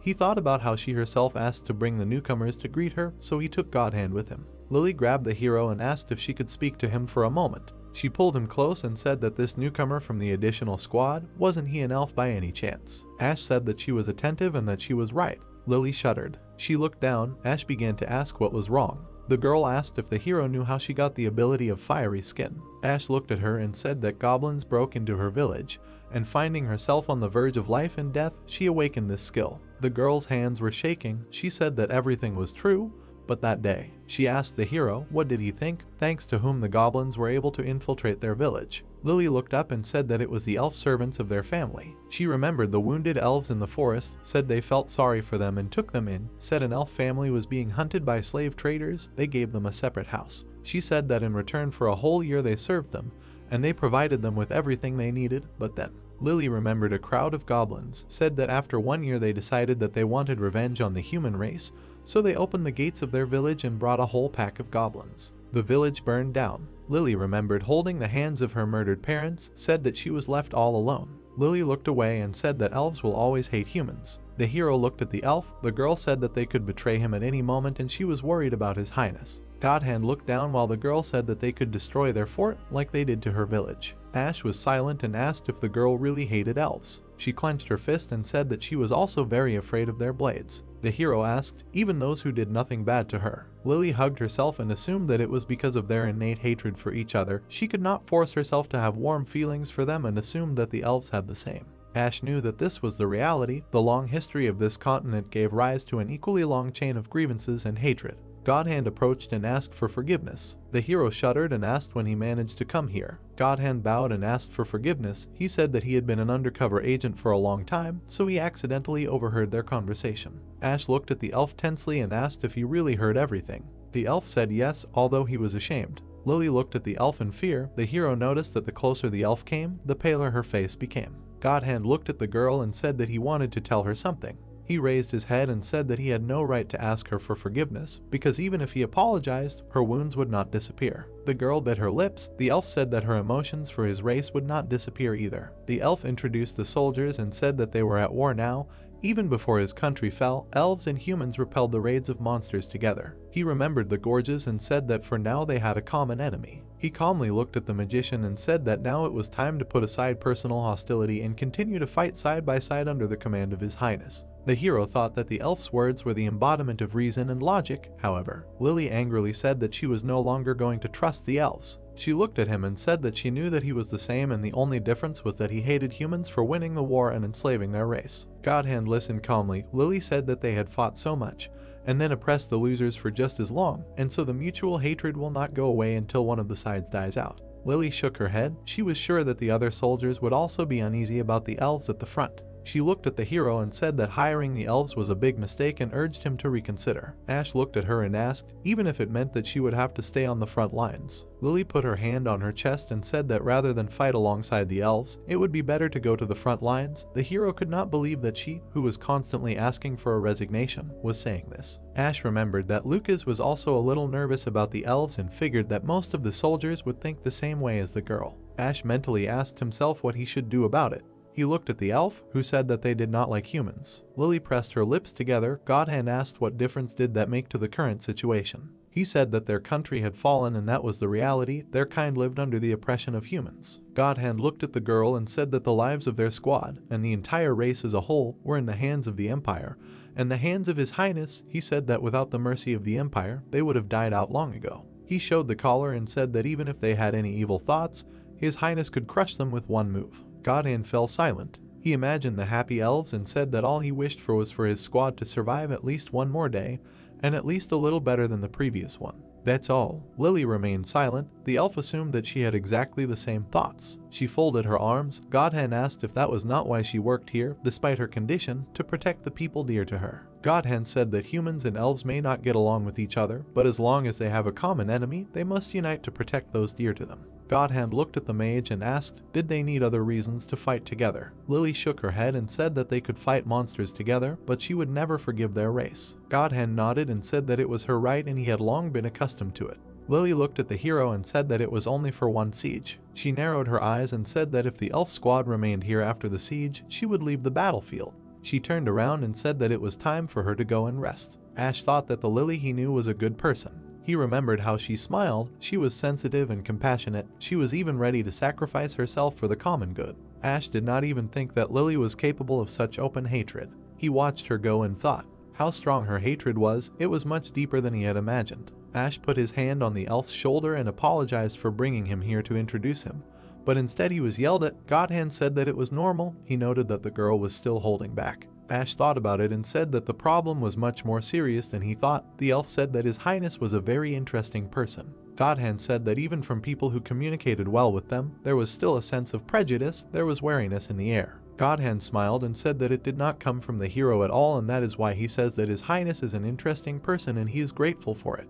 Ash smiled awkwardly and thought that he was just from another world where he was an ordinary narrow-minded citizen. The door slammed shut. Godhand asked not to worry about them, even if they were wary. The elf smiled and said that they would still devote themselves to the battle for the castle and prove that they could be useful. Ash smiled and thought that it would be great if the main and additional squads had good relations, but sparks even before the squad started made him worried. However, resolving internal conflicts is also part of the duties of a combat commander. The hero looked at the system window and decided that it had already been decided that the elves would participate in the defense as an additional squad. The hero knew that there were 3 days left until the battle with the monsters. Ash said to bring things here. Lucas responded. The elves looked at the hero and asked what this was. Lucas and Ash were standing with uniforms in their hands. The hero said that from now on they would wear this uniform. The children happily tried on the clothes, asking if they would really be provided for. Ash smiled and said that this was a military uniform that all local soldiers wear. Ash thought a lot about how to unite everyone. He knew that there were many ways, but the simplest one was to dress everyone in the same uniform.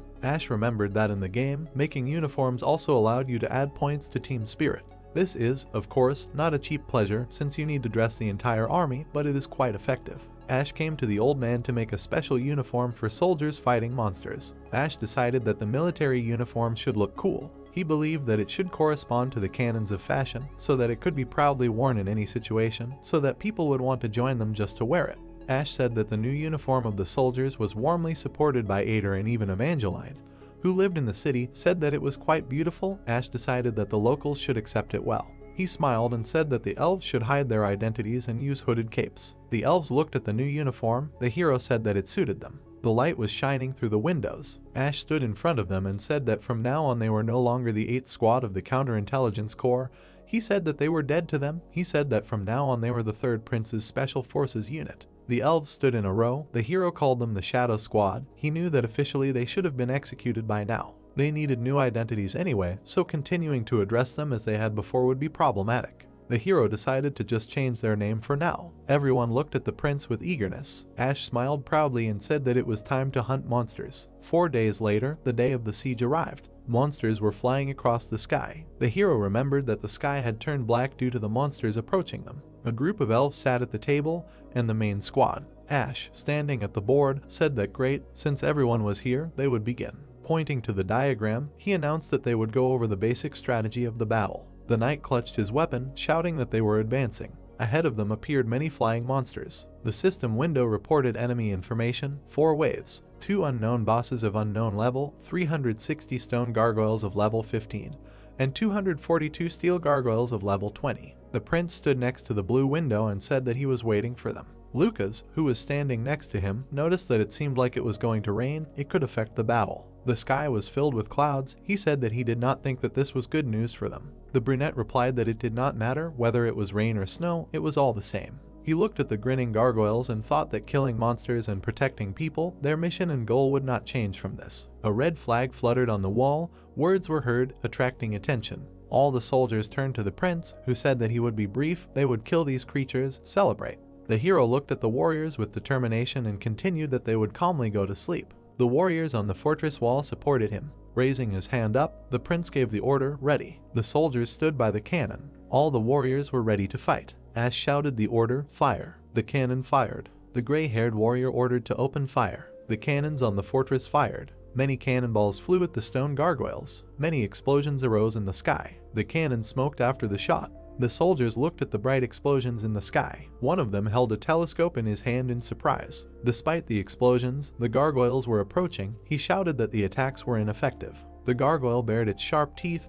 The soldier shouted that they were advancing. Ash looked at him and told them to hold the line and not to worry about it, just keep shooting. All the cannons fired again. The order was heard to keep shooting. Lucas, who was sitting in the office, asked if the prince was talking about a death zone, but weren't the monsters gargoyles this time? They could fly. Looking at him, the brunette said he was right, walls and barricades wouldn't work, there was no way to create a death zone on the ground. He drew it on the board and said they would make it in the sky. The team gasped in shock when they heard that they would shoot cannons and ballistas non-stop to create a fire net and a wall of projectiles and fire in the sky. He drew a gargoyle, saying that they were made of stone and steel and had great resistance to physical attacks. No matter how strong their fire wall was, it wouldn't be easy to kill them. Ash drew new details with red chalk and said they would give it a direction, the center of the defense line. After they made a fire curtain in one place, it would become weaker. He signed the area on the diagram and announced that it would be a death zone. During the battle, the boy frowned, shouting for them to just maintain the wall of fire. The soldiers stood by the cannon. At first, they were stunned by the enemy's resilience, but soon everyone calmed down. The cannons fired continuously. If you give them a clear target, the soldiers will not flinch, they just need to shoot. The gargoyles were surrounded by explosions. Another explosion thundered near the monsters. A storm of gunpowder began to push back the enemy forces. This was what Ash was counting on. Green beams were added to the explosions. It did not matter whether they caused damage or not, pushing them back with volleys was definitely a win-win plan. The gargoyle roared. From the explosion, it flew into pieces of stone. As a result, the cherished kills would not be long in coming. The prince clenched his fist joyfully, thinking that high resilience did not mean complete invulnerability. The explosion smashed the stone gargoyles. Slowly, but the damage accumulated. It was very small, but not insignificant. The kill counter appeared in the red window. It was already at 5. The plan was working. There was a wall of explosions in front of the gargoyles. A shout was heard that they were pushing them back. Ash turned and shouted for them to keep shooting and maintain the curtain of fire. The cannons fired incessantly. The monsters, baring their teeth, advanced. The army of gargoyles, chaotically surrounding them from both the left and the right, eventually lined up in one line. Only one small gap remained. The storm of explosions split into 2 parts, leaving a space for the gargoyles to rush into. They began to accumulate near the center of the wall, where there were relatively few arrows. Ash smiled contentedly and said that this is how it was. A diagram was drawn on the board. Words were heard that he understood that they would pull them into one place like this. The blonde continued the question, how was he going to kill them later? Jupiter can't participate. Will they be able to defeat them somehow?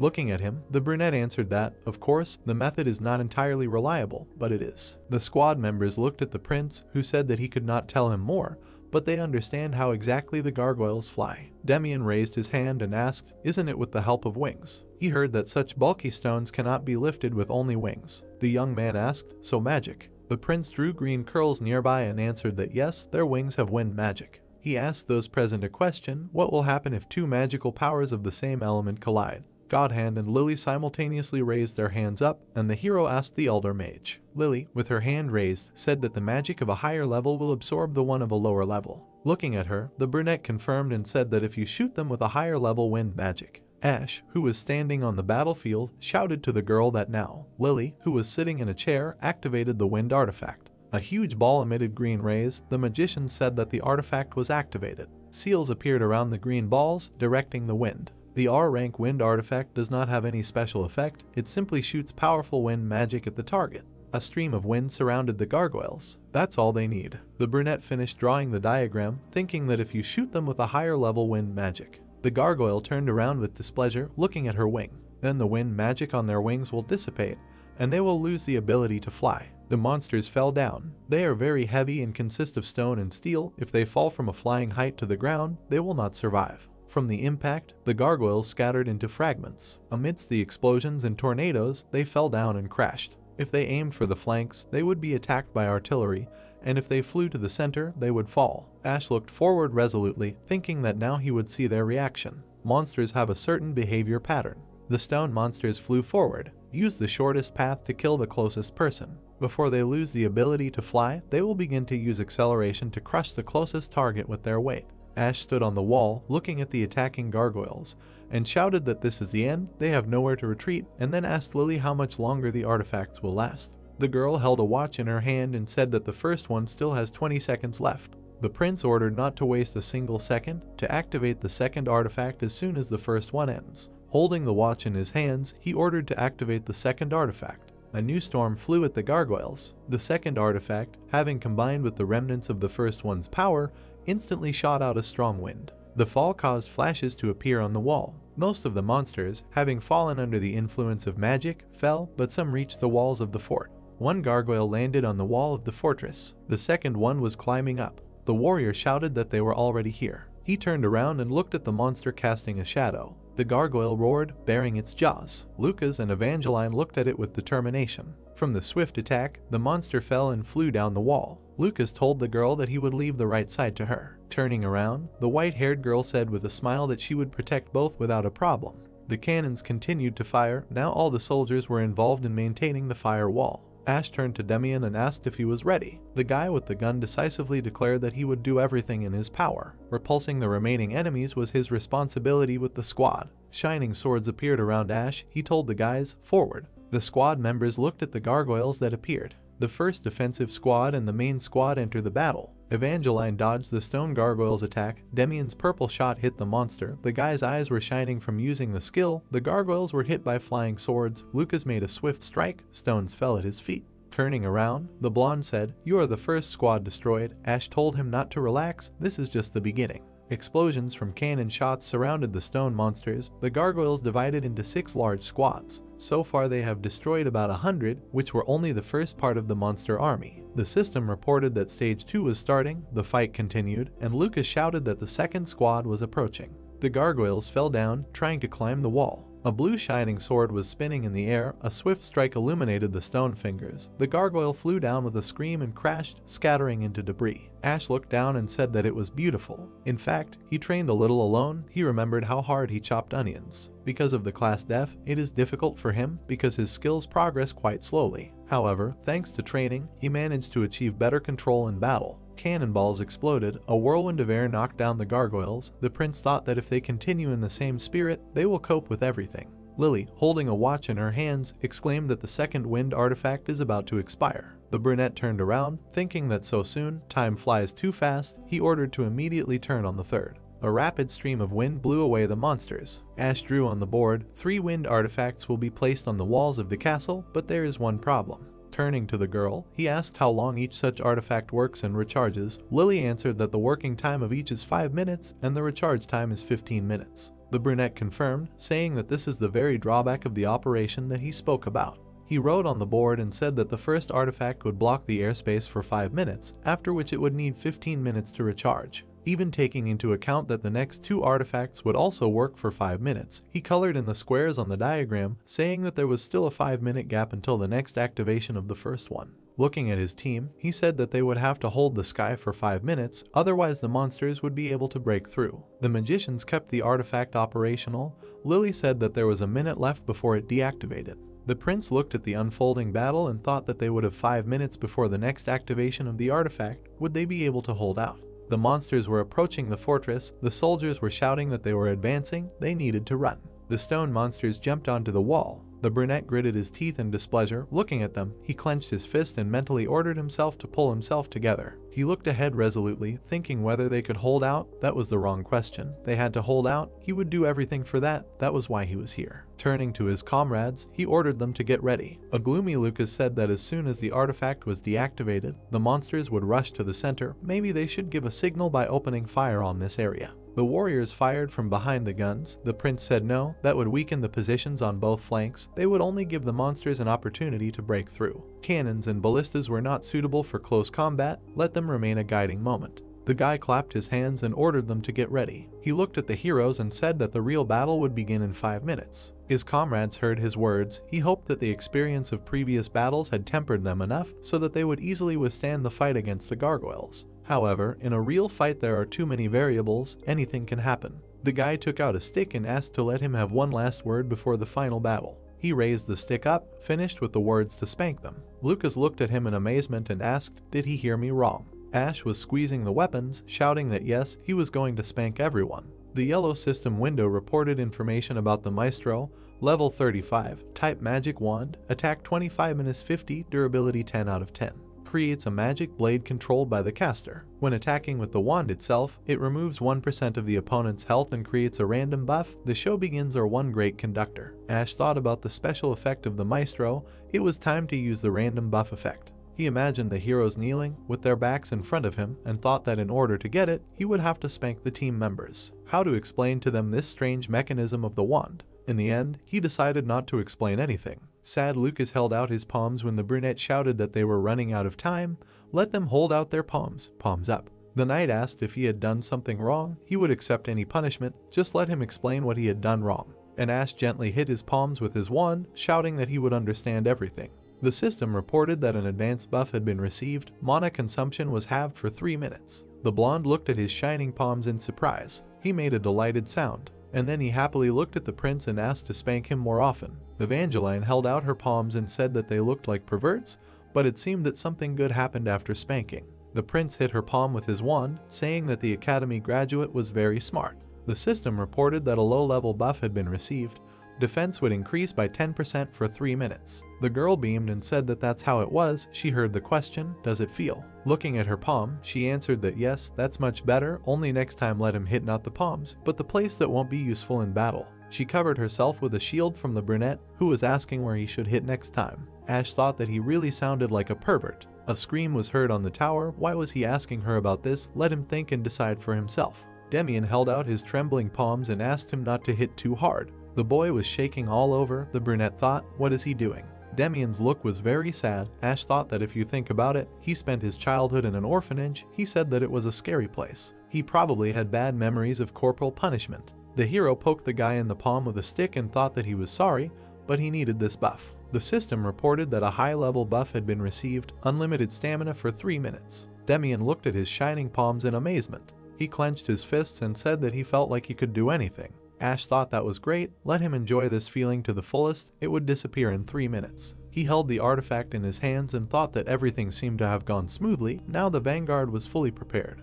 He waved his wand, called Lily with a smile, saying how about a spanking. The heroine looked at him pitifully, and he said that he did not think it was necessary. Holding a watch in her hands, she said that the artifact had been deactivated. Ash frowned, turning around. Many gargoyles were approaching. The girl in the wheelchair screamed that they were advancing. The wind died down, and the monsters rushed forward. Stage 3, the third squad of gargoyles. The monsters' wreckage lay by the fortress wall. About half of them had been destroyed by the artifacts, leaving only 50 monsters. The gargoyles flew forward, grinning. The heroes on the tower looked at them. It wasn't that much for defense. Ash wrapped his wrist in a bandage and said that they had 5 minutes to change the world. He still felt stiffness in his left hand, but the feeling was gradually returning. Shining swords were hovering above him. Ash resolutely declared that they would kick their asses now. The comrades standing behind him agreed. A horde of monsters rushed towards the prince. The young man thought that this was the third stage, a squad of gargoyles, and that there were about 50 monsters left. The monsters landed in front of him with a crash. The guy added that they were of a much higher level than those in the previous squads.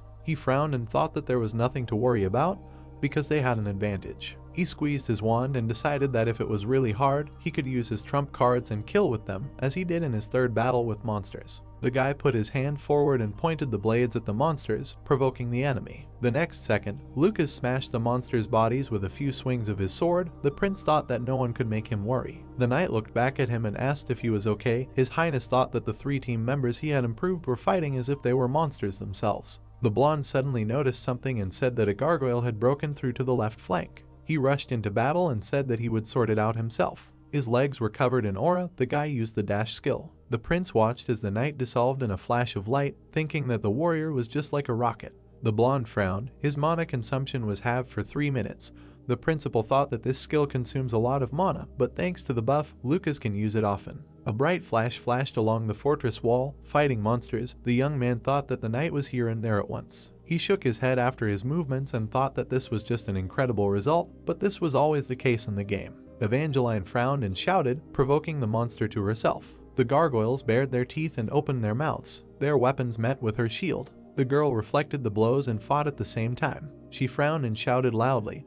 Her defense was increased by 10%. The prince thought that the buff made her strong and indestructible, like a rock, after which he noticed that this couple was cutting up the bulk of the gargoyles. Suddenly, the monsters' bodies were pierced by magic projectiles. Ash added that the third hero mercilessly shot the monsters that had broken through. He imagined a pixel rifle and thought that it was a powerful weapon. Well, it had a powerful recoil, which was quite difficult for a fragile shooter to withstand. And that was why, despite his excellent sniper skills, the boy could not fight in the thick of the enemy, but for 3 minutes. Demian took aim with his rifle. He grabbed another gun. He snatched it from behind his back and fired. Unlimited stamina was cast on it. The prince thought that the buff gave him the ability to fire continuously without worrying about the big recoil. His Highness looked ahead in surprise and added that since the effect on the boy's health was compensated by the buff, they had received a tireless machine. Ash did not take his eyes off the boy, thinking that he should work on his stamina because with her he was too cool. The boy picked up the wand and decided that this thing was much more useful than he expected.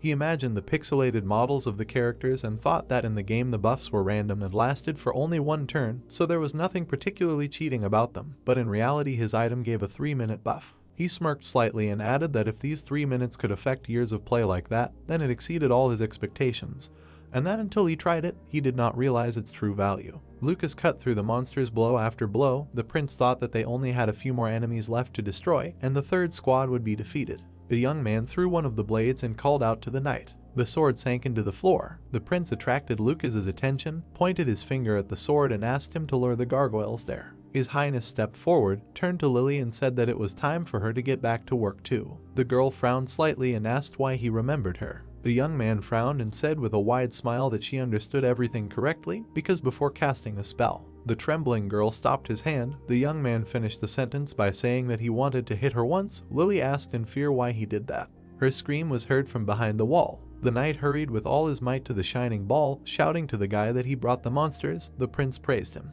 The young man pointed his finger in front of him. The girl drooped a little. The prince ordered her to hit that spot. The girl trembled and moaned slightly. She frowned and raised her hand up, creating a powerful magic projectile, after which she asked why they did not want to let her retire. Ash jerked back in fear and thought that it looked creepy, after which he wondered what kind of buff she got. The girl launched a huge ball and wished death to the monsters. The gargoyles were engulfed in flames. The fire began to burn them alive. Ash looked at the exhausted girl and thought that she was a real fire mage because she used up all her mana in one go, but it was impressive. Evangeline raised her weapon up and shouted loudly. The young man thought that after the fire attack, Evangeline used the provocation skill to gather the remaining gargoyles together. The girl smiled slyly and mockingly asked if they were tired of playing with their older sister. The prince wondered if she was talking about herself. Demian took aim and ordered the girl to raise her shield up, after which he used the magic woodpecker gun. The bullets flew in chaotic trajectories. The girl closed herself off from them behind her shield. The shots hit the bodies of the gargoyles. The prince frowned in surprise and shouted loudly,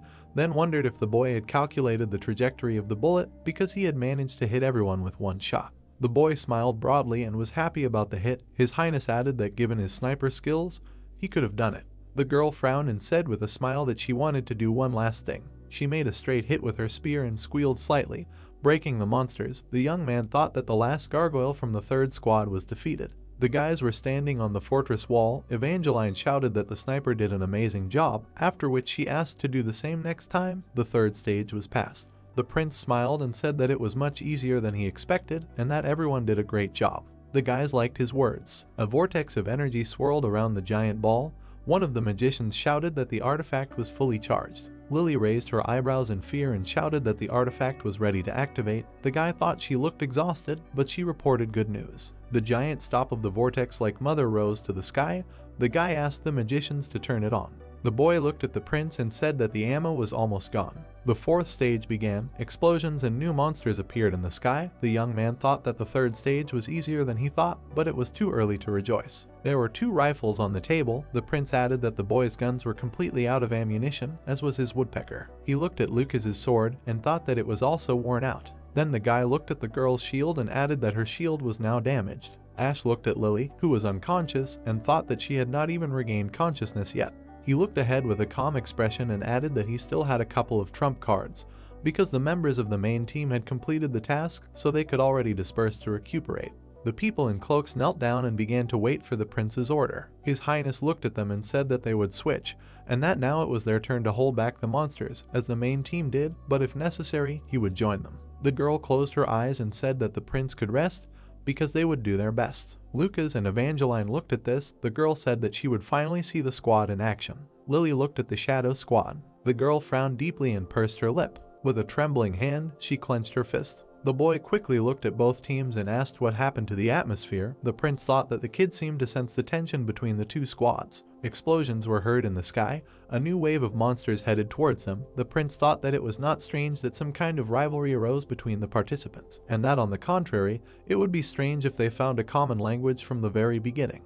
An angry monster landed on the wall. It opened its mouth and gave a loud scream. The prince smiled and wished good luck to the shadow squad. The guys in cloaks came forward, that they should show what they are capable of. The leader of the squad touched the monster's split hand. She looked up and said that they were moving to battle formation in front of the large monsters. The prince glanced at the board with the additional squad composition and thought that the composition of his squad was rather questionable, because it consisted of 2 mages and 3 archers, and that he would never use such a combination in the game. He glanced at the squad members and added that in this composition, combat power prevailed, because without a tank and a healer, such a combination would quickly lead to defeat. At the moment when the squad leader commanded to take the formation, he thought that if their 2 mages were defenders and not melee fighters, stone formations began to line up in space. Stone slabs formed in front of the guys. The guy thought that if they had the ability to provide support to their allies, then such a combination becomes acceptable. He schematically imagined the combination of players and thought that in such a composition they have an outrageous buff.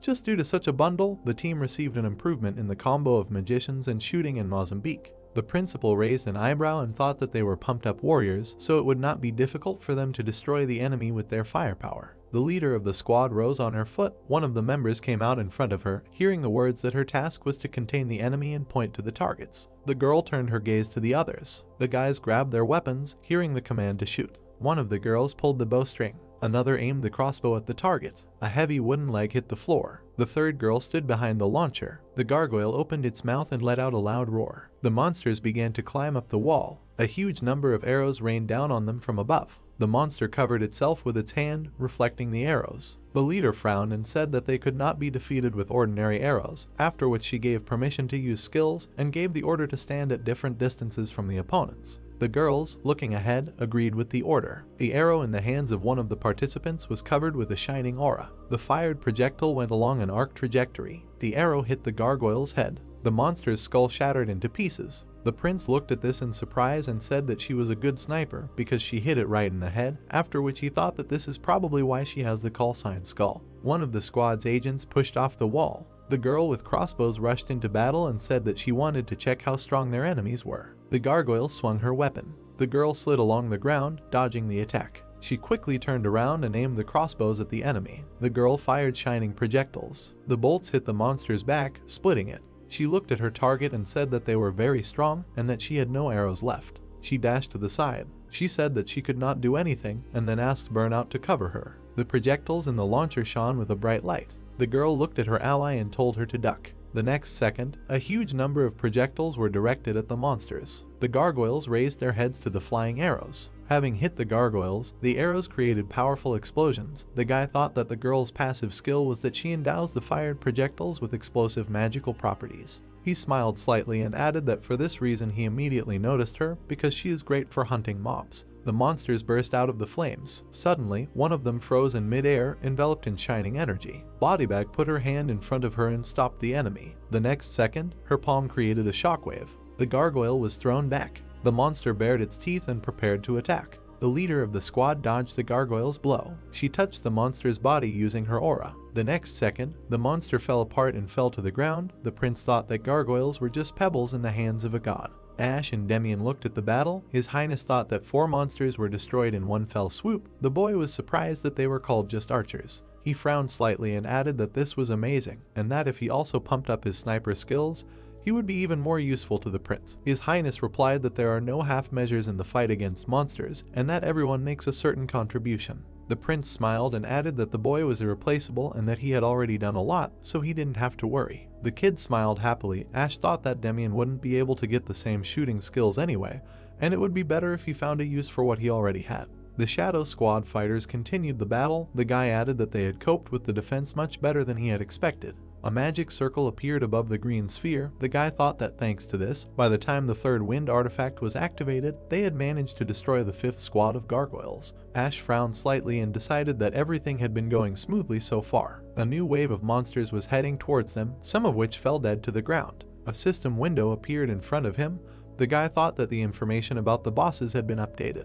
The system reported that the 4th wave would have 2 level 35 gargoyle leaders, 58 level 15 stone gargoyles, and 40 level 20 steel gargoyles. The young man raised his head again and thought that this indicator was only updated after the boss appeared on the battlefield. Looking around the sky, he added that he did not see it anywhere. Suddenly, a giant object appeared in the sky. The guy looked at it in shock, thinking that this could not be. He gritted his teeth, bending slightly. The monster landed with a crash. The guy warned his allies about the danger above. The members of the Shadow Squad raised their heads. The monster struck, throwing them in different directions. The girls closed their eyes. The stone fragments slightly cut their heads. Old Girl looked at the terrifying enemy that appeared from behind the smoke. The monster stepped on the floor with incredible force. He looked menacingly at the guys. Rising on his hind legs, he let out a loud scream. The prince frowned and called him the leader of the gargoyles with a cry. The girl raised her eyebrows in fear, aimed her crossbow at the monster and said that he was huge. She fired magic projectiles. The arrows bounced off his head. The boss swung his weapon. He struck the girl directly. Old Girl lost consciousness. The blonde frowned and shouted that they were going to help. The prince stopped him. His Highness looked back and said that there should be another boss somewhere, after which he thought that this time, due to the dark event, there are 2 bosses in the game, which means that there is another one somewhere nearby. A giant object appeared in the sky. The guy looked back at it, asking himself where the boss is and what he is waiting for. The object spun in the air, located above the wind artifacts. The prince frowned deeply and called out to Lily, ordering her to get out of there. The girl looked back at him in confusion. The next second, the boss landed behind her, knocking down the stroller. The girl raised her eyebrows in fear. The monster looked at her angrily and swung his weapon. He struck her. The girl's stroller shattered into pieces, and her gold watch cracked. The monster frowned tensely. The guy suddenly noticed something. Lily rose above the ground, enveloped in flames. She activated the skill of Fiery Skin. The prince thought that thanks to her passive skill, she was not harmed. The monster swung his mace again. The guy added that even she could not reflect a magical attack. He turned to Bodybag and pointed a finger at his ally. The girl understood his order. She put her hand in front of her and activated the skill of telekinesis. Bodybag tore the girl out from under the blow. The prince frowned, turned around and asked Godhand to catch his ally. The woman frowned and said that she was holding her. The squad leader caught Lily. She made several jerks to the side. Having lowered the girl to her place, the leader asked if she was okay. Lily stepped back embarrassedly and said that she was fine. The prince looked at Bodybag and told her to take care of her fighters. The girl agreed with the order. With the help of magic, she lifted the bodies into the air. Demian, Lucas, and Evangeline prepared for battle, hearing the command. The bosses looked at them menacingly. The guy thought that they behaved a little differently from ordinary gargoyles, because they were much smarter and much more vicious. And first of all, they eliminated the most dangerous opponents for them, which is why archers and artifacts were the first to be subjected to a treacherous attack. The prince remembered how the gargoyles attacked the girls and ranged fighters first. He frowned and added that they would try to kill him as well, a weak but important commander on the battlefield. The blonde frowned and said that 2 bosses were certainly a huge problem, then asked what they should do with the remaining gargoyles. The stone monsters were heading towards the guys. The prince thought that the 6th wave had released the last 6th squad. He looked at the destroyed artifacts and added that it was not difficult for them to break through the defense, since the wind artifacts were completely destroyed and there was nothing left to protect the center. He frowned and replied that he knew how to deal with the 6th squad of gargoyles, then asked to leave it to him. The knight frowned and obeyed the order. His Highness thought that he trusted him very much, since he instantly and unconditionally obeyed. Godhand looked at the prince and said that he brought out Ms. Lily.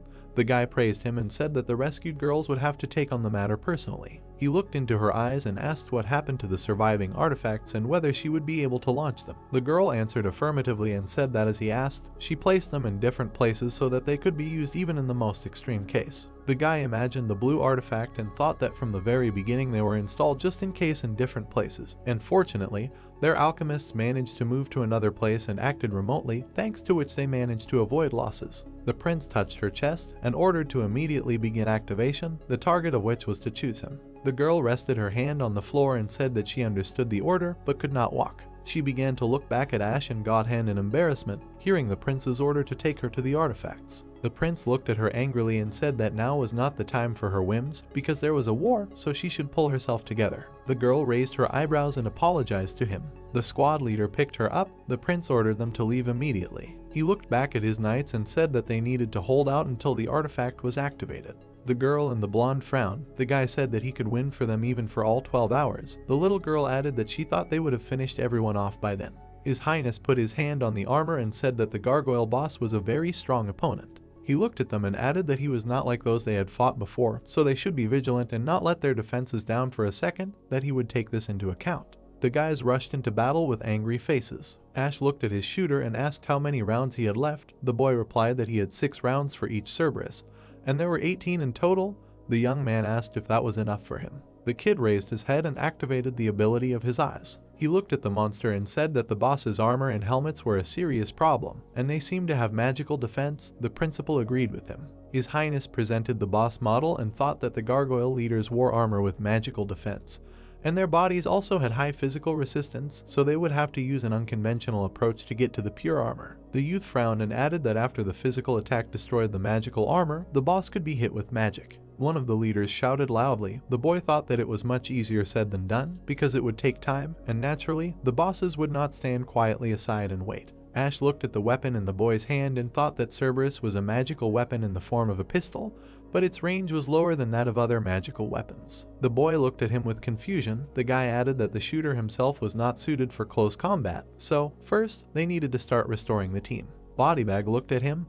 The prince asked what the condition of the fighters was. The girl was sitting next to her allies. She said that most of them had injuries of varying severity, and their weapons were also damaged. The guy looked at the boy and told him to start providing first aid to the Shadow Squad. The kid smiled happily. The prince thought that he perked up when he heard that he could work as a healer, after which he noted that this was very predictable. He looked at the girl and said that while the boy would be healing her comrades, she should look for weapons for them, because their firepower would be needed. Dark clouds floated across the sky. A powerful downpour began to pour water onto the wall. The guy raised his hand and said that even the weather was against them today. The gargoyle opened its mouth and roared loudly. Both bosses rushed into battle. Raindrops gathered in puddles. The guy thought that with each step they took the walls shook and that they looked quite weighty. Lucas and Evangeline were preparing for battle. The prince frowned sternly. The monsters stood in front of the warriors. The guy thought that he was counting on them. The bosses rushed into battle. The knights ran towards the enemy with a scream. The gargoyles swung their weapons. The guys covered themselves, blocking the blows. They jumped back a few meters. The girl looked at the shield in shock and said that they left a dent in it.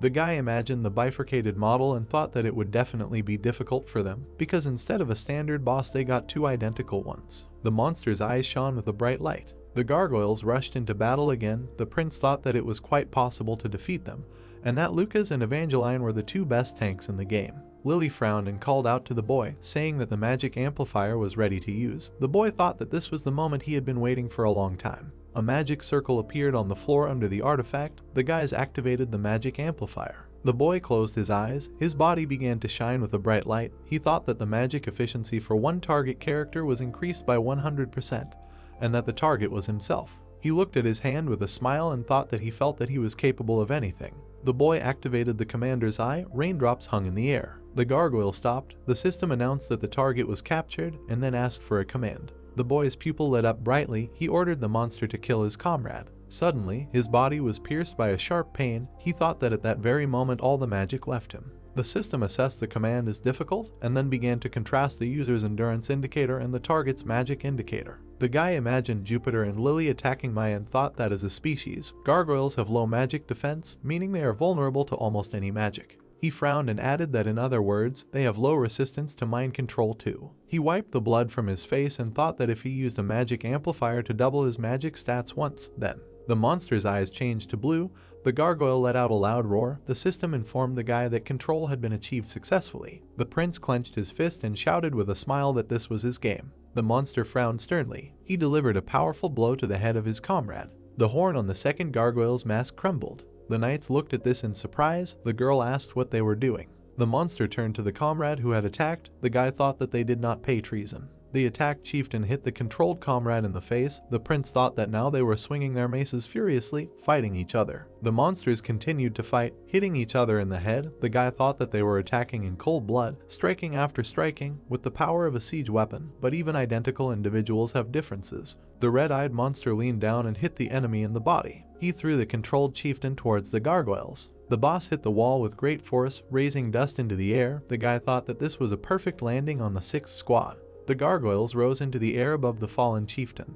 The guy added that he had long puzzled over how to lure them there, and that, as it seemed to him, it worked, so one less thing to worry about. The controlled boss rose to his feet. The ordinary gargoyles bared their teeth at him. They rushed into battle against the giant. Between the monsters, the guy thought that they were grappling, wanting with all their hearts to finish each other off. The red-eyed boss was watching what was happening. The guy thought that the second leader was on his side, having come to his senses after the fall. The guy frowned and said that this was their goal. The giant appeared before the knights. The enchanted enemy was fighting with simple gargoyles. The prince said that the plan was quite simple, because while the maddened gargoyle was beating the crap out of its subordinates, they would defeat the second boss. He smiled slightly and asked if it had become easier for them. The blonde frowned and replied that one could say that it had become doubly easier. The girl smiled and said that now they would have fun. A scarlet aura began to emanate from the monster's eyes. The guys rushed into battle. The prince thought that when the number of bosses was reduced to 1, it became easier to defend themselves. The knight clenched his teeth. The boy added that they still could not hurt him much. His highness clenched his jaw and thought that they needed to somehow knock off his armor, otherwise the knights would only continue to fight back.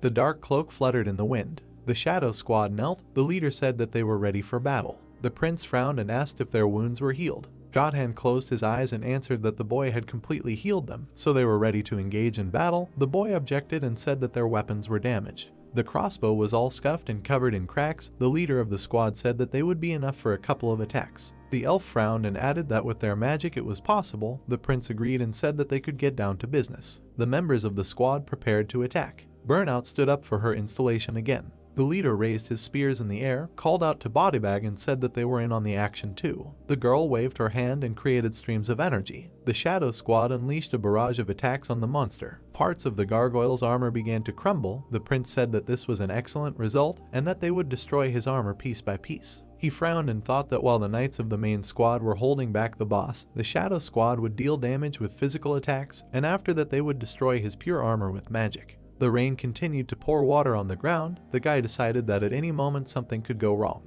The monster swung his weapon. Evangeline frowned and said that she would cover everyone. The girl's foot slipped on the water. Her clumsiness skill activated. She looked down in confusion, trying not to fall. The monster attacked her, throwing her back a few meters. The prince frowned. Pain shot through his body. He called out to the girl. Putting his hand on the fence, he said that he had used too much mana. The girl, gritting her teeth, looked at the enemy. The prince thought that her shield, fortunately, was strong enough, but if we continue in the same spirit. Evangeline flew out of the wall at high speed. She spread her arms to the sides while in the air. Suddenly, someone's hand reached out to her. Lucas grabbed her by the cloak. He held her down, saying that her hands were always busy. The prince exhaled and thought that this was a great relief, but it was not time to relax yet. The monster rushed at them.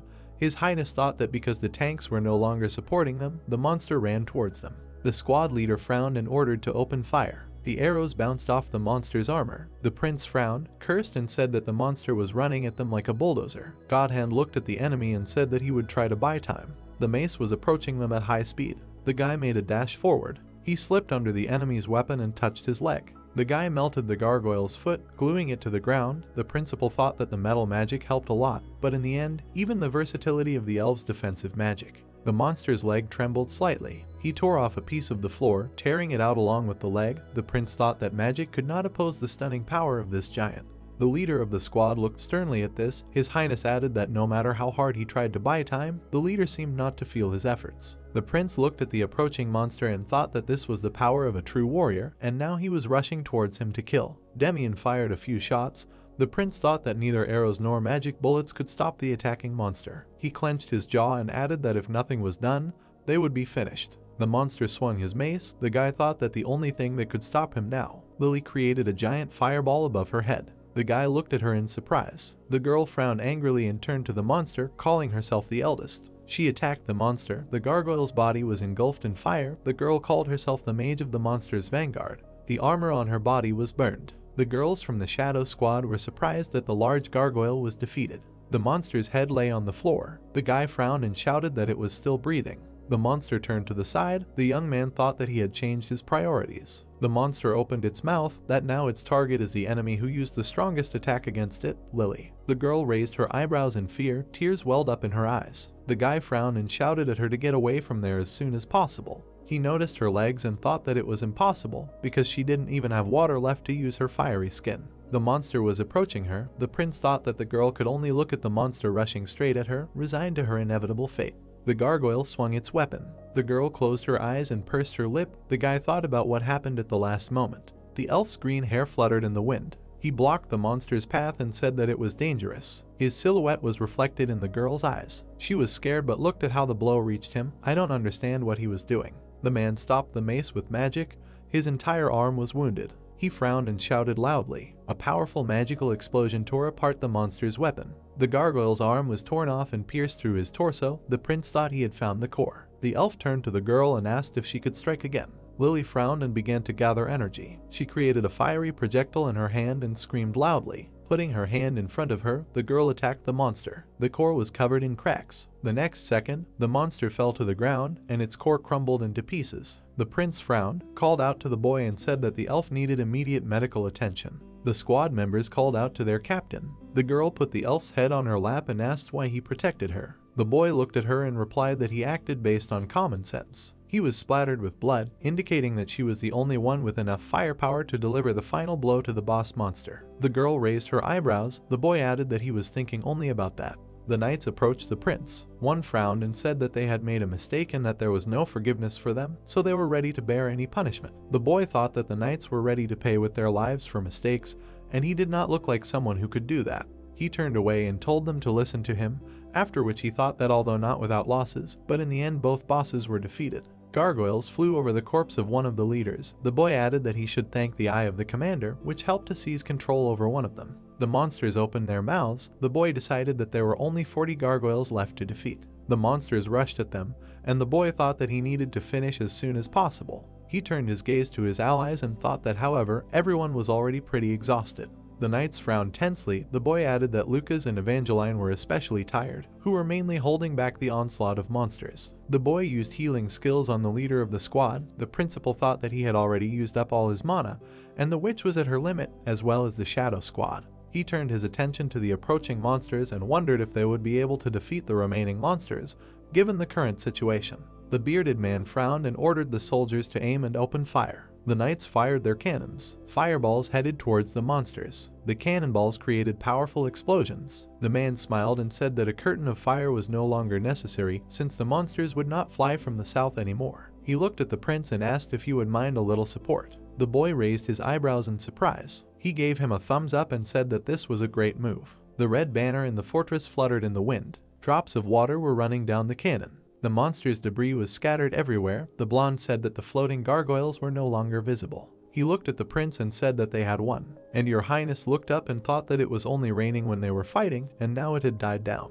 The sun's rays were peeking out from behind the clouds. He looked at the soldiers who had arrived and thought that they were all looking at him. The young man lowered his head and decided that he didn't want to hear that right after his victory, but he had to say it. He frowned and ordered everyone to carry the wounded to the infirmary and assess the damage to the equipment and fortress, and then provide detailed reports. The soldiers listened to him silently. The boy added that even if they had made a mistake in today's battle, their job was to learn from all of this for the future, because only then could they become professionals. He remembered the silhouette of the boss and thought that he thought a lot about what mistakes were made in each defensive battle. He remembered their battle and added that he was constantly analyzing what needed to be improved and that the experience of the trials he had gone through was engraved on his bones. The young man squeezed his hand and added that this was the only way to perfect a strategy. He imagined a tombstone and thought that he was doing this so that people would stop wasting their lives. The wind blew through the fortress and the young man said that they were getting stronger every day, and this front line was getting stronger every day, and like it, he was becoming a stronger commander. He lowered his head and said that he was immensely grateful to them because they were helping him become a better man. The young man opened his eyes. He raised his hand up and the soldiers began to rejoice when they heard the words about preparing meat and drinks because today there would be a feast at his expense. After which the young man thought that in principle no one else was throwing a feast. The wounded elf was lifted onto a stretcher. The soldiers led the prince. The young man added that in the midst of the jubilant crowd he noticed how the leader of the shadow squad was in the infirmary. He looked at the girl's back and thought that he noticed how lost she was sitting on the ground with an empty look. The soldiers continued to praise him. The girl looked sadly ahead. The young man summed up that this was how another defensive battle ended. Suddenly a system window with a reward appeared and announced that the most valuable character was Lily. And among the losses and injuries there was only the commander of the shadow squad. The wounded elf was lying on the bed. The girl in a white cape treated him, saying that everything below the elbow was crushed and that there was a complete mess, and the stage at which healing magic was possible had long been passed. She looked back at the prince, who asked what this meant. I told you that the arm would have to be amputated. The elf kept his eyes open with all his might. He looked at the boys. The girl added that she thought they would amputate the forearm, since the patient had already given his consent. The bright rays of the sun illuminated the palace. The boy stood in front of the members of the shadow squad, thinking that the 4 elves were standing in front of the infirmary and waiting for their commander to be operated on, and that he had honestly told them about the boy's current condition, but had heard something unexpected. The boy looked at one of them in surprise. The girl said that the captain had already lost an arm 2 years ago during a military operation, and after that, he had changed 2 more prostheses, as well as his name. She smiled softly and said that he would be fine, since lost arms could be replaced with metal ones, and she believed that he would be able to fight as before. The prince looked at her in surprise and thought that it was not about his ability to work, because he was not some kind of mechanism. He imagined the hand of an elf and thought that even if you replace a broken part, if everything works again, you can't pretend that nothing happened. He imagined the image of a captain with a soul chained and thought that severe wounds still remain in the soul and never disappear. The girls looked down at the ground.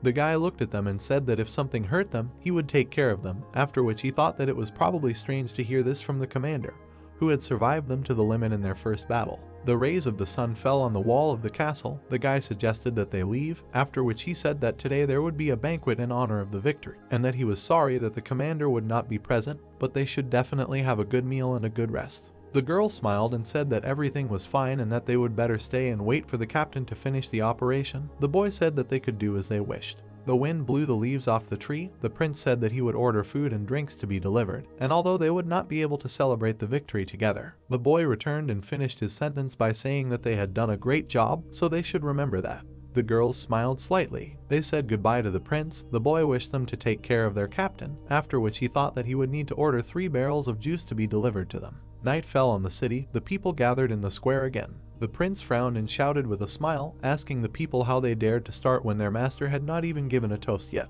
The people greeted him joyfully. The boy asked them for 1 glass. He went on stage and said that he would be brief, after which he asked them to finish his sentence with an answer. He raised his glass over his head and shouted a phrase about the southern front. The men raised their drinks and finished it with the desired answer. The guy frowned, coughed, and thought that he could not get used to the local booze. He looked at Ader and called him over. The fair-haired guy said that he could order him anything. The cook touched his chest with a smile and asked what the prince wanted, after which he said that if music was needed, he was ready to perform any song. The prince, with a calm expression on his face, answered that this was not necessary, after which he asked to bring food and drinks to the infirmary, after which he thought that he was suddenly overcome by anger again.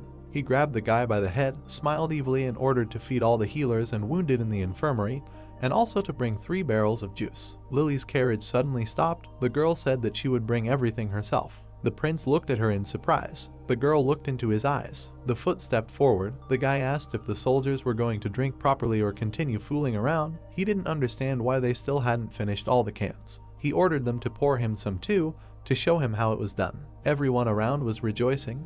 They were waiting for the prince, who was the best drinker in the empire. They didn't believe that today they would see the legend with their own eyes. The guy leaned on the table and told them to line up. Because he was only showing them once, they would get drunk today until they squealed like pigs. Screams were heard from the building. He remembered Front Count, who said that you can't mourn the fallen all the time, otherwise life will turn into a funeral service. Sometimes you have to know how to have fun. Everyone around was drinking like crazy. It is the duty of a lord to take care of the wounded and pay tribute to the dead. So drinking with the survivors is also part of his job. The party was gaining momentum.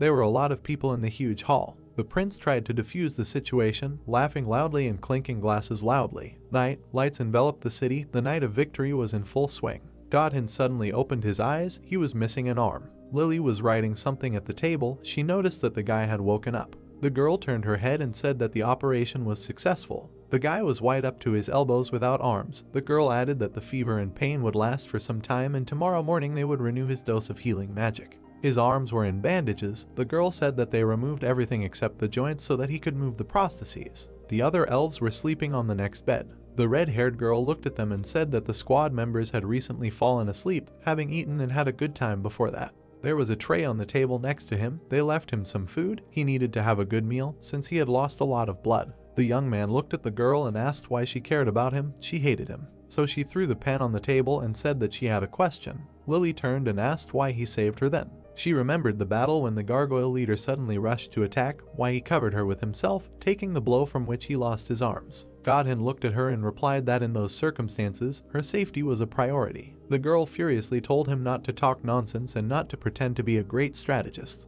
Looking at the guy's bloody hands, she said that this made no sense for their front, that he personally had no reason to risk himself to save the girl, considering the injuries he received. Initiation. The Shadow Squad had only recently become part of the Crossroad Defense. It was too early for such sacrifices. The guy grabbed a huge disc with his hands. No one expected that the commander, who joined the squad for the first time, would sacrifice his hands and life for the benefit of the common goal. Even if this was true, there were still too many inconsistencies. There must be another reason. The girl moved closer. She came to find out the reason, even though the guy suffered greatly while protecting her. Light was coming through the window. She asked if the guy had made the decision to save her too quickly, because there was nothing more burdensome than unexpected kindness. The elf looked at the girl. She ordered him to tell her as it was why he saved her. It was getting dark outside. The soldier asked if he could speak frankly. The girl answered in the affirmative, otherwise she would not accept his answer. After a long silence, Godwin spoke. He remembered that battle and said that the reason was not particularly outstanding. At the moment when the leader rushed towards the girl, the guy remembered his mother. The girl was taken aback and asked again. The young man remembered how the slave owners cut the tendons on her legs and she was forced to crawl on her knees all her life. He lowered his eyes and added that she was unable to get up when the owner beat him. She always covered him with herself and took all the blows on herself. The girl listened to all this with sadness. The boy added that he remembered it at that moment when she looked helplessly at the gargoyle. The girl folded her arms. She asked if it was true that she reminded the boy of her mother because of her leg problems. The boy asked if it upset her. Then she answered in the affirmative. The room was getting darker. The boy said that he was asked to speak frankly, and he did so. Then, Lily grabbed her head and asked if that was really why he was willing to sacrifice his arms. Godwin looked at her and said that in addition to rational reasons, he was motivated by the image of his mother and that was enough. The guy sat down. The girl said that she thought he was more rational, to which he replied that he thought she was more emotional. Leaning on her hand, she looked at him silently. He did not think that she would look for a hidden reason in the fact that someone risked their lives to save her. The girl turned out to be more cold-blooded.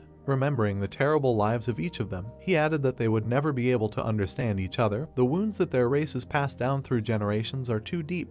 They cannot be healed. He looked out the window and added that despite this, they can celebrate the fact that both remained alive. Meanwhile, everyone was actively feasting and rejoicing that they all survived. Lily looked at Godwin. He looked at her and she told him that she hated him, to which she received the answer that it was too rude for the person who saved her. The girl rolled up to him and said that it did not matter. He needed to eat. There was a full plate and 2 glasses on the table. The elf asked why he just had water, to which he received the answer that the doctor forbade drinking after the operation. The guy wilted and said that he could not even drink anymore, even though he had lost his arms. The red-haired girl noted that he was still able to joke. She took the glass, raised it and offered to clink glasses. But the guy did not understand how he would do this if he had no arms, to which he received the answer that she would do it for him. The girl clinked the glasses and handed the glass to the elf. She looked at him seriously and gave him a drink. Drinking, she noted that it was ridiculous. A legless girl and an armless elf cannot attend a banquet, so they are just drinking in a hospital ward. The boy rolled his eyes and said that it was an unforgettable evening.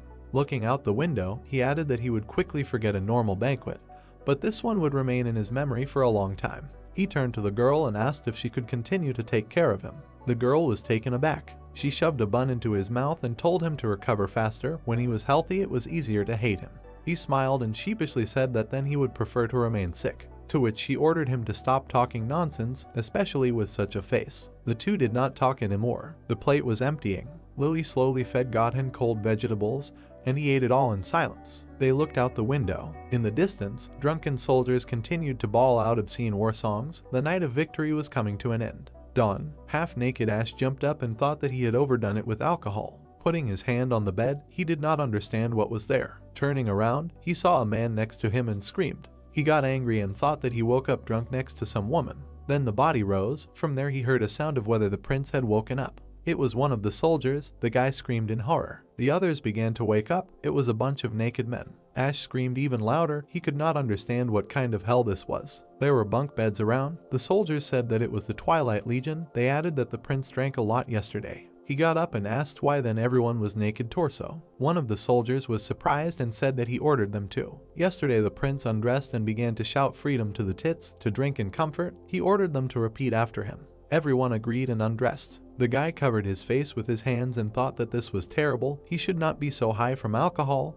What he was doing. The soldiers with happy faces said that this was the best drinking party in their lives. The guy was thinking only that he didn't want to know the details. Then a knight entered the room. The prince thought that he had come to save him from this hell. Lucas was standing in front of him in his underwear. The young lord's scream could be heard even on the street. He asked why the knight was walking around without pants. He was a little surprised and replied that the prince himself had told all the members of the main team to take off their pants. The guy was perplexed. He didn't understand what kind of trash was going on. A priest in his underwear was lying next to him, shaking from the cold. The prince thought that this was a complete disgrace and he was very sorry. It was unclear what kind of bacchanalia had come yesterday. He tried to recall that evening, but stopped in time, thinking that then he would definitely burn with shame. He clenched his teeth and said that he had barely come to terms with naked men in the bathhouse, and then this happened. The knight approached him and said that he was reading minds. It was time for them to go. The prince asked where, to which he replied that he himself had just said about the bathhouse. The steam above the water looked inviting. Lucas said that there was a public bath nearby. He was surprised and asked again. The knight was walking with a basket and explained that after the battle, the soldiers needed to wash somewhere. Initially the bathhouse was only for soldiers. The brown-haired man looked at the guy, interrupted him and said that due to the increase in population, everyone began to use the bathhouse. He said that everything was correct. They approached the bathhouse. The prince asked why it was so huge. The three of them looked at the huge building. The knight replied that it was so that all the soldiers could fit. They moved forward, called the my lord. But then the knight and the priest turned around, asking what was wrong.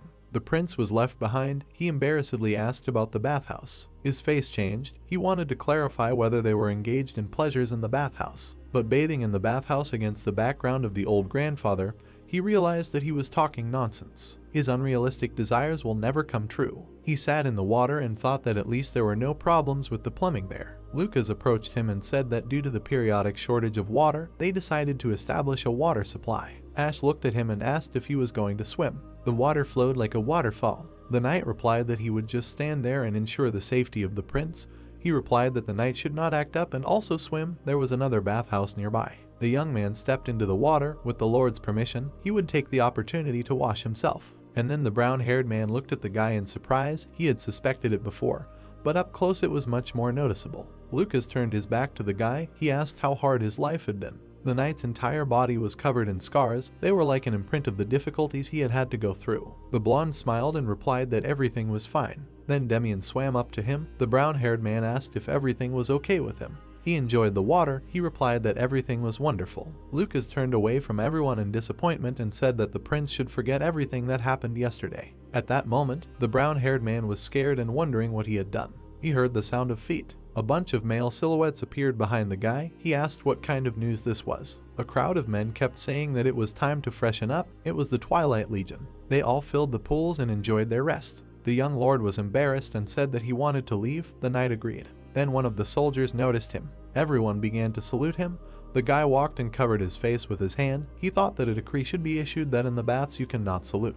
Restroom in a public bath. The prince was sitting on a bench. He felt much better. He looked away and thought that he was in vain ridiculing the fantasy world. There is advanced technology here and he is very good. Then some girls called out to him from behind. The guy turned around. The Baloo's girl was surprised. He asked her what she was doing there, and she replied that she lived in this area so they often went to the bathhouse. Lily in the wheelchair was also surprised. She asked how often His Highness appeared in the bathhouse. The guy replied that he himself was tormented by doubts and asked if the girls came together. They approached the prince and replied that they came together to wash. The guy was surprised to notice that they were very friendly. The girl replied that sooner or later you begin to get closer to those with whom you fight shoulder to shoulder. Why did she lean towards the girl in the wheelchair and ask if this was true, and then heard an affirmative answer? The guy thought that the girl was only pretending to be friendly. The girl leaned even closer to her red-haired companion, and the brown-haired man at that moment thought that Lily was really the only one who was close to her in age. He understood why Evangeline was trying so hard to be friendly. Paoli could see that she was embarrassed. On the other hand, she can also be understood. She is clearly nervous. She wants to retire, so getting close to the heiress of the title can be burdensome for her. The girls smiled sweetly and said that they would go. They need to discuss girlish topics. They quickly left, and the guy in the summer shouted for them to stop and thought that they were heartless.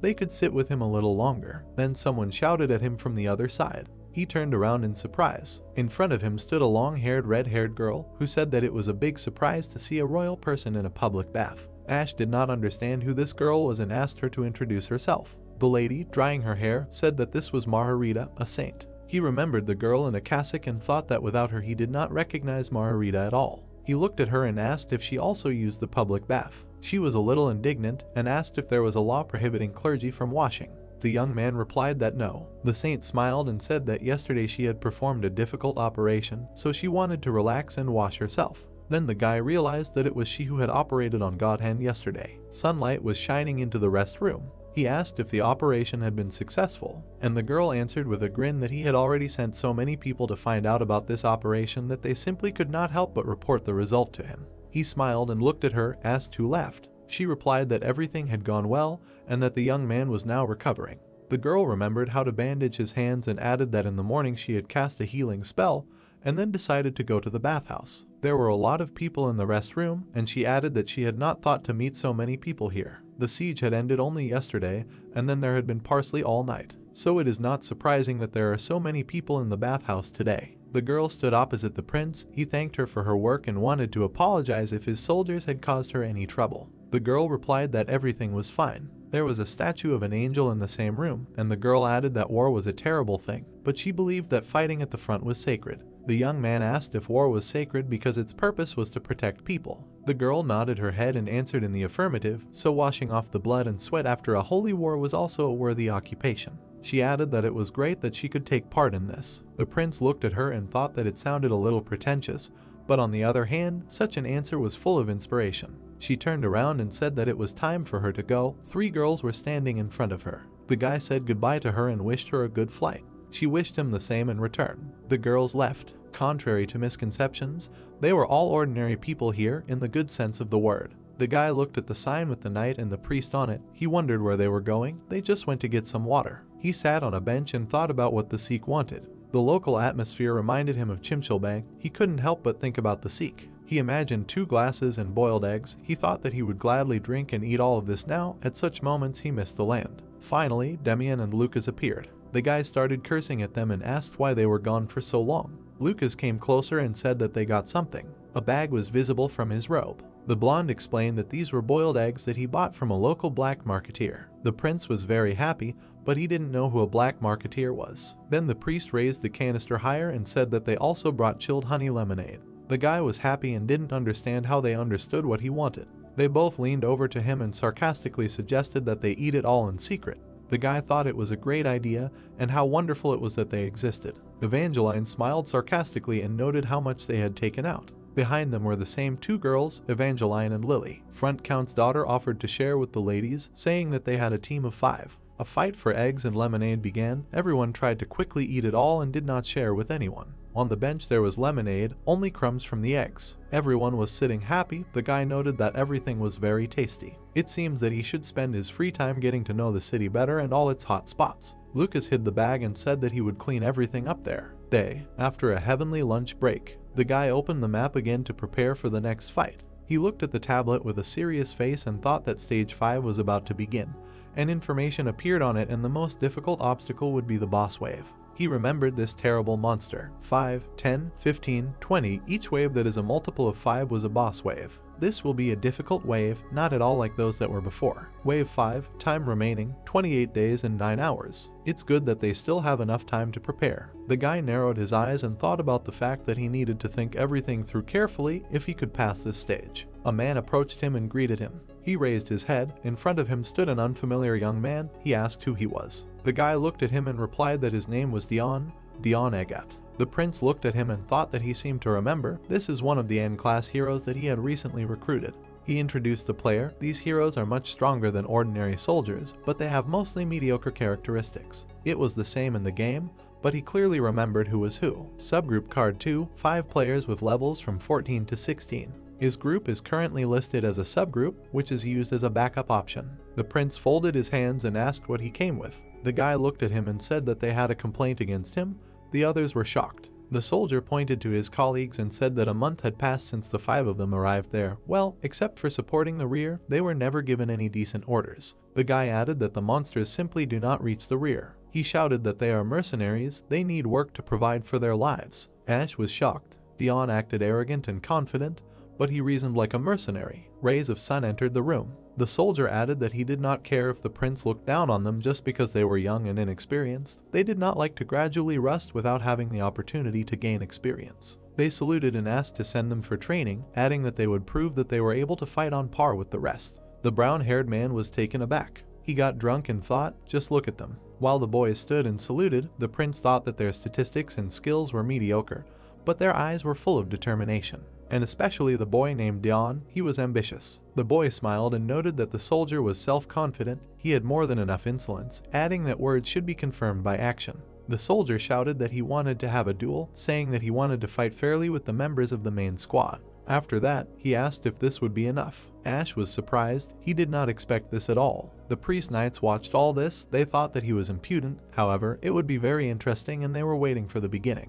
The boy looked at the soldier again and said that he liked his enthusiasm, so they would do so, but he would choose the time and place himself. The young man replied that he agreed and asked when approximately to expect a decision. The young lord smiled and said that there was no need to drag it out and the duel would take place right now in the very nearest place. And they walked. Everyone around did not understand what was happening and whispered that there would be a fight. Others asked who and with whom, to which they were told that the members of the main squad would fight the recruits. Everyone ran quickly for their places. A crowd of people ran. Everyone sat down on the training ground, where the fighters were already waiting for the start of the fight. Lily and Damien watched everything from the side. The priest asked if they could cope without them. The girl replied that they would figure it out themselves. Meanwhile, Lucas and Evangeline stood inside the Colosseum and discussed how the battle would go now. The recruits gathered in a circle. Their leader said that there were small changes in the plan, but they had to act as they had originally agreed. The others agreed with him. The 5 of them headed forward, supporting each other. The prince said that everyone was ready, after which the fighters of the main squad went to meet them.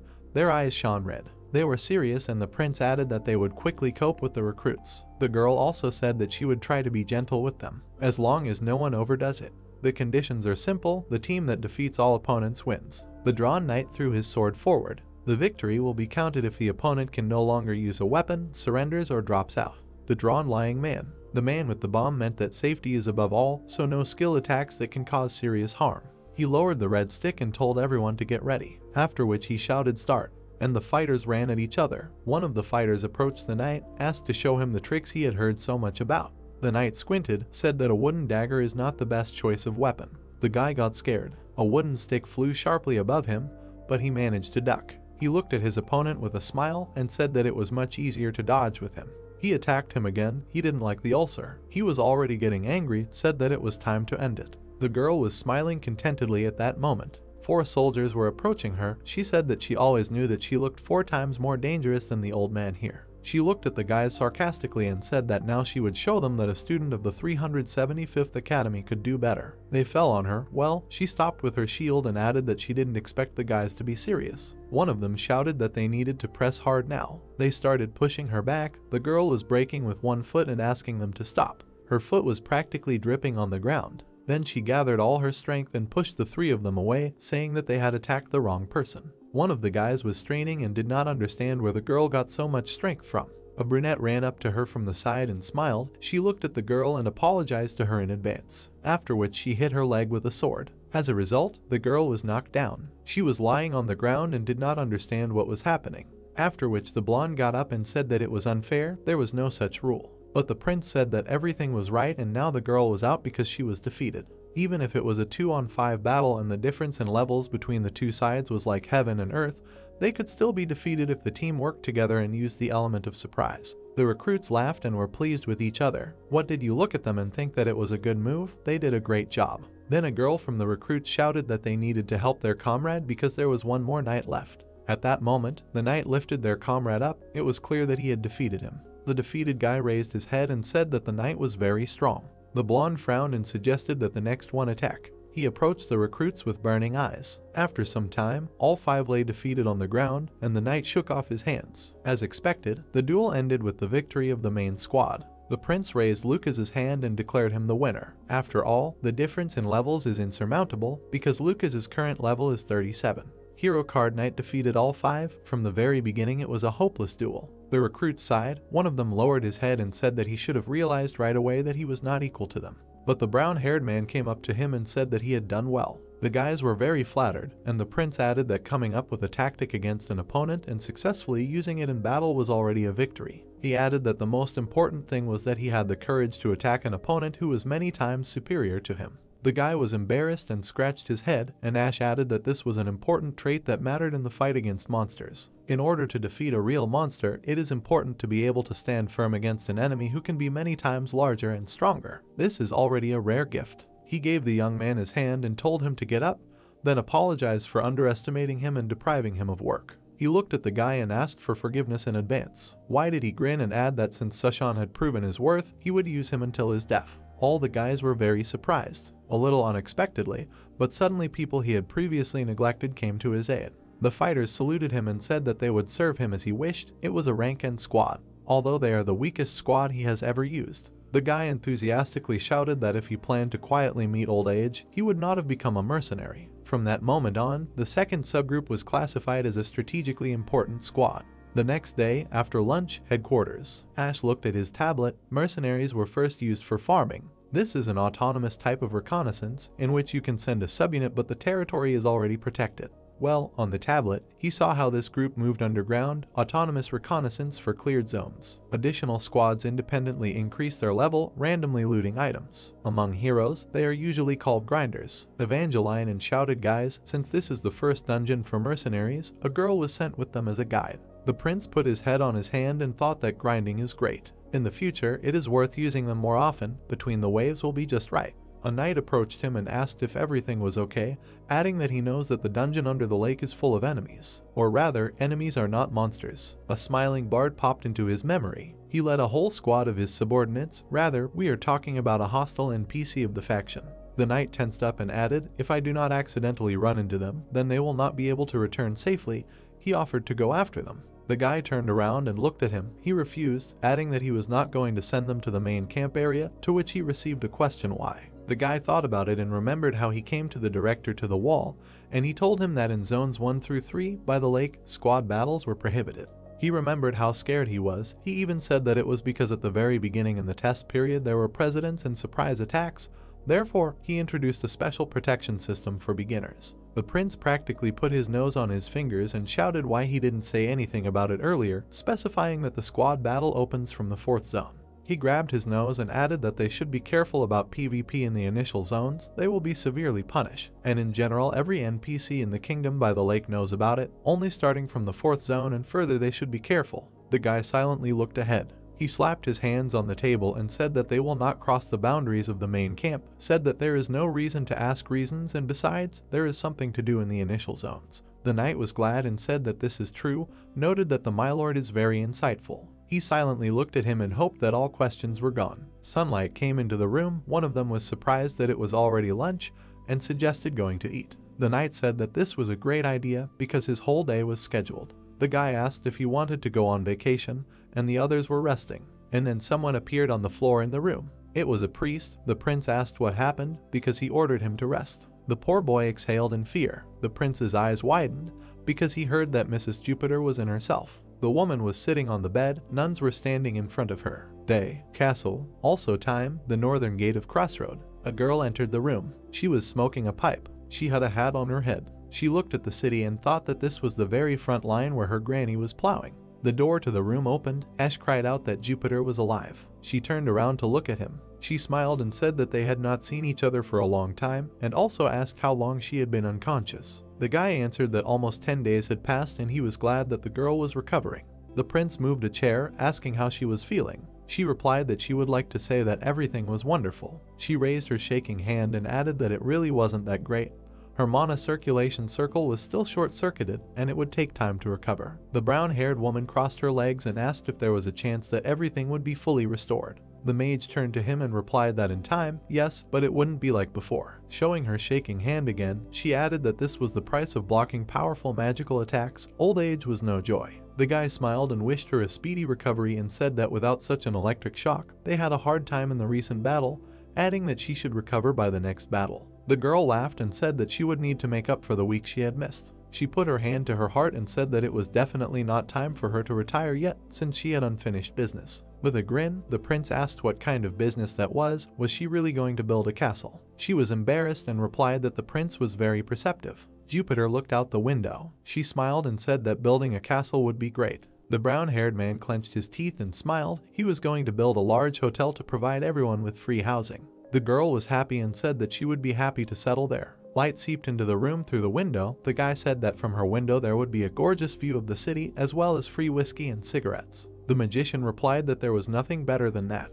They imagined whiskey and cigarettes, laughed and discussed how they would spend time in a hotel that did not yet exist. He raised his hand, thinking that maybe this was a mirage and dreams that mercenaries immerse themselves in day after day, but rather the fact is that we are just people. The young man got up from his chair and said that in any case, she still had time until the next battle, told her to have a good rest and focus on her recovery. The girl agreed. Seeing off the prince with her eyes, she called out to him. She smiled and asked where her gift was. The guy had predicted it. A castle, after he visited Godhand and also met with Saint Margarita and left the infirmary. They stood opposite each other. The girl said that Jupiter would need at least a month to recover. The young lord thought, such a stupid loss of an SR-class mage. In fact, this is a suspension for an entire season. He remembered the main boss. He understood that the girl could be used at later stages, but at level 5 and in the operation to capture the base camp, she will not be able to participate. He did not understand whether he would be able to conduct these battles without the strongest magician. He continued to walk. No matter how worried the brown-haired man was, it would not change anything. Nothing could be done. Lucas approached him. The guy said that it was time to agitate new guys to join their gang. He replied that he would do everything. It remained to hope that the mercenary guild would find a suitable candidate. They approached the guild building. The prince lowered his head and hoped that they would be lucky. A sharp kick opened the door, no matter what. A silhouette with a golden glow was sitting at the bar. It can't be, this is SSR class. The guy ran to him headlong. He did not care about dignity and reputation. He hit the table, leaned towards the man and asked if he was a mercenary. The blonde was surprised. She turned and said with a smile that she was not a mercenary. Ash asked what she was doing in their guild then. She turned and replied that she was looking for her grandmother here but could not find her. Here the guy remembered Jupiter. She perfectly fits the description of the mercenary's grandmother. Remembering the woman's Pata, he asked what the grandmother's name was. The girl answered Jupiter. To the question of her name, the girl smiled and answered that her name was also Jupiter Jr. in honor of her grandmother, briefly just Juju. Jupiter Jr., in addition to a person's name, means an inherited name. Character card, level 30, strength 10, agility 12, intelligence 25, endurance 8, mana 25. The guy has never met this character in the game, but she really has the SSR class. Equipment card, Foxhole, Gold Rush. She is probably really the granddaughter of a magician, who even inherited the Gold Rush and also an elementalist. 4 elements were above her hand. In simple words, an elementalist is a class of wizards who can control all the elements at once, some better, some worse. The prince looked at the card, realizing that these were high magicians who could handle any situation. He was obliged to recruit them by any means. He sat down and said that the woman had said almost nothing about her granddaughter. The girl was surprised. He remembered the woman with whiskey and a cigarette, thinking that she had spoken about her granddaughter a couple of times, but had never mentioned that she was SSR class, although she herself did not know it. The blonde smiled and said that it was impossible not to mention such a cute granddaughter. The girl looked at the glass and asked the young man to introduce himself. He smiled and replied that his name was Ash. The girl looked at him in surprise, while he added that he was the leader of the advanced monsters. Juju jumped up and bowed, apologizing for not recognizing him. She could not even think that she could meet His Majesty in such a place, and her insolence was unforgivable. The girl said in fear that she hoped for understanding. The prince replied that nothing terrible had happened and told her to raise her head. He did not waste time and confidently said that he would like to take the girl under his command. She asked again. She listened in confusion that the front line was in dire need of such talented wizards, and since she was here, she could lend a helping hand. He presented a pile of gold and guaranteed that she would be paid well. Of all the awards, she would receive the best. The girl tapped her foot, thanked him for the offer. She took her hat and said that she had only come to see her grandmother. The guy was taken aback. He did not expect such an answer. The blonde smiled and asked if she could think about the offer after meeting the magician, to which she received an affirmative answer. On the floor there was a bag of things. The girl asked if the prince knew where her grandmother was now, to which he replied that she was wounded and was now in the infirmary. The girl fell silent. After that, she barely audibly thanked him. The guy waved at the girl and told her to think it over carefully. She smiled and left. Lucas approached the guy and said that it was interesting. He covered his mouth with his hand and whispered that she was not at all like Mrs. Jupiter, only a little in her behavior. Introducing them both, they were definitely not alike, but their auras were similar, as if they emanated the same thing. Perhaps it was the smell of money, but they were both not rich. The guy thought that they really were related. The knight continued to whisper the most interesting thing, even though it was a pun. He leaned towards the prince and said that the fact that the mage had a child was simply shocking.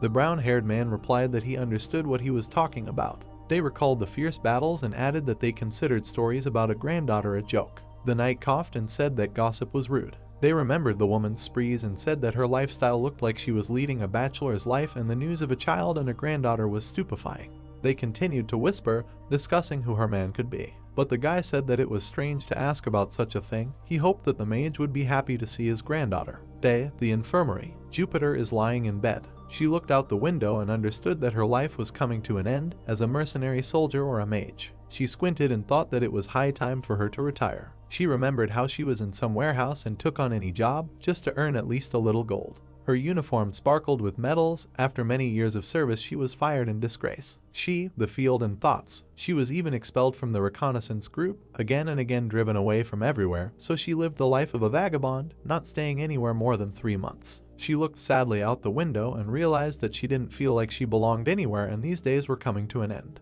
She was standing in front of a burning building. Had she earned the right to rest? The door to the ward opened. A request was made to guess who it was. Juju burst into the room shouting, "Granny, that's where she is." The girl looked for her. The woman screamed in bewilderment, asking what she was doing there. The girl walked up to her and said that her grandmother hadn't gotten in touch for a long time. She decided to find her. She didn't even suspect that she would get stuck in such a remote area for a long time. The blonde sat on the bed and asked with a smile if she was happy to see her granddaughter, as if she had seen death. She narrowed her eyes and added that the woman was afraid of something, as if the girl would eat her. And so it was. The woman looked at her in horror and was afraid that her granddaughter with the same name would one day swallow her. Juju extended her hand and waited for the money. Ban asked again, and the girl smiled and asked why she came here. Then she smiled and told the granny to give her all the money quickly. Juju was holding a certificate for gold coins in her hand. She asked, "And that's all? They actually need to feed several mouths." Looking at her, Jupiter apologized and said that she was injured. She was unconscious for several days. Her granddaughter asked, "Are there no other ways to make money at the front?" She pulled out a drawer, which turned out to be empty, and added that like when she worked for the Imperial Army, she did a lot of things back then. Looking at her grandmother, the blonde said that she was a master at such things. What? Nothing at all. The woman looked at her silently. She watched her granddaughter sitting at the nightstand and said that you shouldn't underestimate the locals. They are very strict about order here. Even the walls have eyes, so there aren't many opportunities. She introduced Ash and said that first of all, the commander-in-chief is the third prince. His reputation in the capital is not true. He is not just an ordinary strategist. Sometimes it feels like he sees the future. Juju looked over and asked, "Even so, this is the first time she has heard her admire the commander so much." The woman with the bandage said that he looks like a man who has many aces up his sleeve. It will be much more profitable to earn money honestly than to be caught for dubious deeds. He pays well. The girl pushed the drawer and said that she thinks she should also stay here and work for a while. Jupiter asked in surprise, "What?" The younger one introduced the screaming prince and said that she is going to meet him. He recently offered her a job. The woman looked at her indignantly and told her not to do that. The magician giggled, while the grandmother shouted that she promised that she would not use magic. The younger one asked what she was worried about. She moved her bangs, showing a scar on her face, and asked, did she only just realize this? The grandmother looked at her in amazement. The blonde smiled and told the old woman to gather strength, otherwise she looked shabby. She headed for the exit, and the woman on the bed stopped her because she did not finish, but the young witch did not turn around and said that she had done dirty work all her life to earn money. Turning around with a smile, Juju said that it was her turn. Jupiter silently looked at the closed door. She remembered how she stood in front of the fire. Covering her wounded eye with her hand, she cursed and said that it was her fault. All this is her karma. The carriage was driving along the pavement. At the end of the working day, on the way to the estate, Ash looked at the blue window, which reported that autonomous reconnaissance was complete. He asked in surprise, had it already been 8 hours? The next window reported on the level increase of characters, where each of the heroes received an increase by 1 level. He thought that it was easy peasy. The next window reported on the items received: 2 simple potions, 12 small blood gems, and 1 scroll of flame charm. Ash thought that there were no casualties, and a similar journey went well, without any consequences. He looked at the screen in amazement and asked himself, was it his imagination? He looked again at the item small blood gem, 12 pieces. From the carriage he heard a startled cry and Lucas's question, is everything okay with him? Did something happen? The hero looked at the information window in amazement and asked again, blood gem. He thought that the enemies of the 5th wave give blood gems. He imagined a castle with a vampire and screaming monsters. They drop from vampires or from their minions, who are connected to them by blood bonds. These are monsters of the highest level and appear only in the later stages of the game. Looking at this with a wild look, the player thought, what kind of a setup is this again? Why are they showing up already on the 5th wave? Is this another dark event or is the game blatantly mocking? Lucas looked at the guy covering his face and asked if everything was okay. Did he have a migraine again? Ash replied that everything was fine and headed to the mansion. The carriage drove up to a large house. The hero thought that if he was right, the next battle would be with the Bloodsuckers. Was it even possible to win with their current composition? He clenched his teeth in displeasure, thinking that this was impossible. They needed more strength. They needed much more soldiers, high-ranking characters, and equipment. Ash saw Juju walking along the path and ordered the carriage to stop. The carriage wheel stopped. The door swung open and the girl turned around when she was loudly called. Looking at her, the prince said that he only had 2 options. Either she voluntarily took over his command, or she would be forcibly called. Ash asked, looking sternly, what did she choose? Juju smiled and asked if he would give her a ride. The prince agreed. Lucas slapped the reins, ordering the horse to go. Approaching the mansion, shrouded in twilight, Ash already understood what awaited them. The carriage was approaching a rich building.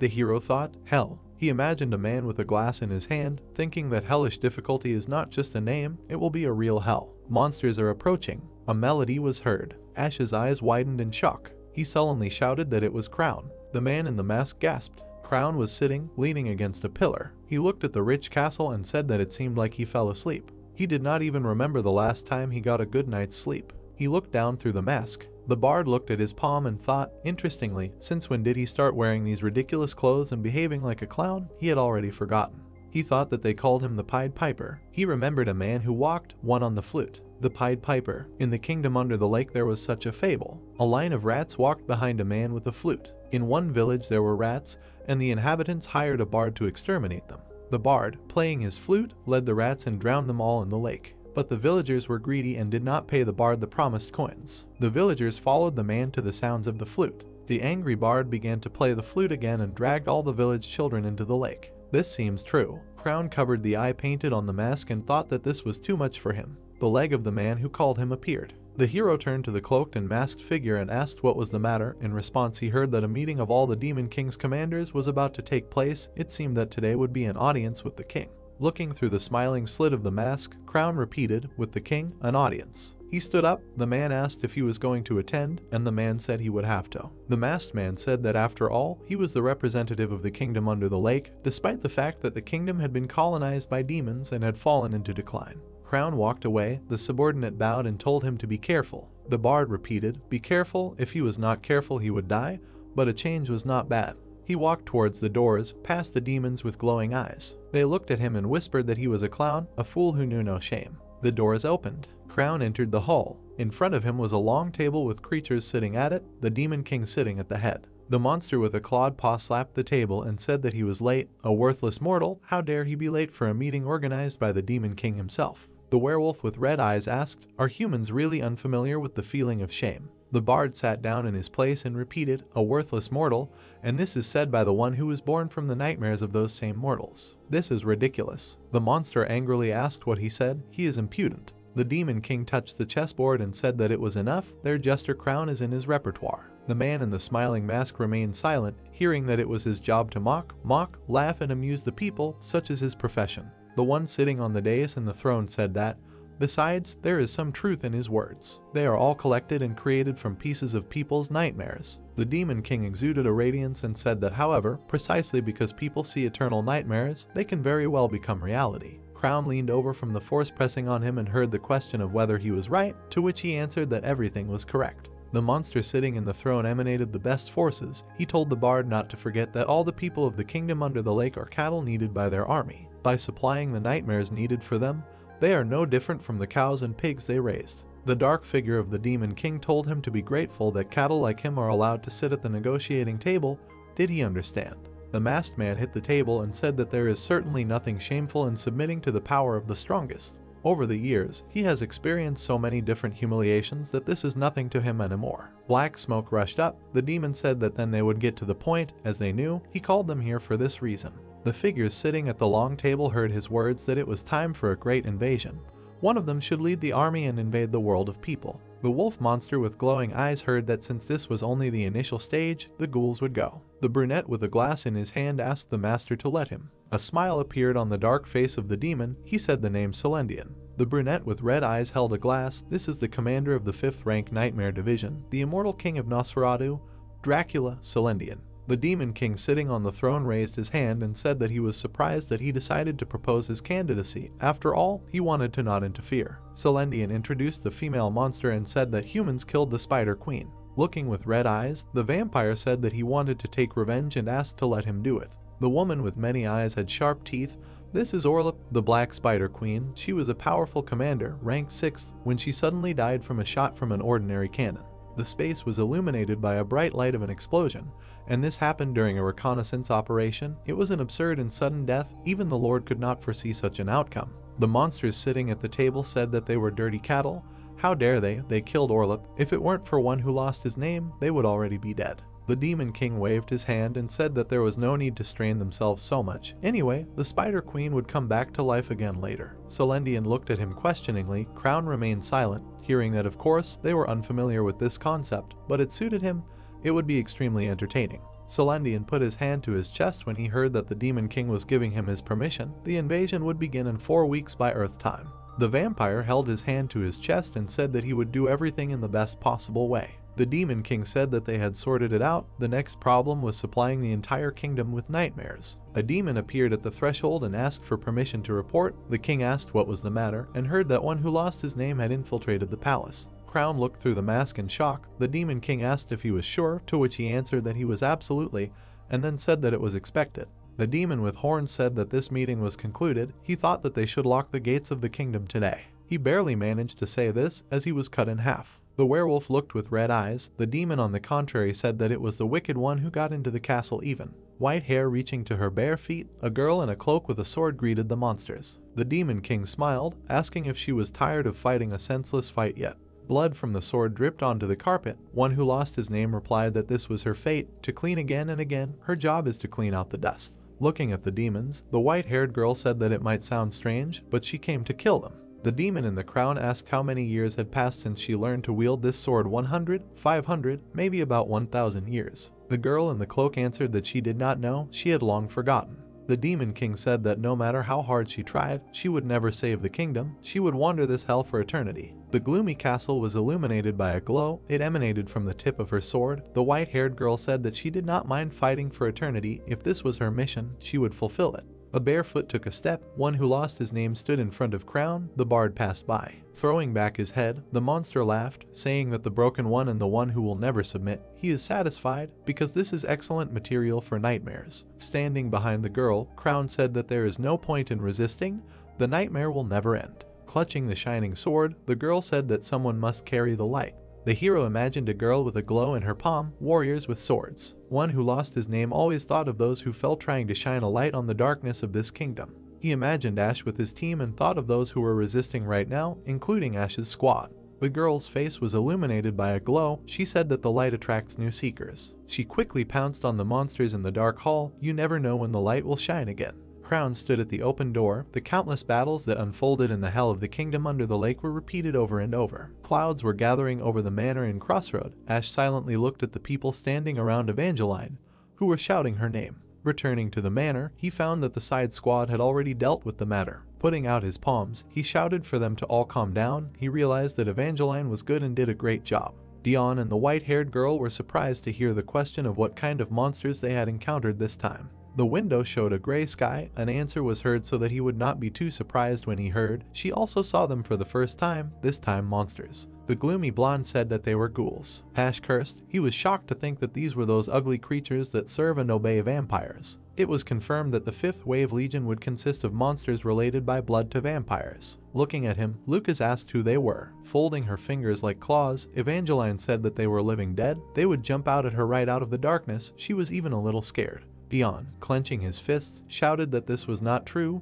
They were the ones who were dumbfounded with fear. She protected them and fought like a warrior from legends. The embarrassed girl replied that there was something like that, but let him stop. Dion trembled, hugging himself, and said that if it weren't for her, they would probably be infected by now. He was shaking from the thought. His squad began to chant the girl's name again and say that she was their savior. At one point, Ash laughed with them and also joked, but today he did not feel like joking. He tiredly touched his face and said that these are monsters with blood ties. He heard the question, blood ties. It was about vampires, like from old fairy tales. He imagined a vampire and the monsters obeying him and confirmed. Among the huge variety of monsters in this game, there are rare and very terrible creatures. Demian thoughtfully touched her chin and said that she knew that ghouls are monsters bound by blood ties. He wants to say that this time they will be. Ash tilted his head and answered that they understood everything correctly. The next enemy will be an army of bloodsuckers, vampires, and their minions. He introduced the brunette with a glass and said that they would most likely be led by a high-ranking member of the clan, a vampire lord, no less. Lucas turned to the prince with a frown, saying that if he was not mistaken, high-ranking individuals had never entered the battlefield. Besides, hundreds of years had passed since the last time vampires were seen. The heroes were surprised to hear that the ghouls they had found this time were probably part of the vampire clan. The blonde looked at the prince and said that maybe he was worrying in vain about this high-ranking vampire. Ash remained silent. He imagined his fingers holding a chess piece. In the usual scenario, this was true, but this would be the boss level. In addition, he could not shake the feeling that the mysterious evil would only increase the difficulty of each subsequent level. The excited brunette thought that therefore a high-ranking creature would surely appear. It was not just a guess, he was sure of it. He remembered seeing the game commit message angrily. When he played the game, he had encountered all the outstanding vampires belonging to the clan. Each of their raids was bloody, merciless, and terrible. The player imagined the pixel vampire and thought that the most terrible case was the Blood Lord, the Immortal King, when Celendian himself entered the battle personally. Although it was unlikely that the clan leader would enter the battlefield at the 5th stage, which is considered the initial one. The prince imagined the monsters that they had already encountered before and thought that the difficulty of the level was already off the charts. It was better to prepare for the worst. Ash intertwined his fingers and thought that there would be a raid with Celendian at the 5th stage. This was so absurd, just funny, but not impossible. The prince was silent and thought that enough was enough. It was not the first time he thought about it. With a determined look, he thought that he could pass this. This is why he was here. Words were heard at the window that there was a question. Evangeline pointed at Juju and asked who was next to him, seeing her for the first time. The brunette said yes. He didn't introduce them. Glancing sideways at the girl standing by the window, he told her to introduce herself, their new elementalist mage, Mrs. Jupiter's granddaughter, Juju. She would be joining the main group as an attack mage. The girl in the hat waved and said it was nice to meet her. She was Jupiter Jr., but they could call her Juju or just Junior. Evangeline with shining eyes asked if she could call her sister Juju. She was clearly very happy that she would have an older colleague who could be called sister. The heroes headed for the exit. After exchanging pleasantries, the prince sent the reconnaissance group away. He couldn't keep them here forever. Evangeline waved her hand, saying goodbye to them. She waved back, telling her to get some rest. The heroes in the office looked at the closed door, behind which they heard a shout with an offer to celebrate a successful sortie. Evangeline asked if she could come with them, and heard the answer that, of course. Luckily, they found a common language and became friends, although at first they behaved timidly. Juju smiled and said that they were cute. She heard that, handing over monsters, a vicious place, it was a little unexpected to see such. Ash looked at her and said that, although the war with monsters seemed like hell, It was better to live the moments of respite as vividly as possible, or did she prefer calmer places? The girl adjusted her hat and said that it was not that, she had just seen a lot, the same young and sweet guys who would gradually lose all their smile and ardor. She imagined a big fire and said that war takes lives, takes away property. It is so sad that even survivors lose the desire to rejoice. It is very sad. Ash immediately imagined it in his head. He imagined a huge explosion in front of the fortress, thinking that wave after wave, monster invasion after monster invasion would wear them out. He imagined the drooping figures, thinking that the people at this front, who were laughing and chatting, would turn into a bunch of lifeless, exhausted dolls. The prince turned to the mage and said that it was time to tell her about her skills. Juju, a character he had not yet met in the original game. He saw the system window about the guest Juju, SSR level 30, title none, job mid-level elementalist, strength 10, endurance 8, agility 12, mana 25, intelligence 25. He had a rough idea of her abilities and stats, but it would be better if she told him everything in detail herself. Holding out her palm, Juju said that she was an elementalist. She could work with most of the elemental elements, and among them, there were 3 that she mastered perfectly. A colored glow appeared above the girl's palm. She said that it was water, air, and lightning. Ash thought, lightning is the same as Jupiter. Turning, the blonde said that it was a shame, but her achievements were not great yet. The only thing she could do in terms of magic was shoot volleys. The brunette looked at her, thinking that she was talking about skill 1, elemental explosion. The whole point of it was to just hit with an element. Clenching her fist, the mage said that she thought that if she trained a little, she would be able to find other ways to use them. She stood by the table and said that that was all, it was just a modest talent. She was even embarrassed to show it. The prince, crossing his arms, said that modesty was good. He thought that an elementalist with 3 elements was already impressive. He rose from his chair, saying that it was time to discuss her weekly salary. Juju said with a smile that she knew that Jupiter's annual salary was paid in advance. The prince approached another table and, hearing the question of whether she could do the same, replied that he was not in the best financial situation at the moment.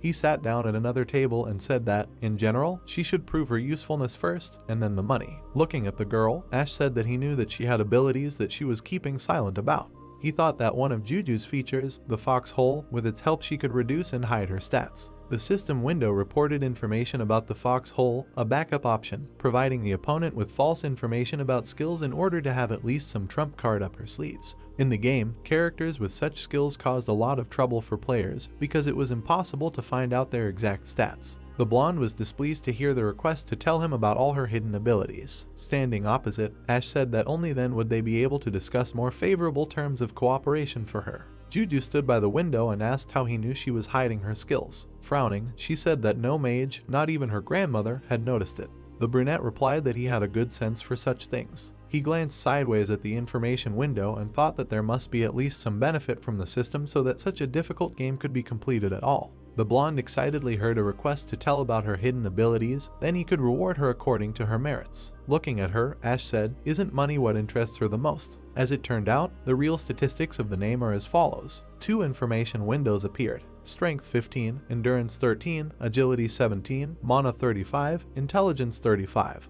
On the right were real skills, passive ability Master of the Elements, Skill 1, Elemental Strike, Skill 2, Fusion of Elements. The ultimate ability will open from the 3rd stage of development. In fact, she reached level 35 after completing the 2nd stage of development, and even got a 2nd active skill, so why hide it? Sitting across the table from the girl signing the document, Ash thought that maybe she was still hiding something, but if she was putting so much effort into keeping it a secret, maybe it would be easier to leave it as is. Juju signed her name, saying that during the trial period, payment would be made weekly, and after the trial month, payment for the next 11 months would be made at once. With a smile, she asked if she understood correctly. The prince confirmed. The girl was very similar to her grandmother. Her eyes also lit up as soon as the conversation turned to money. They would peck at your brains, but they would get the best conditions when concluding the contract. Ash smiled, thinking that hiring mages was extremely expensive for him. There were 2 identical documents on the table. The prince said that the contract was concluded.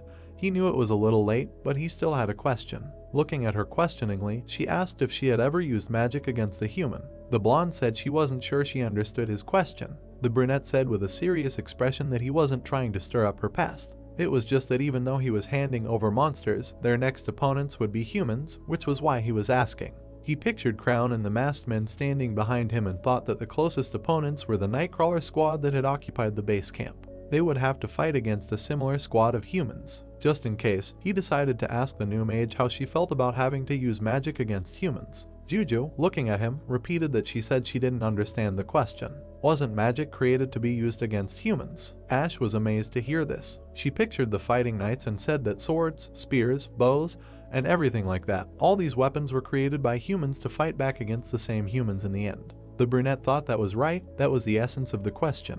Juju crossed her arms and repeated, had she ever used magic against humans? Of course it was natural, that was what magic was for. The first task on the front lines of monsters was to kill humans, a little ironic, but she looked at the boy calmly, saying that to be honest, she was confident in herself. A flag was waving on the top of the fortress. Ash thought that he suddenly realized how different this world was from his home. He remembered the tombstones, thinking that this one was extremely harsh, full of death. This was not Earth. He looked down, thinking that he still remembered the eyes of a frightened child who did not dare shoot a person. He remembered the frightened Demian, thinking that this was why he was still concerned about such matters. Even in this world, not all people would be happy about having to kill someone. Ash looked ahead carefully, thinking that he would have to anyway if the pressure was on. He imagined the villagers and the worthy director and thought that in order to protect the people, to find out the true ending. He imagined Crown and a mask and thought that if there was no other way out, he would have to go even to killing his own kind. Murder is rarely a free choice, rather an inevitability when there is nothing else left. Lucas was also standing in the room.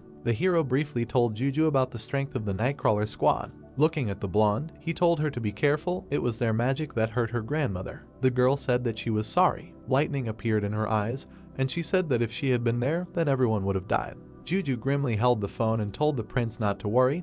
They would get what they deserved, she would avenge her grandmother. Ash smiled a little, saying that he hoped so. He thought to himself that it was not because she was an SSR-ranked mage, but because she was Jupiter's granddaughter, so he believed her. Lightning struck the wall of the fortress. The next day, the third free exploration area, the northern wall of the castle. Juju created a tornado that swirled the monsters. The third area was re-explored for several reasons, the first of which was to test the junior's skills. The monsters were drowning in the strong waves. She did flawlessly. Ash looked at it and thought that it was disgusting.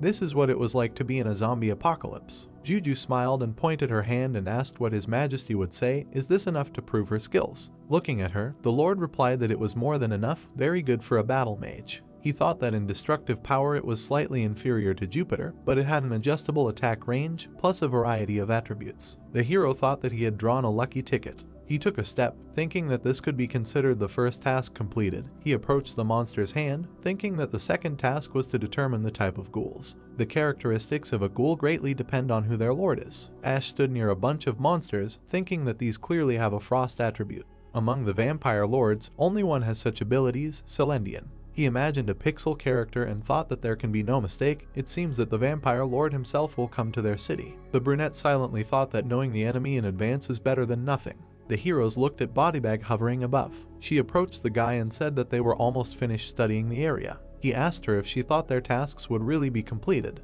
The elf landed and said that yes, she thought it was doable. Ash smiled, saying that was great. He thought that this way all three of the given objectives were completed during free exploration. He clapped his hands and said that they had all done well, it was time to return. The city by the castle was in darkness. The brunette thought that since the main camp could not be used yet, they should return to the entrance to area number 3 and retreat. The prince stood on the tower, looking ahead. In the alley behind this square, the main camp was hidden, occupied by enemies. He imagined the pixelated characters and thought that they were the Nightcrawler squad and a rat catcher named Crown. The brunette frowned down, thinking that if he waited a little, soon he would come and take the camp back from him and cause him as much trouble as he had received from them. The shards of stone glowed, words were heard that it was time to go home.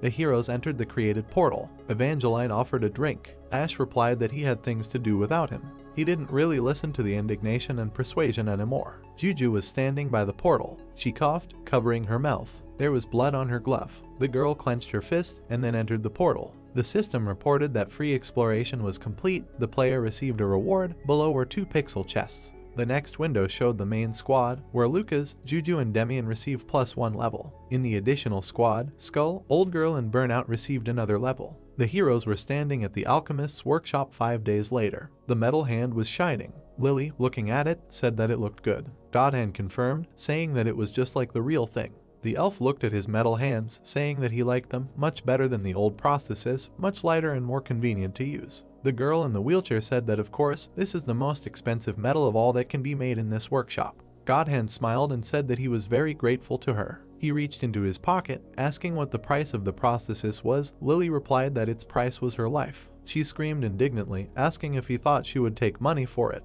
She didn't like to be in debt. Godhand tried to object. Lily slammed the door to the workshop, screaming for him to take it and go away. She still had a lot of work to do on the orders of His Highness. Ash thought they were cute. The elf pulled on a black glove. He touched his chest and, looking at the prince, said that he was completely healed and ready to return to work. He replied that it was great. The green-haired man put on the gloves and now was no different from his former self. The elf held his hand to his chest. The prince thought that after all, he had lost his arm below the elbow. He would like to give him more time to rest, but they have a tight schedule. Nothing can be done. We need to move on. Ash looked at them seriously and said that he was waiting for them at the mansion until 9 p.m. and that he should bring all the members of the Shadow Squad and that they were leaving tonight. Words were heard from the walls of the workshop that the operation would take place at night, so everyone should go to bed early to get enough sleep. The brunette watched his comrade leave and thought that Godhand had last glanced towards the alchemy workshop and then headed towards the infirmary. The heroes entered the room and waved to the girl. After that, Lily, as the senior mage, greeted Juju and gave her some parting words. She held the blonde's hand with both hands. She brought it to her cheek and said that if His Highness offended her,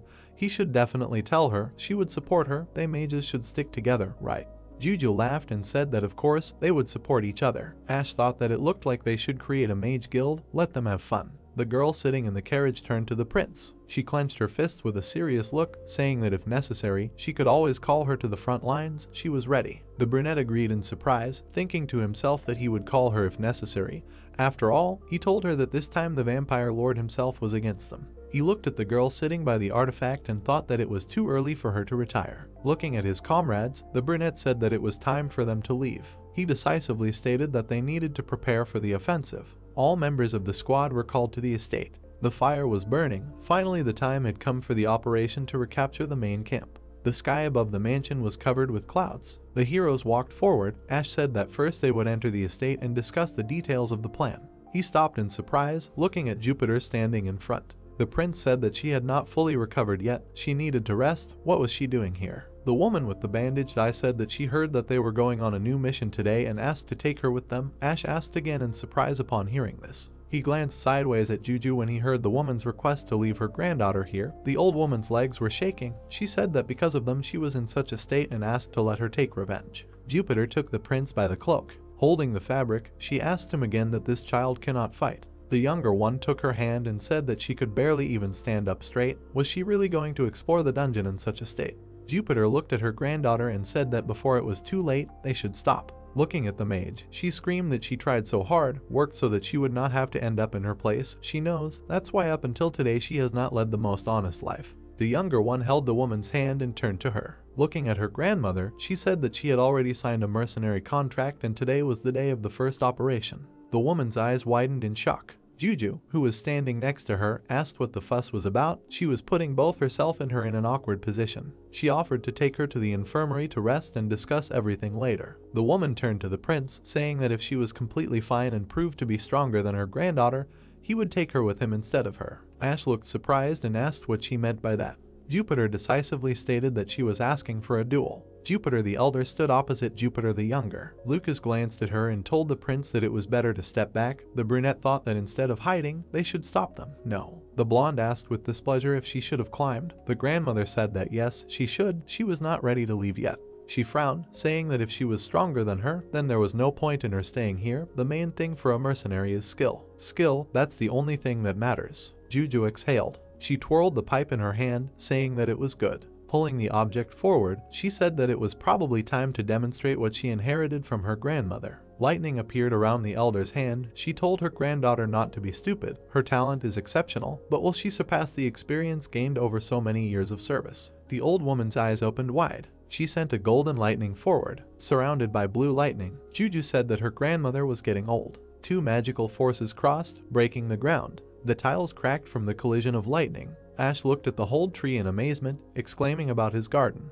He thought with displeasure that they should go and sort things out somewhere else. Jupiter was sitting on the ground. The duel ended quickly. Drops of blood fell to the ground. The woman turned to her granddaughter, asking, "Is this not enough?" Blood came from her nose and mouth. She asked, "Can she stop taking revenge on her?" The blonde looked calmly and answered that it was hardly possible. She walked away, telling her grandmother to go back to the infirmary and rest. She would come back again, she would miss her, she would not have time. Ash supported the woman by the shoulder and asked if she was okay. Without raising her head, the old woman asked to take care of her granddaughter, and then she walked away. Despite her condition, she was ready to do anything to prevent her granddaughter from going on an expedition. What happened between them? Ash watched her go and thought that he didn't know, and there was no time to explain it because they had to move out on reconnaissance according to the plan. Words were heard in the garden that it was time for them to go. He thought everyone was already assembled. Ash stood in front of the assembled heroes and thought that despite the slight commotion, all 3 squads had gathered together as planned. Ash's main squad.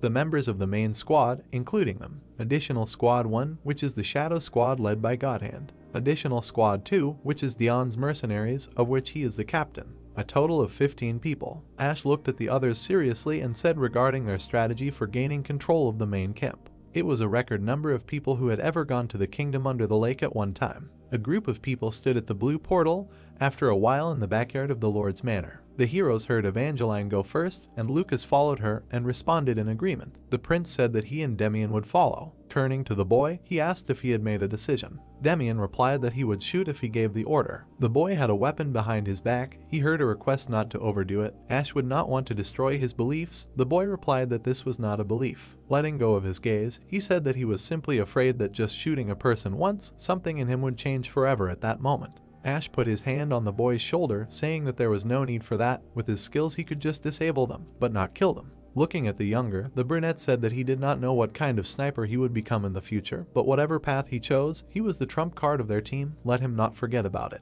With a determined look, Demian answered in agreement. The prince turned to the others and asked if they were ready. Having received consent, he said that then they would end this quickly. One by one, the characters entered the portal. Then the stones fell. The system reported loading and teleportation. A window appeared with advice that the NPCs in the dungeon have different relationships. Using them correctly is the shortest way to conquer the dungeons. The heroes walked forward. Clutching their weapons, they walked out of the portal. There were tables and a fire burning around. Ash frowned, thinking that no one, seriously no one was there. He looked at the burning wood and thought that this could not be. On the contrary, the bowstring of the crossbow was pulled tight. The opponents were standing between the tables.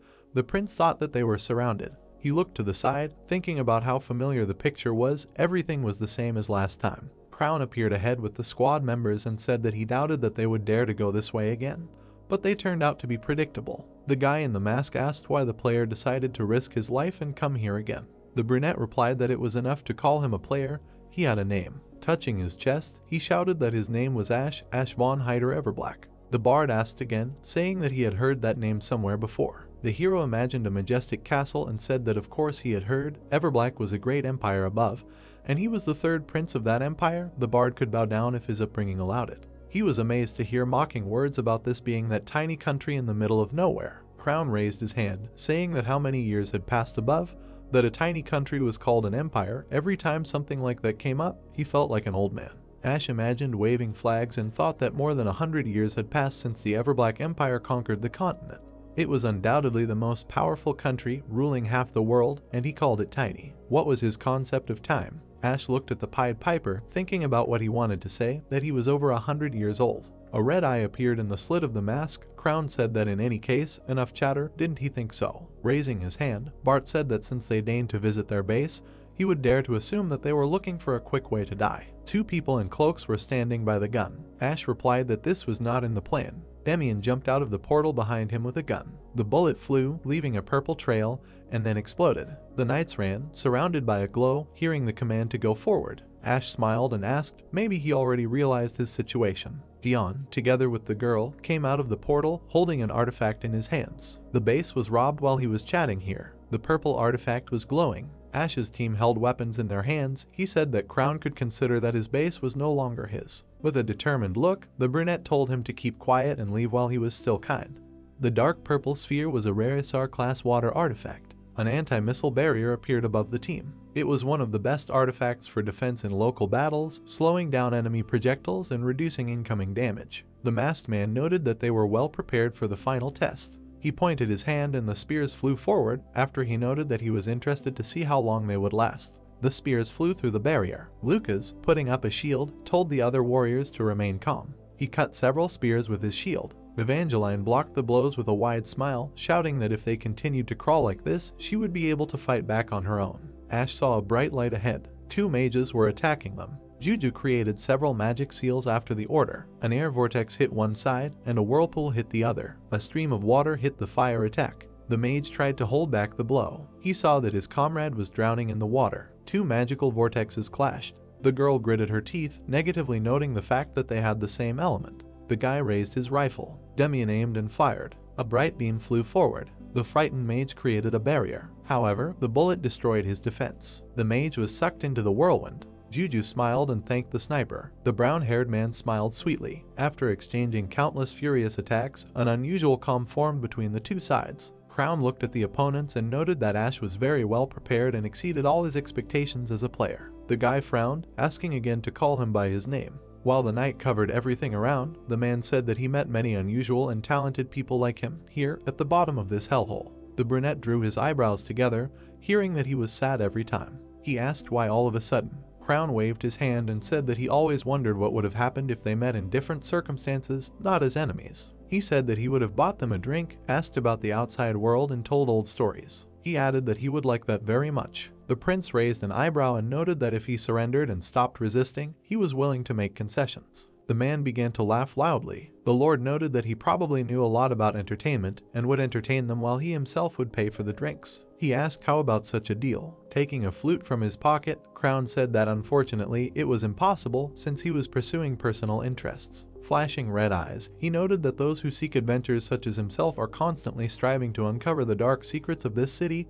and his task was to prevent this. Ash waved his wand, creating several blades. He noted that nothing could be done about it, and then they should continue the slaughter. Agreeing, the man brought the flute to his mouth and said that as soon as he got rid of the last player, this hell could calmly plunge into eternal darkness. The guy saw his comrades on the map in the distance. He smirked and said that he was sorry to upset him, but he would not let that happen. In the distance, there was a long-range structure. The brunette said that instead of darkness, he would burn everything to hell, just like in hell. Fire arrows began to fly from above. Crown perked up and loudly told his subordinates to block them and use shields. The masked men began to be hit en masse by fire. The Shadow Squad launched their arrows at them. Godhand with a confident look noted that they were ready for battle and awaiting orders from His Highness. The masked man asked in shock about a separate squad. He asked if they had already broken through the 3rd zone and walked here on foot. Ash smiled smugly, noting that this was the correct answer. He was asked how this was possible if no movement was detected in the 3rd zone. Imagining the cloaked men moving along the city walls, the boy mentally noted that the guys from his Shadow Squad were former intelligence agents,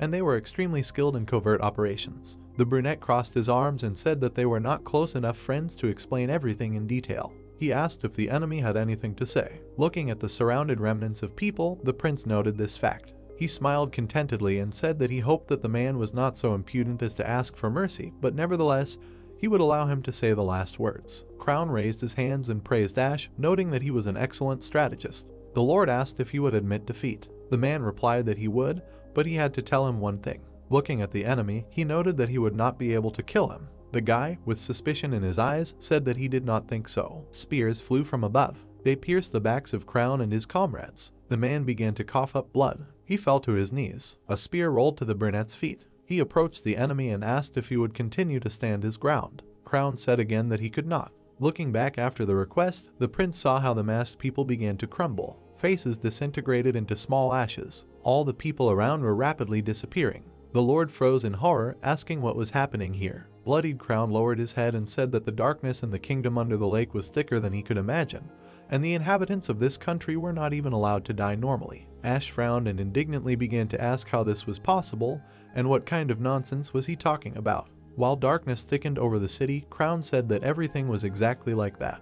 He added that the end of this stupid country, which accepted the curse as reverence, was the real hell. The guy grabbed him by the chest, ordering him to explain everything normally. Looking up at him, the masked man noted that, however, he admitted that maybe he could reach the deepest darkness of this hell. The brunette frowned and began to shout angrily, telling him to stop talking nonsense and explain specifically what he meant. The partially disappeared Crown muttered that if they met again, then he would tell them everything in more detail. He completely disappeared, saying goodbye until they met in the darkest abyss. The prince froze. Standing with a shocked look, he indignantly asked what else this dungeon was hiding.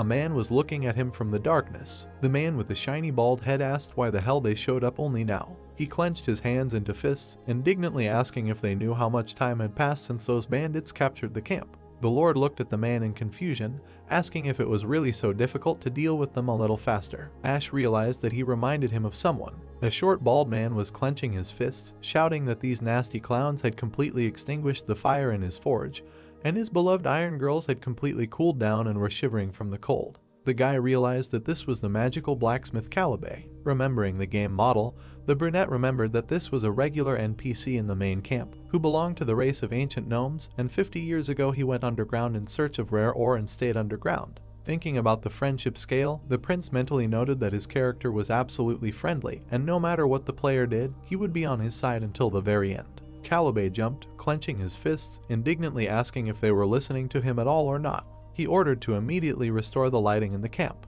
Lucas, grabbing his sword, angrily asked if he should shut him up. The Lord asked him to calm down and do what he asked first. Looking at the ruined area, he noted that this camp would now be their base. He ordered that fires be lit and some of the mess that their enemies had left behind be cleaned up. Calibe laughed contentedly and said that he wondered what the name of such a hard worker was. The boy bowed his head and said his name, after which he asked if he could now know his name. He mentally noted that although he already knew it, it was still polite to ask. Clutching a sledgehammer, the man laughed and said that only a loyal comrade in arms had the right to know his real name, but he looked promising, so he could tell him. Raising the sledgehammer, he smiled and said that his name was Calibe, and he was the best magical blacksmith in the world. The brunette thought that usually when someone calls himself the best, it turns out to be the opposite, but this character really deserves such a title. Remembering the game interface, the prince thought that it was because he was the only one who could make exclusive equipment for SSR level characters.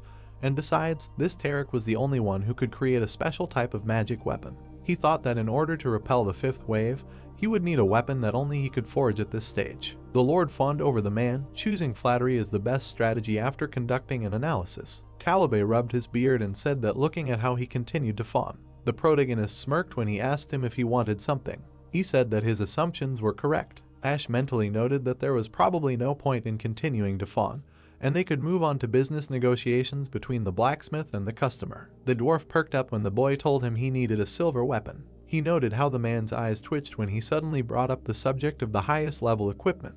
Putting a sledgehammer next to him, the man said that it was a bit difficult to make, but it was possible. He asked how many he needed. The prince said with a confident face that he needed 15 pieces, but if it was possible to make more, he would need more. Calibe raised his fist, asking if he was crazy to order 15 holy silver weapons. The Lord asked if that meant he couldn't. He muttered that it seemed like his words about being the best craftsman were just empty talk. The blacksmith indignantly asked for it to be repeated. Frowning his dark brows, he exclaimed that the holy silver weapon was a top-level item for performing exorcism. He noted that it took a ton of effort to cast even one, and then asked why he needed so much. Imagining a dark male silhouette, the Lord said that the vampire king Celendian was about to attack the kingdom, and he had to stop him. The blacksmith froze in shock. Remembering the mechanics of the game, the brunette mentally noted that when fighting vampires, they usually use weapons made of silver, but for higher vampires, vampire aristocrats, the effect of double damage from silver weapons is halved. Imagining the sword, he thought about the fact that there is a special silver weapon for fighting such big shots,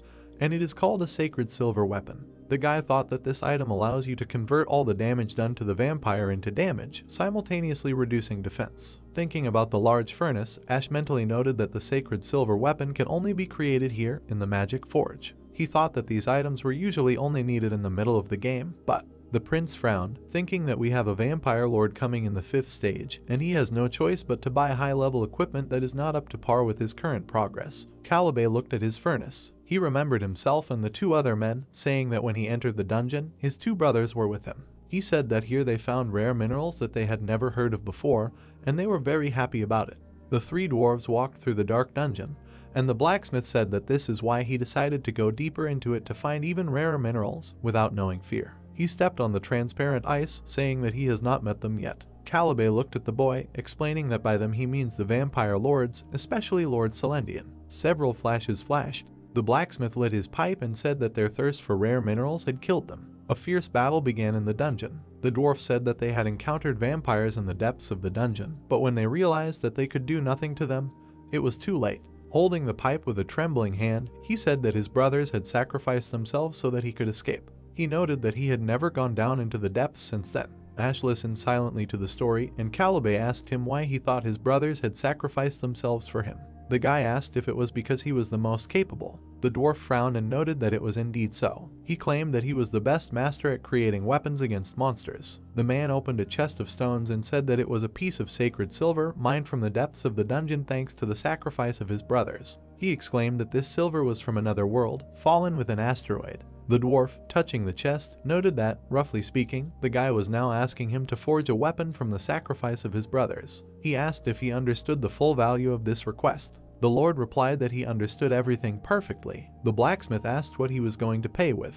The protagonist frowned and said that he would pay with Celendian's head. He said that if the dwarf wanted, he could bring his blood or intestines, and it would be an excellent revenge to appease the souls of his brothers, as well as good material for equipment. Calibe began to laugh loudly, saying that he thought he was a smart guy, but it turned out that he was a real psycho. He asked again about the head. The man frowned, saying that he did not hear his name. Standing in front of him, Ash said his full name. The dwarf noted that he even began to catch the ominous smell that emanated from the Everblack family. He slapped his hand on the chest, exclaiming that he would create a weapon for him. The blacksmith noted that, however, 15 pieces were too much and he did not have that much sacred silver. He looked at the guy and said that he could make 3 pieces from the best sacred silver. He asked how he liked the offer. The brunette replied that everything suited him. Signing the contract, Calibe said that he would start preparing to make weapons right now. While Ash was holding the document, a notification appeared about creating a quest for weapon production. The man asked him to get the rest of the ingredients. Looking at the old houses, he said that the next time he visited, the old people from this area would most likely return here. The dwarf said with a smile on his face that there was no more comfortable place to rest in this dungeon than this, and it was very good that they were able to destroy all those creatures in masks. Imagining the face of Crown, the prince wondered if they really destroyed them and could it be said that they really won. Looking at the large furnace, the lord asked if he could ask one question. The blacksmith agreed to this. Recalling the crumbling body, Ash noted that she told him about how exactly the battle with the Night Serpent squad went and that although he definitely killed them, they turned into fog and disappeared. Recalling how he looked at the dark fog, the boy said that he asked if Calibe, an adventurer who had lived here for decades, knew the reason for what they saw with their own eyes. The man crossed his arms and repeated the question about why those creatures melted away like smoke. He said that it was because of the curse that was cast on them. The prince asked again about the curse with a puzzled face. The dwarf asked if he really didn't know what 3 curses were cast on this kingdom. He said that he himself did not know what the other 2 were, but he knew about one for sure. Looking at the gloomy castle, Calibe said that those rare surviving natives of this country were suffering because of him. The protagonist frowned and asked what kind of curse makes these ghostly creatures wander the bottom of this lake for hundreds of years. The blacksmith answered with a menacing look that it was the curse of eternal life. Crossroad Mansion. Upon returning from the dungeon,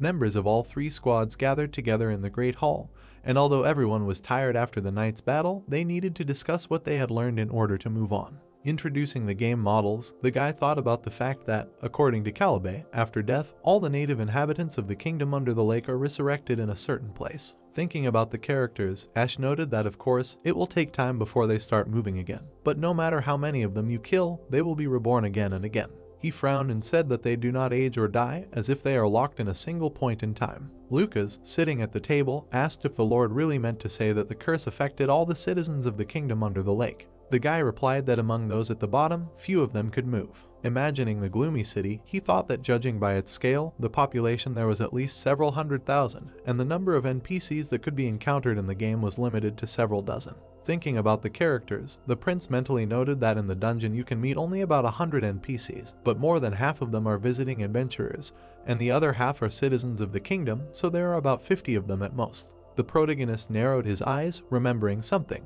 Remembering how he stood with Demian at the boarded-up door, he wondered where all the other people were then. He looked at the hot dishes on the table. Evangeline, eating a sandwich, said that it was hard to believe, and it all seemed more like a fairy tale. She asked if eternal life wasn't a blessing, not a curse. Lucas, holding a sandwich in his hands, agreed with her, noting that everyone wanted to live as long as possible, but maybe living forever wasn't a blessing. Ash looked at Demian when he said that he didn't want that. He asked if he really dreamed of dying sooner. The brown-haired man replied that he didn't want to die, but he didn't really want to live forever. The guy mentally noted that everyone had slightly different views on life and death. Juju looked down, muttering about eternal life. The brunette looked at his comrades, noting that the Shadow Troop and Dion's mercenaries had also begun to speak out on the matter, and the living room quickly became noisy. The prince crossed his arms, mentally asking who could have cast the curse of eternal life. He thought it was a great question to talk about over kimchi soup. As he was seeing his comrades off, the Lord thought that their discussion had dragged on, and he suggested that they break up, as they all needed some rest after a hard night.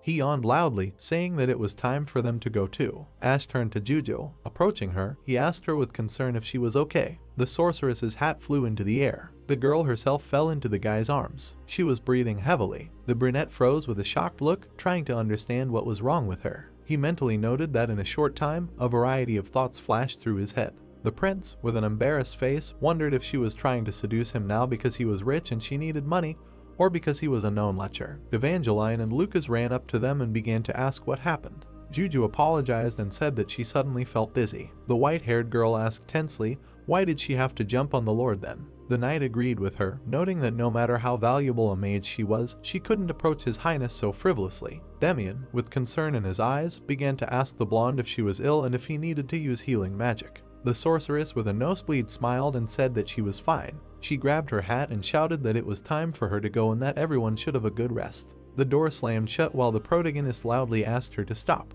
He looked at Lucas and asked if it was necessary to be rude to a sick person. The knight replied that he simply didn't feel it. Evangeline looked at them and said that magic was boiling inside Juju, ready to burst out at any moment. The blonde frowned, saying that since the first meeting with the sorceress, she has not let go of the feeling that she is hiding something.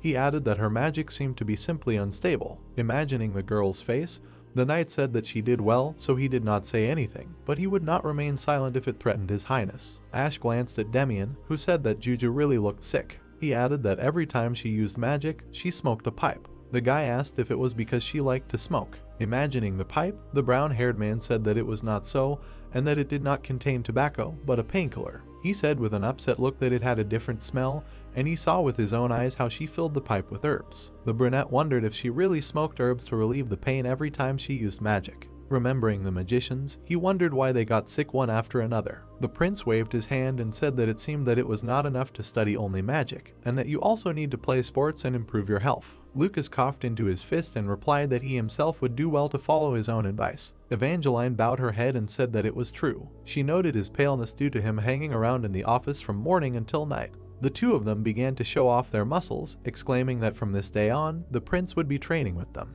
The Lord stood with shocked eyes, muttering that he should not take on such a responsibility. He asked Demian to wait for him. The next day in the office, the protagonist leaned on the table, saying that his legs really hurt. All morning he had been lifting weights and training, since the nightly duo made him do it. The door opened and a loud voice called His Highness. Ada ran into the office, shouting that a messenger had arrived, who was being sent to the capital. Ash asked if there would be reinforcements. The guy smiled widely and answered in the negative. The brunette remembered looking at the blue screen. Sitting at his desk, he mentally noted that as soon as he learned that the next stage would involve vampires, he immediately sent a request for reinforcements, pitifully and in detail. He wondered if it was possible to listen at least once. Introducing the army and the burning city, Ader said that currently the main army of the empire, judging by the news, captured the capital of Bringer and now gradually occupy the rest of their territories. The guy read the letter, noting that the respondent said that he could not provide troops until the military situation in the west was completely stabilized. The Lord waved his hand and exclaimed that if they lost the southern front, humanity would be destroyed.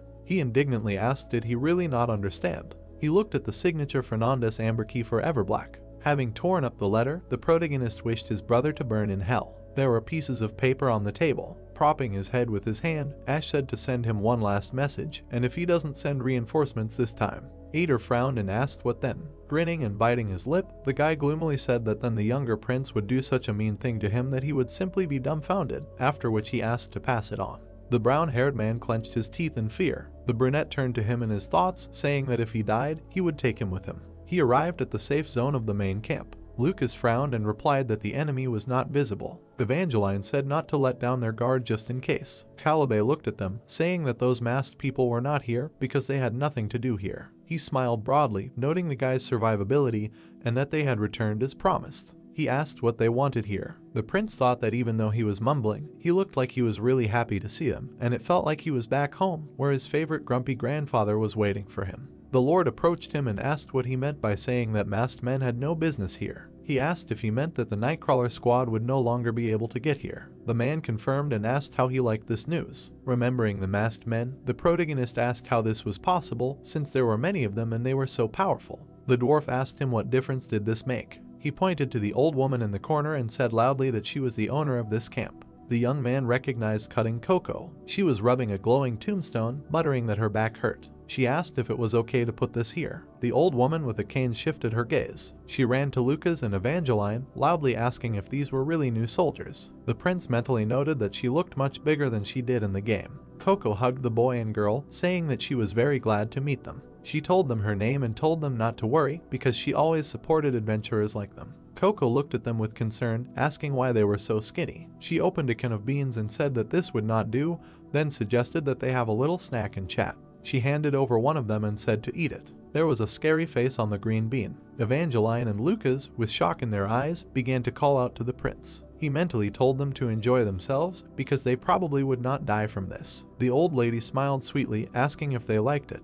The Lord began to think about the fact that Cutting Coco can cut anything into two, but it is not such a scary name. Imagining the game model, he mentally noted that this witch possesses spatial magic and can cut through space itself, that is, the NPC responsible for teleportation. Remembering the blue lanterns, Ash mentally noted that all the teleportation gates in this dungeon were installed by this granny. Hugging the well-fed Evangeline and Lucas, saying that Crown and his masked men will not appear here anymore since she cut them off. She rubbed the stone tablet. The prince realized that she was talking about a barrier that does not let them through, and apparently, this stone tablet that she installed earlier is a barrier stone. Looking at the bright fire, the guy thought that thanks to this, the main camp will become a safe zone from the Night Serpent squad. While Coco was getting new cans of beans and telling the boy and girl to eat, Ash was thinking that new enemies were not out of the question, but Granny, the strongest and friendliest NPC, had returned. Everything should be fine. Calibe approached the cart and asked what kind of metals these were and what they were for. The brunette said that they were for making sacred silver weapons, which the blacksmith asked to deliver. Looking at several bags, the dwarf asked if he could really get so much in just one day. The prince replied that he didn't have much time. Remembering the weapon crafting quest, he thought that there were a lot of things there. Imagining the forge in Crossroad, Ash mentally noted that most of these were bought there, which is why he worked so hard to build it. Calibe began to dig through the stones, saying that there were too many of them. The guy saluted him and smiled and told him to consider it a gift. The dwarf exclaimed that this was simply amazing. He grabbed several bags and said that he didn't mind at all since he was short of resources after the forge was destroyed. Making a note on a piece of paper, the man said that they had 2 ingredients left, a premium magic core and a dark crystal, 3 of each. The prince smiled and confidently declared that he would go get the premium one right away. Calibe asked if he was sure he could find the top-grade magic cores. The Lord walked forward, answering yes and telling him to start forging.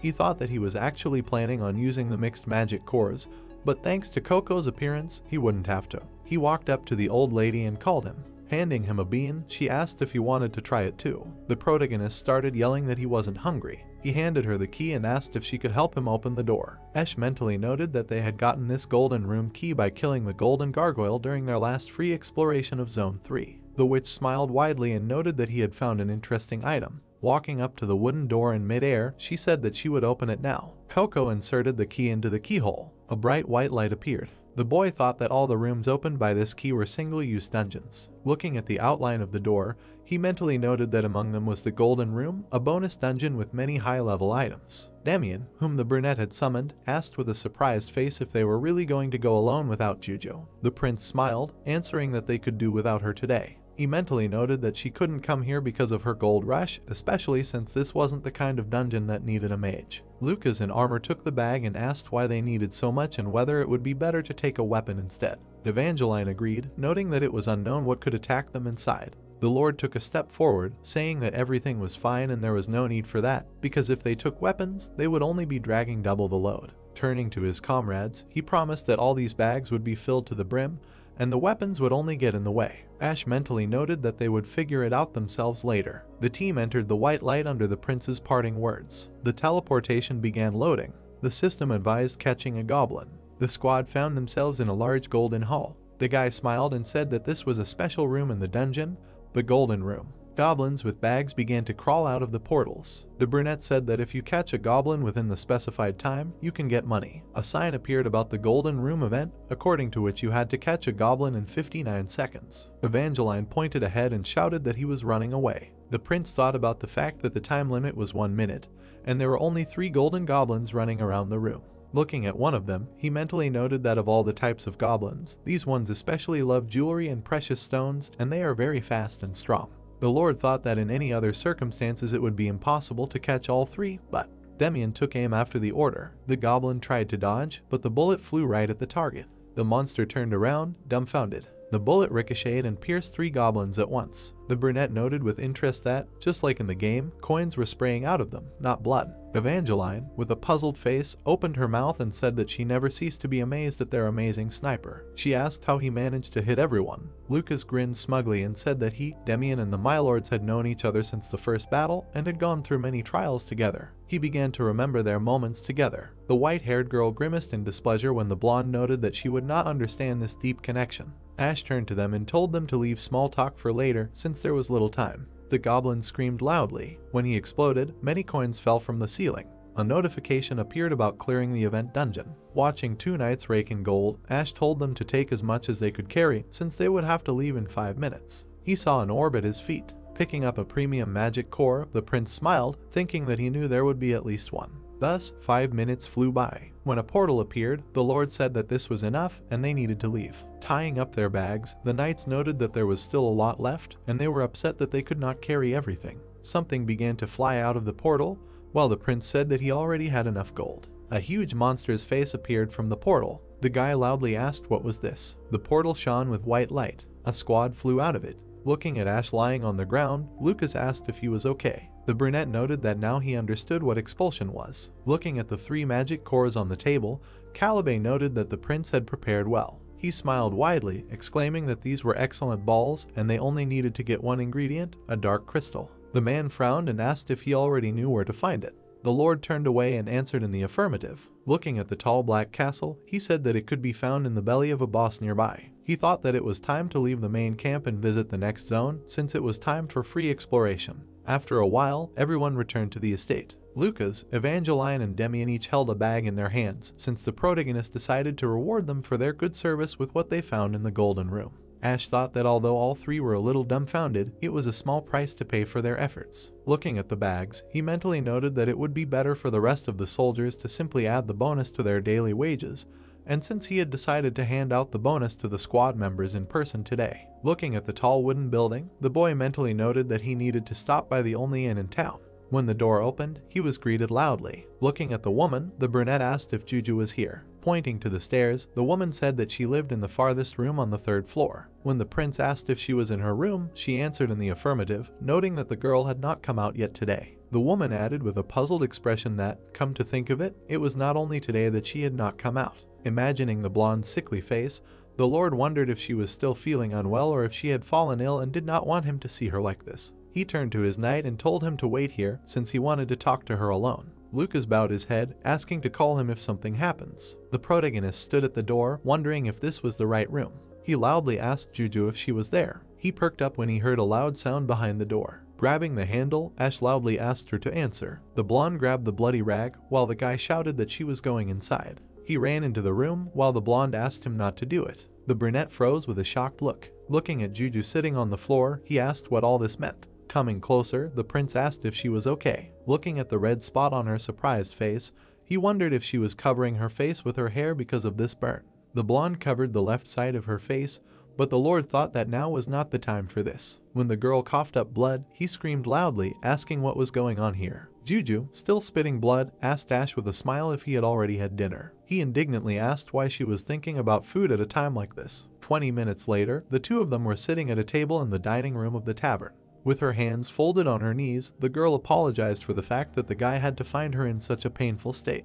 The brunette with a worried face noted that she looked like she was going to die soon. The sorceress sitting opposite him noted that she was doing a pretty good job of hiding it. She smiled widely and said that her time was limited and she had a maximum of 3 years left. The prince's eyes widened. Looking out the window, he tried to find the words. He jumped when Juju coughed up blood again. She smiled and noted that she was joking since the atmosphere seemed too heavy to her. The Lord indignantly exclaimed that you can't joke about such things. He grabbed his forehead and asked why she didn't say anything. The blonde wiped her mouth and asked if they would hire her if she told about it. She asked who would need a mage who could die at any moment. Imagining her in action, the protagonist thought that it was a very difficult question for him, but he would still hire her since he really needed mages. Remembering the characters of his main squad, he thought that perhaps he would not put her there unless. Ash mentally noted that the main squad should still consist of soldiers capable of fighting in the long term. Looking down, Juju said that she needed them to feed her family since her grandmother, who had been the breadwinner for a long time, fell ill and now she had to earn money herself. Clutching a bloody handkerchief, the blonde noted that in such a situation, she had no right to say that she was sick. She apologized for lying. The sorceress raised her head and asked not to worry, because even if her body looked so-so, she would have no problems in battle. Creating lightning in her fist, the girl said that she was confident in her abilities. She noted that with the end of the upcoming defensive battle, her probationary period would end. Burning the handkerchief and pouring out the ashes, Juju told the prince to see for himself whether her condition affected the battle or not, because in case of failure, she could always be fired. Looked at the small bag, she thanked him for the bonus and for worrying about her. The blonde smiled weakly and asked him not to tell her grandmother about her condition. Night fell over the mercenary guild. The woman, looking at the bag, asked the Lord if he was too generous to an old woman who could not work but only cooled off. Sitting at the counter next to Jupiter, Ash noted that she had been through a lot and this was a well-deserved bonus. Remembering herself in battle, the woman said that although this old woman had caused a lot of trouble, she could proudly say that she had provided significant assistance in defending this front. The guy closed his eyes and agreed with this. The mercenary looked at him and said that she had one request. She asked if he could listen to her whine a little longer. Remembering herself alone in the wasteland, she began to say that she often wondered what she was doing with her life, because by the end of it there was no one left to listen. The woman smiled weakly when the brunette asked if it was because she was a free mercenary. She answered in the affirmative. The prince smiled, giving her permission to whine to him. Pouring alcohol into the glass, Jupiter said that the Lord probably already understood that they would talk about her granddaughter. She lowered her eyes and said that 15 years had passed, but she remembered everything as if it were yesterday and the moment when she first met this child. 15 years ago on the northern front of the Everblack Empire, the camp of the Legion of Wizards. The woman struck a match, asking why it did not light. A young brunette sat by a tree with a cigar in her mouth. She flashed like lightning and cursed loudly. While the grass was burning nearby, Jupiter noted that her magic had come in handy. A stern voice reminded her that she had been asked not to cast spells on the campgrounds. A tall woman named Riene, who was the captain of the 1st Division, approached her. She asked what kind of sick person would light cigarettes this way. While she was putting out the fire with her magic, the woman said that she, the captain of the 2nd Division of the Imperial Legion of Magicians, Jupiter himself, did so. A colleague noted that she was simply an idiot. She extended her hand and asked to give her a smoke too. The brunette replied that it was not her personal cigarette case and she was tired of giving her cigarettes. Rihanna said that it was not her fault that they had not been supplied for a month. Remembering the empty boxes, she noted that they had only one woman for the entire legion, who still only had high-quality cigarettes left. Jupiter shouted that it was all because she had been saving them all this time. The brunette began to hug her and beg her with a smile for a cigarette. The woman loudly asked her to leave, exclaiming that such tricks would not work with her. The soldier perked up. He and his comrades wished the women good health. The two ladies, who were standing by the tree in casual poses and with cigarettes in their teeth, looked rather gangster-like. But in the eyes of the soldiers turned to them, endless respect was read, for these were the two best fighters in the Imperial Legion of Magicians. These magicians were Rain and Jupiter. It was thanks to these women that the Legion of Magicians occupied a leading position in the Imperial Army. And for 20 years since the founding of the Legion of Magicians, the Imperial Army did not lose a single battle in which these two magicians took part. The women walked forward, and Jupiter said that she noticed something. Recalling various people, she said that many commanders have scars on their faces, and some even have visible burns. Rain replied that these are fighters from the front lines, and they puffed and puffed for a promotion, so they got battered. Continuing to tour the camp, the brunette said that they definitely can't compare with their wizards. Because they don't have scars, they don't even have a tan, because they are constantly in the rear. Her colleague noted that this is the role of wizards in war conditions, and the command gives coordinates, and they just bomb them. Jupiter waved her hand and agreed, noting that their task is to use magic from a safe distance. She exclaimed that it is prudent and practical, and she also loves her job. Rain asked why she grumbles then. Looking at the medals on her chest, she added that this is unworthy behavior for a captain. The woman replied that she was simply fed up with the other unit commanders constantly brushing her off at every meeting. She pointed to her cheekbone and asked if she should get a scar tattoo for the next meeting. Continuing to look around the camp, Rain asked if this was the reason everyone was avoiding her. She asked how many times had she told her not to act like a fool, at least in public. Remembering how her friend had been fast asleep, the woman screamed loudly that the Emperor himself had been present at those meetings, and she had been sleeping and drooling. Jupiter loudly asked if this was true. A soldier ran up to them and called out loudly. Holding a piece of paper in his hands, he said that a message had arrived from command. Looking at the high mountains, he noted that, apparently, an object similar to an enemy military base had been discovered in the foothills north of the base. At the moment, the First Corps of the Imperial Army had invaded a small kingdom called Camilla. The Empire's base was in the mountains, and although the war was in its final stages, sporadic resistance continued, and the Legion of Mages and the tedious task of clearing out enemy guerrillas entrenched in the mountains. Holding the document, the woman noted that they were like ants, and if you poison them, they will crawl back again. The soldier looked at Jupiter and said that an order had been received to carry out a pinpoint strike tomorrow at 5 a.m. He replied that since this was an order, there was nothing to be done. Approaching her colleague, she asked if after the end of the war they should both go somewhere south. Rihanna looked at her and asked with displeasure what kind of south could there be for 50-year-old old women. The brunette replied that there was nothing wrong with that, since the two of them were two rich and influential ladies. She clenched her fist, noting that maybe they could pick up some hot young guys. The woman muttered that that would only happen if they were blind. Looking around the camp, she noted that her friend had apparently earned her keep in the cold, dreary north, and her thinking was frozen to the core. Jupiter said that was why she was suggesting that they go south together. She smiled broadly and said that she wanted to live in the south when she retired, lounging around a resort with a refreshing pool and basking in the hot sun. Rihanna closed her eyes and agreed, noting whether it was traveling or buying a resort hotel after retirement. While the two of them were looking at the mountains, she said that it was still worth going to the south at least once in a lifetime. However, this story was as far from reality as the distance to the south, and the two mages laughed for a while, talking about retirement and old age. The next day at the camp at 4:30 in the morning,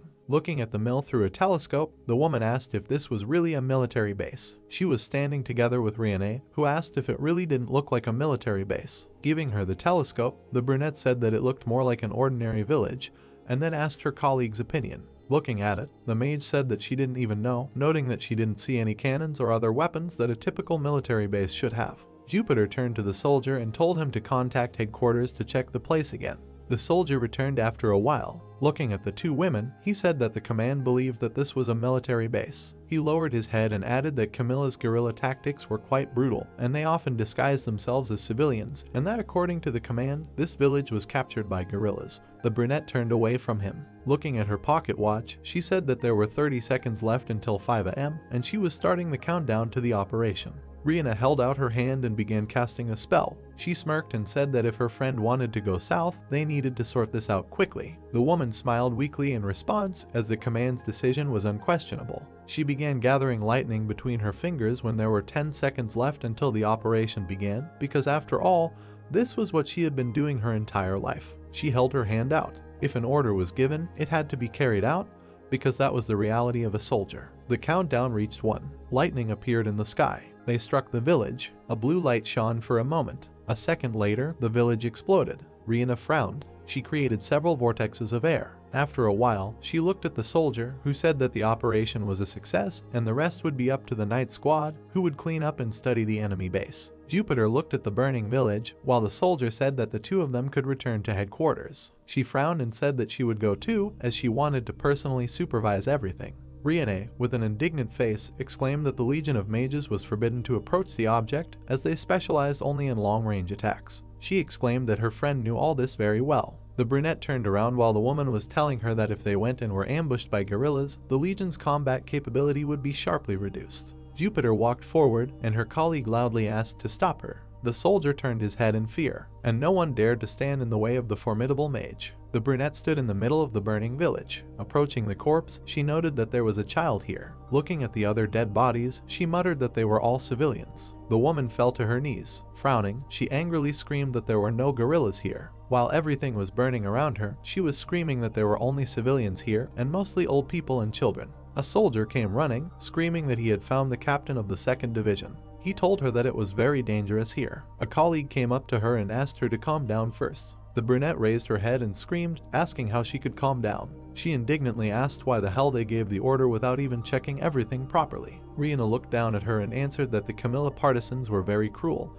and they were hiding in every village, and they also had The woman turned away and added that they didn't have time to check every house. Jupiter asked again, puzzled. The brunette looked at the mountains, saying that it had been half a year since the war with the Camilla kingdom began, and winter was approaching, so maintaining the front line itself was burdensome for the command, because they themselves wanted to finish as soon as possible. The woman asked with a shocked face, did she really want to say that if there was a suspicion, then it was possible to burn everyone indiscriminately? Looking at the corpse, Rihanna answered that it worked. The captain asked indignantly. Looking at her colleague, she shouted that she did not know that destroying civilians was also part of her wonderful job. Presenting the map, the brunette asked if she even knew how many countries the Legion of Magicians had wiped off the map. She asked how many civilians she thought had been killed over all this time. The woman frowned, asking how many of the bases she had burned over the past 20 years were real, in her opinion. Horror froze in Jupiter's eyes, because that was when she understood everything. Imagining a mountain of skulls behind her, she realized what she had actually been doing her whole life.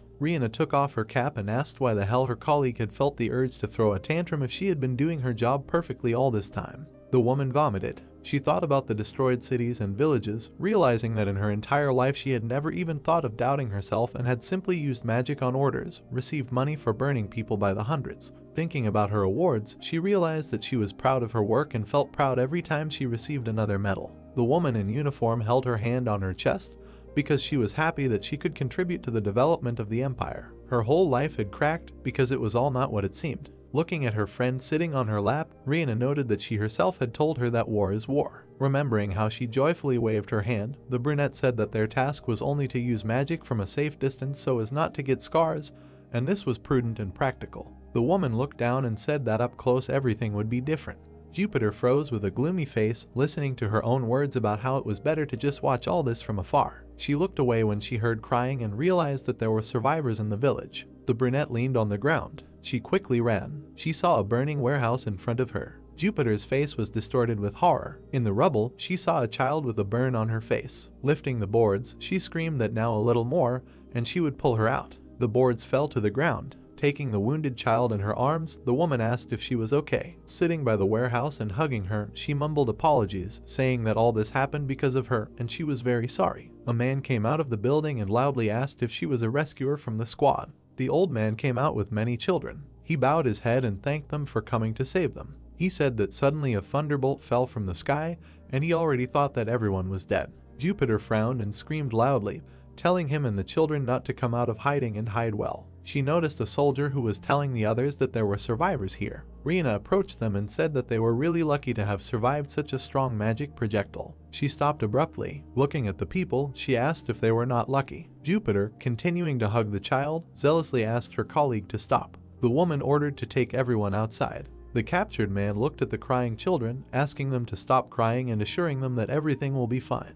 He and the children were kneeling in front of Rihanna, who asked if this was all, who was left alive. The soldier answered in the affirmative, noting that there were no other living people in the village. The brunette glanced back and asked if they really combed everything thoroughly. The soldier lowered his head and said that they were checking every building for basements, but since the village was located on rocky terrain, there were no other escape routes, and he thought that they were all people. The man was shaking, clutching a cross in his hands. The woman asked if he was a priest. He looked up sadly and answered in the affirmative, after which he began to ask to spare at least the children, since they were not guilty of anything. Looking at the frightened, battered children, Rihanna replied that their lives all depended on how he would answer her questions, after which she advised him to approach them wisely. Looking down, she asked where the Camilla soldiers were, whom they were hiding here. Looking at the destroyed building, the priest replied that there was not a single soldier in the village, and all the young people had long ago been called up for the army and none of them had returned yet. He asked to believe his words because they were true. Looking at the brunette, the man swore to God that he was not lying to her now. A second later, Rihanna shot him in the head. The priest fell to the ground. Holding two fingers in the shape of a gun, the woman said that she did not believe him, even if he swears, since Everblack and Camilla believe in completely different gods. Casting a spell, she pointed her hand at the children, saying that she could not believe that she had to do something like this. The brunette fired. Jupiter ran out to the children. She blocked the magical attack with lightning. Drops of blood fell to the ground. The woman with a wounded eye began to ask her friend to stop. She asked if she was really serious now. Looking at the frightened children, the magician exclaimed that perhaps there were partisans in the village, so it was deservedly burned. However, these children were just civilians. Standing in front of her friend, she asked, breaking into a scream, why they had to die and was there really a need for the murder of an innocent person that had just happened. Rihanna tiredly closed her eyes and noted that the woman herself knew the rules of this war very well. Remembering how the two of them looked at the village, she said that the command had determined that the village was an enemy military base. Remembering how their magical attacks hit the village, Jupiter noted that in reality it was not a military base,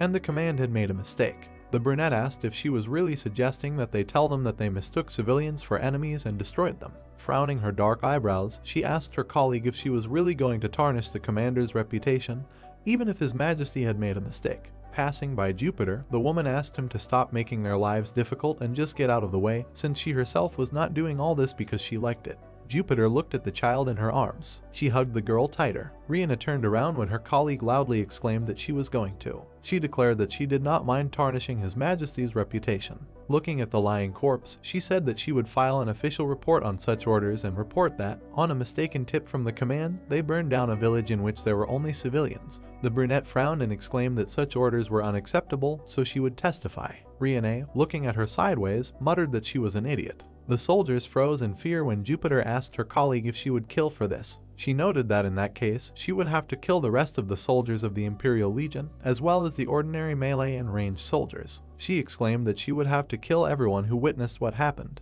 Looking at the brunette about to cast a spell, Jupiter noted that she would be too weak to do it. First of all, because they were inseparable friends, and Jupiter believed that Rihanna simply could not shoot her, and this turned out to be true. The woman lowered her hand, telling her colleague to do as she wanted. The sorceress frowned and told her to protest, even to pour slop on His Majesty and save these children, if that was her wish. Leaving the burning village, Rihanna told her not to forget that in this case she would soon have to take off her uniform and give up everything she had achieved in her entire life. Covering her eyes with a visor, the brunette said that nothing would change from the fact that she suddenly decided to show hypocritical nobility. Approaching the exit, she added that they had a good time, but from now on it was better for them not to see each other. Jupiter silently watched her colleague, with whom she had shared ups and downs for 20 years, leave. She turned her head. Behind her, dozens of orphans sat on the ground, covered in blood and soot, and now she had to bear the responsibility for their lives. Jupiter stood in court, having nevertheless filed an official complaint against the command, and this was the first official massacre of civilians recorded in the military records of the Everblack Empire. While the red flag fluttered in the wind, it was noted that it remained the only mistake made by the Imperial Command, and during the operation to eliminate the guerrillas of the Camilla Kingdom. It was a bright spot that the Emperor himself allowed. After that incident, the Imperial Legion of Magicians was no longer used in operations to clean up the guerrillas, and after the end of the support of the army by the Magic Legion, and the war dragged on for much longer than the command had planned. Even after the kingdom was taken over, Camilla had taken years to completely wipe out the entire guerrilla army. Rihanna looked at the empty space next to her as Jupiter was soon kicked out of the Imperial Space Legion and assigned to provincial duty. Birds flew overhead. A month after the operation, Jupiter was exiled to the smallest coastal village on the Eastern Front.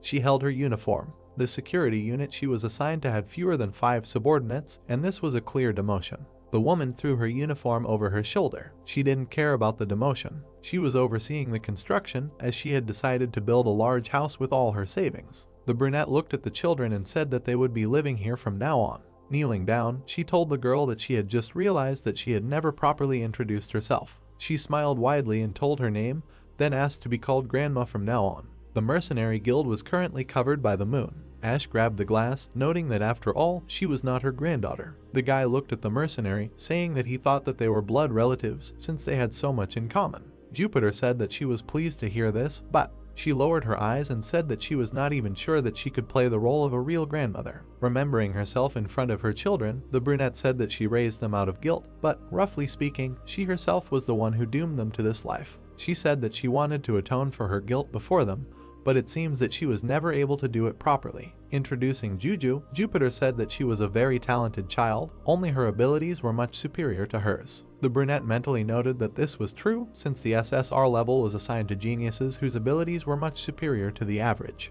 Introducing the girl enveloped in blue light, the woman said that however, due to being hit by her lightning as a child, her body was greatly weakened. She noted that her magical core, or source of power, was weakened and that every time she used magic, she expended her own life force. Imagining her granddaughter's 2 different lives, Jupiter said that if it weren't for her, the girl could have easily become the greatest wizard in the history of the world, or perhaps lived a happy family life in that small village. She noted that on that day 15 years ago, she burned both of those possibilities to the ground, and what she did could not be undone. Looking into her drink, the woman said that she was afraid of her. Looking around the guild, Ash asked her why. Jupiter replied that if she were to one day tell her to give back what she took from her. Remembering the blonde scar, she asked how she would repay. She said that every time she met that child's gaze, she was so burned by that thought that she wanted to sink into the ground. The boy lowered his head silently. He made a mental note that he couldn't utter a word, so he simply listened to her story in silence. Looking at the mercenary, he thought that for him, as a third party, this was a very difficult problem, so he didn't dare to propose any solutions. While the medals were shining on her uniform, Jupiter said that she was proud of her service,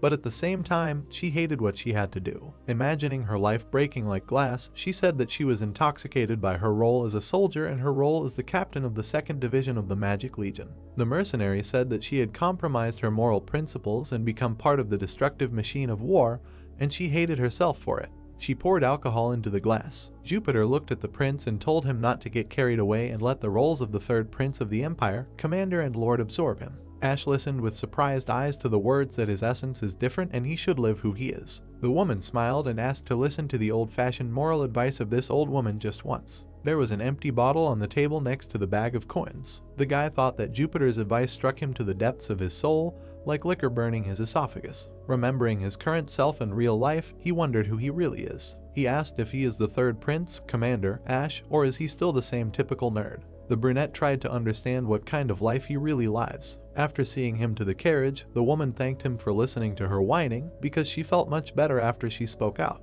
She added that she would talk to Jujo. Pictured with the girl's smiling face, Jupiter noted that after all, she was her granddaughter who had inherited her name, and if she told her everything frankly, perhaps she would be able to find an answer. The mercenary smiled sweetly and said that she wanted to believe in it. Ash smiled back and agreed. As he left, he mentally noted that he sincerely hoped so too. He thought that no matter how their story ended, he hoped that they would not leave each other with reasons to regret. A few days later, the first samples of silver weapons arrived from the forge. In the courtyard, Lucas deftly wielded them. Firmly gripping the handle, he noted the good balance and everything seemed to be fine. The system window showed the characteristics of the sword, the damage of which was doubled by the weak. Ash tilted his head to the side with a calm expression on his face, saying that he would pass this on to the blacksmith, let him continue, and this sample remains with the knight, let him use it. Evangeline, turning around and continuing to twirl a long spear in her hand, clarifies that it looks expensive and is it really possible. She immediately makes a sharp lunge, throwing this spear forward.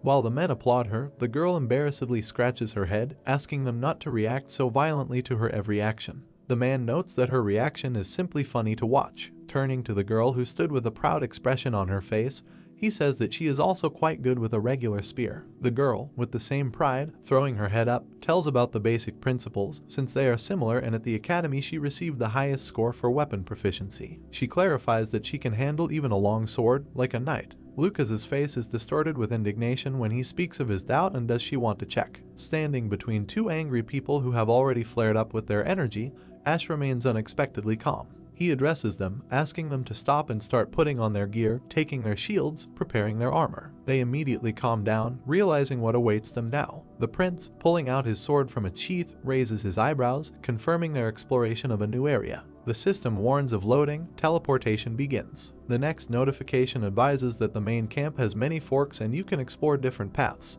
Once again, finding himself in that empty city, Ash took only the main squad. After all, they will have to fight Celendian. The main squad included the prince himself, his knight, Juju, Demian and Evangeline, and they all need to be pumped up well. It would also be good to pump them up this time until they get the ultimate. Lucas and Evangeline are level 38 and 39 respectively, and to get the ultimate, you need level 50 and the third choice of development branch, which they are still far from. Ash and Demian themselves are levels 24 and 33, they have a chance to get a new skill, because at level 35 you can change the development branch and get 2 new skills. The Grey Mage looks up, surprised that the guys are there again. He comes closer, asking if they have lost weight since their last meeting, offering them something tasty. Lucas covers his mouth with his hand, while Ash waves her hands with a worried face, saying that nothing is needed and that they just ate. Coming closer to the old woman, the prince asks where Calibe is. Looking away, she replied that the dwarf master went to the dungeon for some materials. Looking in the same direction with concern, the guy thought, because as a permanent NPC, he is always in his place. So why did he leave? In any case, Calibe is higher in level and much stronger than them, he will definitely not die. Walking through the streets of the city, lighting the way for both himself and the old woman, the prince turns to her about one request. She interrupts, asking if he wants a marmalade, to which he refuses. Stopping, he points with his foot to the sign on the ground, asking to remove this seal. She asks if he is sure. Her eyebrows rise as she explains that there is an enemy with a terrible reputation inside and this path can break his heart. He smiles at this, saying that everything will be fine and his heart is not so easy to break. Coco continues, because if he does not win, then they will not return. This is a one-way trip. Are they really ready for this? Waving his hand at the smiling mage, Ash confidently declares victory. Coco smiles, showing all her teeth, and remembers Calibay's words that the prince is not as bad as he seems. Removing the seal by hitting it with her staff, she wishes her a good journey, waiting for the stories after. The prince thanks her. The hatch in the dungeon creaks open. The so-called champion's path. Sounds good, but this is only the name of this passage. Remembering the layout of the levels and locations, the protagonist calls it a secret path that allows you to get from the main camp directly to level 5, skipping level 4, when they themselves are now on level 3. But at level 5, the monsters are more difficult and stronger, and although they went there themselves, how are they going to get through it? However, of all the options, this is the easiest to pass. Colosseum. Dungeons and bosses are designed in such a way that victory is determined by knowledge of the enemy or cunning and tricks. Before the campaign, Ash instructed everyone. The system shows a warning notification about this champion's path, which describes what the old woman was talking about. Dark energy was coming out of the hatch. Turning to his people, the brunette asks if they are ready to go. It was clear from their faces that they were not delighted, and even Lucas. But it should be so. A torch with blue fire falls into the hatch. It was deep. Standing above the passage, Ash asks a rhetorical question about its depth. Already slowly descending the stairs, the protagonist looks at his knight, saying that he will go first. He immediately rushes forward, asking to go first instead of my lord. If the darkness had a will, what would it try to do? The prince was still descending the stairs, moving his hands. It seemed to him that the darkness was even penetrating his ears. He stepped carefully on each rung. As he descended, the darkness seemed to gain the ability to speak. Unpleasant, frightening images appeared in his head as if they were hanging over him. The boy closed his eyes and frowned. He was afraid. He was still descending, while these imaginary entities were looking at him from all sides. He was so afraid that his steps were difficult, but he had to move on. His eyes were burning with fire from the thought that this was the only way to pass. He had no choice but to jump into this darkness, as if into lava. Finally, he descended. A fallen torch lay next to him. Still holding onto the rung, Ash stood,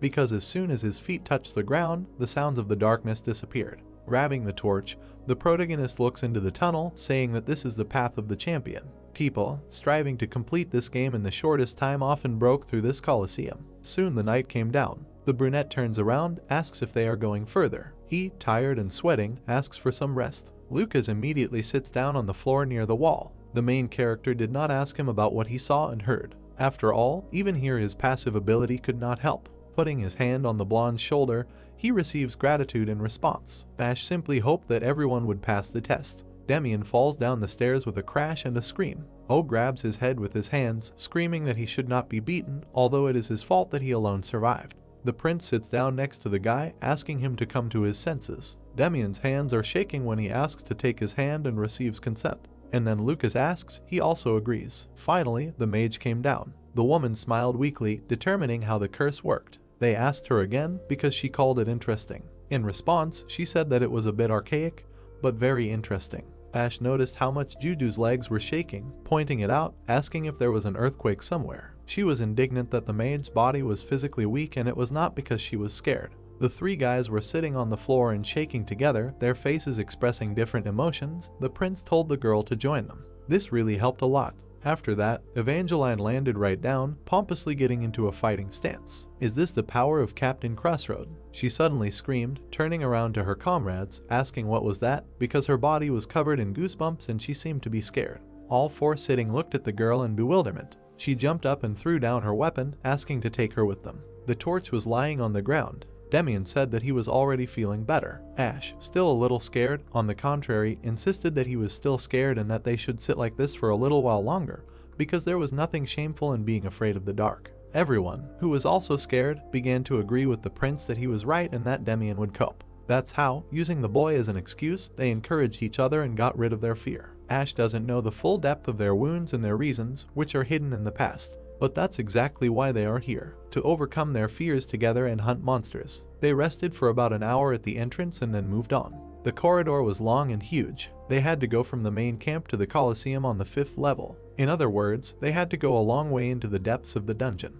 They talked to each other. The protagonist was able to explain to them the mechanics and tricks of the Colosseum. It is unknown how many hours they walked along this long passage. In the end, they reached the end, where there was a staircase leading up. Not so high, but leading through the darkness. The prince says that this time there will be no curses. Turning around, making a confident face, he calls for further progress up. Lucas climbed up first. Then he gave his hand to his lord while he was happy that he climbed. Looking down, Ash asks to hurry. The knight, looking around, tightly clutched the hilt of the sword. He said that, most likely, they are in enemy territory. Helping Evangeline to climb, he draws a protest, not believing. A loud howl was heard, which was emitted by a dark silhouette. This silhouette announces that there are many new gladiators on the stage. Large lamps suddenly light up. They illuminated the stage of the Colosseum. They shone very brightly. The main character covered his face with his hand, asking what is happening here. The system reports that this is level 5, the Fire Colosseum. Spotlights illuminated the entire team. Evangeline covers herself with a shield, saying that they didn't know they would end up in the arena straight away. Ash, clenching her jaw, curses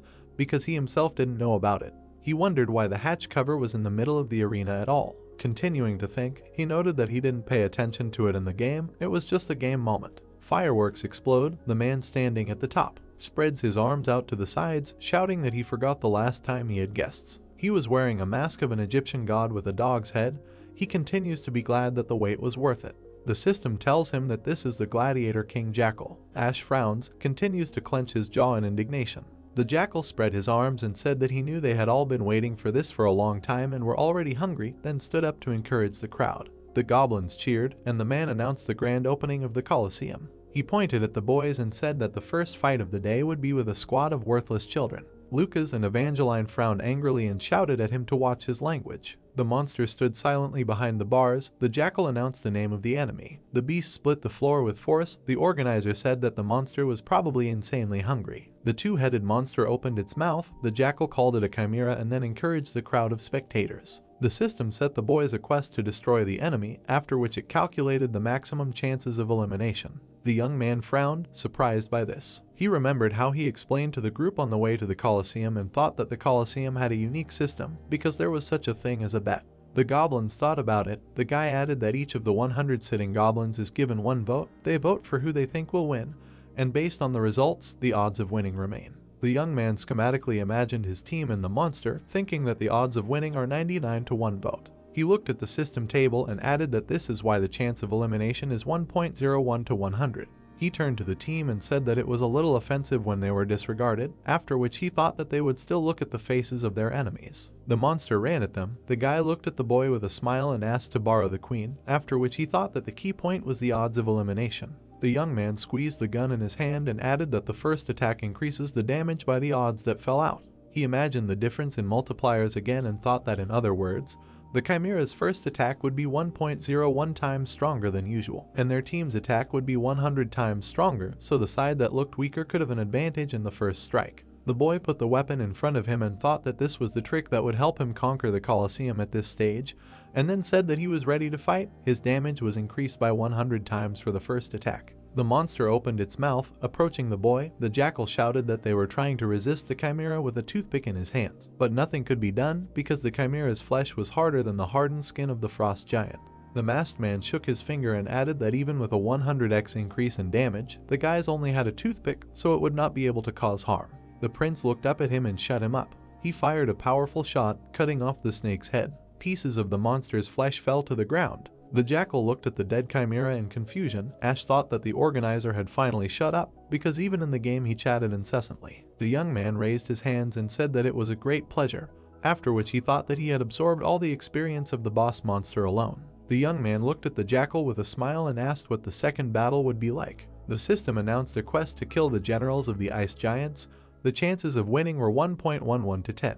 The giant with an axe let out a loud roar. The jackal said that the enemy came straight from Jotunheim, well, that he was the commander of the first squad of ice giants. He clenched his fist and added that today was his chance to demonstrate the full force of his anger. A powerful shot erased the giant in the first second. The prince smiled and thought that the chances of winning were 90 to 10. The next opponent the system announced was the daughter of the Black Dragon. The chances of elimination were 1.25 to 5. The jackal raised his hand and nervously said that the next opponent was the daughter of the black dragon who almost destroyed the world. The monster moved its limbs. The jackal added that she had 8 wings and 6 pairs of legs. The dragon's neck twisted. The man added that the monster had 5 tails and 1 was cut off. The monster stood on its hind legs and screamed loudly. The jackal said that she was still strong, after which he asked if she could surpass her father. The monster's head was immediately cut off with a shot. The prince thought that it could not return even from a magic bullet, and that the prediction for victory was 80-20. The system announced the goblin god as the next opponent. The chances of elimination were 1.43 to 3.33. The giant axe dragged along the floor. The jackal announced that he really did not intend to release this monster until now. The goblins began to rejoice with renewed vigor, seeing their fellow. The goblin god spread his arms to the sides, each limb holding a weapon. The jackal declared him a warrior who could easily cut enemies to pieces. The youth made a hole in his chest with a shot. The goblins looked at what had happened with tears in their eyes. The prince thought that he was pleased, and that the prediction for victory was 70-30. In the next match, the Fallen of Blood was announced as the opponent, and the chances of elimination were 1.66 to 2.5. His Highness noted that the Bloodsucker's family had finally begun. The jackal looked at the bars and said that the owner had just caught several fresh monsters in the area. The gates opened slightly in front of the second participant in the fight. The jackal noted that the monsters of this level were extremely ferocious. Pale humanoid creatures came out with open mouths. The jackal announced the Fallen of Blood. The prince thought that they were talking about a fallen vampire. He imagined a terrifying image of a vampire and thought that if they are deprived of human blood for a long time, they gradually degrade, lose the ability to speak, reason, and, in the end, turn into something more like an animal. The monsters made a dash and rushed into battle. The young man mentally called them rogue vampires. He aimed straight at them. One of the vampires dodged the shot. The beam of energy passed very close to the monster's cheek. The projectile hit the ground, causing an explosion.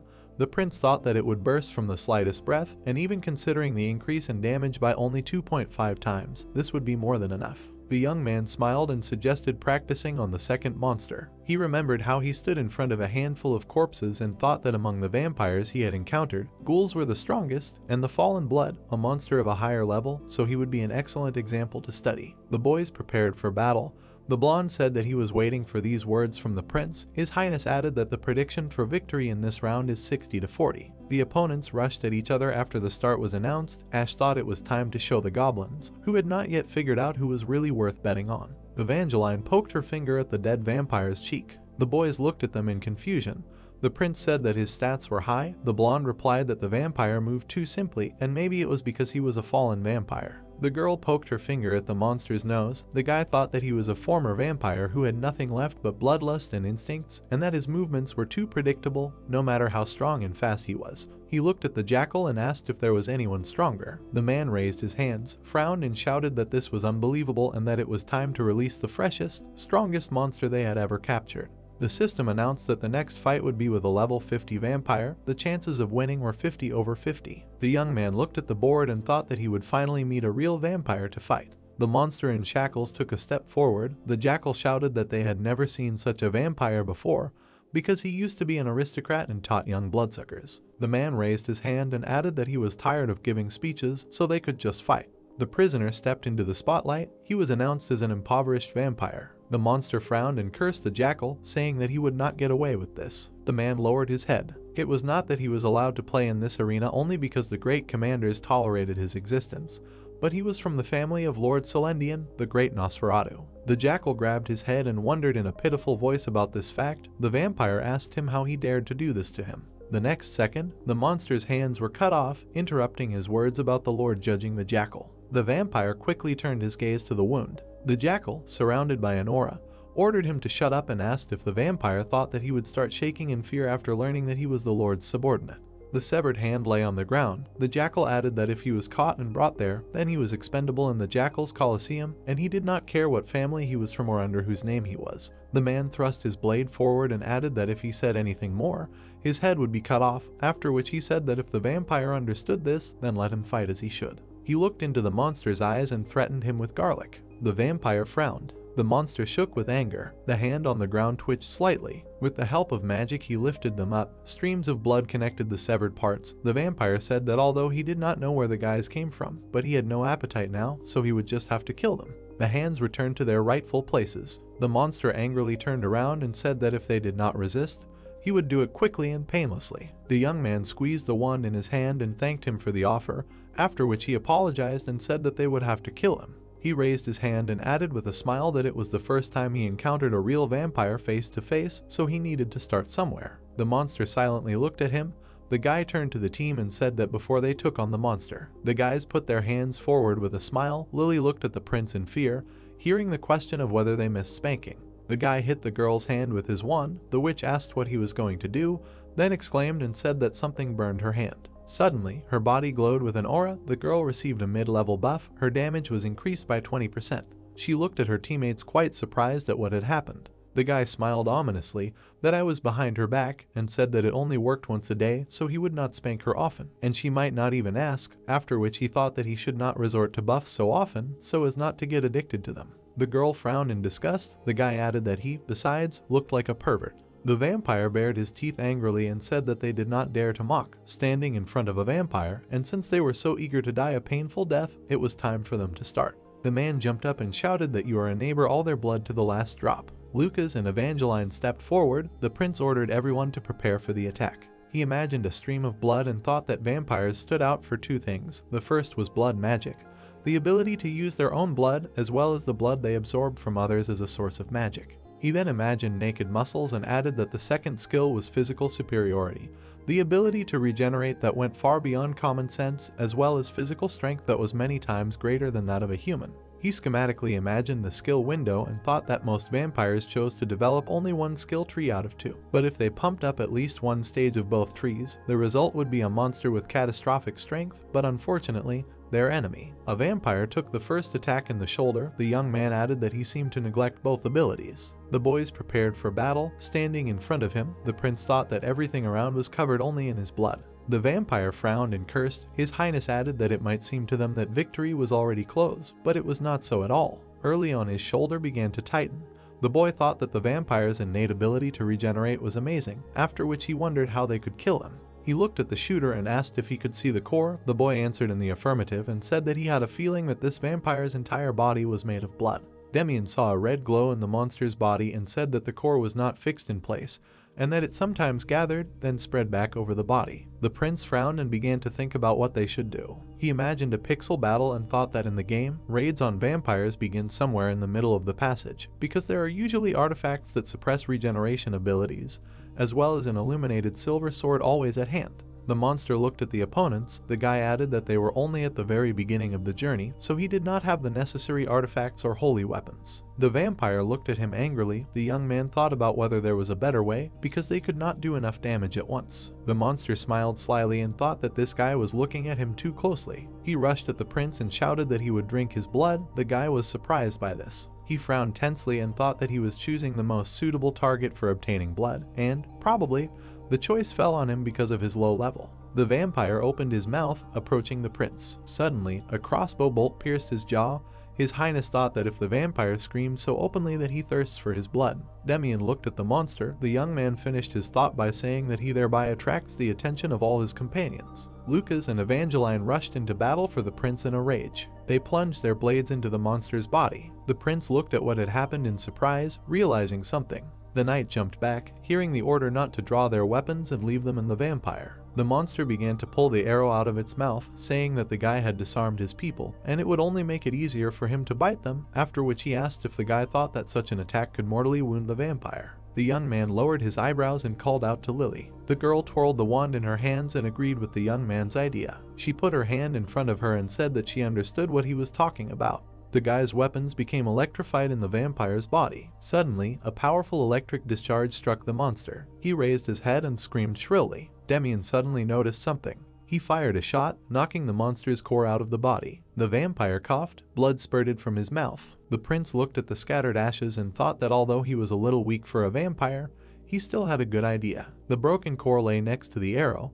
His Highness added that attacking with a combination of silver weapons and magic helps the shooter find the core and shoot, and that was how the basic tactic for fighting vampires was formed. Ash smiled and thought that the result was just great. Jackal jumped into the arena and said that they were great and that he acknowledged their strength. He glared at them and added that they had earned the right to fight him, the King of Gladiators. The system reported that the next fight would be with the King of Gladiators level 75, and there was no chance of elimination. The guy frowned and thought that this was the final boss of the dungeon, and this would be the last battle. The guy looked at the dead bodies of the goblins and thought that this was the reason there were no bets on elimination.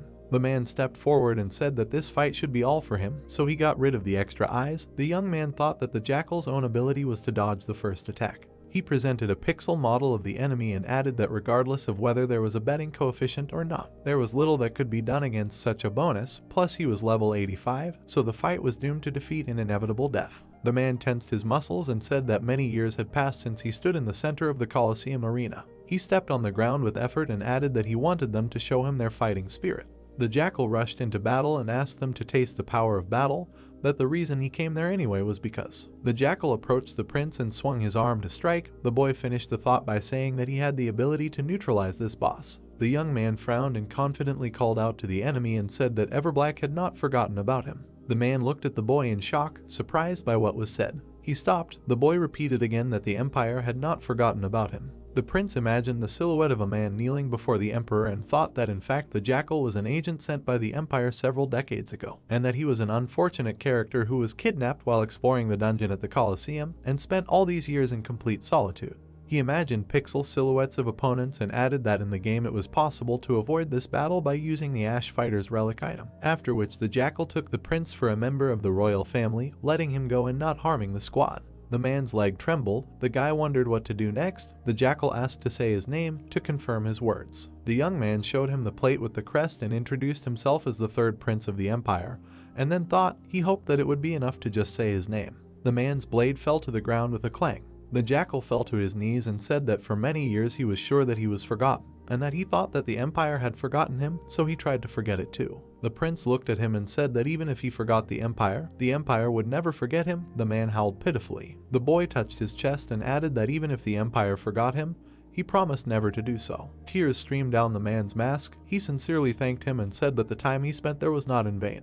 The guy looked away and awkwardly thought that seeing the jackal so sad and happy, he felt a slight pang of conscience, but it made no difference because now he just needed to remember him. The group stood in the center of the arena. He did not understand why he ended up in the Colosseum. The hero brazenly lied to him, having come up with many convincing arguments, and he, without a moment's hesitation, believed him at his word. Jackal put his hand to his chest, said that he remembered his name and that was enough for him. The Emperor was indignant. Why did he suddenly become so calm? As soon as the boss mode ended, he became an ordinary NPC.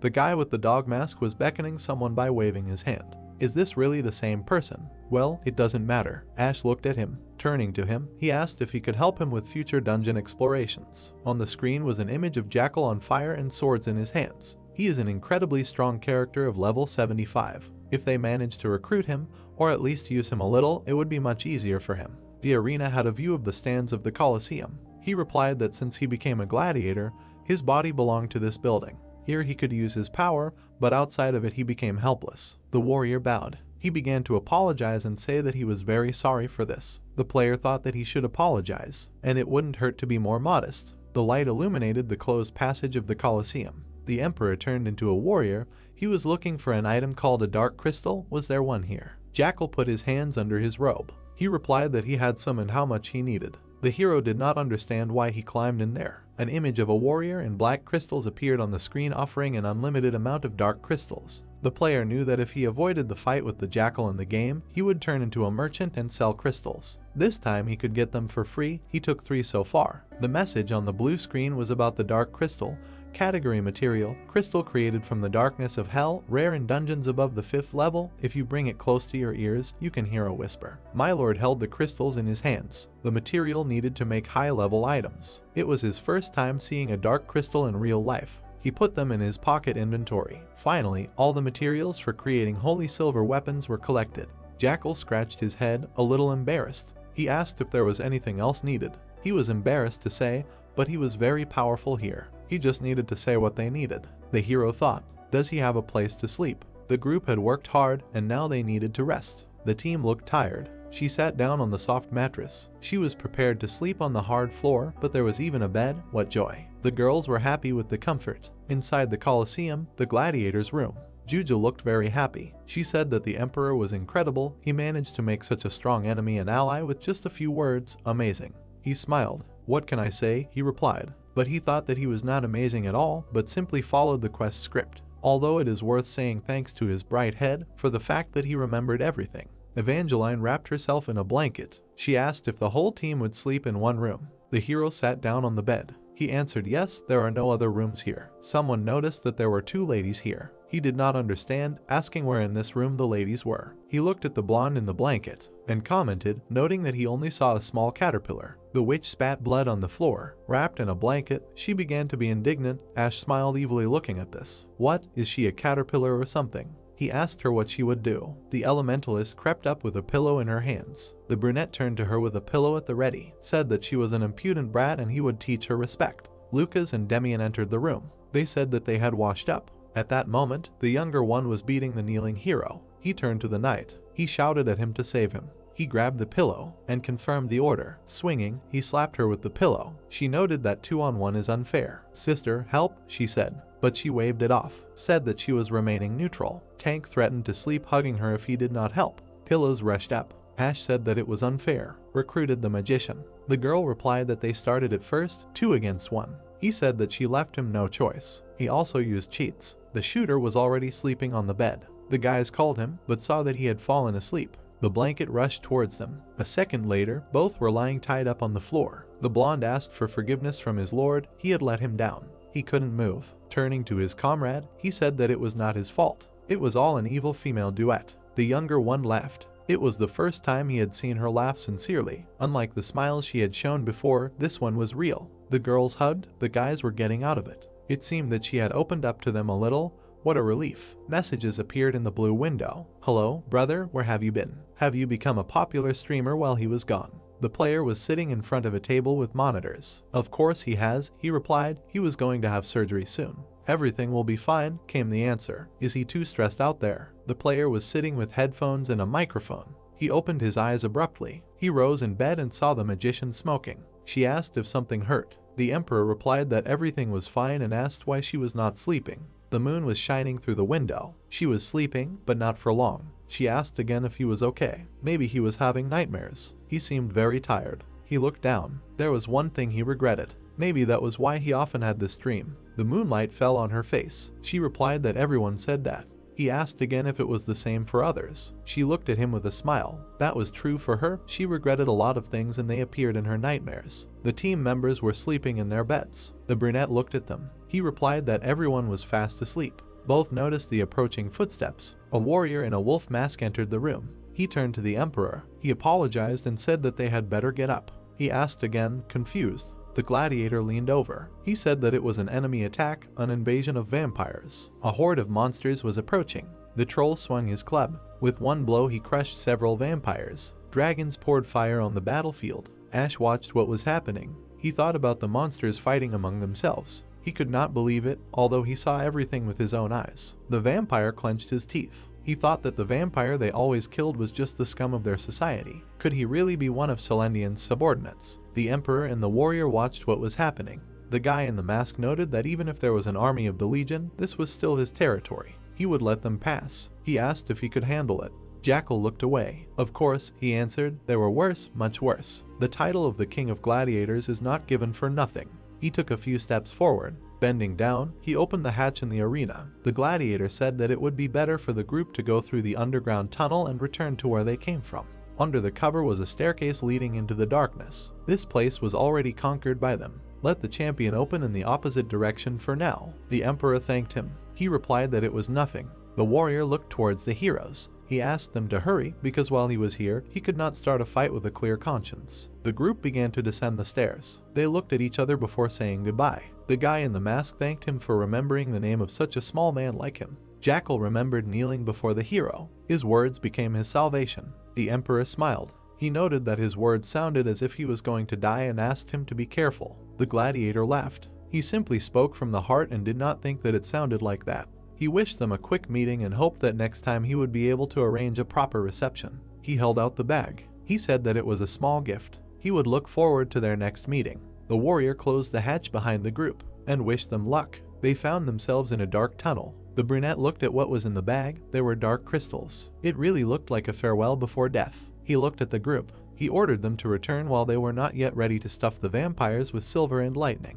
The heroes went through the dark corridor. Cold air ran down their legs. The Emperor asked if it was colder here than yesterday. The shooter was shaking behind him. He confirmed it. Steam was coming from the sorceress's mouth. The knight grabbed his sword. He saw something approaching right on course. Further down the corridor, a dark silhouette appeared. It became more distinguishable. Ash looked closely. A boy with red eyes appeared in front of them. It was Celendian. The heroes looked at the approaching figure. Ash stared in amazement and said that it was the Vampire King Celendian. It was indeed him, looking at them with red eyes. The vampire apologized. The warriors were surprised by his swift movement. Pieces of debris fell from the vampire's clawed hand. Evangeline looked at the broken spear in surprise. Demian looked at the broken crossbow. Holding the broken sword, Lucas turned to the prince and told him to be careful. Celendian sent a stream of power, scattering the heroes. Juju held the elements in her hand, shouting that she would deal with him. The vampire's eye shone. The girl looked in surprise as the elements dissipated in her hand and said that it couldn't be. The stream of power threw her back. Standing in front of Ash, the vampire offered to talk. The gloomy brunette heard that he had many questions. He felt small under the gaze of red eyes. Celendian looked at him with a piercing gaze. It was the gaze of a child watching captured insects. It gave him goosebumps. Ash frowned, thinking that he shouldn't be fooled by his appearance. In fact, this monster was hundreds of years old. The vampire asked if the player was ready to talk. The guy in the red cloak replied that his name was Ash. When the monster didn't understand, the hero frowned and repeated that his name was Ash von Hyder Everblack. He wondered why everyone around him kept calling him a player, ignoring his name. The vampire lord thoughtfully touched his chin and said that it was true. He had a name, but he probably didn't ask a bug's name when he saw it, right? The monster said that he apologized anyway.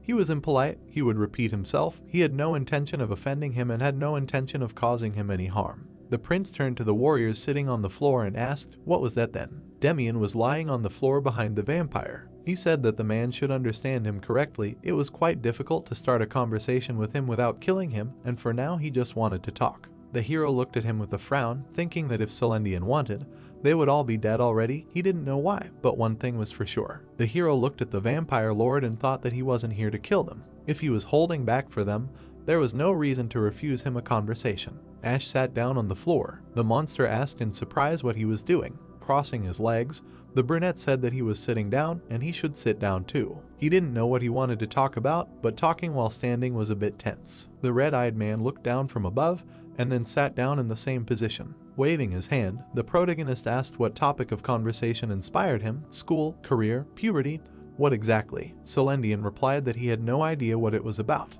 There was one thing he wanted to ask him. Looking straight ahead, the vampire asked how he killed Orlip. Ash didn't understand, and he explained that it was the commander of the Black Spider Legion, the Queen of Tarantulas. At first, the hero said that he didn't understand anything, and then he thought about it. He remembered the female monster and thought that he was talking about the Queen of Black Spiders, whom they killed during the very first defense. She was the Queen of Tarantulas, and not a simple boss. He imagined a pixel monster with a spider's body and thought that the Queen of Tarantulas was a title given to the biological mother of all spider-like monsters. He thought that this creature only existed in the game files since it did not appear in the plot. Ash mused that according to him, such a monster was already in the training, so that's why she did not die. She was the commander of the Legion. Noticing the pause, Celendian said that he seemed to remember. The prince replied that of course he almost died then. The vampire introduced the Spider Queen and said that she usually didn't fight on the front lines in person, but it was breeding season and she needed to feed on human flesh and despair. The hero made a sound of disgust.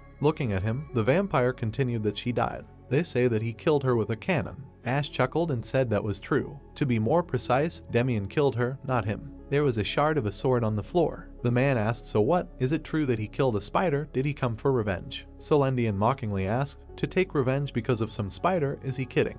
The vampire remembered his conversation with the Demon King and said that he told him that he wanted to fight for revenge. But that was not the case at all. He never felt compassion for this vile monster. The prince sitting opposite him asked then why. The vampire answered that he wanted to die. The man asked again. Looking at his claws, Celendian repeated that he wanted to die. He wanted to meet death. He looked at his palm and said that 500 years had passed since he was reborn here, and he was looking for someone who could kill him again. Ash frowned, analyzing his words, and asked and thought about what he was saying. The monster cut his neck with a claw, saying that no one could kill him, let alone wound him. The wound healed instantly. The vampire said that the spider was the same commander of the Legion as he was. The cause of her death was extremely unexpected. He imagined the battle of the heroes with the Spider Queen and said that it was just a human cannon. Then he thought that if they could kill her, then perhaps they could kill him. Extending his blood-stained palm, the vampire asked if he could kill him if he could free him from this endless sleep. He imagined the blood dripping onto the coffin and asked if he could return him to the realm of eternal darkness. Ash was stunned into silence. He placed his hand on his knee and asked what nonsense. Could he kill him? What kind of strange questions were these? The guy stood up, saying that he had come here to kill him from the very beginning.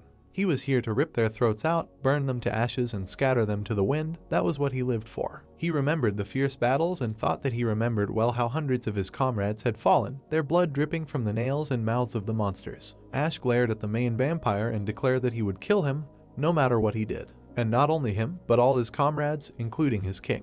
He remembered holding the old man in his arms, and he thought he remembered well how the broken front count, who dedicated his life to fighting monsters, was slowly dying in his arms. Overcome with emotion, the hero screamed that he would kill every single one of them, sparing no one. He remembered standing by the blue fire, thinking he remembered everything. More than 3,000 bodies piled up in a pile, and a blue fire in the middle. He remembered the gun standing on the wall, saying that this is why he is here on the front lines. This is the only goal he must achieve, even if it means putting his own life on the line. Cannonballs shot into the sky, a solemn salvo from the cannons. The church choir sang, the piercing singing of the choir. Ash stood in front of the mourners and thought about the ringing silence of a moment of silence. He remembered his comrade Ken, who was in the clutches of monsters. He remembered Tane, Ron, Gia, Peek. He remembered the warriors at the flames and thought of the countless others who had died, whose names had not even sunk into his memory. The prince clenched his fist, thinking that he remembered well. That was why it was his duty as a commander to hate them with all his soul. Resolutely towering over the vampire, the prince told him not to worry, he would kill him, and not because he asked for it. Better to think about what he would scream in his death throes. Celendian smiled and said that it was good to know. The vampire stood up, saying that even if his attitude seemed so pretentious, he was still glad this was true hatred. He shook the prince's hand, saying that he was not given to understand it. The vampire looked at the brunette's palm and said that he was an insignificant creature, willing to do anything to kill him. Is this what motivates him? Ash slapped his hand away and shouted that it was natural. He wondered if he knew how much fun it was to rip his head off in the game every time. The angry boy told the vampire to sharpen his fangs and crawl to the walls of his castle. Baring his teeth, he approached Celendian and said that he would take responsibility and put an end to his miserable life. Looking with red eyes, the vampire smiled and said goodbye. He walked away, saying that he hoped that his words were not empty words. Lucas and Evangeline sat angrily clutching the remains of their weapons. The vampire said that it looked like his people were trying to ambush him. He advised them to keep their tempers in check, let them save their resolve for the appointed date. An angry Ash made a motion as if he was cutting his neck, silently giving them the order to stand down. If they tried to attack him now, they would be finished. Surrounded by flashes, the vampire turned and addressed the player and then corrected himself, saying his name. He disappeared into a red vortex, saying that he was looking forward to it and hoped that he could actually kill him. Ash looked at the remains of the black vortexes. He thought that if he was so eager to die, then he should go and kill himself, but he was afraid it didn't work that way since he was asking to kill him. Ash raised Lucas' hand and told him to get up and not to worry about the difference in strength. Their fangs were sharp enough too. The comrades looked downcast. Ash said that they could handle this task. Looking at them resolutely, he told them to go back. They had a lot of work to do, a lot. Calibe stood next to Ash, holding an object in his hands. The hero exclaimed what it was. In his hand was a glowing red branch. The blacksmith said that it was the devil's mistletoe, which only grows in the deepest levels of the dungeon. It is a rare material that can only be obtained in the later stages. Looking at it, Ash exclaimed that it was a cursed branch if he was using it to make equipment. Calibe laughed and said that it seemed like their reliable prince knew. He resolutely clutched the artifact in his hand, saying that with this, one could create a cursed blade that drastically reduces the regeneration of the enemy it struck. There is no better gift for bloodsuckers than this. Ash presented a pixel sword, saying that according to Calibe, the holy weapon will have the effect of reducing regeneration. In that case, it will be the most powerful weapon against a vampire. The guy noticed the bandage on the master's hand and asked if he was hurt trying to get it. The man angrily waved his hands, saying what he was talking about. He just fell and hurt himself, and he picked up this branch on the way here. He coughed into his fist and said that this was basically all he could do to help. Ash frowned and said that he simply had to kill these creatures. The blacksmith, who had lost all his brothers to Celendian, had a very serious expression. The system reported that the autonomous reconnaissance had been completed and the reward had been received. A window with the main squad appeared in front of the hero, where Ash had gained plus 10 levels, Lucas had gained 2, Juju had gained plus 1, Demian had gained plus 2 and the ability to change the development branch was available, and Evangeline had gained plus 1. A purple light could be seen from the window of the estate. Upon returning from the dungeon, Ash began to sort the items he had collected this time. He sat by the chests and thought that it worked. This was the last item. He looked at the glowing purple glove and asked, "Is the Screech set complete?" The system reported information about the Scream gloves: level 30, type armor, defense 5-10, durability 5 out of 5, endurance +5, magic power +5. Each defeated enemy increases the chance of critical damage of magic by 1%. The effect lasts 30 seconds. The next window said that this is an item of the set of Screeches for me, 3 out of 3. When collecting a full set, for each killed enemy, a fear effect is applied to a large area. Ash imagined 3 pixelated items, 2 of which were with Jupiter. He thought that among all the possible sets, he managed to collect only the Screeches for me completely. Looking at the item, he wondered what they were hinting at. In any case, thanks for that. He imagined a round golden stone and thought that there were still items ordered from the forge. He remembered how he stood at the blacksmith and asked to make them as long and light as possible, so that they were not heavy and did not hinder movement. Name decided that as soon as he collected everything, he would give it to him at once. Touching the blue window with his finger, he scrolled through the rewards and stopped at the teleportation scroll. After he put out the extra items, he immediately visited the next place. The door opened and a guy screamed at the developer saying that the player had arrived. Ader exclaimed what brought him to his bedroom. The brunette standing in the doorway said that they needed to discuss something. He looked around the room, which had a minimum of furniture, and thought that he had never been in the developer's room before. He looked around, chuckled, and decided that it suited him. On the table was a stack of papers and a chess set. Ash thought that this place was so uncomfortable that it was hard to believe that someone lived here. Apart from the documents he handles for work, it was completely empty. The guy in glasses asked in surprise if Celendian had come to him personally. The brunette confirmed, asking what could this mean. He remembered the vampire holding out his bloody palm and saying that this time there were no problems with this psycho, but he did not want such a thing to happen again in the future. Could he explore the dungeon in peace? Putting his hand on his hip, Ash continued that if it was an ordinary monster, he would not have said a word, but the commander of the Legion, this was too much. Ader thoughtfully touched his chin, thinking about giving him a reward. Maybe it would speed up the process. Touching his chin, he said that the Lord of the Legion leaves the borders of his territory to personally meet with the player. In the game, this is considered a clear violation of the rules. But this world is real. There was a chess set on the table. The game director continued that the monsters and people of the kingdom under the lake and the empire. As long as all this exists in real time, anything can happen. He understands that, right? Looking at him, Ash said yes and thought that he also did many things that would be unacceptable in the game.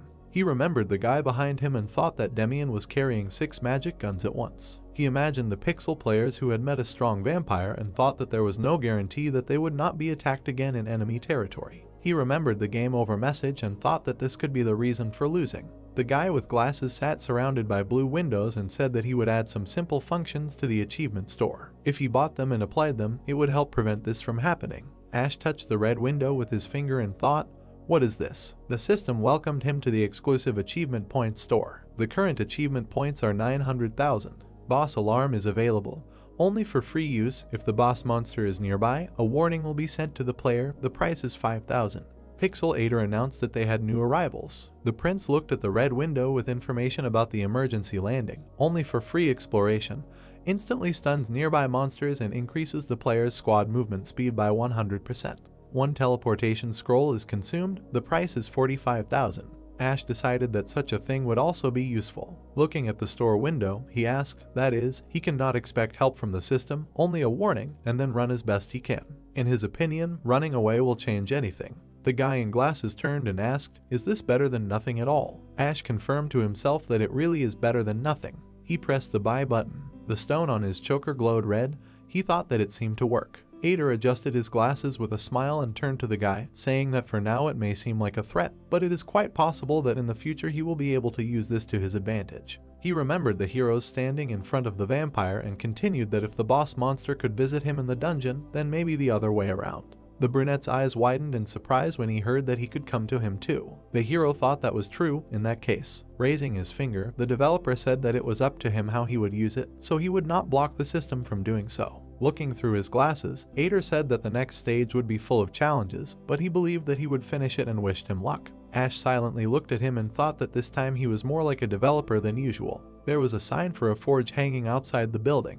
The next day, Jupiter was holding a golden armor in her hands, amazed. The system reported that this was restored level 35 gold armor, defense 35-40, durability 15 out of 15. Endurance plus 10, magic power plus 20, magic resistance increases by 25%. The probability of receiving a valuable item increases by 5%. The wearer receives the gold fever debuff. The old woman stood in the forge and asked the brunette if she could try on this luxury. He replied that of course. He imagined a pixel logo and thought that this was a good achievement, but it had a catch: there was a gold fever. He imagined Jupiter, her eyes shining with greed, and thought that since she already had this disease, she should wear it. The woman held an artifact in her hand. The system reported that the set was assembled, a set of squeals from E3 out of 3. Ash thought that was great. He would invest everything in their mage. Jupiter silently opened her mouth. She looked at the artifacts with excitement and said that she was very grateful to His Highness, but she was not in the condition to go to the front lines. Looking at him, she asked, all this equipment, can she give it to her granddaughter? Under the blue evening sky stood a house. Juju sat on the bed and coughed. She pressed the bloody handkerchief to her mouth, thinking that this time the pain was much worse, probably because she was hit. She remembered how the elements in her hand dispersed and thought that at least she learned a lot. Remembering the red eye of the vampire, Juju thought that the vampire lord's dispersal spell was simple, but it also contained a deep magical principle. The girl clenched the handkerchief in her hand. An epiphany came to her. She felt that her magic was reaching a new level. Juju looked at the bloody handkerchief and thought that even if she got it, how long would she be able to use it? Death, who she had always been close to, became even closer. She remembered her grandmother angrily yelling at her not to even think about learning magic. If she hadn't learned magic, how long would she have been able to live? An extra 10 years, or maybe 20. The blonde closed her eyes and decided that these were useless thoughts. She looked at the door, hearing a question, is Juju there? She opened the door and saw Ash, asking, what did he come? She held a handkerchief with a smile and said that this damned blood spitting was always at the wrong time. The girl's lips were stained with blood. She exclaimed when she saw her grandmother holding a box in her hands. In her hand, she held a bloody handkerchief. Jupiter was shocked to see it, but remained silent. There was a neat house in the clearing. 10 years ago, in the eastern front of the Everblack Empire, in the countryside, there were words for her grandmother to wake up. It was already morning. Young Juju bent over and shouted for her to wake up. Time was running out. She needed to have breakfast and go to work. The woman with a bandage on her eye mumbled vaguely. The girl stood by the chair and asked what was the matter. Did she have a nightmare again? The grandmother replied that she did not. She turned away and asked discontentedly to let her sleep. Yesterday there was an urgent call, and she returned from work late at night. Juju looked at her and asked if she was not going to work, to which she was told that she would. There was construction equipment on the embankment. The captain of the village guard, even with a low salary, Jupiter's job was the family's only source of income. There were plates of porridge and bread on the table. The girl said that she should get up quickly and get ready for work, breakfast on the table, otherwise she would either be late or go hungry again. The woman thought that she would like to just rest for at least a week, but this was impossible. Jupiter opened her mouth and capriciously said that her grandmother was tired. Could she feed her? The younger one asked, again, after all, she is the child here. She frowned at the woman who said that she would be a good grandmother who works a lot, and again asked to feed. Juju brought a spoon with porridge to the old woman's mouth. With shining eyes she asked, well, is it tasty? This time she cooked a little less. The woman with a mouth full of porridge said that it was not tasty. Her granddaughter cooks terribly. Sunbeams penetrated the window. The younger exclaimed, again, let her cook herself. The older one answered that she did not know how. She remembered how she sat at the table. An assistant brought her food. Specially trained people cooked for her. Jupiter was completely unsuited to household chores. She did not know how to cook, clean, wash, nothing at all. The girl held a spoon with porridge and asked her grandmother, what can she do at all? Closing her eyes, Jupiter answered that she can do magic. The younger thought that as a grandmother she was completely incompetent. The woman took the jacket and said that she was leaving. She turned, looking at her granddaughter. The children were sleeping on the bed. Porridge was cooking in the cauldron. Looking at her granddaughter, she said that she was an angel. She was very lucky to have her. The girl screamed discontentedly. She stretched out her palm. Jupiter asked in surprise, what kind of gesture was that? The blonde told her to give money. She had run out of money. The woman exclaimed in surprise, already she had recently given it. Juju asked, did she even remember how many children there were in this house? How could they live on this money? She remembered the children sitting on the floor. That day she had saved 10 children. Even without taking into account the money spent on treating the consequences of the magical blow, the cost of food and clothing alone was impressive. Jupiter turned out her pocket, which was empty. The savings had long since run out, and the guard chief's salary was barely enough for food. The woman thought that the next salary was still far away. The door opened. A cry was heard that in any case they had run out of money, let him earn it or steal it. The old lady headed to work. Juju waved at her and yelled at her to go and earn money. There was a construction crane outside the building. There was a security post on the outskirts of town. Jupiter walked into the room and said she was there. The employees greeted the captain. She greeted them back and repeated how many times she told them, no need to bow and scrape, no one is watching, let them relax. She sat down on a chair and asked, is everything quiet? The guy looked at the man in the cage and said yes. There was a boy sitting in the cage, his face buried in his knees. The employee said that yesterday they caught that smuggler's kid, otherwise everything was quiet. The man grabbed the cage and asked everyone to think carefully. He said if they just closed their eyes he would give them 40%. He thought and said he would give them half of the loot. Jupiter scratched her ear. The man said that you can't earn much in this backwater. He asked, how about a little freebie? Jupiter said that he was making too much noise. She banged the table. The man said that this way he would be happy with his work and they would be happy with the free money. Jupiter walked to the cage. The man said that his clients would be happy that they would receive their goods. In the end, everyone should be happy. Jupiter approached the cage. The man said that she, the captain, would be especially pleased. He did not know what a magician like her could forget in this hole, so he suggested that he think carefully about his offer again. He added that now he was engaged in small-time smuggling, but with the help of a magician they could start playing big. The current hit the cage. The man screamed. Jupiter kicked the bars and asked him to watch his language. She looked angrily at the prisoner and said that she was a former captain of the Imperial Legion of Magicians, and even if she had no money, she would prefer to starve than to engage in smuggling. The prisoner trembled with fear. The captain asked with displeasure, why such bad luck always? She grabbed her cloak, asked him to keep an eye on the premature baby. An investigator from the capital should arrive tomorrow. She said that she would go for a walk around the village and check everything at the same time. There was a corpse on the shore. The man said that they had recently carried them out from the shore. They took the corpse. The man told his partner to take it from the other side. Jupiter watched silently, thought about how this place was becoming unsafe, although only 5 years ago it was a quiet, peaceful, rural town. She remembered the battle, thought that the Empire's campaign of conquest had created countless war refugees, but the turmoil along the borders had consequences even within the Empire. She thought about the children, told herself that she just wanted to raise them in a calm and quiet environment, but money was running out, and the job of a guard captain was becoming increasingly tiring. Jupiter wanted to smoke. She put her hand in her pocket, but she had quit long ago, because of life with children and lack of money. The captain walked along the embankment, thinking that even she could be going downhill. She thought about cigarettes. She looked at the boxes and remembered that there was tobacco among the contraband. She turned sharply at the zipper. Jupiter gritted her teeth, realizing that she was seeing magic. On the ground lay a charred hand with a knife. Jupiter ran to the girl and asked if everything was okay. There were corpses on the ground. The girl said that these people suddenly burst into the house and said that if they did not give the money, they would kill everyone. The girl said that she was very scared. She was trembling. The oldest of them all, wanting to protect her brothers and sisters, awakened the powers of a magician in herself. Jupiter hugged the youngest and said that everything was fine, and she was a good girl and did not need to be afraid anymore. She looked at the coughing girl with fear. Blood was running down her face. The captain asked what was wrong with her. The younger girl's eyes, nose, and mouth were bleeding. She said that she felt unwell. After a while, the healer put his hand on the girl's chest and said that it was a temporary measure, not a panacea. The younger girl fell asleep. The healer said that the magic that remained in her heart from the moment of the blow created scars, and each time they were broken, opening the blood flow. He added that this was a big problem, because she had magical talent, but because of the scars she would not be able to use her magical power. The man turned to the captain and said that the girl was on the verge and would hardly be able to live long. He clarified that the captain knew this because all these children suffer from a similar ailment. Jupiter looked at the man and asked how to help the girl so that she would live at least a little longer. The healer wiped his hand and said that she needed to be taken to the main temple of the capital. He asked to show her to the high priest and maybe they would be offered a first-class spell of miraculous healing. Jupiter looked away with displeasure. The healer said that money would be needed because it was not cheap. The captain asked where she got such money from. The man said that in that case she should accept the inevitable.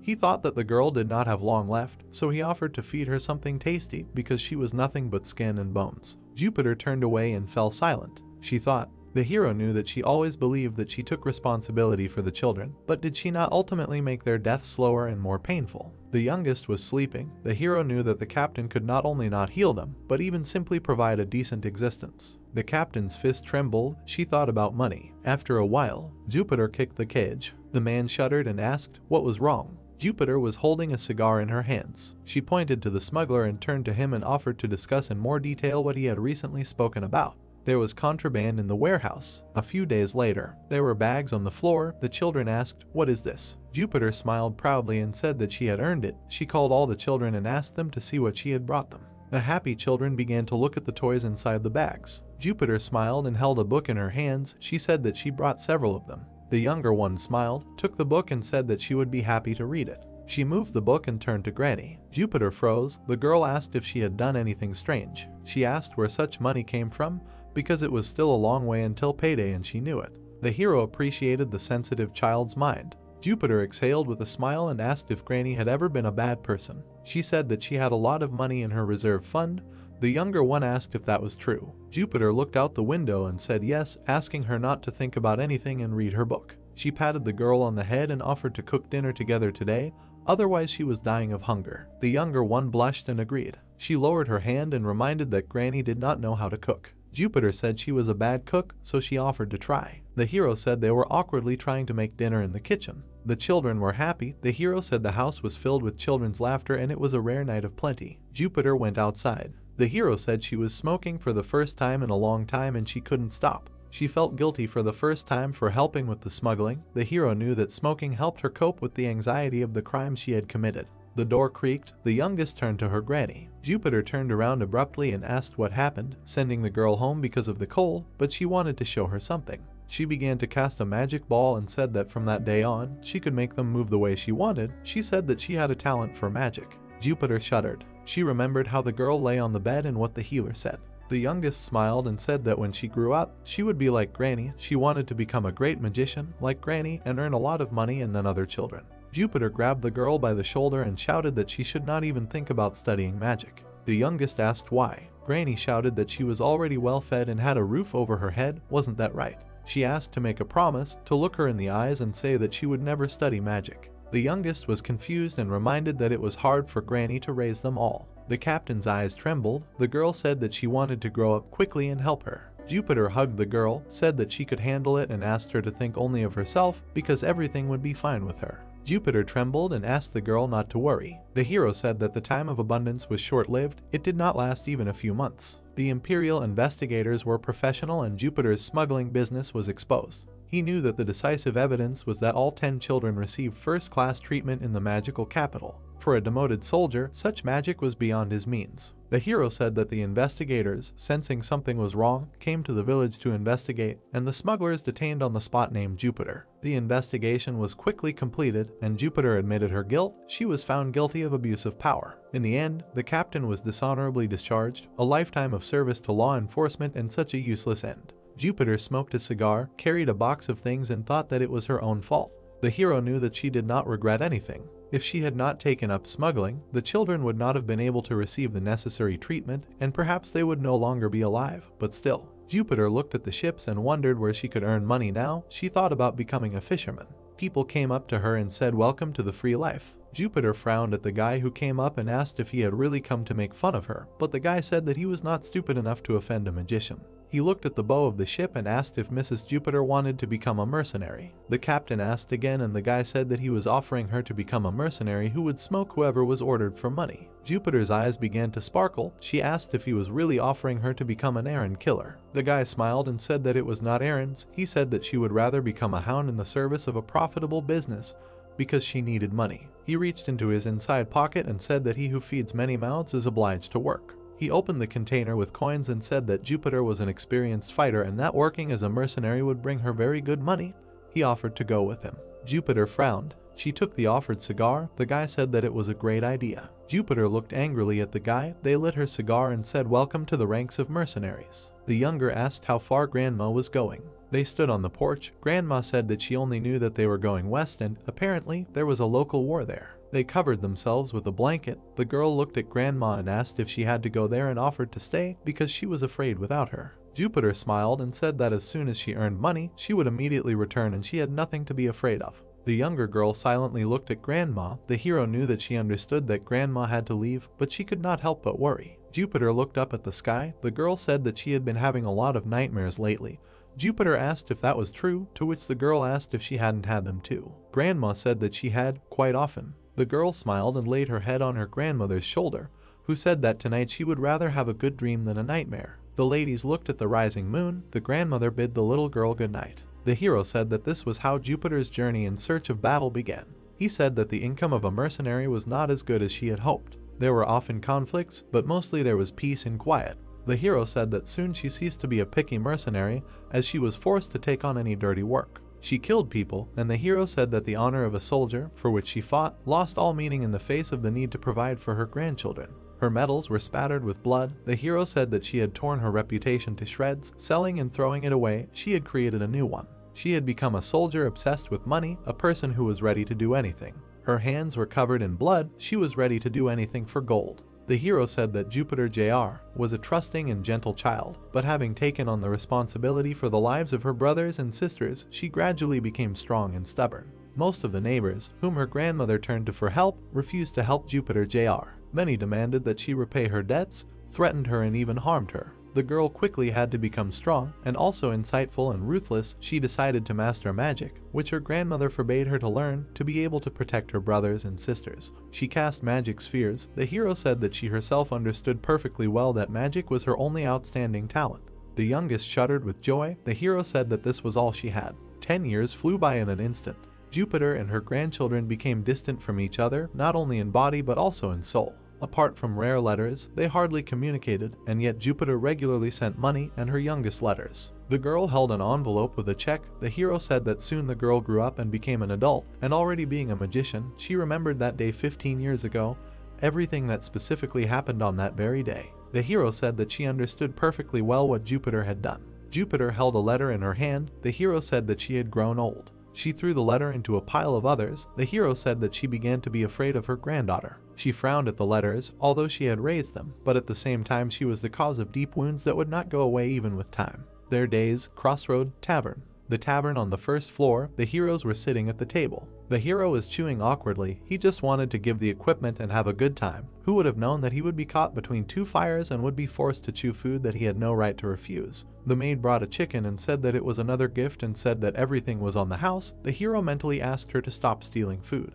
The woman winked. The hero understood that she just wanted to make a good impression on them, but he really couldn't get into it anymore. He began to cut meat. Jupiter asked if she was really going to continue working as a mage. Ash shuddered. Jupiter looked at her granddaughter sullenly and said that she vomits blood every day, and she only brings her death closer, and she still wants to continue casting spells. The hero thought about the fact that she didn't even really eat anything. The younger one smiled and said that living her life as a mage was her dream. She said that the food was very tasty and offered her grandmother to eat too. Jupiter frowned and said that for her this was not the life of a mage, but certain death. The hero was confused. The little girl asked to give up everything and sit at home without leaving. Is that life? The captain said that at least she would live longer while she was just rushing to meet her death, to which the little girl said that everyone dies sooner or later, she just had a shorter time. Her gaze became cold. Jupiter asked, was her granddaughter really going to die before her? She smiled at Ash and said that it was not such a bad idea. Jupiter frowned and remained silent. She stood up and said that she took her words back.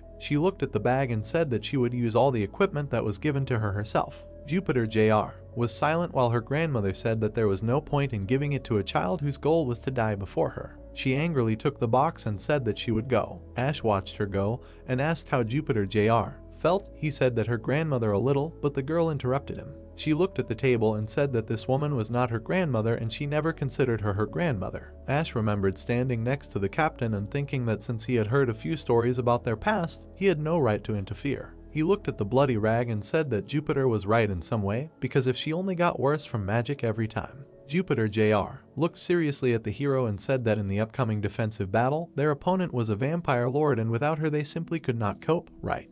Ash was tensely silent and thought that she was right and now was not the time to act like a hero. On the contrary, no matter how much blood she vomited, he needed her 100% dedication in the upcoming fight. Jupiter Jr. wiped her mouth and said that everyone on this front was risking their lives and she was no different. She got up from the table and said that everything was very tasty. Ash watched her go. She smiled and asked if the hero would pay for everything. Ash just smiled nervously and mentally asked if he would demand money from someone like her. He looked at the reflection in the glass and thought that the other mage didn't have much in the way of family problems, although they had everything. A week later, base camp, Forge. Lucas looked at the sword and said that it was the best sword he had ever held in his hands. The blacksmith chuckled and said that the guy was holding this weapon for the first time and of course, it was the best he had ever seen. The system showed the sword's characteristics. The hero knew that the deadly prefix meant that the weapon had the highest level of regeneration resistance. He smiled. Read about doubling damage and penetration of defense and even reducing regeneration.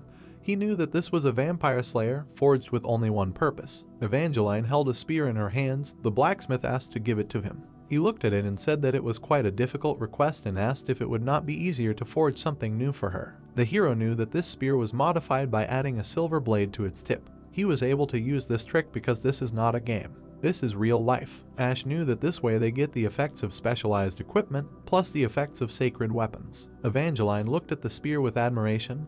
The hero was glad that it worked. He looked at the girl and asked if she had any other requests. Evangeline smiled and said no, noting that the spear had become a little heavy, but this should only be for the best. Caliban leaned towards the hero and whispered to bring this spear to him again. He said that it has great power and now it will be problematic, but when he has all the necessary ingredients, he will reveal its true power. Evangeline started poking everyone with a spear, while Ash thought that Caliban, as always, wanted to study the SSR character's equipment better, but he knew that in the end, he would have to upgrade it. Demian looked at the holy arrows in surprise. Caliban smiled and said that this guy has a keen eye. The hero asked if he even knew that. The blacksmith asked to look at how the guy looked at the weapon and seemed to see right through it. Demian took the arrow and said that with them. He hugged the quiver and said that he would use them for their intended purpose. The old man laughed and said that he could definitely handle it. He held out the crossbow and said that it was a gift because he had some mistletoe left and he did it. Demian thanked the blacksmith. The system showed the crossbow's stats. Ash looked at the blue window in surprise and asked himself if there were even such types of status effects left in this world. He looked at the blacksmith with a smile and asked if it was too much for a gift. Caliban chuckled and said he made it from the remaining branches. Why throw it away? The hero looked at the hand and said it was too expensive a gift. Caliban turned sharply to the hero and said he did not need payment. He said he was expecting a completely different payment. He introduced the vampire and said that he demanded his head. The hero thought that all the materials obtained after defeating the vampire lord would be promised to the blacksmith. Caliban looked sternly at the hero, who understood that if he paid now, the point of paying later was lost. The old man turned around and told the hero to go and kick some vampires' asses. He walked away and said he was waiting for good news. The hero looked at the armed squad. Now they were armed and they only had to come up with tactics. Ash smiled and said that as soon as they returned to Crossroad, they would stop by the forge there for the Evangeline armor. The girl perked up. The hero smiled and said that he ordered something. Since she was their tank, she needed stronger armor. Evangeline beamed and asked if her armor would be beautiful. The hero mentally answered her that first of all, it was worth being interested in efficiency. He looked at the system message about the 5th wave, looked at the timer, 9 days and 7 hours left. A loud scream was heard from the house. Evangeline looked at her armor in horror and did not understand what it was. Ash stood in front of her with a smile and said that he knew that the girl would appreciate this armor because he had chosen it for a long time, carefully thinking everything over. Then the girl suddenly pounced on him and screamed that this was some kind of ugliness. The guy added in bewilderment that she was too rude. It would be better if she thanked him for the fact that the armor was strong. The monsters were approaching. Her armor was the result of research into the fragments of armored golems after the raid on the 3rd wave. Golem armor card, damage 35, defense 70-80, durability 40 divided by 40, health plus 25. Each armor plate increases the physical and magical resistance of the owner by 5%. Each armor plate reduces the attack movement speed by 2%. Golem plates provide protection from physical and magical attacks, but they are very heavy, which makes it difficult to move and reduces attack speed. The next card is the fundamental characteristics of the card, unstoppability and clumsiness. However, the heroine has the unstoppability feature. This feature provides 100% resistance to movement restrictions. Instead of a penalty to movement speed, it makes the character incredibly resistant to magical damage and defense. So this is the best possible armor for Evangeline in the early and mid stages. The girl grabbed her shoulder and thought that the tank should be mobile and indestructible, like cockroaches in a dorm. Martin, one of them was burning rest in peace, and then a question was heard about who it was addressed to. The girl burst into tears and explained that she was talking about a dream about her first beautiful armor. The prince got angry and told the girl not to be upset, that beauty was important in armor, not practicality. The armor really looked a little massive, but it was durable. The girl imagined herself in beautiful armor and added that beautiful before success is the pride of a knight, a chic shine and a chic helmet. She lowered her head and asked if the guy could promise her one thing. He immediately asked what it was. He looked at the girl with a smile, while then she said that she would like when the time comes for her next armor, let it be beautiful. The guy thought that indeed, her final Snow White armor is very beautiful. He imagined the girl on the battlefield, thinking that she looks very cool in it and could well decorate the advertising posts for this game. The girl was furious when she saw that the prince had given her his word, but for now he told her to gather her thoughts and deal with the vampires. Her eyes turned red and she said that she would crush these bloodsuckers into dust. While the guys were fooling around, laughing at the young ladies, the guy added that there would be a meeting tonight to discuss the tactics of the upcoming siege. Martin, he added that he would hand everyone over at 18 in the estate, and for now they could rest. Evening, the prince stood with the doctor. Someone was approaching them. The guy turned around. A team of 5 people, led by Jupiter, approached them. The brown-haired man asked in surprise what she was doing here, to which he replied with a reminder, which she had told him about spreading rumors throughout the continent. He asked in surprise what she meant. The woman explained that the monster front paid very well, and she told everyone about it when she went out drinking. He remembered the woman lying drunk on the table, adding that he remembered. A few months ago, when they met at the Mercenary Guild, she said that she was spreading information among her cafes across the continent that the new commander, the third prince, was very generous. The girl waved at him warmly, sitting at the table. He did not know whether she said this on purpose so that he would not grumble about drinking or if it was true, but in the end he supported this idea, thinking that in the long run it would benefit him. In front of him stood 4 mercenaries. The woman said that they were her former comrades in arms who had joined after learning about this. 5 people including Jupiter herself, a whole additional squad. The woman smiled and said that she would like to put together a squad. They will be called veterans. These guys are experienced, strong fighters who have been through many brutal wars. They will be useful. Her hands were still shaking. The guy answered that she had not yet fully left after that magical explosion and therefore could not send her to the front. Well, he received an answer that she heard that the opponents would be vampires, and added that an experienced Poppy would definitely not be superfluous in such a situation. The brown-haired man looked at her silently. Well, the wind and the woman added that she was working on me and knew her limits well, so she would not bring herself to the last exhaustion. She stood right in front of the prince and asked to give her a chance. The woman's face changed. Very seriously, she asked him to give her a chance to prove to herself that she could still be useful. The young man was still silent. The sun was setting, and he finally said that it would be necessary to order that 5 more portions be prepared, and then told them to go, because a strategic meeting for dinner would soon begin. A few hours later, the estate, the dining room, all of his subjects were sitting in front of the prince. Juju was sipping something from her glass, and then she noticed. Her granny was sitting at the next table, looking at her. They turned away from each other and looked down. The prince, with a satisfied face, asked if everyone was there and began by saying that he initially wanted to suggest having dinner and then discussing strategy. He wanted sleeves, went to the board, and continued, said that since they came early, he suggests discussing everything right now and then eating, although he does not guarantee that it will not ruin their appetite. Then the girl proudly creaked that even the apocalypse is not able to stop her appetite. The knight next to him grinned, found something to brag about. He began to draw with chalk on the board and offered to begin, adding that before the chef brings snacks, he will briefly tell you about the upcoming operations. The guy with a serious face continues to broadcast and decided to start the most important, the XP indicator of the boss monster, the vampire Celendian is. He drew it on the board and added that it was 1,000 units. The blonde was taken aback. That was why the guy warned that her appetite would disappear. The knight asked me in confusion, does this mean that the vampire lord will need to be killed 1,000 times? This guy was very strong and fast, even killing him once would be very difficult. Everyone was horrified, because this monster cannot be killed 1,000 times. The guy turned to everyone and said that therefore they need to find another way. Vampires are creatures that suck the blood of others, absorb their life force and turn it into their own. He remembered the fangs of these terrible creatures, and the vampire lord is the one who stands at the top of their food chain. The guy looked very scary, his eyes were red and red energy was burning in his hand. He owns the lives of the entire legion as if they were his own. The young lord turned away and added that he knows that the vampire legion has already been destroyed once, but he does not know the details. In any case, when all the subordinate vampires died, their leader was left alone, but did not abandon his own. He sat in a pile of corpses. Noble birth obliges, because the lord is responsible for the lives of his subjects. From the lord on the board, he drew arrows down at other vampires. No need to add that the leader of the vampires divided his powerful life energy into 1,000 parts and distributed it to 1,000 dead minions, bringing them back to life. Thus the life force of the leader is divided between the entire legion. Horrible monsters with red eyes seemed to be looking at them at that moment, one for all and all for one. That's what a legion of vampires is. He looked at everyone with a serious face and added that a legion of 1,000 vampires is approaching. Until every single ghoul is destroyed, they will not be able to kill their leader. Here again I remembered the leader with red eyes. You will add that he is unkillable, immortal prick. Well, draw some ladder on the board. He added that it is useless to fight Celendion right away. Having drawn a diagram on the board, he said that he wants to use one trick to isolate their leader. In the meantime, the rest of the soldiers will have to destroy the legion of vampires. He crossed out the leader, added that after that they will attack the leader who is left alone and win the war. That's in general terms. He erased all the boards and suggested moving on to the instructions on fighting vampires. The guy raised his hand up and said that he will tell you in detail the tactics for each type of enemy, so you need to get ready to listen carefully and remember. It's time for a lecture from the guru of the genre and a fan of Empire defense in particular. It's light outside. The prince said to remember that their blood and flesh is what feeds them. You need to carve this into your head.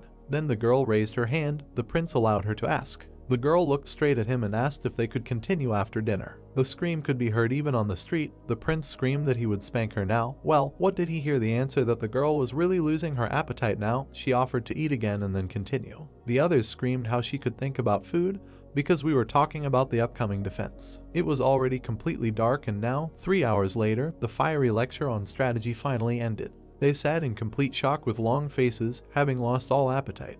Demian stood up and asked if they would definitely cope, adding that this enemy was clearly stronger than all the monsters they had ever encountered. Remembering that terrible guy, they were all horrified. This asshole definitely openly demonstrated that he was extremely strong, but that was a dungeon, this was his base. They remembered the fortress. This time the fight would be on their territory, therefore his characteristics would be indicated in accordance with the 5th wave. It would be fair. Everyone listened attentively to the prince, and he added that he wanted everyone to remember all the battles they had participated in. He would be limited to the surface, but they would not. The difference was quite surmountable. Remembering all the previous battles, he added that they were also cruel and seemed impossible, but they had coped. The guy looked at everyone seriously and added that this time it would be the same. He was sure of it. He was confident in his strategy that they would be able to pass this stage. The whole hall was silent. The only thing was that he was not at all sure that everyone present would survive this fight. His eyes were filled with pain. He remembered the moment when he defeated the leader in the game. The guy clenched his teeth and thought about how to control himself. He frowned, thinking that this time everything would be different and he would allow this because last time all his allies died. Lucas looked at him, and Ash swore to himself not to leave him alone. He would save everyone who could be saved. Putting the fork on the table, he said that the defense was only 9 days away. Then he brought the meat and added that now that they had approved the strategy, all that was left was to train. Raising a piece of meat forward, he told everyone to eat and gain strength. Tomorrow he would chase everyone until their birthday. Someone was dangling in a noose. The vampire's subordinates looked ahead. 6 days later, Night Dungeon Kingdom under the lake, 10th zone, Scarlet Mansion. The guy and the girl looked at the hanging legs. They asked if the master had tried to die again. The guy narrowed his eyes and answered in the affirmative. The brown-haired man raised his head up and asked if it worked, to which he received the answer that it was always the same. He offered to help his master get down. He agreed. They pulled their leader out of the noose and asked if he could try some other method, because every morning it was tiring to take him off the noose. The girl rubbed her master's chin. He said that last week he used a different method. Well, what did he get? That it took too long to clean, but he suggested doing it right away in the bathroom. The girl looked down and said that she would have to clean the bathroom that way too, to which she received a question about how she would be more comfortable. She remembered how her master lay on the bed and said that it was most comfortable when he was trying to die of starvation, because then there was no need to clean anything or cook food either. She began waving her arms. It was getting dark outside. The subordinate added that the girl wanted to say that the most unpleasant way was the one where he fell off the roof, but she felt terrible because she had been caring for those flower beds for a long time. Approximately lowered his head down and asked if this was true. He tried to die every day, but each time he failed. He remembered how he cut his throat and revived mountains of corpses, but these were the two main reasons. He had enormous regenerative power and an infinite number of lives scattered throughout the region. He looked at his hand and asked how pitiful it was that life would end. I think it was real torment to live a life that you are not able to end on your own. The castle looked creepy at night. He added that the people from the kingdom under the lake, striving for immortality, eventually fell into a terrible trap, and the Lord, having eternal life, is experiencing torment. The subordinate, according to the rules of his tie, and said that it was such an irony. He replied that he never wanted to live forever. The guy put his hand on his chest and added that after a long and chaotic life, it seemed that it was about to end, but by the will of the king, he was resurrected here, and 500 years have passed since then. The noose hung from the chandelier, and Celendian continued, saying whether he would be able to die this time. Well, what did he get? A question about the upcoming campaign. The vampires smiled, gritting his teeth, and asked if they thought that people would be able to fight back. The girl lowered her eyes and smiled, and her master added that they had been preparing for many years and accumulating strength for the coming wave. He turned away, and at that moment one of his subordinates told him that people would not have enough strength for this. They bowed before him and asked to be the Lord henceforth and forever and ever. The guy rolled his eyes and said that this time the enemy was not so simple. He remembered Ash, who stood before him. This man, even meeting him face to face, did not even look away. He is very similar to the great people of the past who killed him once. He remembered the legion that took his life. He put his hand to his heart and added that his heart had not fluttered for a long time, maybe this time. The guy remembered how the prince leaned towards him, clenched his teeth in anger. He remembered how he told him to sharpen his fangs and crawl to the walls of his castle. He would take responsibility and put an end to his miserable life. Perhaps this guy will be able to kill him. The door to the room opened. The guy moved forward. He heard that the army was in full combat readiness and it was time for them to move out. The vampire lowered his eyes and agreed. He walked forward. He spent 500 years in the kingdom under the lake. The vampires greeted him with burning eyes. All this time he used nightmares as material and built up troops. Hundreds of vampires and thousands of ghouls joined him under the leadership of other lords who were with him in this nightmare. The legion expanded without stopping. He stepped forward. Of course, in the end, these were his main forces. A row of vampires bowed in front, 1,000 of the best, those with whom he shared his life. One of the vampires bowed and said that they were only waiting for his order. The guy looked down and added that he had not been on the surface for a long time, asked what route the departure was. His subordinates looked away and said, "Yes, but the Nameless One is blocking the main entrance." He turned sharply and thought about the Nameless One. He remembered the blonde girl. This is the last person in the kingdom and under the lake, driving the night, holding back the monsters this year. These women are truly the embodiment of nobility and honor. He smiled and added that to fight for so long and not give up, such is the burden of her responsibility, and it was possible to just give up to live like everyone else. The city is mired in Laraki, and the guy added that even resistance without the Nameless has its limits. For the last 500 years she alone held back most of the waves, and they sat quietly and built up their strength. This time she will not stop them. A huge army stood in the square, and their leader continued, the entire army except for the main legion, waiting in the northern central square. After a while they will begin to break through the main entrance, acting as a human shield from the Nameless. He looked at his servant and added that while they distract her, the main troops will pass through the main entrance and head for the people. All the other waves always got out in this way. The servant sleep teeth. It is embarrassing to admit, but yes, there is always bait of meat, and the extra small main forces can leave the kingdom. They remembered the battlefield, full of fire. If not for the Nameless One every time, the human world would have been attacked by many more monsters. If only then it would have been destroyed long ago. He now looked forward and said that to destroy the human world, tens of thousands of monsters are not needed. His comrades looked at him. He added that their legion is more than enough. Why do they need tens of thousands of monsters? Celendian stood in front of them, 10 vampires and 1,000 ghouls. They are more than capable of creating hell on earth. He ordered everyone to move out. The vampire lowered his head and said that he had not breathed fresh air for a long time. He remembered the terrible battle. The vampires screamed, "Damn it," ordering to kill her, rip her arms out and suck out all the blood. And the blonde stood with the ball and said that they were all just a mistake, the sin of this state. She destroyed the monsters one by one. The girl added with a smile that she would not let them go anywhere, and that they should leave their nightmares in this kingdom under the lake. And the guy watched all this from the side and thought that this is one of the few weapons that can put an end to his life. He watched all this with a calm face and thought that it was amazing. One of the ways to kill a vampire is a direct confrontation with the Nameless. He remembered the terrible king. He usually does not care about the death of his commanders, unless it is death at the hands of the Nameless. The girl turned and looked at him. Killing monsters, she asked where he was going. The guy at that moment looked at her, answering that he was going to the ground. The gate opened. He added that he did not want the girl to forever cope with this hellish tragedy alone. In the end, she too will be swallowed by time and she will disappear. The girl screamed and ordered him to stop. She added that if he leaves. But then dozens of monsters pounced on her. Night, a lake. The vampire stood on the ramp in the forest. How clean the air is here. He stepped onto the step and sat down. Leaning on his hand, he said that it was time to move forward to destroy the world. The legion of monsters walked with him. Card, Wave 5, 4 days 3 hours left until the start. Castle, night, temple. Ash stood opposite Margarita. The girl came up and asked what brought him here, to which the guy replied that people visit the temple for a variety of reasons, but the means are always the same. He looked at the statue of an angel and explained that this is a saving prayer. He is not religious, but wants to pray for success. The guy looked at her. Let the victory in the upcoming battle be theirs. Let as many people as possible survive. The girl looked away in surprise. There was a bag of coins on the table, and she said that he did not come for treatment and why he brought a donation. The guy turned and replied that the girl once told him that the war on the monster fort is sacred. He remembered how he met her then in the bathhouse. She said that protecting people from monsters is a sacred thing. Here the guy looked at her and dared to ask her not to shy away from this holy war and join the fight.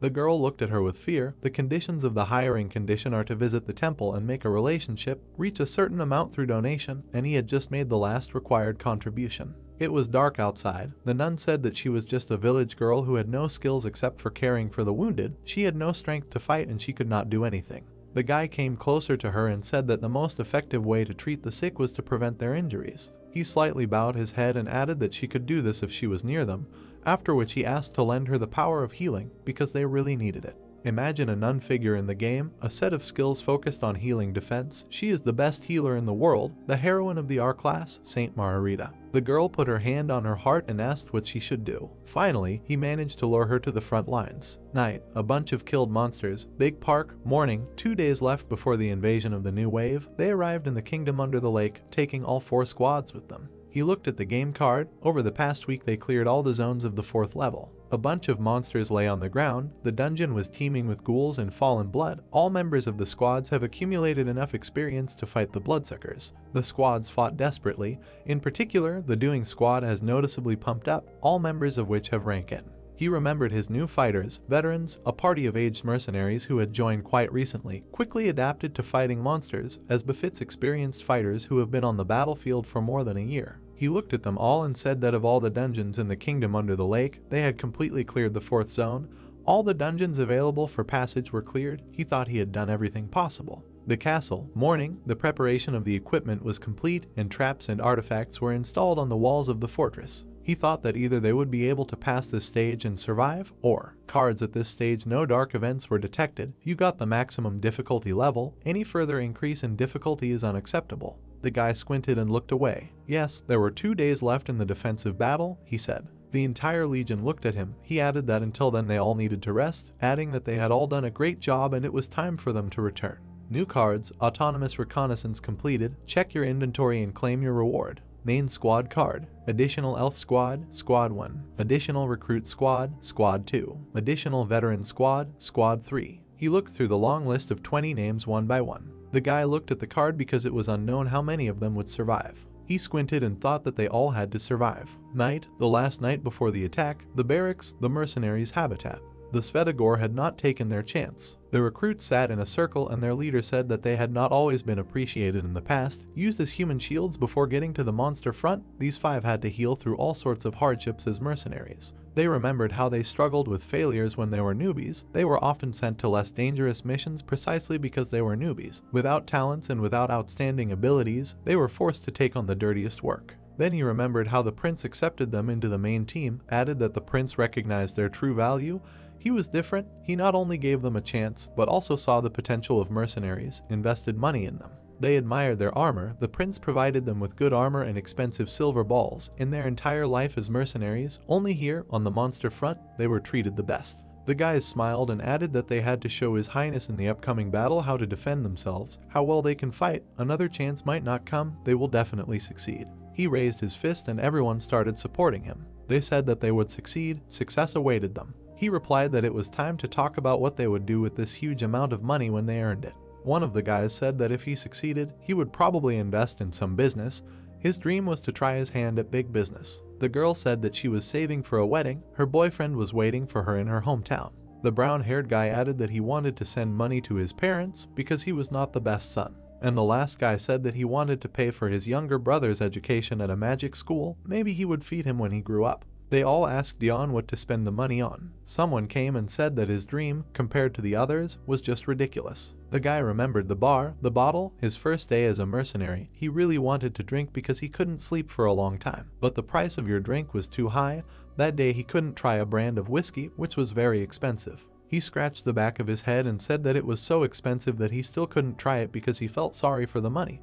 But when he makes a lot of money, he was going to drink a bottle a week. Everyone laughed so loudly that they could be heard even on the street. They asked if this was a dream. Because you have to dream big, he can drink at least a bottle a day. Otherwise, he replied that he would get drunk. He extended his hand forward and said that it didn't matter. The guy smiled and said that they had to invest everything they had. They would succeed. Mercenaries are the future legend. All 5 folded their hands and shouted words of victory. They shouted what they were afraid of. For the wedding, for their parents, who they would support in their old age. Night, the estate left wing, the dwelling of the Shadow Squad. Effa spent time together. One of them said that they had a day off today and they did not need to go to the dungeon. Another answered that everything was so and the prince told them to rest. And the third answered that she was delighted. She loved to lie in bed and do nothing. The elf looked at them. She wanted to calm the excited children, but changed her mind and decided to remain silent. They really had not enjoyed a full rest for a long time. It is not surprising that the three archers were completely enjoying this day. She looked at Godhand's bed and wondered where he was. She stepped forward and heard someone say not to worry, they will be covered. Around the corner she saw the leader. He said that he would do everything if it was in the power of his soldiers. Here the guy turned around abruptly and was surprised what his assistant was doing there. She answered that she just decided to get some air and asked what he was doing there and who he was talking to. The young man got scared and said that he hadn't talked to anyone, he was alone and talking to himself. Then everyone else looked out from around the corner. They asked what the two of them were doing there and if they had anything to eat, something tasty. The guy looked at them and asked if they were hungry, then he suggested going to the kitchen. He led the children forward. They were happy to listen and listed what they wanted. But the girl stayed where she was. She looked and didn't understand what was happening. Alpha shouted at her, told her not to lag behind and that she should eat, but she replied that she was coming, and the guy added that tomorrow would be a hard day. Today she needed to eat well and gain strength. The girl left. The temple, Demian's room, the light is on in the window. He shook the gun. The guy was aiming. All this time he was training instant aiming. The guy looked ahead and thought that if he could do it much faster, then he would be more useful. But suddenly he felt dizzy. He trained in his room all day and decided to go get some fresh air. He walked forward, and then in the hallway he saw a saint. She was sitting on her knees and saying that she just wanted to do what she had to. She lowered her head and asked what she should do. The guy looked at her in bewilderment. Night, a tavern. Then someone coughed. Red Eyes looked ahead. Juju said that a little more and the formula is ready. She tried very hard and gathered energy together. A little more, just a little bit. Her granny looked at all this and thought that the girl wanted to die before her. Shaking hands. The girl was shaking all over, looked out the window and said that she did not want to die, but she took a step forward. It was impossible to achieve the goal without making an effort. She continued. There were sparks around. Ilyakov, Jupiter's room. She sat on the bed, coughing. She had not yet fully recovered from that magical blow, but since she had used magic despite her condition, her body did not react in the best way. She coughed up blood and thought about what she felt every time after such severe pain, and her granddaughter still wanted to stay, even if she died before her. The girl smiled and thought that not everything was so bad. Night outside the window, the girl asked her grandmother if she hated her so much. She looked up and said that no matter how much she hated her, she was still the same. Night, the estate, the backyard garden, a small training field. It had become the day since they lost to the vampire. Lucas and Evangeline trained every day.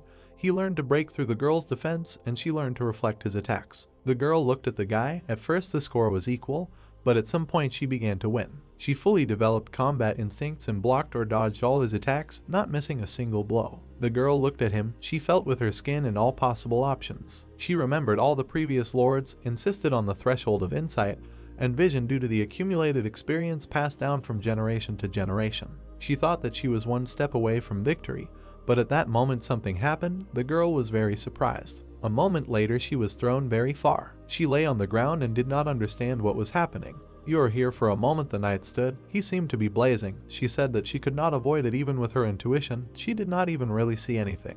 The girl approached the guy, but asked what kind of attack it was. The guy grabbed his head, said that it was a T move. Ash stood on the edge of the wall and looked into the distance. It was getting lighter outside. He stood and tried to see something through the binoculars, then said that they were coming. In the distance he saw a legion of vampires. Their leader waved his hand at him. The guy gritted his teeth and said that he was dead. He turned to the soldiers and ordered everyone to get ready for battle. They took their weapons and shouted to get ready for battle. One of them was praying. Another was looking at a photo of his family. The third was just looking forward, angry. The guy turned his head and thought that this was the vampire lord's army personally. Hundreds of wild creatures were looking at them. These were frost ghouls, 970 of them. There were hairy monsters nearby, fallen blood, 20 of them. And their commanders were smiling slyly, 7 of them. The brown-haired man was looking straight at the guy. It was the vampire General Alpha. And another girl, the vampire General Beta. And of course, the vampire Lord Celendian was watching all this with a grin.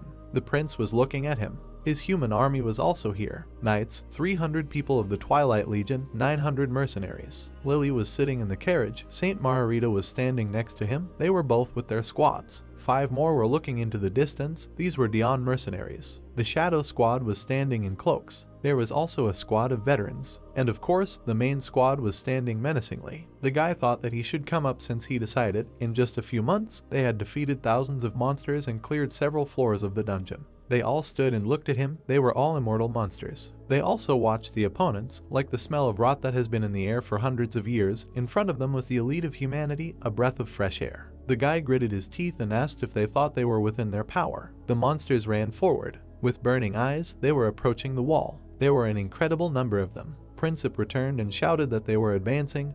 It was time to prepare for defense. The soldiers began to adjust the cannons. They did it with speed and the cannons were almost ready, after which they pointed them down. The vampire leader watched silently from the side. He leaned on his hand and ordered the first group to attack. The bridge screamed. They rushed forward. Card, Wave 5, Stage 1, Frost Ghoul, 300 pieces. The monsters were approaching.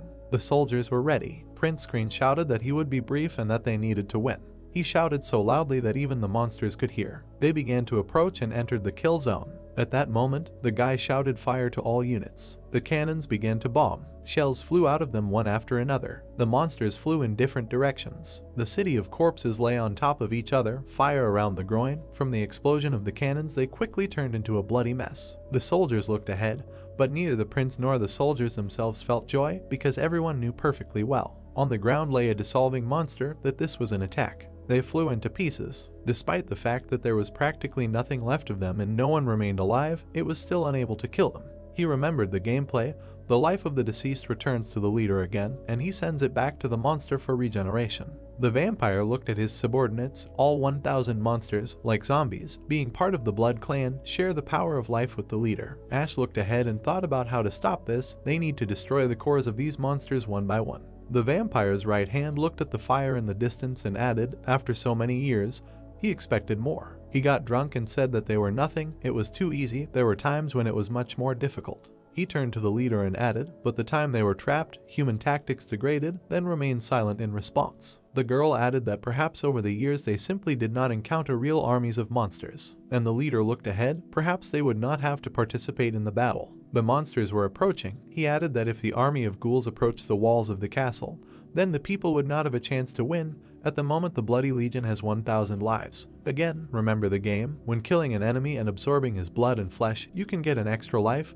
The more enemies they kill, the more life they get, while people only lose them. It is at this moment that the outcome of the battle is decided. Fire is everywhere. The turtleneck is approaching the wall, so it is best to fight the army of ghouls from a distance. But from the outside it seems that the current defensive tactics of people are just to watch and do nothing while the army of ghouls approaches them. Yuri the vampire looked ahead. Something was wrong. He was asked what he meant. He added that it cannot be that everything is so simple. He remembered how the prince stood in front of him and added that their leader is the man who killed Orlep, and it is not so simple. The girl said that perhaps they overestimated the enemy, but then he remembered that big spider. It was killed by a cannonball. Maybe an ordinary person was just lucky. The brown-haired man grinned and said that they would soon find out. Was it luck in a pathetic man or the outstanding skill of a great man? The monsters were approaching the wall. They began to dig their claws into the wall. The soldier shouted that they had approached the walls of the fortress and began to climb them. The vampire looked and thought, is that all? He only has guns and arrows. The monsters were actively climbing the wall. It was hard to believe that he would just give up his fortress. Pigs. The guy shouted that it was time to start.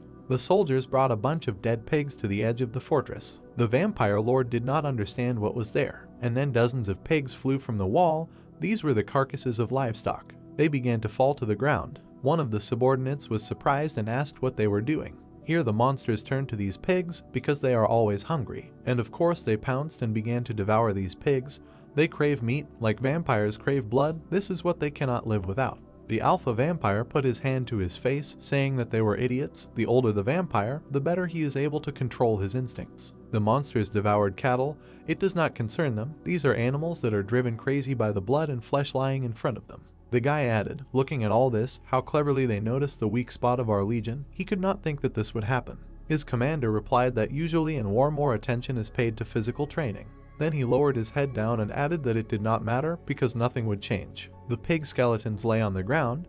They were only corpses of cattle. The ghouls would deal with them in a few seconds. He looked ahead and thought that if it was All Might that they were not capable of, then they were simply postponing the inevitable. But then an explosion thundered in the distance. The guy seemed upset and said that it was a cannon again and that it would not work. But then his eyes widened and he was surprised. He raised his hand and said that he was not getting up. The second one asked what that meant. He began to accumulate energy in his hand, saying that he did not understand what they had done.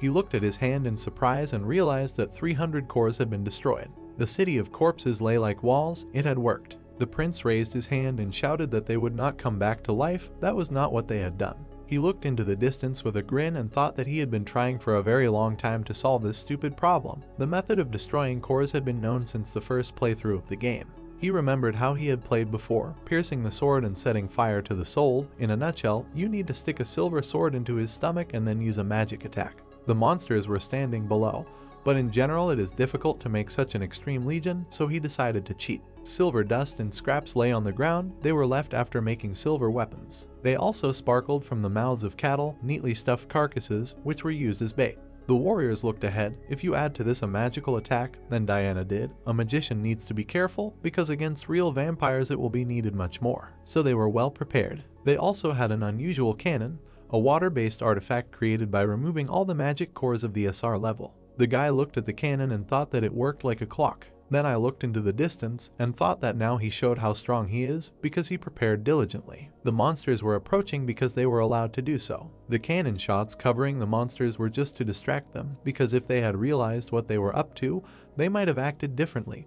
But they were naive enough to walk straight into a trap, so they were heading for the walls. The city of corpses lay on the ground. A new card appeared, cleared, 300 enemies killed, so he gathered them together and destroyed them all with his mind. The principal looked into the distance, grinned, and thought about what would happen next. There were vampires in the distance. 3 lives of the Legion disappeared in an instant. In such a situation, the enemy is already thinking about the next move. The vampire smiled and said that this is it.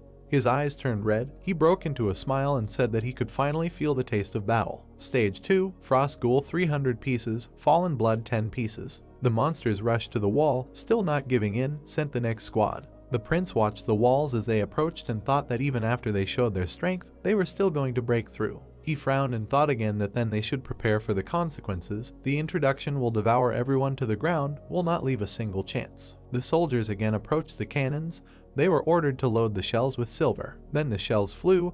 The prince ordered to shoot them like geese on a holiday. The monsters began to die from fragments.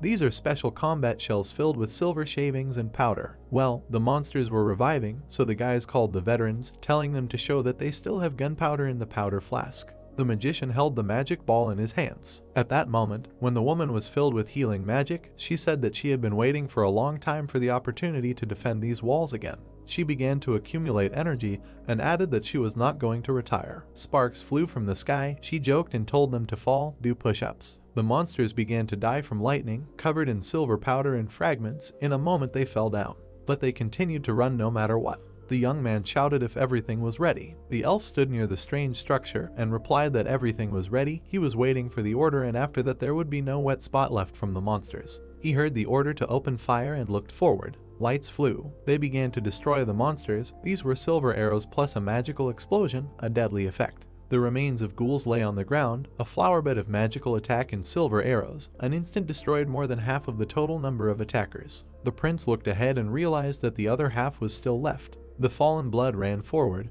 These were vile creatures. Despite the fact that their bodies were torn apart by the VLO, they were still eager to fight. The priest approached the prince and he ordered him to shoot exactly 5 packs so as not to stand out too much in strength. He took aim, agreed. His movements became more accurate. Did he really train alone? The arrow flew straight into the monster's head. It began to leak one after another. The guy looked at his commander smiling and said that everything was ready. He replied that this was an excellent job. He did it in just a few seconds after receiving the order. The guy looked down contentedly, but demanding to kill everyone would be too much. The guy looked at the prince again. He praised him and said to rest for now.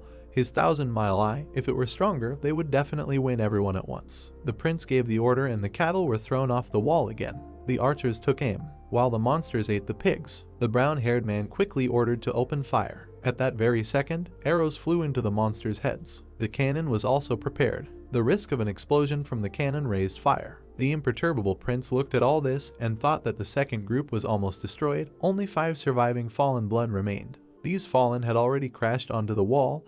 They had been climbing from the very beginning, without even looking at the carcasses of cattle. However, at the same time they met Lucas and Evangeline, the knights who defended the fortress. Their blades literally shone, double damage, and ignoring defense, pure damage, as well as the effect of reducing healing. In other words, the real vampire exterminators are concentrated here. They looked at each other. The score was 1-1. The guys perceived this as a game. The girl replied that the winner would receive a night snack personally from His Highness. At this moment, the prince thought that he did not remember when he gave such an order. They, together with the priest, watched this from the side. The guy said that in this case, he already has 5 points. The prince thought that for such merits he was ready to cook them sandwiches every day. Well, then he turned to the side, thinking that he would feed them so much that they would not fit through the doorway. Explosions thundered around the fortress. The guy only dreamed of everyone remaining alive. Heart, Celendian of death. The guy put his hand on his heart. He is looking for an enemy who will put an end to his long and tiring life. Remembering the noose, he thought that this does not mean that he is giving in, since he believes that nobles end their own lives, then consciously give it to the enemy. He remembered their battle, so he never gave up and did not spare his opponent.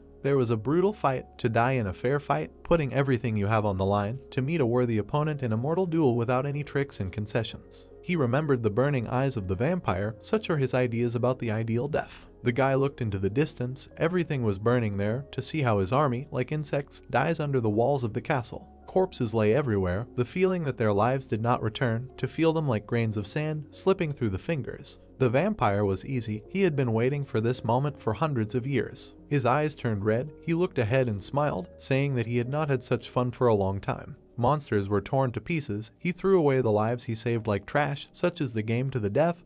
Why did he almost forget this feeling? The guy looked at all this with delight and said, "Just look at this waste of life." He can't believe that he finally waited for such pleasure. His assistant bowed, saying that if his master is happy, then they are happy too. The guy narrowed his eyes. This was not enough for him. Looking at the city of corpses, the first group was destroyed by the walls of the fortress. The second managed to climb the walls of the fortress, but they were also killed. Vam smiled maliciously. He ordered to lower everyone who remained, let them pave the way with their lives. As always, his subordinates smiled and agreed. Brunetteville third group, get ready. He raised his hand to the side and shouted for them to move into battle. They had to pave a path from ice and corpses. They rushed forward. The second squad was also defeated. The guy looked through binoculars and into the distance. He thought what the vampire was going to do now. 60% of his army had already died. He thought that his nerves were already playing up, but he didn't see anyone in the distance. And then he noticed a smiling vampire. He whistled his teeth and got angry.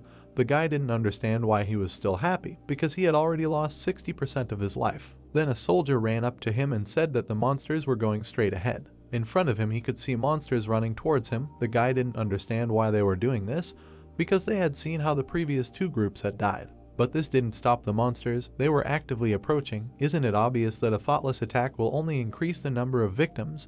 It's pointless. The young man was angry. He didn't understand why they didn't change tactics. They were getting closer. He thought that it was as if he was telling him to kill them all. Why were they continuing to climb into a trap, conditionally begging for death? The knight shouted for the Mylord to come to his senses, because they were already close. The guy remained silent. He thought that now was not the time to think. The cannons began to shoot. He ordered to open fire and hold them back. Arrows also began to fly. They were also ordered to open fire. She turned and said to start shooting as soon as she finished reloading the weapon. Another elf stood by a huge strange device. Arrows flew out of it at the same second. The monsters screamed. They rushed forward. Their feet broke the ground under them. Despite the fire, they ran forward. Some of them were also broken by arrows. The prince was angry, clenched his teeth, and did not understand why this was so. The monsters were running. Arrows were flying at them. Some were even hit by these arrows. The prince gritted his teeth and asked what the hell. There were many ghouls with extremely tough skin in the third group. The shells were flying at them, but they were not killed. They took the attack of silver arrows. They did not hold out for long and were torn to pieces in the air, but those who were behind them did not receive significant damage. They continued to move forward. Arrows were flying at them.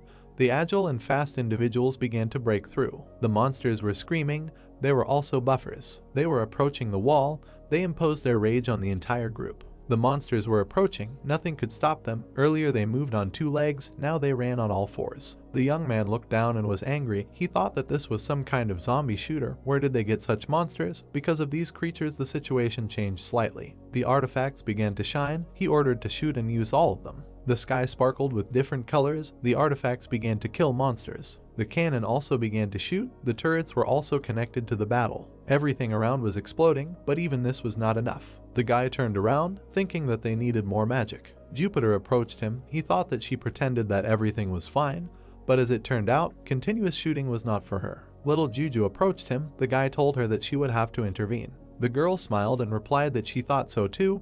It was her turn. This lady was assigned an important role in the fight against vampires. The principal narrowed his eyes. He thought that they could not miscalculate, connecting her to the battle now. The girl grinned and told the prince not to worry. She still wanted to warm up. She was even going to ask him about it. Jupiter ran up to him. She did not agree because they did not agree that she would be the main one. Well, the guy answered her quite sharply that she needed treatment since there was still a long battle ahead. He also called the elves and asked how long the reload would last, and she answered that there were 3 minutes left. The guy ordered to start shooting and give a signal to the girl as soon as everything was ready. The monsters were approaching. They began to jump on the wall. Some of them were already even climbing up the wall. Demian was watching all this, and then Ash ordered him to finish off the remaining fallen blood. Lucas and Evangeline were standing nearby. The prince called them. The recruits also approached him. He ordered everyone to prepare for close combat. We cannot let the monsters break through. Dion took a step forward. Finally, it was their turn. They will show these ghouls where the crayfish hibernate. But then the prince turned to him and noted that their task was to turn around. In no case should they overdo it and not take unnecessary risks. It's good that these newbies are obedient. One of the monsters had almost climbed the wall, but then he was kicked back. The blonde flew at the monster with her foot. She noted that she had earned 5 points. The monsters flew down, knocking each other down, so she noted that now there were 6 points. The knight, while he was elbowing one of the monsters, noted that this one did not count since she had only knocked out 1 point and that one had already pulled another one along with him. The young recruit turned to his comrades and said that it was time for them to fight too. They all rushed forward. One monster was already approaching, but he was suddenly thrown down. Everything was going well. Finally, the device with the arrows was reloaded by the wives. The elf shouted that they were ready to shoot, to which they received the order to open fire. Arrows flew at the monsters. There was fire all around. The magic began to act. It was going into the tubes. The girl grinned, said that now she would show how to use magic. The sky was covered with clouds. It began to rain. The monsters began to pay attention to the strange water from the sky. They screamed, and then lightning began to strike. Lightning began to pierce each of them. The ghouls received a real combo blow of water and lightning. The girl controlled all the elements. This is true mastery, the ability to use several elements at the same time. They usually have a specific, more powerful element as a specialization, but it can be enhanced by combining different elements. The girl wiped her lip. She and her grandmother watched all this from the wall. Jupiter was shocked. She looked at all this and praised her granddaughter. She turned around in surprise and asked again.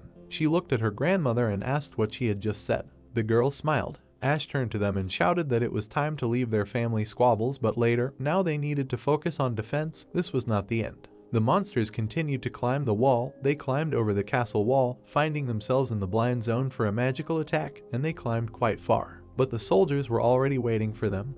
The Twilight Legion was ready to attack. To tell the truth, the prince did not want to send ordinary soldiers into close combat. They were ready to fight. They looked ahead. Their mortality rate was much higher than that of the heroes. But the monsters were already close. He did not want to send them to be tormented by a vampire, but this was part of the strategy. He remembered the fight with the spider and thought that he really did not want to see anyone die. The guy felt sorry for his fist. He knew, he understood, the front line cannot exist without casualties. He gathered his thoughts together and shouted that the monsters climbing the wall were the last of the Wasabi and the third group. They all needed to be killed. He gave the order to attack. The soldiers started to take out their swords. The monsters rushed at them, and they took the blow. They started to kill the monsters. And so the guy stood on a mountain of corpses and thought about how almost all the fallen bloods and ghouls were dead, and fortunately there were no serious injuries. The city of corpses lay near the wall. Everything around was burning. At the moment they destroyed most of the Blood Legion. If this continues, well, then the priest called out to him. Skulls appeared. Monsters were approaching them. They were vampires. He looked to the side and was surprised. The vampire lord sat on his throne and silently watched. He began to attack. Ash looked from above, thinking that he just did not understand. Watching the vampires, he noted that they always attacked in waves, such as the order of the game. Looking at the large castle, he thought that this had gone too far. The boy thought that until they destroyed 99% of the entire army, he sat idly by, and only now, at the very last moment, decided to act. Imagining the game models, the brunette mentally noted that everything was happening exactly like in the game. He wondered if this was just confidence that, despite all the stupid decisions, he would still be able to win. The prince frowned, mentally noting that he could always ask, pressing a knife to his throat. Putting his hand forward, he exclaimed that as soon as these leeches come close enough to cross swords, they need to shoot. He ordered to open fire. Fire shots flew from the wall. The woman stepped forward. She landed on the ground. A moment later, she was already jumping. The vampire swung her halberd. She cut through many fire shots. They exploded loudly. The lord clenched his teeth, asking what was happening. He wondered how she could repel the entire artillery barrage with one swing of her axe. Looking at the girl, he noted that Beta was physically the strongest vampire in the Celendian Legion, who had pumped up the entire strength branch of her skill tree, and that she was like a living impenetrable tank. Beta stepped onto the ground. She bowed to the Lord. Celendian smiled and praised her for her work, noting that they would move together from now on. Ash clenched his trembling fist tightly, muttering in his mind that this vampire was grinning as if it was some kind of child's play for him. Burnout began loading the cannon after the order to fire at full power. He began shooting silver arrows. As they flew through the air, the protagonist noted that if they were destroyed, silver dust would cover their heads. He mentally asked how they were going to stop this. The man waved his hand. The arrows collided with a red barrier. The brunette froze with a shocked look. The vampire pulled his hand back. All the arrows flew back. The frightened knights asked how this was possible. The arrows were approaching them. The guy frowned and screamed, asking them to be careful. Lucas, with horror in his eyes, screamed to the Lord that it was very dangerous here now. The defensive wall was covered in fire due to the attack. Wounded soldiers were lying on the floor. The prince clenched his teeth tightly while the blonde asked if he was okay. He thought that everything in the game was not that bad. The Lord looked at the vampire adjusting his gloves and noted that Alpha was the most powerful blood mage in the Celendian Legion, since this crazy guy pumped up the blood magic skill tree. The protagonist looked at the knight and asked how many people they lost. Lucas replied that they were still counting, but much less than it seemed. The woman's hand reached for a large sphere, and the voice noted that since the situation was urgent, she turned on. Ash looked at the large purple barrier, an SR rank artifact. He mentally noted that this was the best artifact for protection against shelling in local wars, which slowed down enemy projectiles, reducing damage. Lily frowned and asked if she had done everything correctly. The guy showed a thumbs up and said that she had done everything perfectly. He mentally noted that this allowed him to minimize the damage. The man took out an arrow. Godhand, holding his partner's body, exclaimed that the wounded needed to be sent to the rear. The brunette noted that he understood everything and asked to wait a little. He looked at Margarita. Frowning, he asked her to take care of the wounded and told her to pay special attention to treating burnout. The saint clasped her hands and said that she understood everything. A glowing seal appeared above her head. The knights looked at the bright light. The girl looked at them and asked those who were free to move the wounded here. They accepted the request. Thanks to Margarita, the wounded were able to receive emergency care. The footstep near the corpse of the monster. The vampires approached the walls of the fortress. The prince looked down at them. Browsing, he asked the vampire lord if he could ask a question. Celendian smiled and replied that he could do anything. While heaps of monsters lay under the walls of the fortress, the protagonist asked why he first simply sent the ghouls and let them die. He asked why they, the vampires, just stood and watched while their subordinates died. The guy thought that he did not understand his tactics at all. Looking at the ordinary vampires, he mentally noted that okay, the boss of Celendian, Alpha and Beta, but they could have been sent with the wave. The brunette raised his head, noting that the man was asking very strange questions. The prince's eyes widened when he was asked if he ate at the same table with dogs. Presenting the spiked collar, the vampire explained that his previously fallen subordinates were like hunting dogs to them. Remembering himself among the ghouls, he said that he valued and loved them so much that he was willing to share his life force, and they were his loyal and brave army that fought side by side with him against the enemy. Looking at the monster's body, the Lord noted that in the end, they were just dogs. He asked, "Is it possible to sit a dog at the same table with you and feed it the same food?" Ash frowned, noting that the food he was talking about. The vampire interrupted, saying that he already understood everything. Reaching out his hand to him, he stated that food is them. The soldiers listened with a puzzled look to the words that a man who is weak enough to be killed by a dog is dog food, but if a man survived the attack of his dogs, then at least he proved that he is worthy of respect. Celendian raised his hand, telling the people to rejoice. While the bloodthirsty faces of the vampires seemed to hang over the wall, he said that they were all honored to become their food. Ash clenched his teeth in displeasure. Demian approached him. Frowning his dark eyebrows, the prince told him to wipe the smiles from their fanged faces. The brown-haired man raised his bow, accepting the order. The arrow quickly flew forward. Alpha held out his hand, noting that they were doing something that would not work again.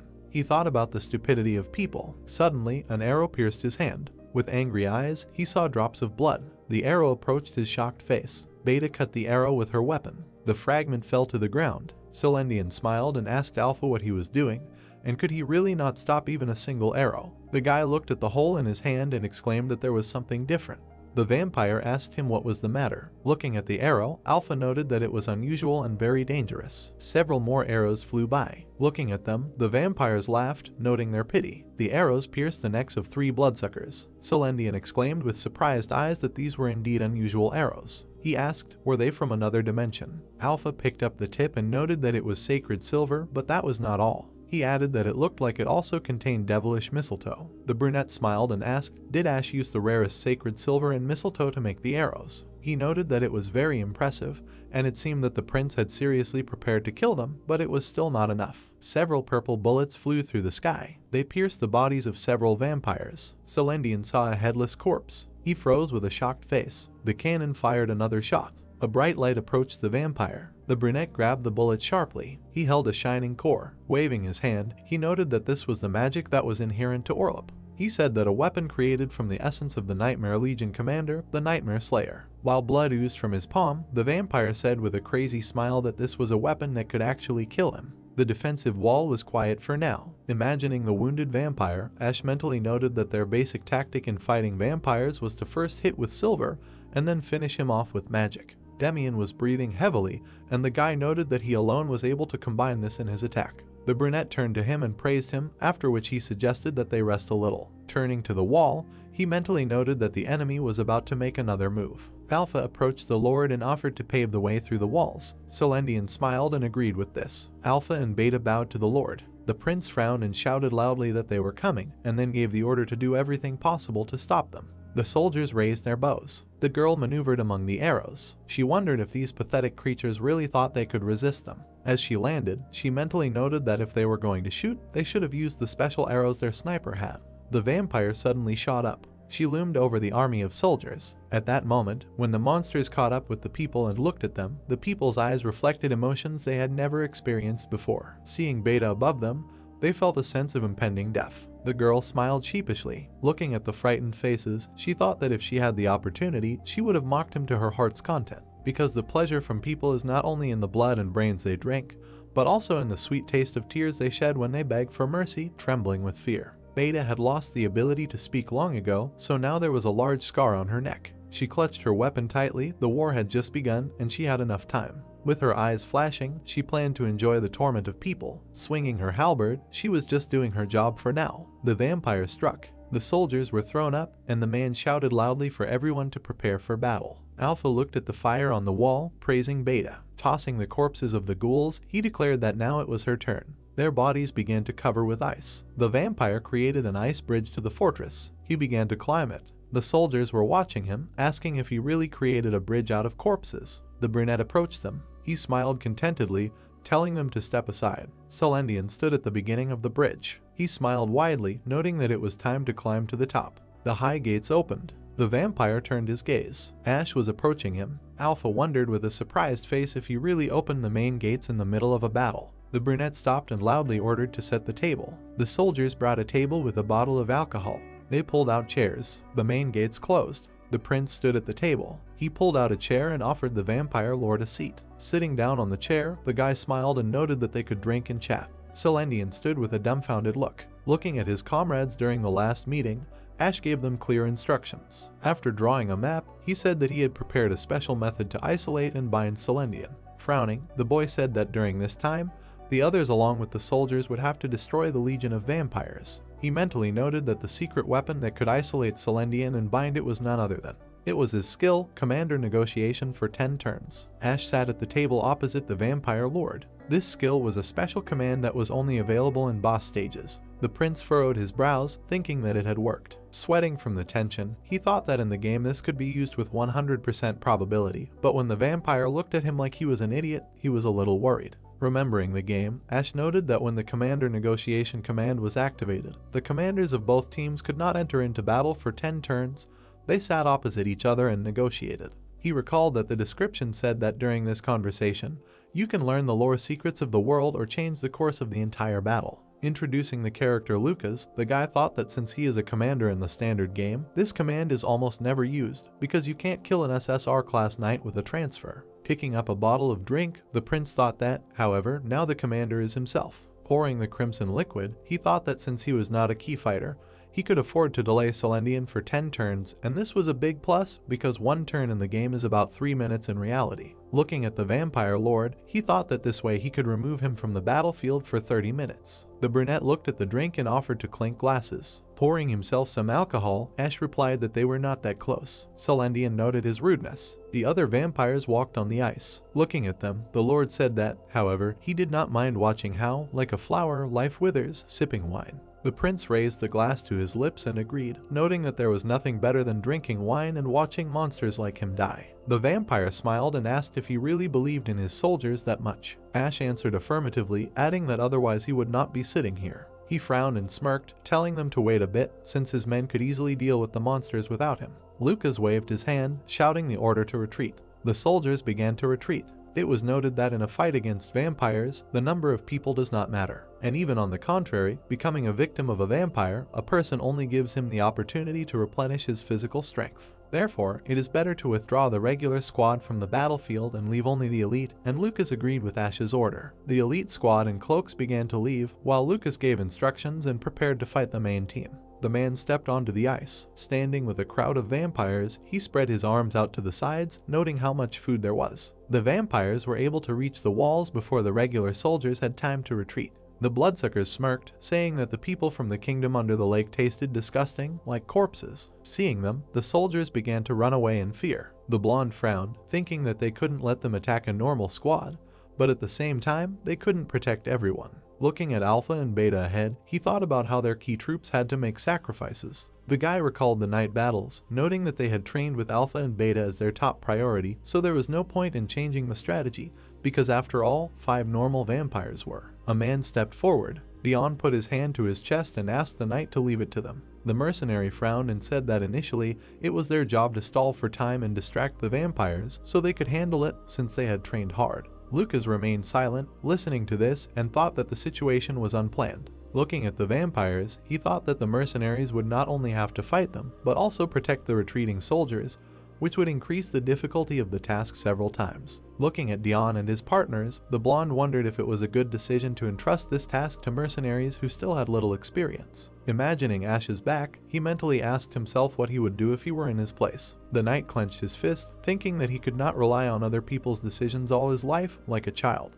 Looking at the mercenaries, he said in a loud voice that as the temporary commander, he orders that they act according to His Highness's strategy. Beta raked the ground with an axe. She calmly walked forward. Looking at her, Lucas said that he would take her on himself. When Alpha appeared, he loudly called Evangeline and told her to deal with him. The white-haired girl smiled widely, noting that she could be relied on. The knight turned to Godhand and Bodybag and asked them to cover them. Turning to the rest of the squad, he told Jupiter, Juju, Skull, and Old Girl to head to the front and attack the most suitable target. Looking at the last squad, the blonde said that the veterans and Dion mercenaries will have to block the attacks of the regular pyro vampires. Watching them approach, the boy asked to act carefully since the situation was different from the one they discussed. Watching the knights flee, Lucas said that their main goal was to kill the soldiers who were still retreating, so they needed to be protected so that they could leave safely. Dion pursed his lips when the blonde reminded them that their own lives were much more important. Imagining the vampire's satisfied face, the knight said that they were extremely cunning and very cruel, and if they saw an opportunity, they would definitely try to kill first. Frowning his blonde brows, the boy said to hold them off as long as possible and act according to the situation. Everyone agreed. Drawing his sword, he called everyone to attack. A squad of vampires ran at them. Running back at them, Lucas shouted that if they stopped them, then victory would be theirs. Celendian put the glass on the table, saying that in that case. Ash frowned when he was offered a bet. He clarified. The vampire smiled and said that he was offering a bet on who would be on top of those walls while they were finishing off this bottle. The brunette asked about the reward with suspicion in his eyes. The lord smirked and said that if the prince won, he would leave him alive and give him the opportunity to watch humanity perish until the very end. The guy pursed his lips and remained silent. Imagining a huge, dark silhouette over the burning city, he wondered if Celendian really wanted to say that even if all his warriors died, he would still be able to destroy the world. The brunette took a sip and asked what would happen if the vampire won. The lord replied that they could discuss this a little later. After all, there was still plenty of time. Ash put the glass on the table and said that they were in no hurry. Looking at Celendian's smiling face, he said that he wondered how long he could remain calm. Ash frowned, exclaiming that his people were strong enough to kill his pawns and tear his head off. The vampire with a dagger in his neck noted the weakness of the people. Dion clenched his teeth in anger. His bloody body staggered. The mercenary began to fall. He fell at the vampire's feet. The bloodsucker held his head in his hand, saying that people were weak and tasteless. A stone flew. The girl screamed in fear. People looked in shock at the stone that fell from above. An N rank has to prove his worth, and there is only one chance. A foot slipped on the ground. Evangeline fell forward. High-ranking characters get new opportunities even after failures, but an N rank is not given such luxury. The man clenched his fist. Once on the battlefield, you need to use this first and last chance to the fullest. He tied a bandage on his head, put his sword in its sheath, adjusted his armor to prove his worth, his usefulness, the meaning of his existence. The hero put his hand to his chest. He needed to prove, to show the whole world that he was not an empty space. The boy watched as people greeted the knights, to break out of the shadows and come out into the light. The knights in armor walked forward. After all, everyone wants to be the center of attention, because everyone dreams of becoming the main hero, everyone. The boy lost a tooth. The image of the boy merged with the image of the young man. Dion looked forward resolutely. This is what dreams are for. Black smoke rose from the wall of the fortress 30 minutes earlier in Crossroad. The main squad ran forward at a rapid pace. Lucas shouted that if they stopped the vampires, then victory was theirs. Dion looked at his comrade and said that no matter what happened, they needed to hold the line. If they split up, then everyone would die. Dion and his mercenaries understood everything perfectly. They knew that individually they were insignificant. The brunette with the bandage ran forward, shouting that the soldiers' retreat was a priority. By uniting, they could act much more effectively than if each acted separately. The vampires ran, looking with red eyes, so much so that they could withstand even a powerful vampire. Dion looked at the fabric flashing nearby, but everything was as Ash said. The monsters attacked the retreating soldiers. Vampires were cunning and cruel. For them, the defensive line of Dion and his mercenaries was an insignificant obstacle, which they did not even take seriously. The monster opened its toothy mouth and sank its fangs into the neck of a screaming soldier. The man's face turned blue. He began to fall. The vampire said that this was not enough. The warriors looked at this and heard the question of who was next. Let him come. The man with a beard growled angrily. He drew his sword, saying that he would try to buy time. He swung it, ordering the others to retreat quickly. He remembered standing on the wall of the fortress, captain of the Twilight Legion, a veteran of the troops, commanding the common soldiers since the second wave was repelled. But the old soldier's days were numbered. Holding his sword, he ran towards the vampire. The swift blow left a red mark, cutting the captain. It was a senseless and merciless loss. With a frozen cry, he fell. He had not managed to gain even a second. He died in vain. The soldiers screamed in amazement, calling out to the captain and saying that they were monsters. Dion shouted at them not to dare. To retreat, they must retreat. The evil soldiers rushed to attack. The squad leader angrily shouted at them to retreat. Vampires easily dealt with humans. Of course, the old veterans knew. Monsters drank the blood of soldiers. That they had no chance against vampires. The hand clenched the fabric. The warrior cried, clenching his teeth. But when the captain who was with you all your life dies before your eyes, the vampire lowered his gaze. When those with whom you shared bread and shelter just yesterday die. A swift attack, yes, old age spares no one. The man was squeezing the vampire's leg. The hour of reckoning had come. The young man was shaking with anger. It was becoming impossible to escape death and seek salvation. The calm of Dion's mercenaries also wavered. Hessen, screaming and cursing, rushed to attack the vampire. Dion shouted that he couldn't do it alone. He frowned, shouting for him to hold the line and remain calm. The young man attacked with a sword. Hessen, level 25, perhaps he believed in himself too much. Blood splashed around. He hoped that even if his opponent was a vampire, he would be able to strike at least once. He looked at his severed arm in surprise. The limb with the sword fell to the ground. 3 vampires looked at the guy with red eyes. He turned to his comrades and apologized. Dion screamed and called him. In the red light, a swift attack cut off the guy's head. Drops of blood fell on the stricken captain. He thought, what was he dreaming about? He remembered Hessen telling, but there were no words in his memory. Dion thought that he told about it only yesterday, but he did not remember. The head hit the ground. The guy remembered that he said that he was collecting money to open his own store. Isla cried and called for her comrade. Dion tried to stop her and calm her down, said that she should be cool and stay in the ranks. The vampire licked the blood from his hand and said that her comrade's blood was too thick for his taste. He preferred something lighter. Blood dripped onto the floor. The vampire said that they only know how to talk. The girl got angry. Isla rushed to the attack, screaming that she would destroy them. The squad captain screamed that no more solo attacks. They were all going together. The comrades rushed forward. The boy said that he was waiting for him to say this. The comrade confirmed, saying that they would pay for the death of a comrade. The sword pierced the body. The vampire said that it must be very hard for people. Ignoring the sword, the vampire stepped on the warrior and said that they were so overreacting to the death of their comrades. Dion looked at this in amazement. The monster held the girl by the hair, saying how desperate they were. It seemed that he wanted to save at least her. A hand with sharp claws pierced the torso. The vampire said that, then let him take it.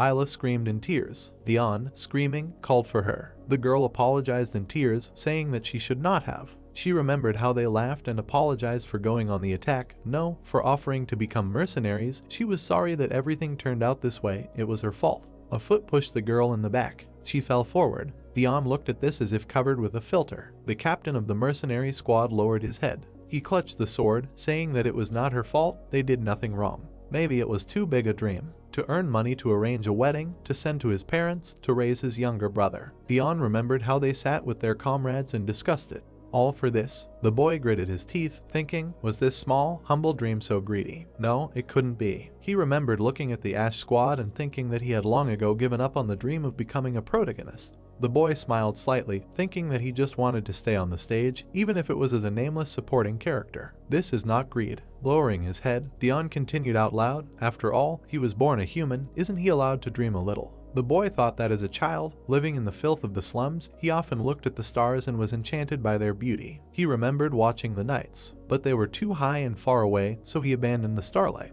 The boy noticed one of the knights walking behind him. Then he turned his gaze to the light lower and closer, to the fire that was close enough to touch with his hand. He imagined a moth burning in a fire and thought that in the end, his fate would simply be to burn in this fire. The vampires with red eyes looked at them. Dion angrily said that they were not moths, but not people. Dreaming was not a mistake. Words were heard that this was true. A woman from the veteran squad put her hand on the boy's shoulder and said that there was nothing wrong with dreams. Yenish looked ahead, telling him to look at reality. His comrade was killed not by a dream, but by a monster. On the ground lay dead warriors. She continued that all because of a mistake in tactics. But the battle was not over yet. His comrades did not die in vain. Dion, realizing, said, really? Swords were sticking out of the monsters' bodies. Yenish said that yes, 3 were wounded by silver blades, only 2 remained, and then it was up to the magician. Looking at Dion, she asked if he could finish what he started. Resolutely looking back, the guy said that he would try. His hand was clutching the hilt of his sword. He heard that he had to show them. The guy stood up, heard that he should not let the glorious title of Dion Mercenaries remain only a tombstone, and young people who died in vain. He clutched blades in his hands. The men held shields in their hands. Words were heard that he must kill enemies and leave his mark. The glow appeared in the palm. The woman said that mercenaries are proud not of their tombstones. She stood behind the men with shields and said that trophies from defeated enemies. The vampires rushed to attack. The woman put her shining hands to the ground. A blue beam rushed towards the vampire. The monster said with a smile that there was a magician ahead. A bright red trace appeared from his attack. The vampire rushed forward with a smile. A shield of blood appeared in front of him, which attacked like cannonballs. The woman looked at it in amazement. Red beams surrounded the man. The vampire's blood magic was too strong for a human magician. Blood splashed. The monsters attacked the warriors. The veterans were unable to avoid it. The attacks became more and more powerful. Dion ran, clutching a sword in his hands. Thanks to their sacrifice, he bought a little time. 2 vampires looked at the guy. He swung his sword and threw it sharply. The blade pierced the vampire's neck. Dion was rapidly approaching the second one, and pierced the second blade into his neck. He thought that was great. The vampire glanced sideways at the weapon. The guy thought that it definitely went in. Suddenly, the monster standing in front of him began to blur. Dion began to fall. The body fell to the ground. The vampire, the result of the neck, said that they were weak. Holding the severed head, he continued that it was not tasty to look at. He quickly threw it away. The head fell to the ground. The wounded vampire told the second to quickly finish off the rest and then go kill people inside the fortress. He heard that it sounded good, a rare opportunity to fill his stomach. They walked forward. The wounded Yenish laughed. The red eyes of the vampire looked at her. The monster asked the lying woman what made her laugh. Was she not afraid of death? The wounded veteran woman answered that of course she was, but they should also be afraid of thunderstorms. The vampire looked up. 2 people were approaching. The monsters looked at the 2 figures in front. Jupiter, with a cigar in her teeth, said that this is why it is so difficult to be a mage. No matter how many allies die, until a certain moment you cannot engage in battle. The artifact ball was shining. The woman said that the magician is much more valuable than the soldiers who support the front with their lives. It's very bad. Juju put her hand on her shoulder and said that she will help. The elder told her to hold on to her. Lily, standing next to the artifact, heard the order to turn on the magic amplifier. The target was Jupiter. The artifact was spreading beams of power. Jupiter closed her eyes. Stretching out her palm, surrounded by lightning, she called out to the monsters and said that now they will test them for taste. A huge lightning with an explosion appeared above the fortress. A bright yellow flash illuminated the bodies of the vampires. One of them screamed that she should not make him laugh with such magic. A blue flash joined the yellow flash. A bright force pierced the screaming vampires. This is the skill of two-tone incineration. They had to make an effort to stand. But still, a strong wave swept the vampires off their feet. The force of the magic strike broke through the roof, and the vampires fell to the floor. Red balls glowed in their chests. Their motionless cores materialized. Demian aimed his crossbow and cried out that now. 3 swift arrows smashed the monster's cores. The stricken vampires were incinerated. A trace remained from the sharp movement. The vampire ran forward, shouting to the second one to distract them. 2 bullets flew towards them, leaving a green trace. The elf with guns in her hand said that she would not allow it. The battered vampire screamed that they were vile and the Lord would soon have them all. He did not have time to finish, because the monsters were pierced by swift bullets. Demian lent the elves 2 of his guns at once, a woodpecker and a Cerberus. The green-haired ones watched as the monsters were incinerated. They were of low class and small in size, so even the name Skull and Old Girl could easily use them. Demian looked at the elves standing below and said that 5 vampires, the destruction of the core is confirmed. He turned his head, saying that now the losses of allies. Someone else's palm covered his eyes with the words that he should not look there. Jupiter closed the younger's eyes and said that he still had a lot of work to do. The death of his allies was not his responsibility, so let him rest and join the next front. The boy agreed through clenched teeth. Looking at the lying bodies, Jupiter thought that it was right to clean up the bodies of the allies and deal with the feeling of guilt. This was not their job, this was a matter for old women like her. A ball was glowing in Juju's palm. She called her grandmother, saying that she would help her with magic. With the help of magic, the younger one could clearly see the state of her grandmother. Clouds were floating in the sky, words were heard for her to also go with Demian. The girl tried to object, talking about the state of the elder. Jupiter frowned and said that the real monsters were there and the battle was just beginning, she was more needed there. The girl in the hat heard that she had to go and agreed. The heroes headed away. The woman walked forward. She approached Yenish lying on the ground. The silver-haired woman looked at her and told her not to look at her like that. They knew what they were getting into when they joined. The veterans stood with their fists to their chests. All 4 veteran mercenaries were filled with hatred for vampires. That was why they came to Jupiter's call. The wounded woman said that it was nice to finally fight back against these leeches. There were many bodies on the ground. The woman said that it was a shame that their young allies died. It was all due to the Dion mercenaries. Dion's head was lying on the ground. Words were heard that everything almost went down the drain, but in the end, sacrificing their lives, they managed.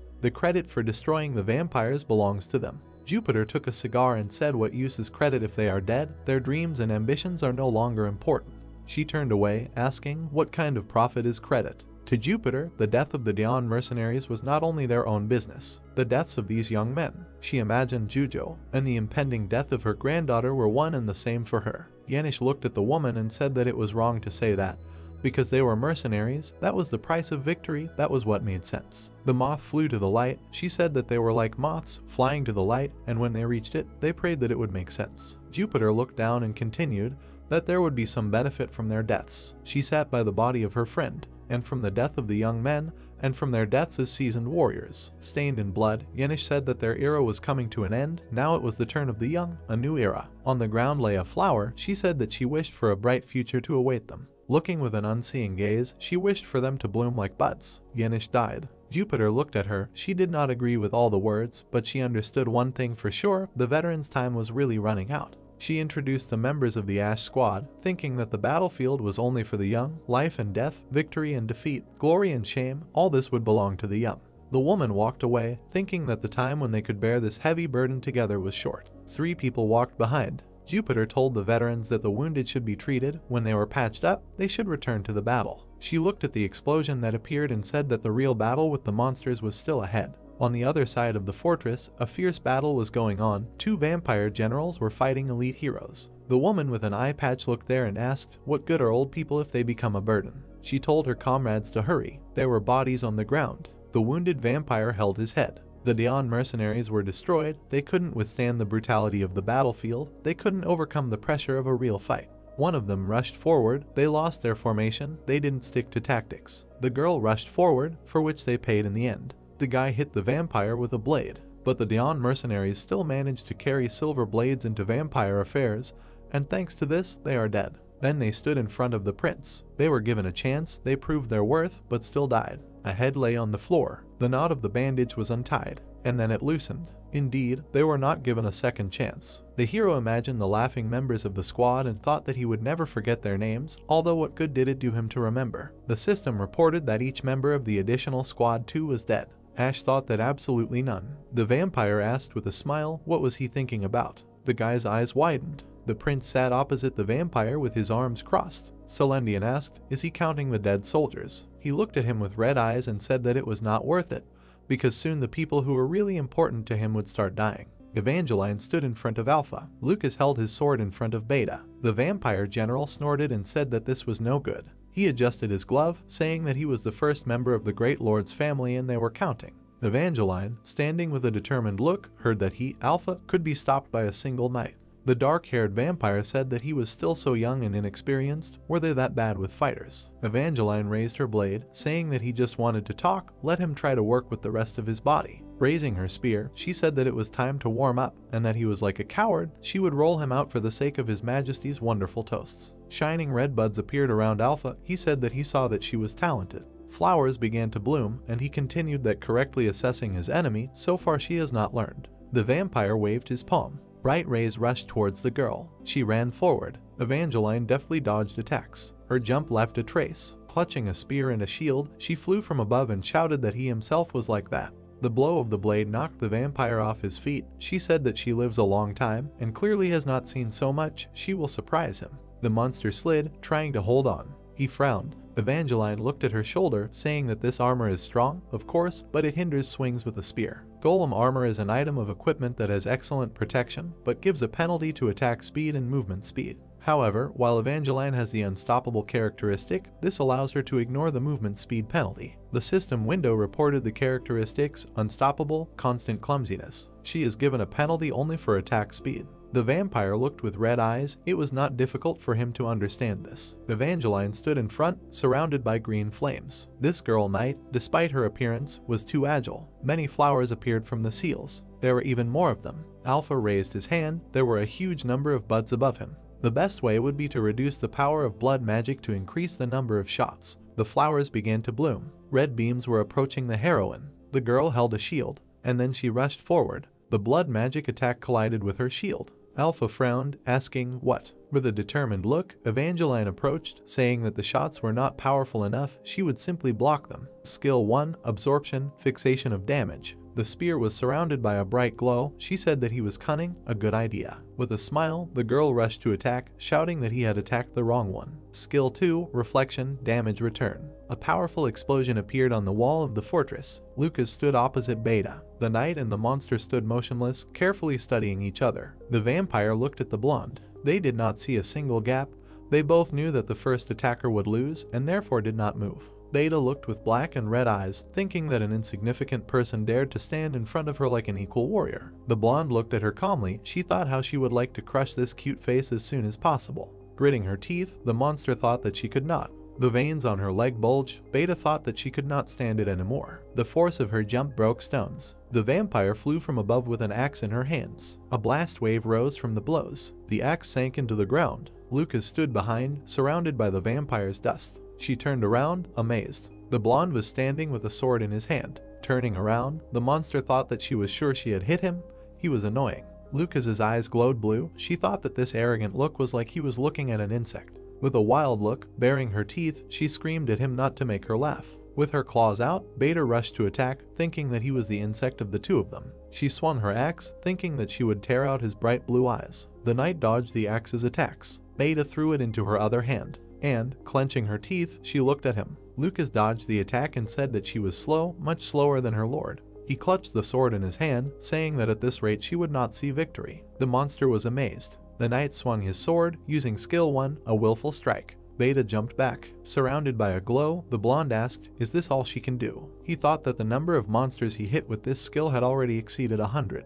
The vampire maid bared her teeth. The guy thought that this skill was getting stronger with each monster killed. She would be no exception. The opponents rushed at each other. Lucas thought that this willful strike already had 100 charges. Looking at the enemy, he ordered to prepare for death. A bright explosion appeared on the wall of the tower. The monster can't compete with that. Evangeline looked ahead in amazement, asking how it was. She was as if entangled with ropes and said that her body was not moving. In the dust, the silhouette of the red-eyed man was visible, who said that the battle is, first of all, the right choice of tactics. He stood behind the blonde and asked if she really thought that he was throwing away mana thoughtlessly. The vampire stretched out his palm surrounded by radiance, saying that he did not like drinking children's blood. A collar closed on the girl's neck. He continued that taking the lives of a talented person was quite pleasant. The vampire opened his toothy mouth, saying that he would feast on her. The monster was rapidly approaching the girl. Lucas stood opposite Beta. The hand clutching the sword was trembling. The maid blocked his attack, sacrificing her hand. The guy said that it was impossible. The system window reported information about the deadly silver sword, level 40, category sword, damage fortiminous 50, durability 10 out of 10, plus 100% damage against the undead, plus penetration of defense in a fight with the undead, plus 75% reduction in regeneration. The deadly silver sword was created with the help of the devil's mistletoe. It reduces regeneration by 75%.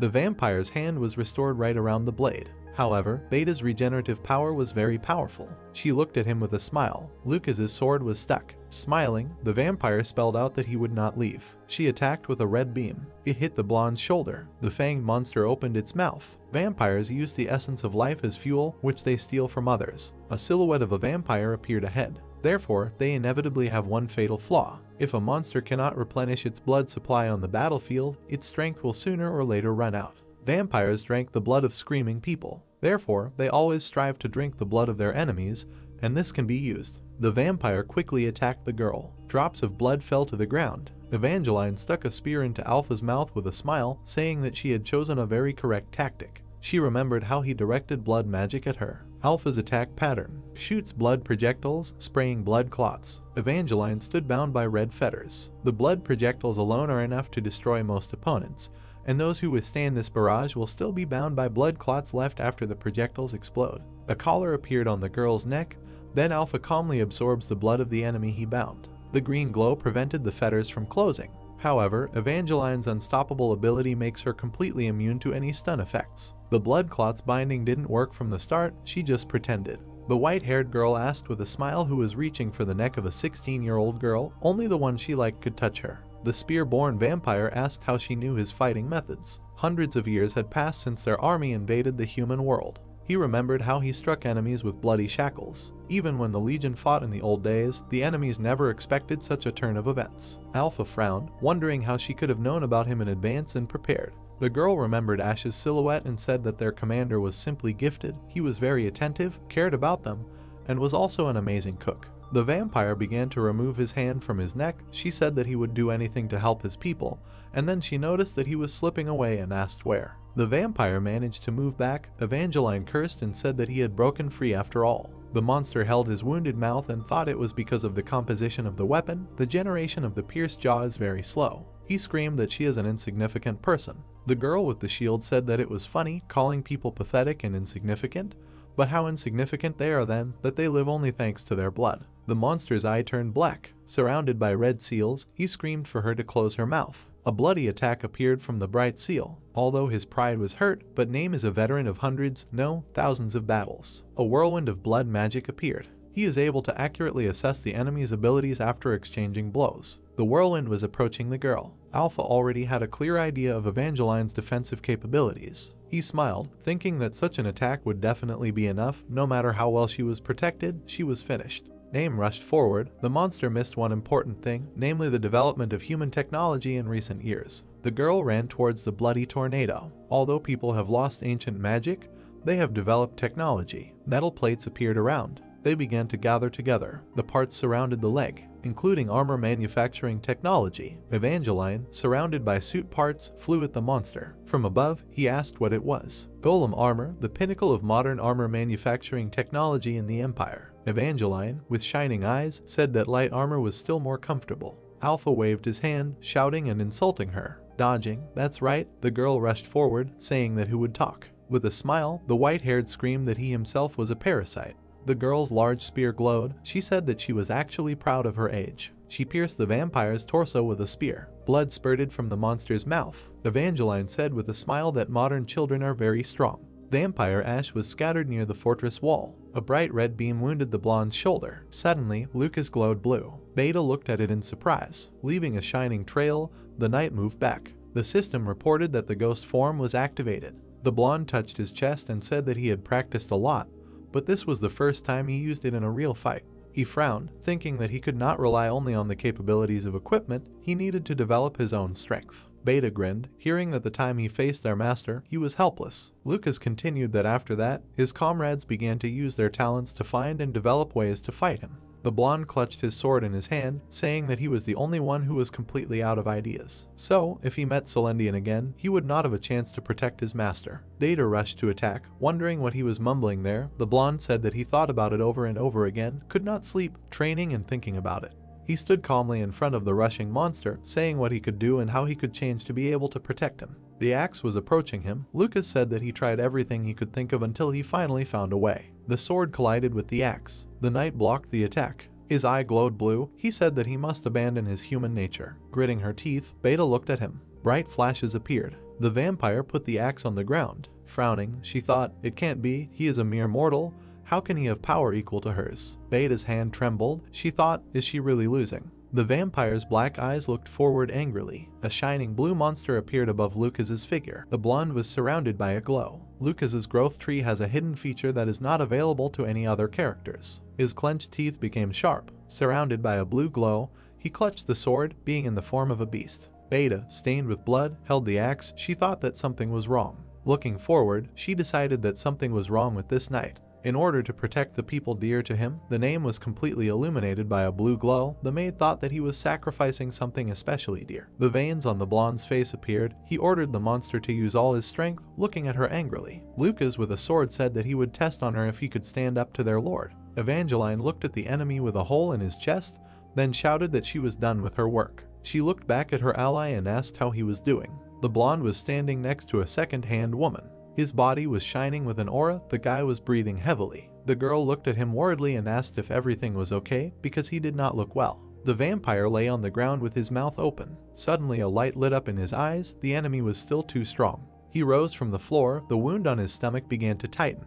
The vampire girl also rose. Her limbs began to grow together. Evangeline thought that if they could defeat them, then everything else would not be so important. The second phase began. The man spread his arms to the sides. He was surrounded by streams of blood. The prince thought that even if the core of the vampire general was destroyed, he would be reborn as a fallen blood. The girl grabbed a giant axe. The ground under her feet was covered with cracks. His Highness added that they were partially losing their minds, but their physical abilities, on the contrary, were strengthened. Godhand and Bodybag looked in their direction. The prince ordered them to get ready. He looked at the witch and the shooter, saying that they should also be ready for battle. The female knight looked at her opponent, saying that she didn't know where the second phase even came from, if he wasn't even the boss. She smiled slightly and added that since they had come this far, victory was almost in their pocket. Celendian looked at the boy with a slight smile.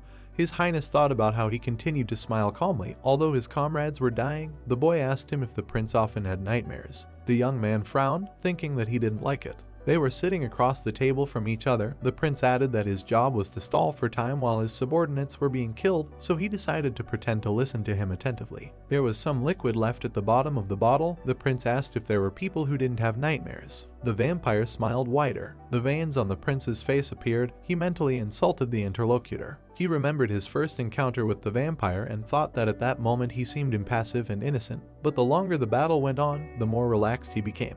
The young man did not take his eyes off his opponent, thinking that it was like war and death were something pleasant, and that he thought that this reflected the true nature of monsters, so he felt a little uneasy. He took hold of his glass and answered that nightmares exposed the deepest fears of humanity, that they showed what they feared most, making it tangible. Smiling, the vampire asked the prince to imagine something. He imagined a giant, shapeless creature with eyes and asked him to imagine what would happen if the nightmare was not limited to us and became reality, like a real creature, breathing and alive, coming straight from the world of the dead. The mouth of the creature opened. The monster's mouth opened wider. Another eye appeared from it. Looking at the prince, the vampire asked what would happen if it stood right in front of him and looked into his eyes, and how would he feel. The young man frowned and called it nonsense. The lord replied that a nightmare is not just a dream, because it has deeper roots. The vampire sipped some of the drink and said that if the boy really wanted to exterminate them and save the world, he needed to think about it. He put the glass down and said that he would ask him about something again. The boy smiled ominously and asked if he often had nightmares and what he was most afraid of. His Highness, with a calm expression on his face, wondered what he was most afraid of.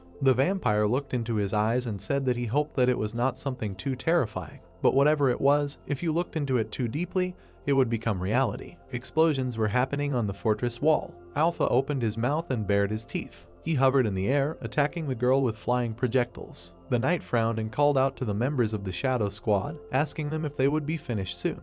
The squad leader frowned and said that they were almost ready. The Scarlet Sphere was heading towards the girl. She hurried the guys. Evangeline looked up at the approaching attack. The projectile hit her shield, pushing the girl back. More explosions thundered on the wall. Beta opened her mouth. The girl swung her axe. The blonde dodged her attack. He stepped on the ground. Veins appeared on his face. The knight swung his blade. He made several lunges. The monster girl dodged each attack. She swung her leg. The girl struck the knight, throwing him back. The blonde slid her feet along the floor. The vampire pushed off the ground with incredible force. She approached the knight, swinging the axe above her head. The woman made sweeping blows, which the knight dodged. She dashed again. Beta rested her axe on the floor and spun in the air. The blonde looked at her in surprise. She hit Luca's torso. The next second, the guy's armor shattered into pieces behind his back. He was thrown back with incredible force. Evangeline looked back at the lying guy. The vampires headed towards their opponents. The net on the floor emitted a slight glow. The blonde frowned and commanded the squad to act. The net covered the space above them. The girl knights frowned, cursing slightly. The vampires were pinned to the ground. She added that it was very difficult to lure them. The girl looked at the Shadow Squad, threw up her hands and said that they almost died, after which she asked why it took so long. The man touched the crystal and said that turning so much ore into a silver net right in the middle of a fight.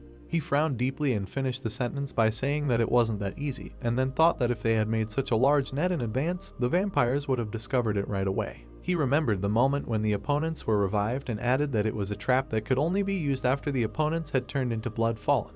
The woman pressed her hands against the threads, trying to tear them apart. Shining arrows flew towards them at high speed. They pierced the monsters' necks. Juju frowned. The next second, a blast of fire struck the monsters. The witch and the boy stood by the pillars of ash and smoke. The knight exhaled heavily and asked if she had understood correctly that this would prevent them from changing their form anymore. She imagined the monsters connected in silhouettes and thought that they initially had 3 phases, because if during the second form of fallen blood their health decreased by more than half, they would merge together. The girl looked at their corpses, adding that as a result, they would become a monster that attacked with the physical strength of a girl and the magic of a man. But following the prince's instructions, they said them with silver and killed them, thereby avoiding the 3rd phase. She raised her eyebrows in surprise. The girl looked at the prince and thought about how he knew so many details about the behavior and tactics of all these monsters. The fragments of armor fell to the ground. The knight rose to his feet and said that although everyone was tired, the final battle was just ahead. The guys looked towards the sunset. The knight ordered everyone to get ready. Celendian looked ahead. Evangeline thought that this scene where the prince so calmly drinks and talks with the vampire lord is simply incredible. She turned her gaze to his highness and added that his interlocutor was the strongest creature she had ever seen. With a calm expression, she thought that with just one movement of his hand, this monster could destroy their leader, and perhaps he had some kind of plan for this case. Even so, his courage was beyond the comprehension of an ordinary person. She remembered past clashes with enemies and thought that the prince was always like this, because he seemed to not experience the natural fear for his life inherent in all people. She imagined the image of the leader and wondered if it could be the fault of his cold-blooded nature as a commander. The men sat opposite each other. The vampire smiled and said that his subordinates had fallen, then added that for humans, this was not a bad result. He put his hand in front of him, an aura enveloped it. The vampire said that it was time for a real battle. The prince's throat was wrapped in magical sharks. He coughed slightly. Celendian smiled and said that it was time for them to go on stage as well, and then asked if the boy would mind if he escorted him. The vampire lifted the boy off the ground, and his highness asked if this was what they called escorting him. The next moment, he took off at high speed. The vampire lord dragged the boy along with him, holding him in the air. The boy frowned slightly, not understanding how the vampire did it. The knight rushed towards them, asking the lord if he was safe. The vampire waved his hand. The blonde followed the leader flying through the sky with his eyes. The boys ran to the place where he fell. Demian and Bodybag caught the prince. They were dragged along the floor. The boy rested his hand on the ground and said that the enemy's manners were much worse than it seemed. And he smiled slightly and said that their negotiations were not over yet. Ginger stepped forward and asked what use would there be from a dialogue between humans and brains, since it was simply pointless and an argument. He smiled ominously and asked if the young man disagreed with him. Ash frowned deeply. The vampire's eyes began to fill with darkness. He said that he had already been long suffering, but now he could finally eat. He opened his palm. The claws on his fingers became longer. The guy added that he was very hungry, so much so that he could no longer restrain himself. Powerful streams of aura began to emanate from his body. The knights prepared for battle. Celendian said that while he was watching their fight, he kept thinking who was the most dangerous opponent, the sniper, the mage, or the knight. They all had potential, however. He looked at the prince and finished his sentence by saying that the most dangerous one was him, because not only did he bring the battle to this result, but he also maintained his sanity during the face-to-face conversation. The youth remembered sitting at the table, surrounded by a golden aura, and thought that if an ordinary person was exposed to the negative influence of the boss for a long time, he would go crazy, and only thanks to the unyielding commander, he remained calm. The monster stepped forward and said that he was like the great men he had fought long ago. The ground beneath his feet shook. He acknowledged that the boy was a danger to the king. Celendian smiled widely and added that that was why he would take his life first. The vampire ominously walked towards the boys. The next second, he took off at incredible speed. He made a couple of dashes, breaking through the knights. His fingers were covered in a scarlet aura. The boy swung to attack. He lunged forward. Evangeline blocked his attack with her count. The vampire frowned slightly. He twisted his palm, scratching the shield, and said that he thought it had grown a little. The monster swung his hand, breaking part of the shield, and said that he made such a choice because it was able to react to his movements. The girl twisted her leg with effort, crushing the floor. She scowled angrily and replied with a scream that she was not just reacting to it. The girl kicked the air, raising a small amount of dust. The dirt got into the monster's eyes. He closed his eyelids. The girl's attack approached his face at high speed. The vampire moved his head out of the spear's trajectory at the last moment. The girl looked at him and said that he could not escape. The tip of her spear glowed with an aura. A powerful explosion thundered near the monster's head. The vampire stepped back and said that this was a good attack. His head was smoking. The boy looked at them ominously. He smiled maniacally, extended his hand forward and asked why she thought she could stop him with this one move. The next second, a powerful beam of energy was released from his palm, knocking the knight off his feet. The blonde rushed to help, gritting his teeth. He frowned in surprise. The guy caught his ally while she was being crushed by the beam. The guys were thrown back with incredible force. The prince schematically imagined the hierarchy of vampires and thought that the Supreme Lord Vampire was a monster who perfectly mastered both the physical and magical branches of the skill tree. The Shadow Squad and Demian began to shoot at the enemy. The Lord headed towards them, collecting arrows in his hands along the way. The guy thought that if he did not take measures against both magic and physics, it would be almost impossible to stop him, so it was important to be able to block both aspects. He frowned deeply and decided that it was too early to do this, and in that case, His Highness raised a shining palm above his head and ordered everyone to join the battle. Monstrous beasts appeared from the magic circle. The guy activated the summoning and thought that this was a chimera summoning spell obtained during the last exploration of the Colosseum. The monster opened its mouth and rushed into battle. The guy thought that this boss monster would help them buy time. The vampire raised his blood-stained palm and said that this battlefield was only for him and the people, pure and innocent.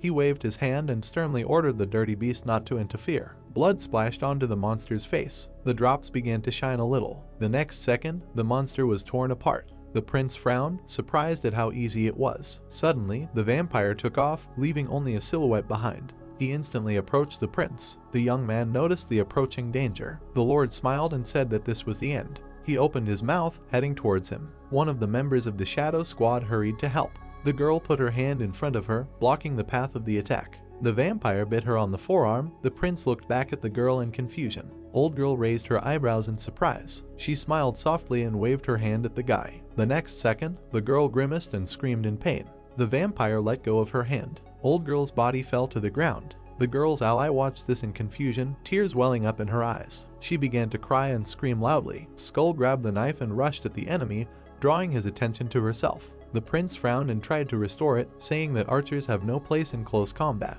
Celendian jerked his hand. With one swing, he cut the girl's body into pieces. Ash froze in place after seeing it. Drops of blood froze in the air. Suddenly, they moved to the side. In general, they began to flow into the monster's mouth. The vampire covered his mouth with his hand and licked his lips, saying that elves are not bad for a first snack, but he looked ominously at the prince and finished the phrase by saying that it seems to him that in order to remove hunger, he needs to eat him. Suddenly, a sword blade appeared from his chest. The vampire looked at him in surprise. Lucca's son with a maddened look frowned and clenched his teeth. With incredible speed, he cut the vampire's body into several pieces. The dismembered body fell to the ground in front of the knight. The vampire opened his eyes, not recognizing the man's form. The knight stood in a wide stance, a powerful aura emanated from him. The vampire said that he did not look like a human, but looked as if he also came from their world, and that he even felt a kinship with him. The prince frowned in surprise, thinking that the blonde used the form of a beast, and that he needed to stop him immediately. Blood came out of the vampire's mouth. He said that because of this, he could not even sense the presence of the knight. His limbs swirled in the air with streams of blood. The vampire's body began to regenerate. While the wounds were healing, the Lord said that the knight was able to take one of his lives. He smiled ominously and said that he had not been to the afterlife for a long time. Celendian had 153 lives left. The knights blocked his way to the prince. His Highness thought that while the enemy was carefully reviving and regaining strength, they did not waste time. He looked at the huge number of corpses and thought that wherever he looked, there were bodies of their fallen allies. The bodies of the Shadow Squad members lay on the ground. The guy estimated that the losses were about 150 people. He clenched his hand and decided that he could not lose, for the sake of those who gave their lives for him, after which he turned to the Lord and said that he was curious about something. The guy frowned and asked the enemy why does not he resurrect his subjects, because he is quite capable of doing this with the number of lives he has. The vampire grabbed his neck, saying heavily that he could bring them back, but it was simply unprofitable. Because 53 of his subordinates against 153 of his lives, it was not equivalent. He imagined himself hanging over a burning city and said that it was better to do everything himself, survive alone and destroy the world alone, and then bring them back to life. The prince frowned and said that he understood him, and that this decision would be his death. The Lord smiled and asked if he was sure that he could kill him 153 times. He confirmed it. The guys prepared for battle. His Highness added that before they met again in battle, he wanted to say something, after which he called the Lord a liar. Celendian looked at him incomprehensibly and asked what that meant. The boy smiled and explained that the vampire had said many times that he wanted to die, but this was a blatant lie because he simply enjoyed the thrill of approaching death, but deep down he always knew that he was completely safe. The vampire looked at him with irritation.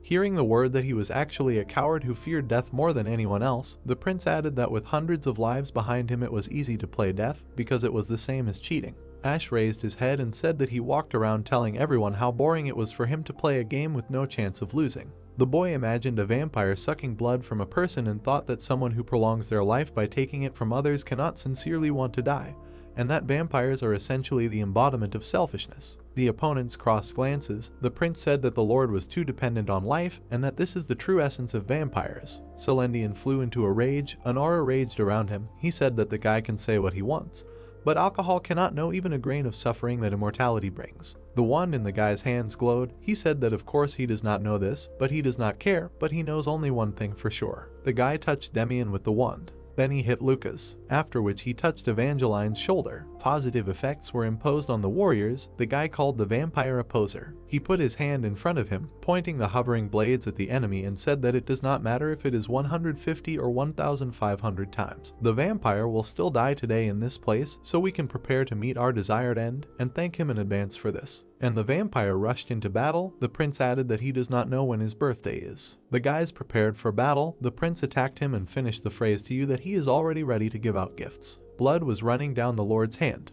His Highness's team was routed. The vampire said that he had talked too much. Licking his hand, the monster said that if the guy still had any trump cards left, it was time to use them, because he had no more allies left who could protect him. The prince smiled and said that his trump card would be in 3 seconds, because it was falling from the sky. The vampire opened his palm and said that his bluff was already getting boring. Celendian angrily walked towards his opponent and said that he would gladly absorb his life and make him his servant, after which he wished himself a pleasant meal. A giant shining steak was heading towards him.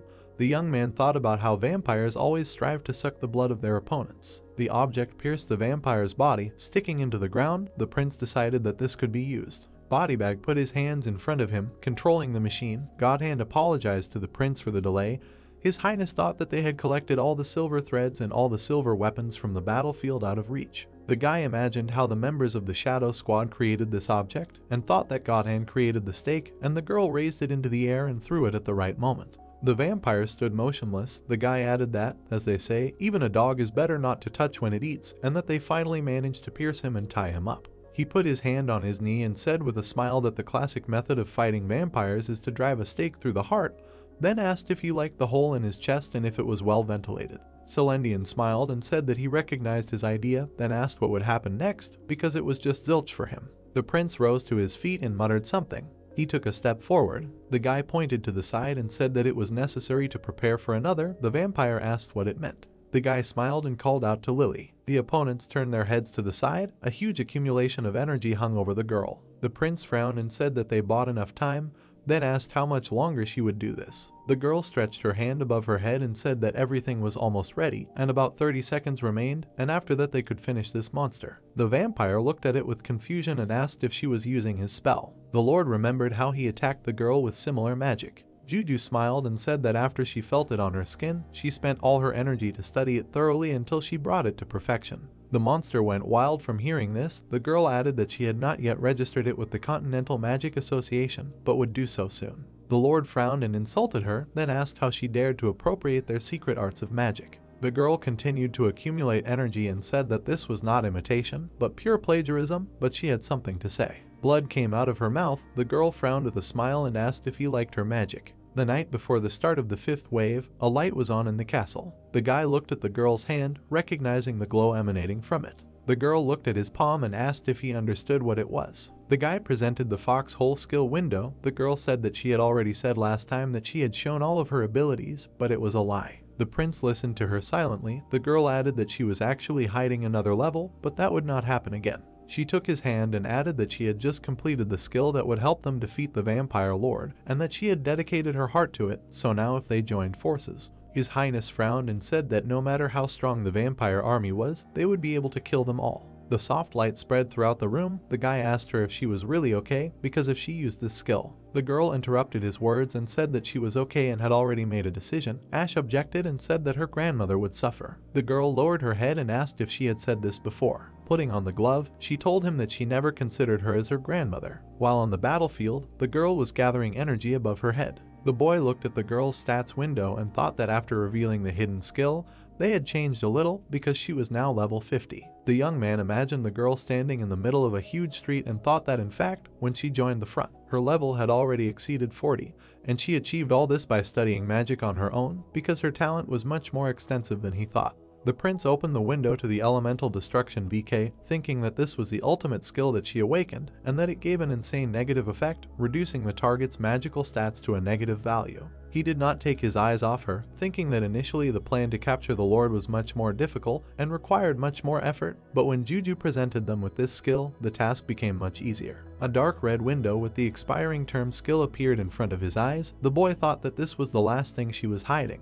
He frowned slightly and added that she had less than a year to live, and that during this time she would die, and every time she overexerts herself, the remaining days flow away. The glove on her hand broke. The girl gritted her teeth, not stopping to prepare an attack. The prince thought that she was ready to display her awakened final technique. The girl looked down and asked if the vampire said that he wanted to die. The monster gritted his teeth. The girl asked if it was because he was immortal and was tired of living, after which she called it all fairy tales. She looked into his eyes and screamed that she wanted to live. She wanted to stay in this world for at least one more day, but nothing would change if she just lay in bed, even giving into the approaching death. A huge sphere with magic runes hung in the air. The girl added that that's why she decided that since her life is so short, she will burn until the last second.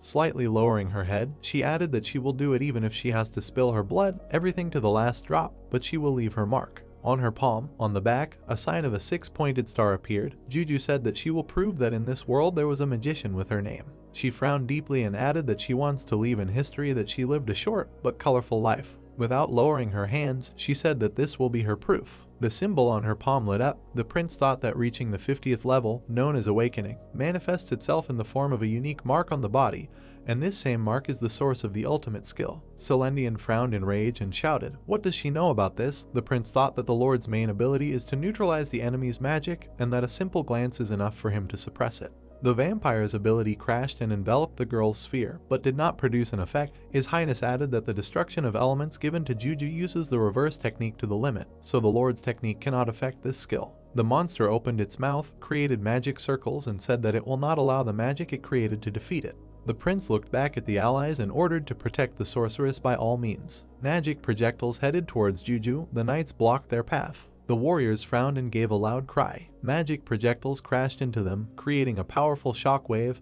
and threw the guy's back. The vampire frowned and said that that's not all. A magic circle appeared under the prince's feet. Demian looked at it in confusion and said that it was dangerous. He pushed the prince away, protecting him from the powerful beam. Lily's carriage rolled to the battlefield. Soldiers with shields lined up in a row. The girl frowned and ordered to build an anti-volley barrier artifact and activate it. The girl in the light cape began to pray to the blessed light. The vampire's new attack was directed at the fresh barrier. Scarlet energy destroyed the defensive formation. Soldiers and Margarita came under attack. People were boiled to the floor. Lily's shining silhouette was visible in the smoke. The girl put her hands in front of her and created a magical defense. She narrowed her eyes and said that this was the limit. The next second, the girl fell to the floor. Juju frowned and thought that even the end was about 10 seconds away. The vampire put his hand in front of him and said that she was finished. Suddenly, a blue flame appeared on the battlefield. The Lord turned to him in rage. The wounded men ran to attack, shouting at him that they had moon silver, purifying fire and ancient magic runes. The torch blazed with a pale flame. The man added that all this was to kill the vampire. The principal thought that these were ancient methods of fighting against vampires, and that the veterans who hated vampires had prepared them from the very beginning. The bearded man frowned and shouted that the enemy would not be able to stop this magic. Celendian turned to them. The next second, the men's bodies were cut. The vampire gritted his teeth and decided that he could end this. The girl did not stop maintaining the technique under the oppression of and so. The monster frowned and told her to put up with it. He sent another volley at her. Juju frowned tensely, looking at this. Jupiter hurried to her aid. The woman stepped on the stone fragments, thinking that the gold emitted an alluring glow. She ran with all her might to her granddaughter. She looked at Juju's back, thinking that the most important thing in the world was shining ahead. The woman clenched her teeth. Raising her head, she called out to her granddaughter affectionately. Jupiter prepared magic and ran past the girl. Powerful and such, she stopped the enemy's volley and told him to take his hands off her granddaughter. The woman remembered how the little girl came up to her as a child and said that she forgot her name. She thought that the girl, with burns on the left side of her body, did not remember her name. The little girl looked at the clouds that were eaten by lightning. Jupiter added that perhaps it was because of the shock she experienced that day,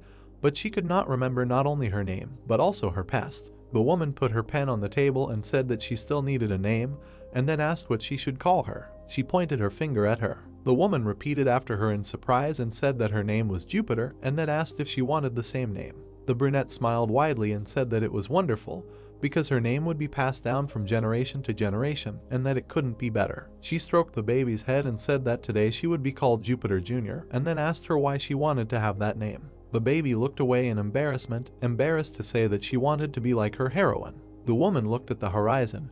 Holding a magic charge in her hand, the baby thought about wanting to be the same great and incomparable magician, but she wanted more. Jupiter lowered herself to the children with a smile. The girls wanted to be the same responsible adult who doesn't run away from his mistakes, who bears his cross without regret.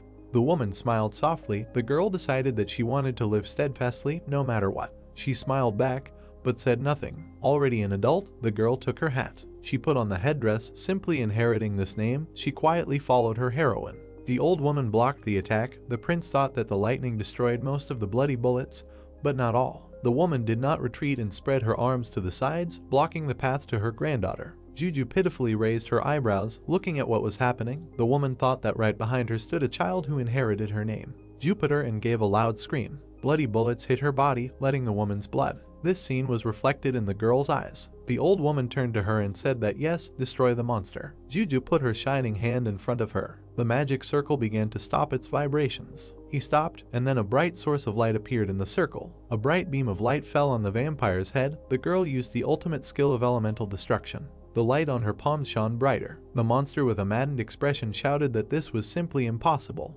Juju was clenched in a fist. The vampire's image split. The web of cracks spread further and further, and suddenly, fragments fell to the ground. The vampire raised his eyebrows in confusion, not believing that he was defeated by his own creation. A shining hoop hung over his head. The vampire could not move. Skills and magic were unavailable while the destruction of elements was in effect. His body was still pierced by a silver stake. The guys came closer to him. They looked at him sternly. A vampire deprived of blood magic and physical enhancements, just easy prey for a human. The boys took up their weapons, hearing the order to get ready, because they had to kill the monster 150 more times. The young man clenched his wand in his hand and said that it was time to pay for the life he had borrowed. He frowned in anger and ordered that the lives of his people be returned. Celendian bit his teeth and coughed. Margarita tried to heal the woman. She used healing magic on the veteran's wound.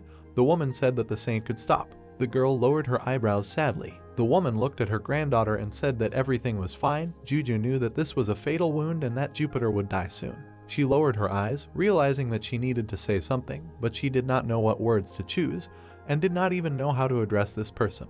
The girl remembered her words about how she never considered her grandmother. An image of a woman standing next to a burning village appeared in her imagination. Juju remembered her wounded body, thinking about the marks the woman had left on her body that would last a lifetime.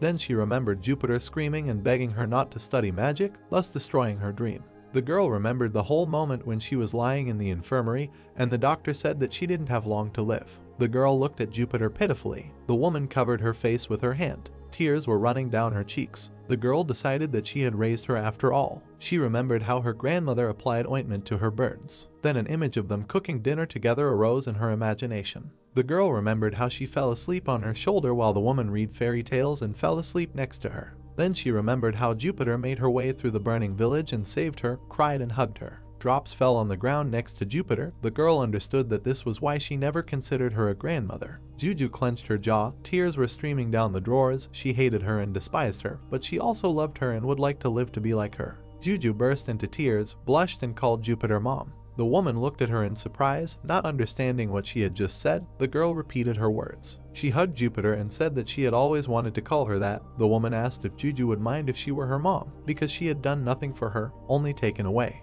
The girl closed her eyes and said that it was the opposite, because she had done nothing for her, only taken away. The woman touched her cheek and said that it was not so, because even if you add up all the joys in her life, they would not compare to the happiness she had found in her face. Juju looked into her eyes. The woman clarified that she had found happiness in the faces of all the children. The clouds floated across the amber sky. The woman added that after everything they had been through, it was even a little funny. They looked at each other in silence for a while, because sometimes words are not needed, because the eyes speak for themselves, and for them this was just such a moment.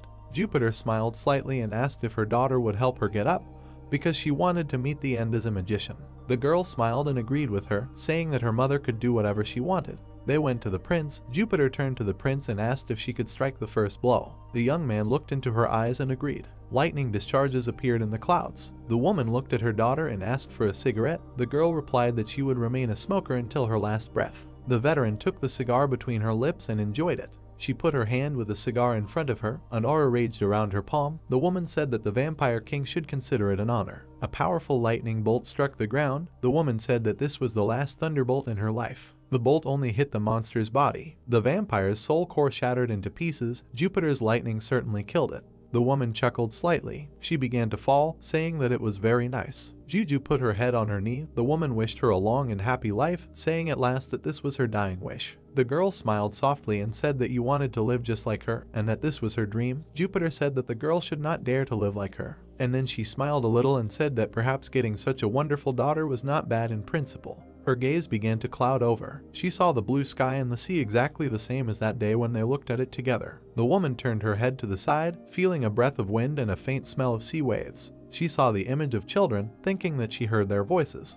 Jupiter slowly closed her eyes. She plunged into a magical dream full of children, saying at the end that she was a little sleepy. The girl wished her a good night's sleep. She closed her eyes, tears flowing down her cheeks, after which she wished that the woman would not have nightmares, but good dreams. Jupiter died as if she had fallen asleep peacefully. Orders and medals glittered on her chest. I was a soldier for 30 years and a mercenary for 10 years. The woman died with a peaceful expression on her face. Her loud, full adventure of life ended quietly and peacefully. Ash looked back at her and thought that the woman had done a great job, and that the only way to thank her for her loyalty. The vampire frowned in confusion. The young man finished his thought by saying that they needed to finish off this child forever. He raised his wand. The magical blades pierced the vampire's head and neck. The guy imagined the enemy's servants and said that if he had not been greedy from the very beginning, but had resurrected his fallen warriors to fight together, then they would have had a chance to lose. The boy frowned deeply and said that although he was called the Lord of the Legion, he was not, because he was not a leader, but just a reckless child playing king. The vampire opened his eyes wide. The third blade pierced his mouth, interrupting his speech about how the boy did not dare to behave like that. His Highness turned to his team and ordered to finish him off. Lucas made a sweeping blow to the vampire's body. Evangeline lunged, blood gushed everywhere. Demian made a series of shots. The prince thought that the squad members used all their strength to tear out the enemy's life core and smash him into pieces. Lily put her hands in front of her and attacked with fireballs. She stopped the magic cannon and fired a shot. The boy thought that the girl fired from 3 cannons. Lily frowned sternly, dragging a fire artifact. The young man mentally resented this. The monster's body was shattered into pieces at once and then reassembled. The soldiers of the Twilight region climbed up. The bearded man asked if they could join in too. The common warriors of the kingdom also climbed the wall. The men prepared their weapons. The vampire said that they dare not do this to him. His blood spurted out in semicircles. The monster opened its mouth. The men stabbed him again and again in rage. Their blades pierced the flesh of the monster. With a stern frown, they released the vampire's blood out. Celendian continued to die in various ways over and over again. The hoop in the air became dimmer. The guy with a calm expression said that he thought the fun time was coming to an end because the girl was running out of mana. The blonde said that they had not finished him off yet because there were still about 50 lives left. Celendian frowned and said with a smile that the fun was over and that they had done a good job since there weren't many people who could corner him. The guy smiled slyly and asked what he was muttering and then said that the spell was ending, but he didn't say that he had no other way to suppress the vampire. The monster raised his eyebrows in surprise. Ash activated the commander's eye. His aura spread throughout the space. The guy said that one fun ends and another immediately begins. His pupils glowed with a bright fire. The guy turned to the vampire and said that he was now a dog, then ordered him to kneel down. The monster frowned tensely. His body slid down the silver stake. The vampire knelt down and was indignant at this. He looked at the prince in rage and said that he was the lord of vampires, but he would never submit to the mind control of some human. The guy looked at him angrily and coldly ordered him to lower his face to the floor. The vampire quickly touched his forehead to the stone floor. The prince put his hand in front of him and said that while Juju had not finished the spell, he would show a new skill. A window opened with a description of the skill that allowed him to turn an enemy into an ally if he was under the control of the commander's eye. The guy's palm glowed with scarlet light. The prince said that the vampire should become his servant. Streams of energy were directed to the monster's head. Shining shackles formed on his neck. The system announced that the monster was successfully attached, but he has 0% loyalty. The guy thought that it worked right away. Celendian raised his hand and asked what it was, and seriously the guy intends to make him his dog. The prince frowned and said that it was not so, and that the vampire would definitely die, because the benefit from him while he was alive did not compare with the behavior of the morale of the army if he was present. Ash looked at the army, raised his hand, said his name and said that he sentenced the vampire lord, who bowed like a dog and humiliatedly surrendered, to death. The monster frowned in rage and objected. The boy ordered him to shut up. The prince of the stern frowned and coldly said that the vampire was sentenced to death. The soldiers raised their hands and agreed with the sentence. Ash turned to the enemy. He looked at him sternly and ordered him to kill himself, ending every life to the last. The vampire tensely looked at his trembling hand, asked for an end, after which he said that he agreed to death at the hands of the prince. The next second, his palm pierced his own chest. The vampire raised his eyebrows pitifully and begged to be killed by a silver bullet fired from a nightmare killer. Lucas looked at him coldly. Celendian exclaimed and said that any holy weapon would do, and that they could just cut off his head. The girl knight frowned slightly. The vampire added that they could cut his body into pieces, then begged to be killed by any weapon. The soldiers looked at him silently. The monster continued to beg for any method of killing by the prince's hands. His hand went to his own neck. The vampire begged to die with honor. The next second, blood gushed out of his back.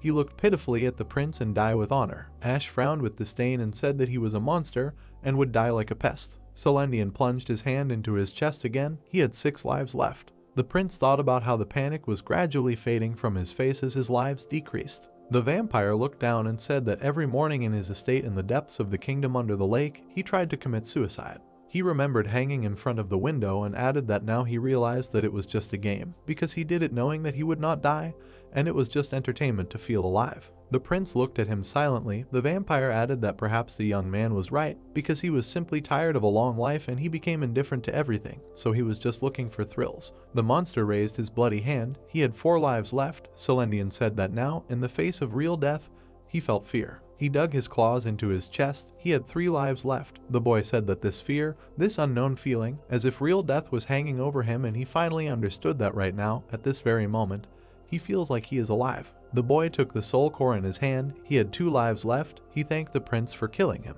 Ash frowned and asked if he had started delirious, after which he wished him to go to hell. The vampire crushed the core in his hand. He raised his head, feeling relieved, and said that everything was finally over. He looked down and said that as a token of gratitude he would give the prince one piece of advice. The boy imagined a dark silhouette of a man and said that the king of nightmares knows everything, and is a being of a higher order, so they should not waste their strength fighting him, because it is pointless. The vampire fell face down on the floor. The prince thought that he had many questions, but the enemy no longer moved. He died with his eyes open, bright particles emanating from his body. His Highness added that the boss monster of the fifth wave, the most dangerous enemy they had ever faced, had finally died. As if their heads were moving apart, the guy turned to the army. He looked at the dead soldiers and ordered them to collect their bodies and make a list of the fallen. Destroyed weapons lay on the ground. He also asked them to assess the damage to the walls and fortifications, take magic stones from the bodies of enemies and collect trophies. Frowning slightly, the prince announced the end of the battle. The soldiers collected the fallen allies. The usual fuss with the corpses began. He passed them. He approached Juju and the dead Jupiter. An image of the woman who welcomed him to the mercenary guild appeared in his mind. Then he remembered how she was lying in the hospital and said that every mercenary's dream was to admire the view of the city from a luxury room with whiskey and a cigar in hand. Juju leaned over her mother, sobbing heavily. He walked up to the members of the Shadow Squad, remembering how they called the prince a good man. An image of the girls and their commander having fun and fighting with pillows appeared in his mind. Then he remembered Old Girl's smile. The survivors mourned their fallen allies. Ash remembered Dion, who put his hand on his heart and said that they would show what they were made of. Then he remembered how the boy said that if he wanted to live a quiet and peaceful life, he would never become a mercenary. The prince walked past his corpse and the corpses of his team. He remembered the commander of the soldiers, who said that there were no more monsters flying from the south,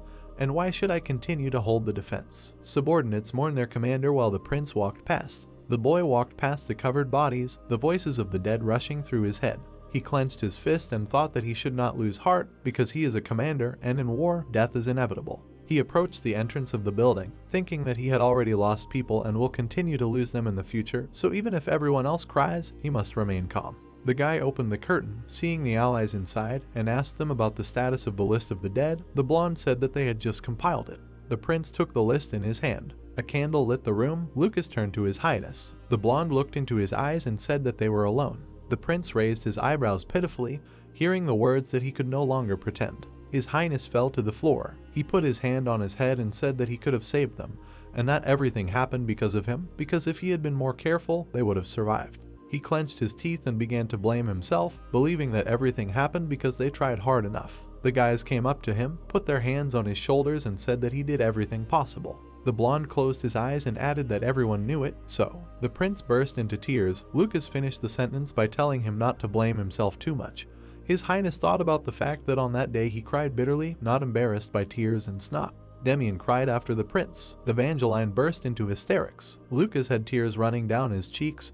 The prince thought his teammates were crying with him. There was a list of the dead on the floor, 9 heroes and 146 soldiers. The system announced that the fifth wave had been cleared, and the most valuable characters were Ash and Juju. Many characters had leveled up, and many had died and were not injured. The prince went up on stage, and 3 days later the funeral was held. He frowned slightly and said that the monsters they had fought were bloodthirsty, insatiable, flesh-hungry vampires and cannibals. He imagined a silhouette of a vampire and added that they fed on the blood and flesh of people, taking the lives of others to gain immortality, and that their warriors had stood up and fought valiantly against these bloodthirsty monsters. The young man remembered the soldiers heading into battle and said that they were not afraid of being torn apart. No, they did not retreat in the face of death. He stood alone under the kingdom's coat of arms, saying that in the end they managed to protect the city. The people quietly began to clap. The next second, everyone present clapped after his speech. The people looked at the surviving soldiers and thanked them. The knights and officers looked at them in surprise.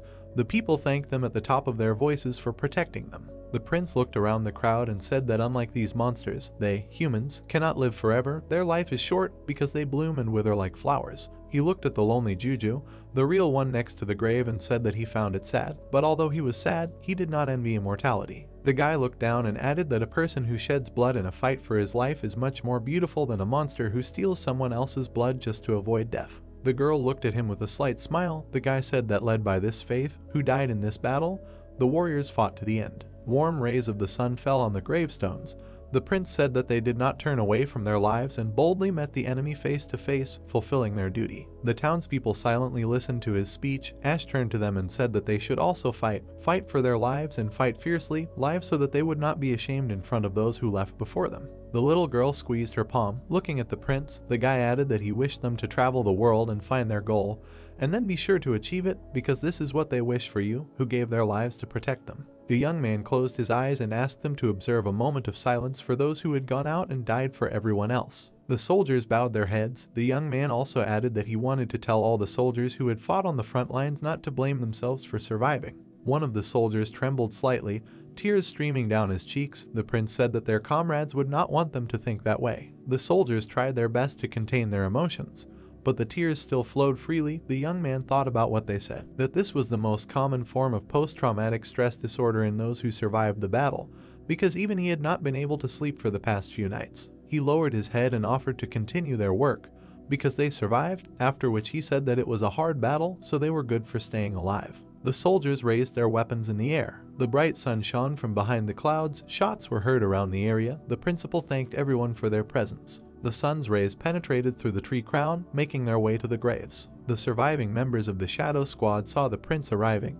The young man said that he was very sorry about the deaths of Old Girl and Skull. The girls' nicknames were carved on the tombstones. The guy thought that instead of names, code names were engraved on the graves, and that it was sad, but at the same time ordinary for a member of the Shadow Squad. The squad leader lowered his head and said that members of the Special Forces squad are usually not even buried, because after death their bodies are destroyed so that not a trace remains in this world. He looked at the graves and said that thanks to the prince's mercy, they were lucky to be buried in such a decent grave, after which he thanked him for this. The boys looked down. The young man thought that they were completely impassive at the funeral of their comrades, as if there was no grief of the last 3 days, but it would be better if they just grieved, because their unnaturally suppressed sadness caused him slight anxiety. The prince smiled and said that the gathering would be at the estate in the evening, and that they would have a meeting about the further course of defense. The commander agreed and said that they would see each other in the evening.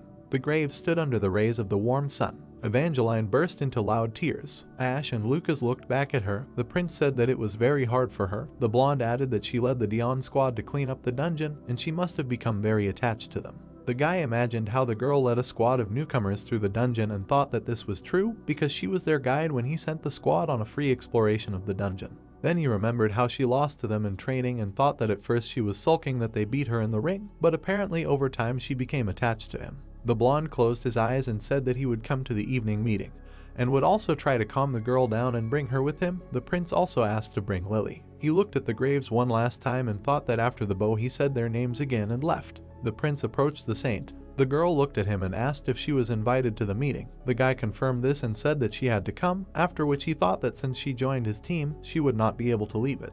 The boy turned around and asked the prince if he should call the 3 men behind him. The young man answered negatively and said that they should rest. The old men looked sadly at the graves. Their bodies were bandaged. The guy thought about how they were 3 tanks from the veterans and that they survived thanks to their resilience, but they can no longer fight.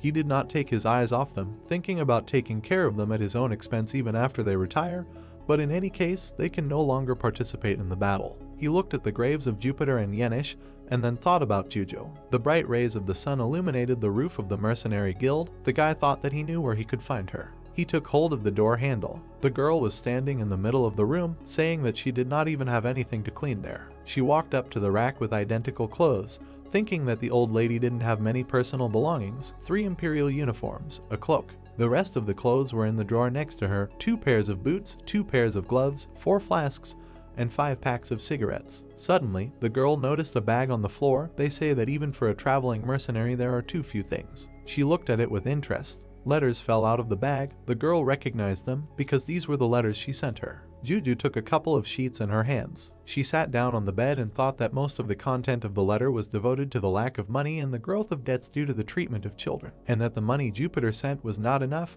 but at the end of the letter it was always written. The girl remembered how in childhood she wrote to the old lady that she missed her and asked when she would arrive. She put her hand on her face and added that in the last letters those words became less frequent, until eventually only questions of money remained. She remembered the last battle when the woman was dying, and wondered why she hadn't spoken about it before, hadn't told him how she really felt, and whether it might have changed if she had been more open. The girl opened her eyelids. She noticed a box in her bag. There was a note attached to the box saying that inside was 100-year-old ginseng that the woman had found underground, and that it was rumored to be good for one's health, so Juju should boil it and eat it. The girl saw a root wrapped in a handkerchief inside. She imagined Jupiter packing it and thought that this was the plant she had bought back during her free exploration of the second zone. The girl imagined the woman smiling widely, thinking about how she wanted to give it to her, but she was never able to write her a letter, and she had not gotten around to handing it to her in person either. Juju took the package in her hand, realizing that the sender had disappeared and only this unsent letter remained. She said that it was a plant that old people used as a nutritional tonic. She shrugged her shoulders and wondered if the woman was saving it to give to her. Juju looked down sadly and said that Jupiter really was a real old lady. Suddenly, the prince knocked on the door. Turning to the girl, he asked if she was inside. The guy came inside and apologized for disturbing her. The girl replied that he had arrived just in time. She smiled softly and said that her mother would not approve if she ran out of battery again. The prince smiled and said that he came to tell her that there would be a meeting in the evening, so she should come to his mansion. The girl agreed and said that she would come. She silently looked at the guy. He said that she would find it especially interesting there because something special would happen at today's meeting. He smiled awkwardly and added that something dynamic and interesting would happen, which he and she would be able to dispel, which reigned in their team. The girl looked at him incomprehensibly and wondered what he meant. The door to Ader's room was locked. Ash cursed angrily and said that he could not stand it anymore and that what was happening was out of the question. The system announced information about the 6th wave and reported that there were 7 days and 8 hours left until the start. Ader adjusted his glasses and said that this was definitely not normal, because there should be at least 3 weeks between the boss stage and the next stage. The prince thought that the dark events were throwing new troubles at him every time. The system reported that the dark event activated fast forward, and the time left before the offensive began was sharply reduced. The guy imagined a destroyed wall and thought that they would not have time to repair the damage caused by the front line in a week, and in such a situation he would no longer be able to continue the game. He viciously bit the guy on the head and yelled at him for just beating the boss fight, and air monsters were coming again, and then asked what kind of crap the developer created, because this was simply impossible to complete. He frowned in rage, waved his hands and said that he hated this game, and he could not do this anymore, so he would quit it. The guy with glasses smiled and asked if the prince was serious, because the lord he knew would not back down under any circumstances. He looked at the prince who had turned away and added that he had refused unconventional solutions and always found another way to win. His Highness thought that he could not give up because he had to find another way to keep people in his ranks. He raised his hand, looked at the guy and said that the solution to this problem was simple, because they needed reinforcements from the capital. Ash thought that if the Imperial capital provided elite troops, they would cope. He imagined a giant army and added that even ordinary soldiers in the Imperial army were very strong, and officers, that is, knights, were generally top heroes, and using them for protection, he would gain time to patch up his troops, but the Imperial capital continued to ignore his requests for help. Ader frowned when he heard the words of that they can't do anything, because they can only force them to send reinforcements. The guy with glasses asked what the prince meant. His Highness reminded him of his previous words. He remembered his sly and evil face and said that if the Empire doesn't send reinforcements this time, the youngest prince will put him in trouble, that the Emperor won't be able to wash it off even in a year. Ader touched his lips and said that he wrote it word for word in the letter. The prince smiled ominously and said that they will make a mess, and that after that, the Imperial court will immediately send troops to any point in this godforsaken land. The guy with glasses asked in confusion what he meant. Ash smiled maniacally and looked at him, after which he thought that he had been a good and obedient commander for too long, so it's time to return to the activities of the scum. He imagined a black and white image of the city and thought that they needed to make a ruckus, after which the capital of the Empire would immediately send elite troops to this godforsaken place. All the participants of the meeting gathered at a long table. The prince said that they would raise a rebellion. Evangeline looked at him with her mouth full and then asked what he had just said. Suddenly, the girls spat out the contents of their mouths, hearing the words about a rebellion. The food spat out by the girls fell straight on the guys. The members of the Shadow Squad looked at the prince in surprise. He added that he was going to raise a rebellion. The saint raised her eyebrows. Lily fell into a stupor. The young man said that the city of Crossroad, the southern front of the Empire from this day on, leaves its composition, and that he declares the creation of an independent state, the Crossroad Empire. The prince crossed his arms and added that naturally, he will be the emperor. The blonde frowned deeply and called out to the young man, but the prince said that objections were not accepted. Warm rays of the sun penetrated the window. His Highness said that they only had a choice of staying with him or leaving, after which he said that the only question was whether they were ready to die for him or not. The guys at the table suddenly fell silent. The prince thought that the living room was silent after the announcement of the rebellion and the self-proclamation of the emperor. He suddenly turned around. Walking away, the prince closed his eyes and said that he was giving them an hour to think. The door opened slightly. The guy said goodbye to them. The guys began to discuss the topic among themselves. The prince thought about the team members scattered throughout the estate, lost in thought, and that someone continued to heatedly discuss his words. The Shadow Squad went outside. Ash added that some were silently wandering around the garden, pondering the consequences. The prince watched the people at the gate, thinking that some had left the estate right away. A friend knocked on the door. The blonde looked into the office and said that he had come to ask something. The knight entered and asked if this rebellion was a trick to request reinforcements from the capital of the Empire, after which he said that he understood the prince's plan, but he should know how risky this plan was. Evangeline burst into the office, hit her head on his shoulder and said that the blonde was right, because His Majesty the Emperor would not forgive treason, and even if it was his own son, it would end in execution. The girl introduced everyone who was at the funeral of the warriors and said that he would execute everyone involved in the rebellion and their families. All the people of the city would be sentenced to hang. A canvas with the coat of arms of a neighboring duchy and gave an example of a war, the cause of which was a small quarrel of the empire. The girl frowned and said that such a small, run-down town would simply be wiped off the face of the earth, after which she asked the prince to find another way out, but not a rebellion. Demian looked into the office and said that he was simply the prince's sniper and he had nowhere to go anyway, so he would stay with him until the end. But the boy scratched his cheek and said that a rebellion was still a little dangerous. Juju looked inside and said that they would all 100% die. The prince smiled a little. He looked at the allies who had come and said that he had heard them, and that all their arguments were reasonable and very logical, but he had not declared a rebellion just to call for reinforcements. Smiling slightly, he added that he would reveal all his cards later for those who supported him, so they should cool their heads and weigh everything. In the garden, through the Shadow Squad, they knelt before him. Godhand lowered his head and said that they had already been given the death sentence in the capital, and His Highness had accepted them, giving them new names, so their lives already belonged to him.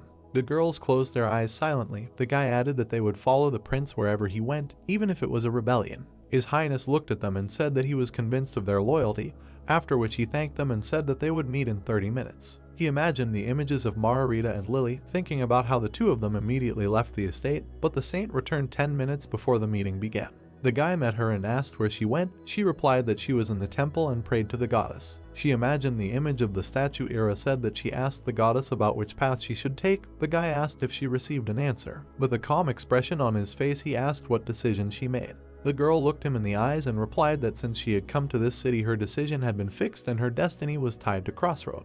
The boy did not take his eyes off her.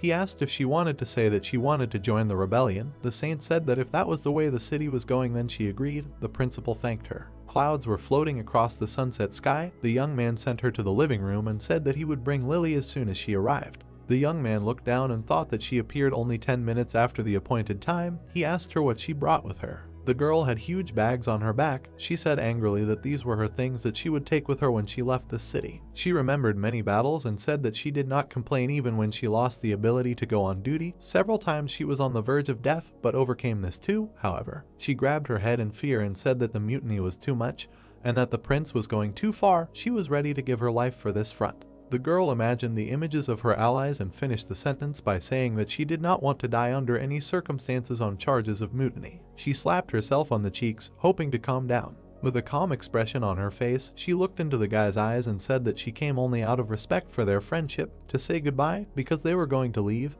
after which she wished good luck with the mutiny. The boy grabbed her by the braid. The girl said that if they failed, then let them not mention her name. The prince said that she would not go anywhere. Lily spun the wheels with all her might, asking the prince to let her go. The boy said that she should listen to him first. The girl screamed and turned to the emperor. He said that she was completely innocent. The sun illuminated the roof of the castle. The boy looked in front of him and said that it was all a lie. Lucas and Evangeline looked at him in confusion.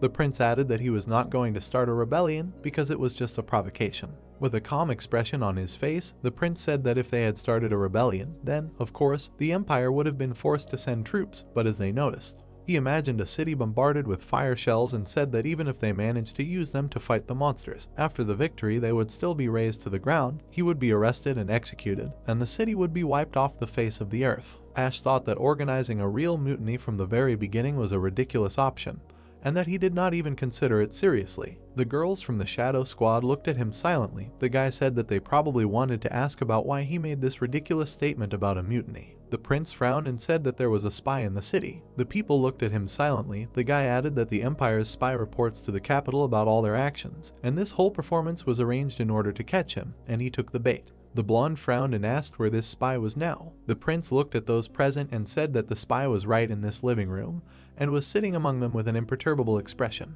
He smiled ominously and asked if they could guess who he was talking about. Night fell over the palace before the beginning of the fifth wave. Ader pointed with his hand to the opened window and said that the prince should take a look at it. On the video recording was Godhand. The guy with glasses said that he used the remaining resources of the system and continued to monitor the Shadow Squad. He turned his gaze to the system window and added that it was filmed today. Ash remembered how the squad came to him with their hands tied and thought that the special squad was made up entirely of elves because they were sent from the capital as a suicide squad. The prince also remembered meeting with other allies and thought that he ordered Ader to monitor them just in case, since the other members of the squad were worried. An image of the fighting elves appeared in his head and he thought that they remained loyal and fought to the death, winning everyone's trust, and soon joined the ranks of the monsters' front lines, meaning they were no longer a special squad, they became a shadow squad under his command. His Highness remembered how he brought food to their ward and added that he, too, soon became imbued with trust in them, and even forgot that he ordered him to keep an eye on them.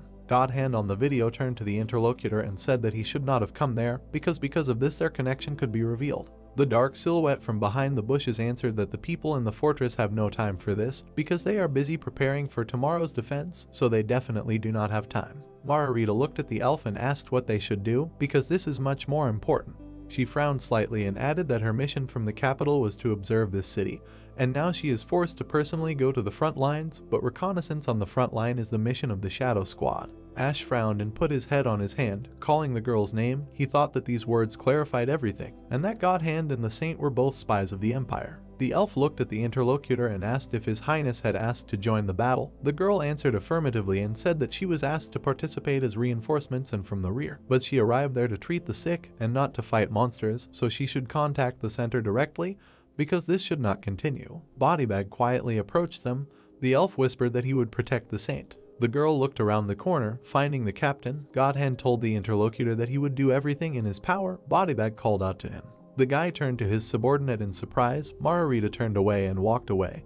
He asked the girl why she was not resting. The elf answered that she wanted to get some air, after which she asked him who he was talking to. Ader looked at the prince. The elf nervously replied that he was talking to himself. The guy with glasses said that it was all a scene, and that the prince was right when he ordered to watch them. He scratched his head and added that the Shadow Squad was so loyal that he forgot himself for a moment. His Highness asked about Margarita, after which he asked to show the records of the conversation. The girl was sitting in the temple. The guy with glasses said that after their conversation ended, he continued to watch her, but she was just praying in the temple, and nothing more. Demian watched her from behind the column. The girl was praying and saying that she just wanted to fulfill her mission. She lowered her head and said that now she did not know what to do, and then asked for an answer. The prince frowned. Ader, you said that she was kneeling in front of the statue of the goddess and did nothing else. Ash said that according to the girl, she was supposed to contact the center, but instead she only prayed. The sheets of paper lay on the table. The prince asked the guy to continue to follow her. The fair-haired youth replied that due to the limitations of the system's resources, he could only follow one person. Ash asked to follow only her from now on.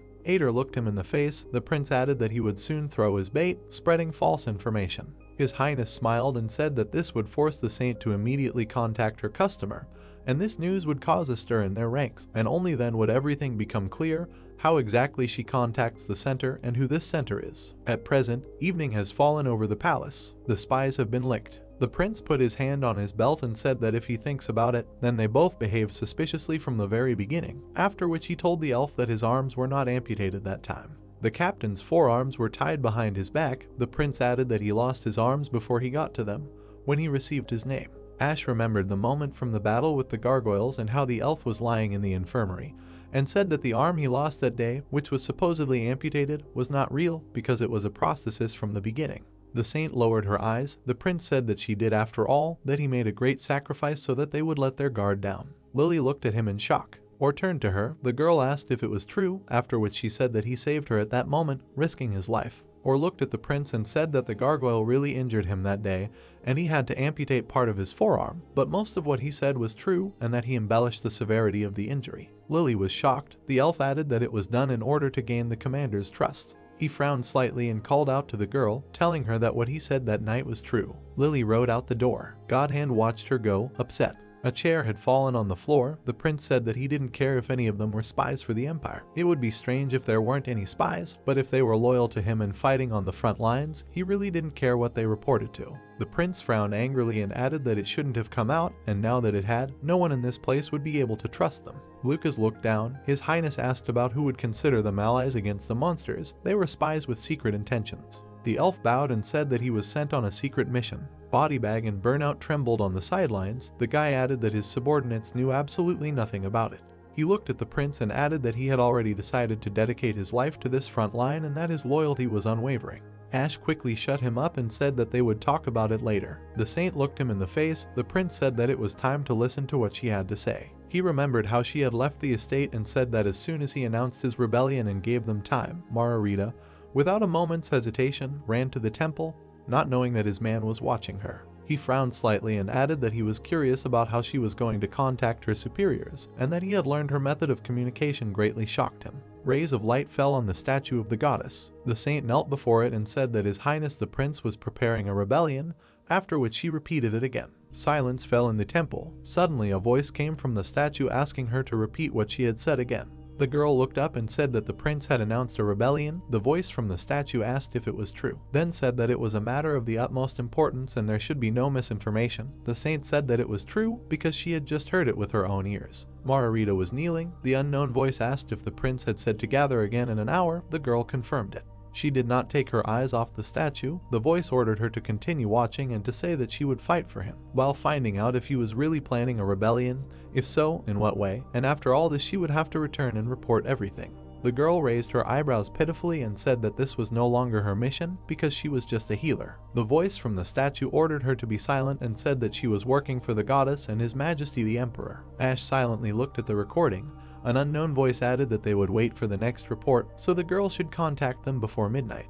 The prince looked at the prisoner and said that he could not believe that a magical device existed. It was capable of maintaining communication over such long distances, and it should also be in the form of a statue of a goddess. He imagined the image of the statue and said that no one would see the difference between an ordinary prayer and transmitting information to the top. The saintly one lowered her head. The prince called her by name and said that he did not doubt her faith and her sincere attitude towards patients, as well as her noble service to people in this god-forsaken place. And he took a step forward and said that she was a dog of the empire, and hid it from him, from the emperor's son, the commander of the southern front, and also the lord of this city. Ash went down to her and said that she would have to pay for this. The girl lowered her eyebrows and asked if he was going to kill her. The prince replied that it was possible, because deceiving the imperial family could cost him his life, but he would not do it. The saint looked him in the eyes and asked if it was true. His Highness confirmed what he had said and added that he needed her to continue treating the wounded on the front lines, just like she had been doing until now, with full dedication. There was a night sky outside the window. The guy said that he would ask her only for a small favor that she must perform for the sake of this city, for the sake of the temple, and ultimately for the sake of all humanity. He approached her and asked her to help him with something. Margarita turned her gaze to him and asked what she would need to do. The sun's rays penetrated the temple. The girl knelt before the statue and said that the rebellion was a provocation. An unknown voice exclaimed in surprise. The girl added that it was a trap organized by His Highness to catch spies like her. The saint lowered her head. The voice from the statue called it nonsense, and asked if this meant that His Highness the Prince had revealed her identity. The girl answered in the affirmative and apologized. Ash appeared from behind her and confirmed everything she had said. He lowered himself to the girl, put his hand on her shoulder and said that he never thought that they would force the saints to do such things, then added that their methods were indeed questionable. The statue suddenly fell silent. The guy said that he knew that she heard everything, and that she would not ignore the prince. Ash smiled ominously and said that he would get straight to the point, and asked to call the chief, then asked what the matter was and if he could bring him. The guy imagined an image of hooded priests, and began to reason that the chief was someone close enough to the cult of the goddess, capable of using priests and other spies throughout the empire at the same time, but in addition, this person must have connections with the underground. A little later he added that this man had to organize a magic network and maintain its stable finances. The guy imagined his brother and decided that it could only be the Minister of Internal Affairs, Fernandez. He looked sternly in front of him and demanded in his own name to bring his brother immediately. Silence hung in the temple. The prince frowned slightly. An unknown voice began to communicate with someone, asking if he could be heard. The voice from the statue said that the center was calling to the south and the connection was stable, so they were waiting for an answer. The prince thought that through the noise and crackle of a bad connection, a melodious voice was heard. He imagined the dark silhouette of his brother and thought that although he was hearing him for the first time, intuition told him that it was him. The young man frowned angrily and thought that he would finally be able to talk to him directly. The prince exhaled heavily. He smiled broadly, waved his hand and addressed his brother, then said his name. Ash thought that they had never met, but he would pretend that they were close friends. The prince continued to wave his hand, saying that he had not heard this voice for a long time, and that he was even a little glad. Then asked if his brother was glad to hear from him. Fernandez said that the connection could be tapped, so the young man should use code names. Ash smiled and said that there could be no wiretapping. because no one in their right mind would listen to the connection through the statue of a goddess. Fernandez was sitting in a dark office. The prince said that these code names were probably just needed for protocol so they could relax and speak directly. The guy exhaled heavily. He put his head on his hand, said that they hadn't seen each other for a long time, and asked if this meant that Ash was able to figure out this channel, after which he said that this was the first time someone had declassified it so clearly, and as the head of intelligence, he was slightly embarrassed. The prince's voice came from the radio. He said that he was just happy because he could finally talk to his brother and that they generally needed to communicate more often. Ash frowned and asked if his brother was eating normally and if his face was still shining. The young man remembered the passage with the character description and thought that Fernandez was the character who only knew basic data in the game, and he had never seen his face but tried to be as similar as possible to Ash, to whom he was accustomed. The prince raised his hand. The voice of his brother came from the statue, who asked if he knew the cost of magical communication per second, after which he said that it was not used for useless chatter. Ash replied that he had no idea about it, but the only thing he knew for sure was that he would not have to pay, and that is why he loved incoming ones. Fernandez looked sternly in front of him, asked the guy what this means. Ash, I thought that these are such calls, but he got too carried away with terms from the earth. Margarita lowered her gaze. Fernandez asked to get down to business because he had little time. The prince said that he had planted spies for him and did not even apologize. His brother replied that he should not apologize because he was doing his duty for the well-being of the empire and the imperial family. The rays of light fell on the statue. Fernandez added that occupying such a position, the guy gets used to being shameless, so it is not for him to judge. Ash was a little sarcastic, after which he said that it was really time for them to get down to business. He frowned slightly and asked to send reinforcements within a week, otherwise the southern front will fall and all these monsters will march deep into the empire. Fernandez smiled slightly and asked if the guy really threatened a mutiny just for reinforcements, after which he said that he was definitely the most reckless commander of all he had seen. Ash gritted his teeth in rage and then asked whose fault it was, and if it was the last one who refused to send reinforcements, because at the front, frankly speaking, it was damn hard if the Empire had sent at least a few troops. His brother's voice came from the statue.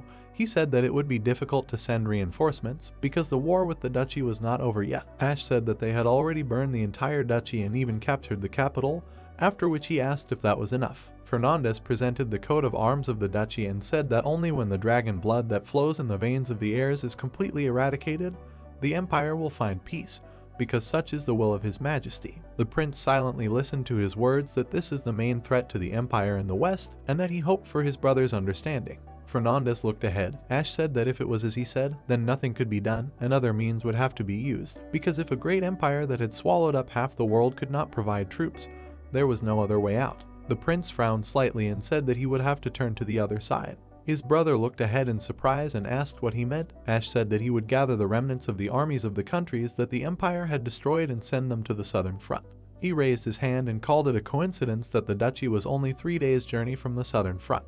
Ash's voice came over the radio. The guy added that those who had lost their country but were desperately resisting could be pushed to great achievements quite easily by offering money, military resources, and a convenient base. Fernandez frowned in irritation. He looked ahead angrily. Ash imagined a mountain of stones and thought that he would not start a rebellion, but instead would shake the carefully constructed tower of the royal family, an operation to destroy the duchy. He then imagined all of these stones falling to the ground and thought that this would cause much more damage to the empire than suppressing the rebellion he had started. Fernandez frowned and turned to his brother. The prince smiled slightly and said that he had nothing to lose, then asked if his brother understood what he meant and if he cared about the escaped queen. Fernandez shuddered slightly. The prince imagined threads stretching throughout the capital and said that he knew all along that the dragon lady had escaped from the fallen capital and that they were now combing the entire duchy for her trace. Ash imagined the silhouette of a girl in the eye of the dragon, thinking that the current queen, the last heir of the fire dragon, the dragon-born duchess, the dragon lady, and that the queen along with her personal knights had safely left the capital.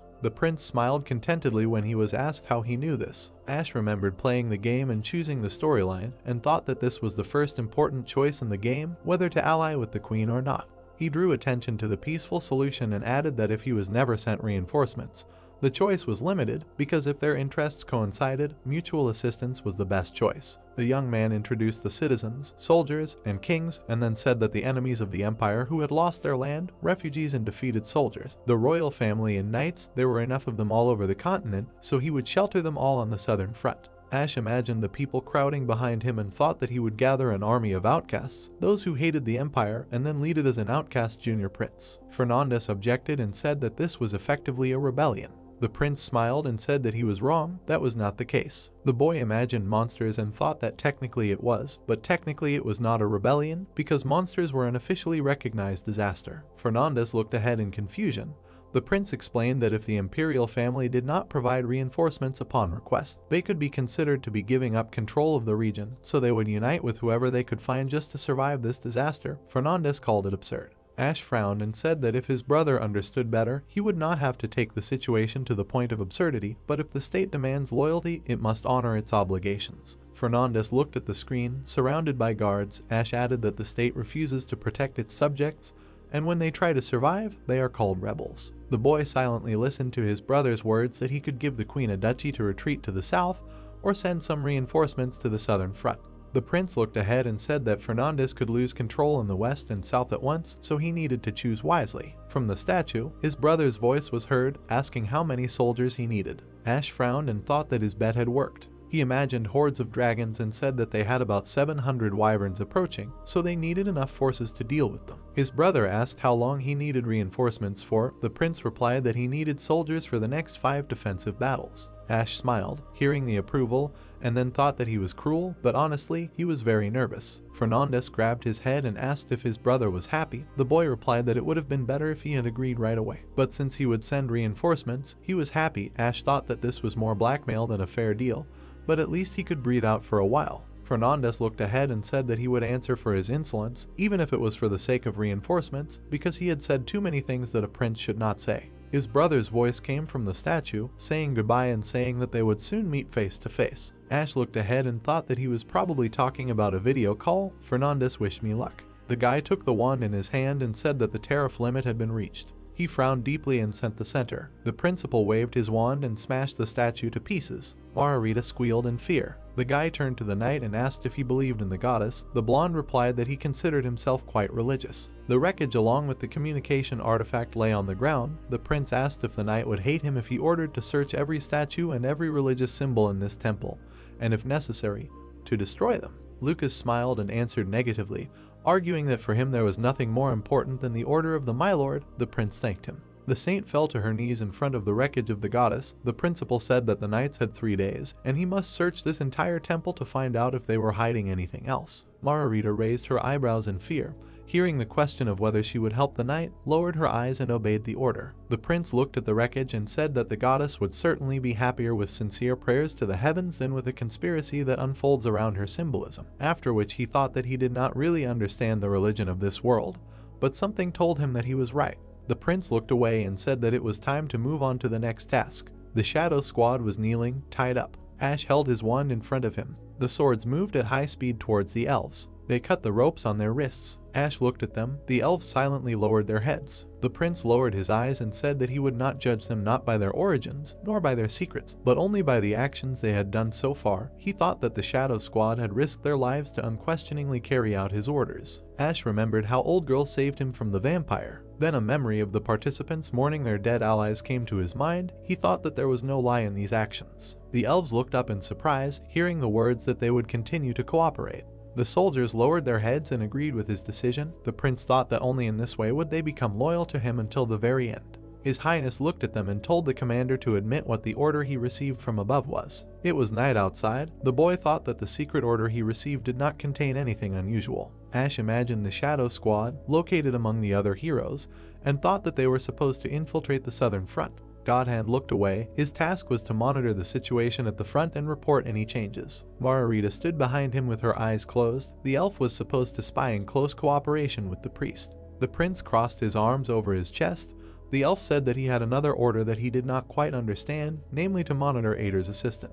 Ash tilted his head to the side and thought about what he heard. He imagined the image of the assistant and thought that someone might know that Ader is connected to the system of this world. He looked at his subordinate and asked who gave him this order. The elf said that he received instructions from the second prince. The heroes imagined the dark silhouette of his brother and thought that everything was as it seemed to him, and apparently they really needed to meet in person and talk. Godhand bowed his head and apologized for not being able to tell him about it earlier, after which he said that he was very sorry. The prince replied that if he really was sorry, then he must prove it with his actions. He looked at the elf and added that from now on he would be a double agent. Godhand looked at him in surprise.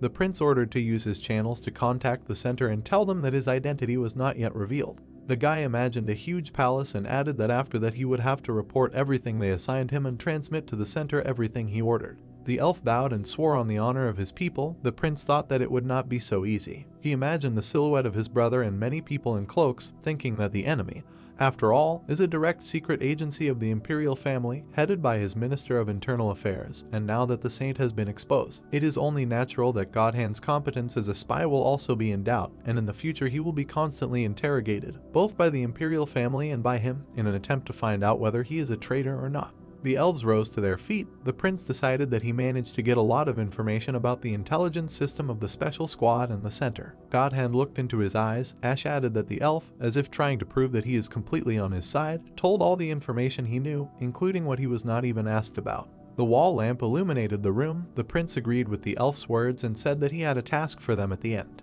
The boys looked at His Highness. The guy added that only the three of them could do this, but they would have to risk their lives for this matter. The allies entered his office. The prince said that he understood that today had been full of surprises and that their heads were spinning. The prince looked around at those present and said that they needed to get straight to the main thing. He said that the center had decided to send reinforcements and that he was leaving both Margarita and Godhand in their ranks. Lily sadly lowered her head. The prince said that although they had deceived them, they were still only following the will of the emperor. The guy imagined images of spies and added that he would not ask them to start trusting them again.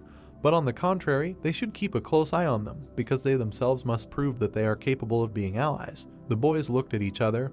His Highness added that he understood that they were all depressed, but they must not forget about their duties. The system announced that there were 7 days and 4 hours left until the 6th wave. The guy thought that another defensive battle would take place in a week. He remembered their conversation with his brother and thought that he had doubts that his brother, having listened to his threats, would risk delaying reinforcements, but it was still better to be on the safe side and prepare for the battle as much as possible. The prince crossed his arms with a smile and said that they could share what equipment they needed first, because he would prepare everything. The guys beamed with anticipation.